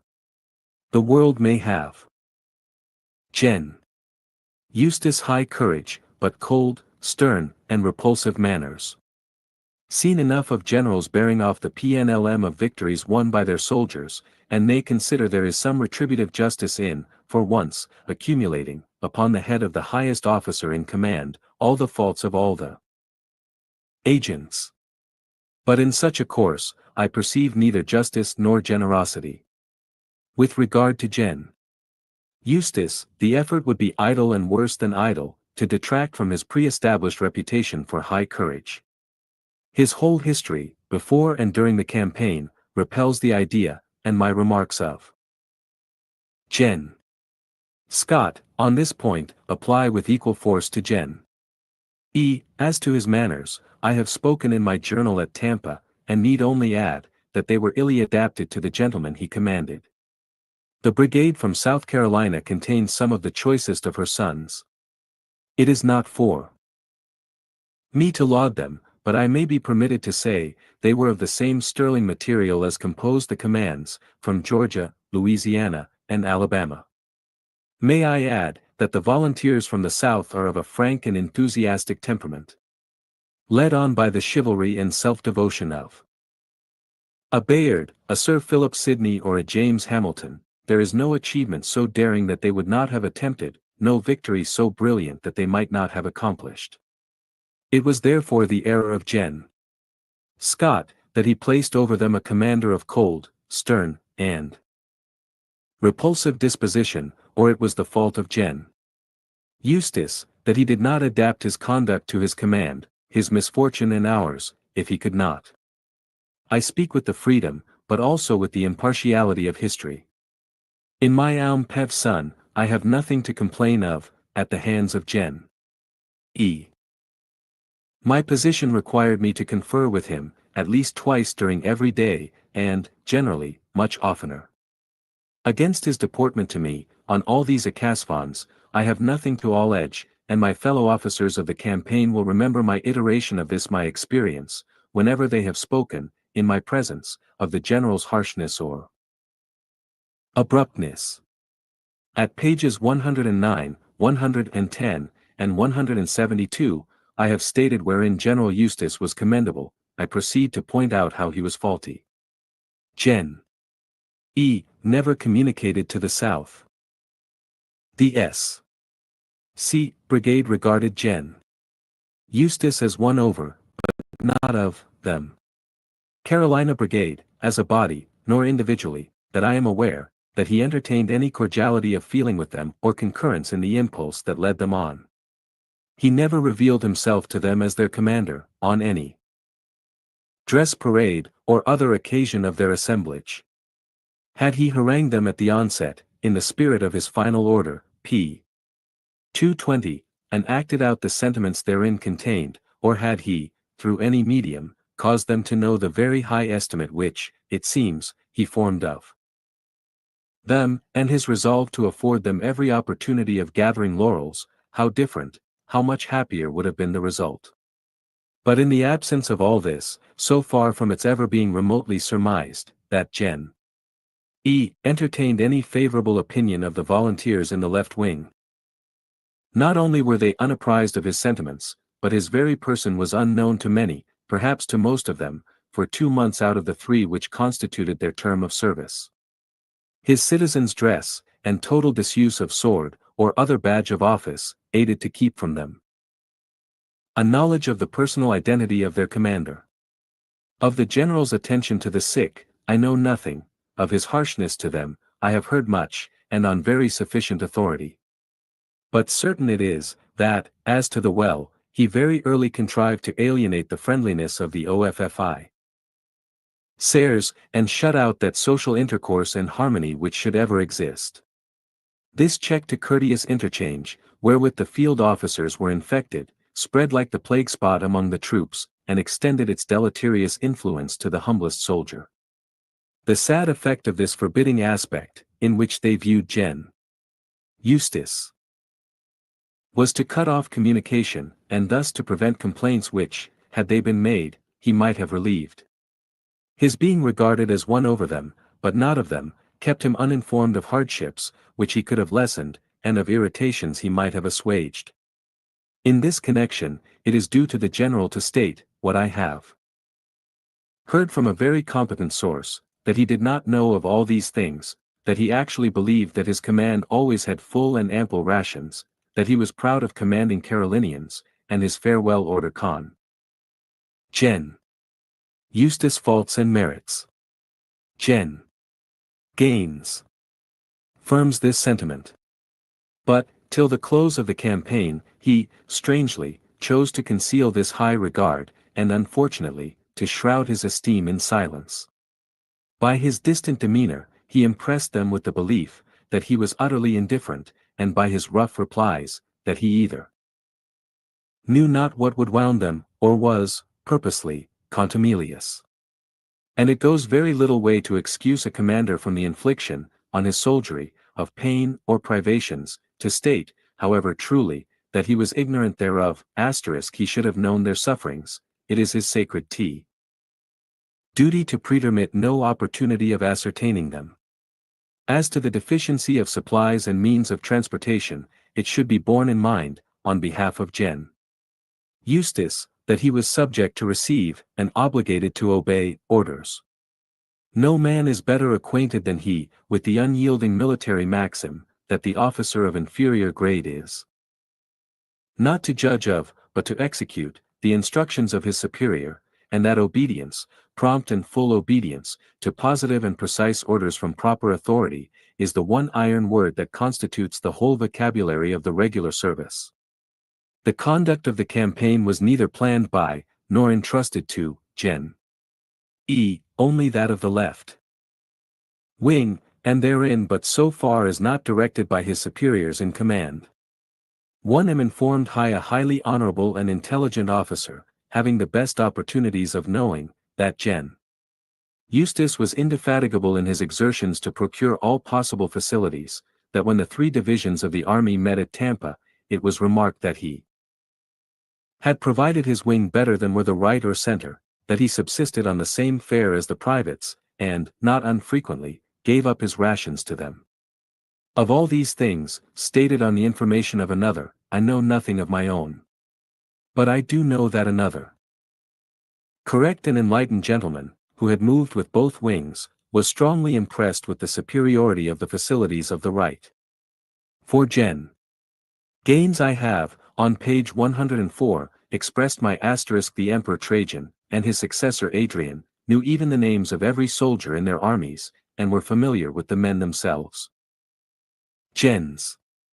Gaines and Clinch, other cause of the campaign's failing. Esteem and respect as an old, an experienced and gallant soldier, entitled to great credit for the promptness and energy with which he entered upon the discharge of what he believed to be his duties, and my regret for the result of certain of his movements, checking and consuming stores, and forewarning the foe of the force coming against them. I do not suppose, nor would I be understood as affirming, that General Gaines ever directed or advised the suspension of Suffees. And the general is entitled to the benefit of the statement, that large supplies were at Tampa when he left there, and more were daily expected, and that the detention there of Colonel Lindsay's forces awaiting orders, contributed to the deficiency, if any occurred. Gen. G. was placed in circumstances where a forward march would be blamed by some, his retrogression censured by others, and inaction, by all. He magnanimously chose that path wherein stood peril to himself, but by treading which, he might avenge the massacred, succor the distressed, and save the endangered.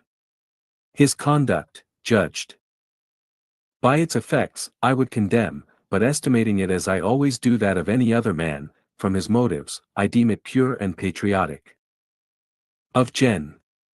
Clinch, I have already spoken at p. 204, and will oily add, that while this able commander resembles Trajan, not only in being deservedly called the father of his people, but in the many virtues of that emperor, he exhibits in the republican plainness of his fare, dress and manners, all the simplicity which won for Fabricius the strong approval of his Roman countrymen. In the battle of the 31st December, with his regulars and the volunteers under Gen. Call, as in every other engagement, G.W. CKNCH did all that skill and valor could effect. I regret the length to which these remarks have extended, but ere I close I must briefly state three other causes of the campaign's failure. The first was, the want of cooperation between the respective divisions of the army, according to the spirit of instructions, and plan of the campaign. Could General Eustis and Colonel Lindsay have been on the north of the Outlacuchy, and in the forks of that river, on the day that Gens.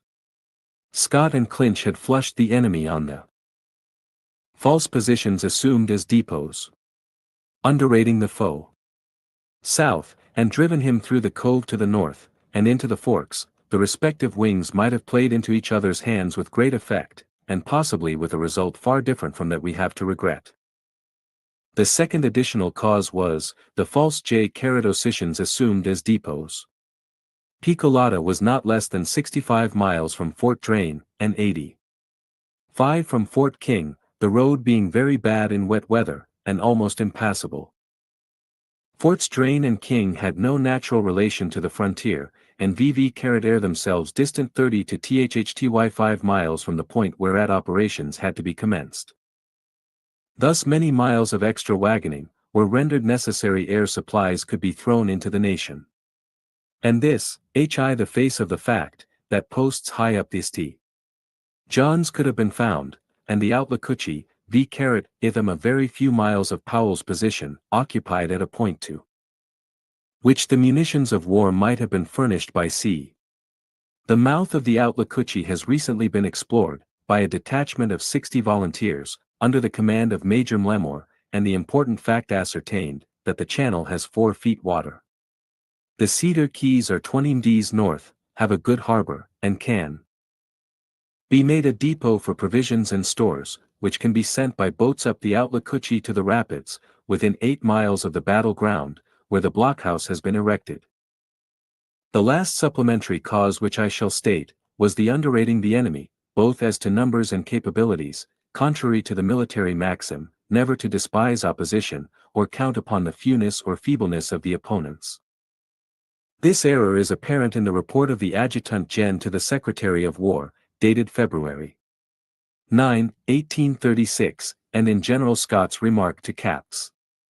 Rogers, Lee, and Wilhans, of the Louisiana Volunteers, that, in less than 12 days from the time he left Fort Drane, he would have the pleasure of ping off the hostiles, and disbanding his army. For the very signal manner in which Gen. Eustis underestimated the Indians, see his statement to the Charleston Committee, Ante p. 108, January Sixth, and his calculation that it would require but 10 days to proceed from Volusia to Palaklikaha, subdue the old Augustine described. The public square. Fort Marion. Carrot foe and return. Even the meritorious, and now martyr Dade, had been heard to declare, that he could march, with impunity, through the nation with 100 men. Officers and privates alike, underrated the enemy, as is manifested at our p. 83, and by Ty remark, that fishing rods would be more useful than rifles, on the Outliuchi. May LLTH. Transport at length coming in, the volunteers leave, with transport, tomorrow, for Carolina. A word at parting from old Augustine. On my arrival in January, at this most ancient city in America, Mexico excepted, a cursory observer might have described it, by the one word, desolation.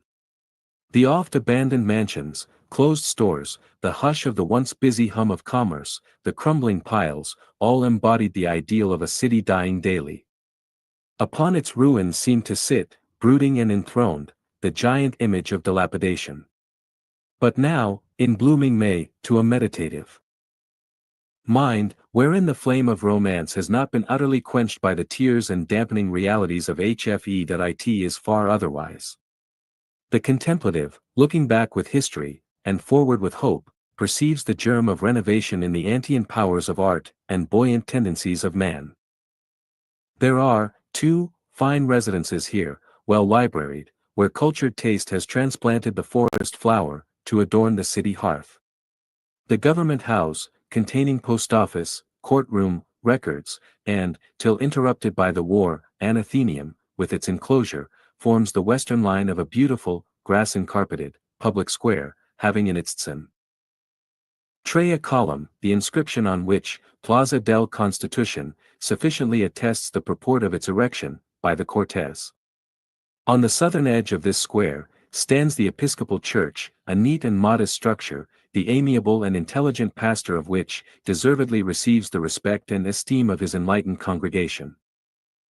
But the cathedral, at the north of the square, its solemn chime, its ancient forms, ritual, and architectural, its silver candelabra, its paintings of St. Joseph, St. Augustine, and Purgatory, its antique ornaments, have a charm for me, which newness and freshness cannot impart. Fort Marion, situate on a line with the city gate, at the north, is of tabia, massy and well modeled, and if in good fine society ia Augustine. The disarming of the militia of that city, repair, and duly manned, could hold out against almost any force.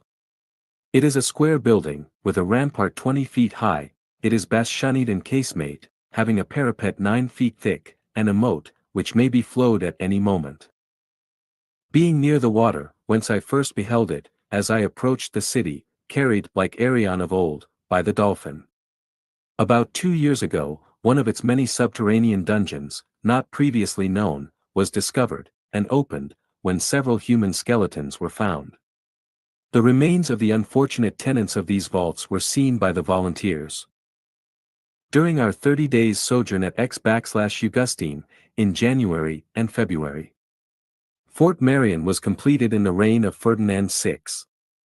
1756, as might have been read on the now worn inscription, beginning, Reinando en España el Señor Don Fernando VI, N.C.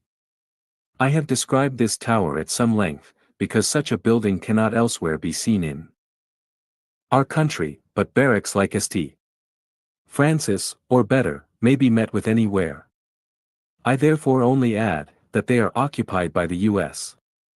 soldiers, and the observatory furnishes the most commanding view that can be had of Augustine and its suburbs. The society of this city is composed of American, Floridian, Spanish and Minorcan families. In gratitude for many delightful hours passed with certain of them, I must be permitted to express my deep sense of their intelligence and refinement, their polished manners and elegant hospitality. The left wing arrived here just in the season of posy nights, flower altars, promenades, serenades, lemonades, refreshing showers, gentle sea breezes, sweet moonlight, and all that sort of thing. I had intended to speak fully of the disbanding of the militia of this city, by Gen. Eustace, but all I can now do, is to evince my view of this affair, by stating the advice I this day tendered to some of the most influential citizens. I urged them to apply to my native state, for the loan of arms, and if any body then required them to be surrendered to him, that they should bid him come and take them.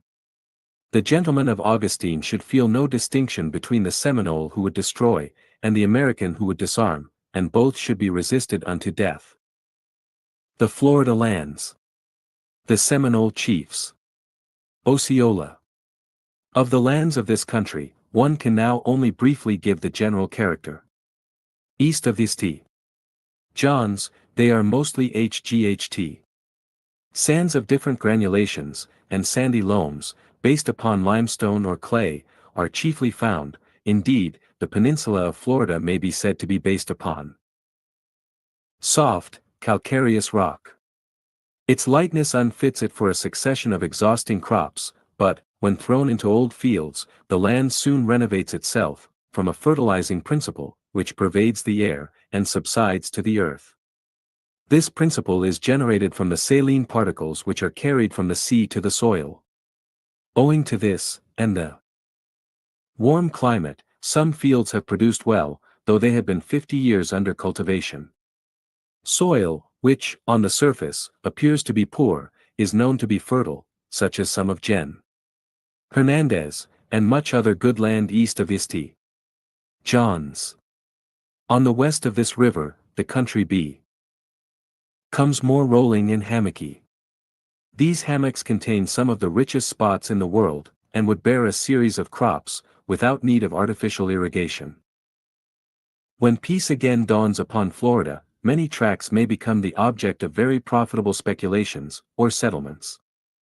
The volunteers generally, may not have formed as favorable an idea of the soil, as they would have done, had they diverged to the right and left. Whereas they pursued pre-established trails and roads, which have not been made through the most fertile regions. At sea, near Savannah, th, here we are, the vessel in a dead calm, and we in a furious rage. We, that is, Colonel Brisbane and staff, Captain Henry and his Irish volunteers, left Augustine on the I-2th, in the Waccamaw, Captain Budd.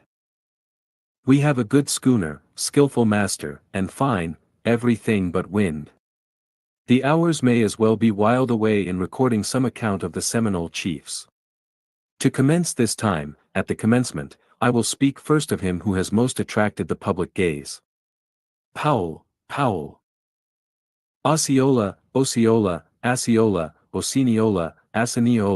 are the various names by which he is designated. They are just the number of the cities which boasted hom 3 R's nativity. Osceola's mother, after the death of his father, married a pale face of the name of Powell, after whom the stepson Osceola, the rising sun, or the gurgling tea drinker, was sometimes called. Osceola, or Osceola, signifying the rising sun, seems a title applicable to an individual who has blazed on the eye after a night of obscurity. But all who know the history of this Talsi Tusnug, anterior to the spring of 1835, are aware that he is one whose orb of fame yet slowly labored up from time's abyss to its unwaning noon. The name of Osceola is derived from assi, the black drink or physic drink, wherewith the Indians purify, previously to the corn dance festival or going into council. It acts as an emetic, and they believe its effects to be moral as well as phj cycle, and that it casts out all untruth. Ola is a cataract or waterfall, and the whole word is translated, the gurgling or noisy tea drinker. Osceola being said to make a great noise when drinking it, was so called ere he became the luminary he now is. Osiniola and Assiniola, are ply the names of the black drink which is concocted from the leaves and tender shoots of the cassine and of which he is said to take a great deal and to be called after it. But to proceed from words to things, though Mirabeau said, words Isra things, our hero is of the Talsi tribe and has charge of them. Lattery, for i.e. connected himself with the Miccosukes, and recognized 3D as his immediate chief, Olathe Miko, or Blue King, one of the deputation to Washington, in 1827, to which we have heretofore alluded.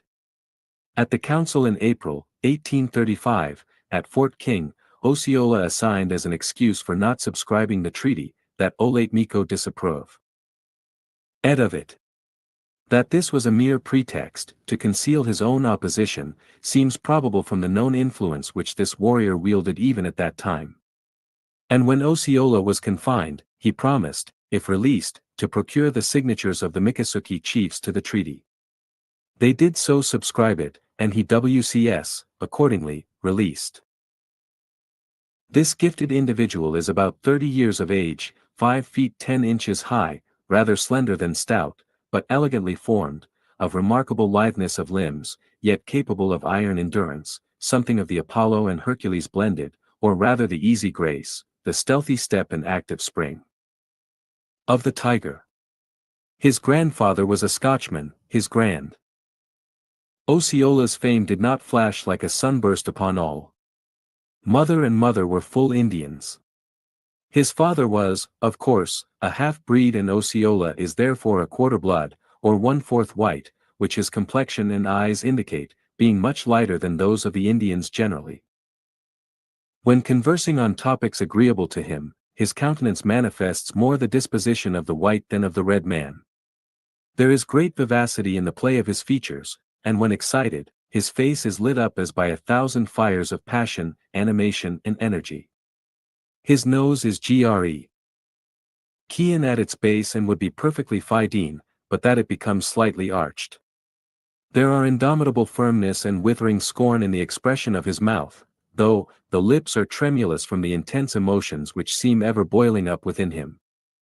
About his brow, care and thought and toil have traced their channels, anticipating on a youthful face, the havoc and furrow-work of time. To those who have known Osceola long, his fame does not appear like a sunburst, but as the ripening fruit of early promised blossoms. For years past, he has enjoyed the reputation of being the best ball player and hunter and the most expert at running, wrestling and all active exercises. At such times, or when naked, his figure, whence all superfluous flesh is worn down, exhibits the most beautiful development of muscle and power. He is said to be inexhaustible from the ball play, an exercise so violent that the struggle for mastery has been known to cause the death of one of the combatants. When this occurs in a fair contest, the survivor is not punished for murder, as in all other cases of taking life. On one occasion, Osceola acted as guide to a party of horsemen, and finding that, at starting, they proceeded slowly, he inquired the cause. On being told that it was on his account, with one of those smiles he alone can give, he bade them proceed more rapidly. They put spurs to their steeds, and he, afoot, kept up with them during the entire route, nor did he exhibit the slightest symptoms of fatigue, at the close of day, but arrived at the point proposed, as early as the mounted body. To Colonel Gadsden, sole commissioner at the Treaty of Payne's Landing, Osceola rendered good service, at the head of 30 or 40 warriors, posting himself nearer to the colonels. Osceola acted as agent for Micanopy. Osceola's lieutenant, Tom, position than the other Indians, and saying, he was more like the white man than they. He did not sign the treaty then and there made, nor did he refuse so to do. The fact is, he was never asked to subscribe his name thereto, being at that time, but a Tusnuggen of Hiddle note. This treaty must not be confounded with the subsequent agreement that Osceola finally signed, and into which he is said to have plunged his knife, when called on for his signature. The negotiations at Payne's Landing were in the time of Tucka C. Amathla, or the Ground Mole Warrior, chief of the Miccosukee tribe, c. Ante-p. 65. At that date it was not known of POV/L, as Cotton Mather says of Roger Williams, in his Magnolia, that the whole country was soon like to be set on fire by the rapid motion of a windmill in the head of this one man. Osceola acted as agent for Micanopy, who is an imbecile, in reducing to subjection the Miccosukes, who are not only the most numerous and powerful, but the most desperate and insubordinate tribe. By his boldness and energy, he always succeeded in bringing them in to receive punishment. For offenses committed, latterly he would beg them off, and finally w-ent over to them, as one of their chiefs. The U.S. officers, as well as the Indians, all looked to Osceola to secure offenders, knowing his resolution and prowess. And for this purpose, as well as to restrain the Seminoles within their limits, he has taken more pains, and endured more fatigue, than any four of the Indians put together. He is of elevated and upright character, and was of kindly disposition till put in irons, which converted, to gall, the milk of human kindness in his bosom, roused his fiery indignation, unquenchable but by blood, and excited him to deep-seated, ample revenge. Osceola's agency, and that ot his Lieutenant Tom, in O'Mathla's death, ante p. 67, and his killing Gen. Thump's son, with the rifle presented him by the general, ante p. 69, militate against the favorable estimate of his character. But that all his goodly feelings were not utterly eradicated is proven by an incident, in the interview with Gen. Gaines' command. On that occasion, Osceola anxiously inquired after Lieutenant John Graham, and on being are informed that he, Osceola has two better halves. The Seminoles seldom trigamists. Was wounded, stoutly denied it. On being asked why he was so positive that Lieutenant G. was unhurt, he replied that he had imperatively ordered his people never to molest that young man, and he knew no one who would dare disobey him, none should, and live. It was then admitted, that though the brothers, Graham, had been wounded, yet Lieutenant G. had escaped injury, at which admission Osceola greatly joyed. It seems that Powell has a little daughter, to whom Lt. G. was kind, and had presented with frocks, in which the young girl, who grew very tbnd of him, always insisted on being dressed, whenever she perceived Lieutenant G., for whom she often looked out, coming to visit her. Osceola's motive in sparing Lieutenant G. was gratitude for attention to his child, which he also endeavored to repay by teaching the lieutenant the English language, for he speaks a little English, and is very intelligent. Powell has 2 wives, as is common with the Indians, but they are rarely trigamists. His 2 better halves live in perfect harmony, having 1 table in common, but occupy separate lodges. They are both young and comely, one of them is particularly pretty. They yield passive obedience to his vigorous intellect, and expressions which partake the character of his mind. His words are ever few, but apposite, see ante pages. Q2, 63. At the conclusion of the talk, p. 126, I have sketched his lofty mien and manly bearing. His address is courteous and affable, and his smile is witchery. Like most Indians, he is fond of a joke, the opinion that savages are always grave, being erroneous. His shake of the hand, like everything Phiom him, leaves a lasting impression, and if he have not a vice in his fingers, he has a vicious way of using them. Osceola is greatly ambitious, and like other Indians, revengeful, the lex talionis heading their bloody code. So that his conduct, like that of more civilized men, is made up of mixed motives, having just enough of the salt of patriotism to serve the character from the taint of corrupting selfishness. What Shakespeare says of Cassius, applies to Osceola, and on seeing him, one would be very apt to repeat with Caesar, would he were fatter, and see Mycanope, nephew of King Payne, wherein like unto a Trojan hero. Mycanope's name is compounded of Miko, a kmg, and Anupa, topmost. He is about 60 years of age, and is the nephew of King Payne, whom we have mentioned in chapter 2d, and who was killed in 1812, in an action with Gen. Noonan. The uncle of the Pond Governor, as the compound name is also translated, distinguished himself in the War of 1812. At page 35, we have given his name and its import. On the death of Aslapapeya, the top chief succeeded to the inheritance, a hawk not the son of Pain or Bowlegs, and Sitarki, who was next in authority, was the nephew of Pain. The Indians consider themselves more nearly related on the maternal side. The authority of a chief descended, and property was devised in accordance with this idea. But in 1825, the principle was altered, at the suggestion of Colonel Humphreys, and the office of head chief became elective. John Hicks was chosen by the voice of the nation, without regard to the hereditary Claytjs of Micanopy, which were strongly urged by the royal family, and his immediate adherents, who stood up for the right divine, for 2 days. Hicks dying, Micanopy, by common consent, and without formal election, became the chief cleef. He declares that he was always opposed to the Treaty of Payne's Landing, and that he never signed it. He has a crown which was given to Cowkeeper, uncle of Old Payne, by the British government, for aid in the American Revolution. The governor is of low, stout, and gross stature, and what is called loggy, in his movements. His face is bloated and carbuncled, eyes heavy and dull, and with a mind like his person. Colonel Gadsden told me that, at Payne's Landing, after having double rations, he complained carrot starving.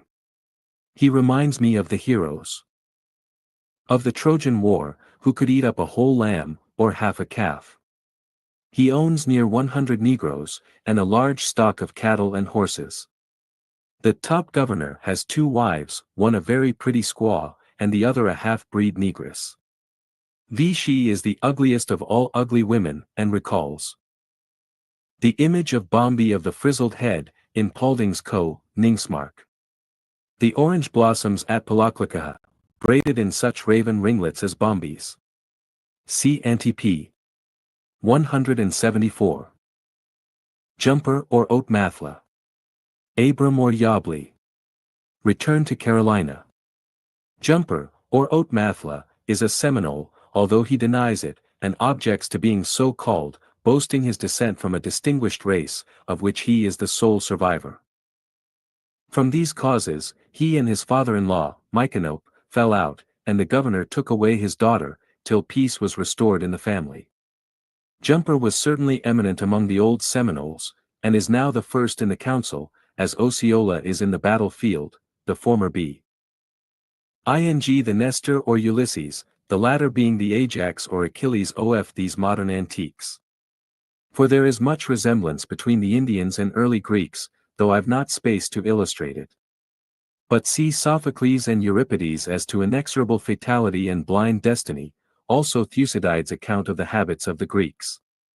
The crafty and designing Oatmathla is tall and carrot well made, his face narrow but long, forehead contracted, eyes small but keen, nose prominent, countenance repulsive, and its expression indicative of sinister feelings. He is an orator, and what is better, a man of sense, and brave warrior. Abram, or Yabli, as the Indians call him, is the chief interpreter, and latterly succeeded Jumper as sense carrier to Micanopy. This high chancellor and keeper of the king's conscience, also heads about 500 Negroes, of whom he is legislator, judge, and executioner, through his influence with the governor. Why Carrot Bly ran away from the whites at Pensacola while a lad, and like many of his blacks, dreads peace which would restore them as property. He is 45 years of age, his figure is large, his face broad and square, having the thick lips of a full-blooded Negro. He is plausible, pliant and deceitful, and under an exterior of profound meekness, cloaks deep, dark, and bloody purposes. He has at once the crouch and the spring of the panther, and certain traits of his character liken him to the Cardinal de Retz. Charleston, June 20th, we arrived here a month ago, and were received, but need I say how? We were Carolinians, welcomed home by Carolinians. That will tell all, and if it do not, the printer tells me that the last form of my book is already made up. But my feelings will not. The author, unmoved by menaces, meted out justice. His farewell. Permit me to conclude, without acknowledging myself indebted to W. Simmons, Morse, Payne, White, whom I have not previously named, and in the map, to the Labours and Science of Colonels Gadsden, Brisbane and Humphreys, Dr. Strobel, Major C. and Captain T. Parker, and the skilful gravers of Messrs. Keenan and Sherwood. One word more and I have done. Soon after this work was announced as in press, I was forewarned that it would not go down with the public, if I did not score the generals.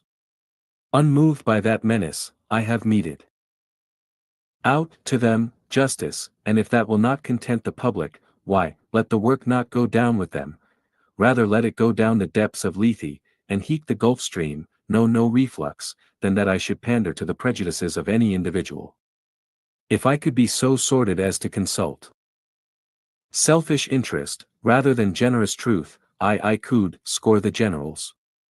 But I cannot sell my independence, that I may sell my book. I will not sink the man in the author, nor purchase fame, that, fancied high in others' breath, at the expense of one self-approving hour. Rather choose I to exclaim with Pope. Or, if no basis bear my rising name, but the fall and ruin of another's fame, then teach me, Heaven, to scorn the guilty bays, drive from ray breast that wretched lust of praise. Unblemished let me live, or die unknown, oh, grant me honest fame, or grant me none. And now, courteous reader, thou who hast accompanied me all this weary way, our connection closes, perhaps forever. Bowing low to thee, humiliated by a deep and unaffected sense of many imperfections, my heart throbbing with thick coming fears for the fate of my little book, asking from the candid a forgiveness of numerous faults, and from the unkind, nothing, looking thee full, yet smilingly, in the face, permit me to take thy hand in both of mine, and to press it gratefully, though gently, as at part. I bid you a respectful farewell.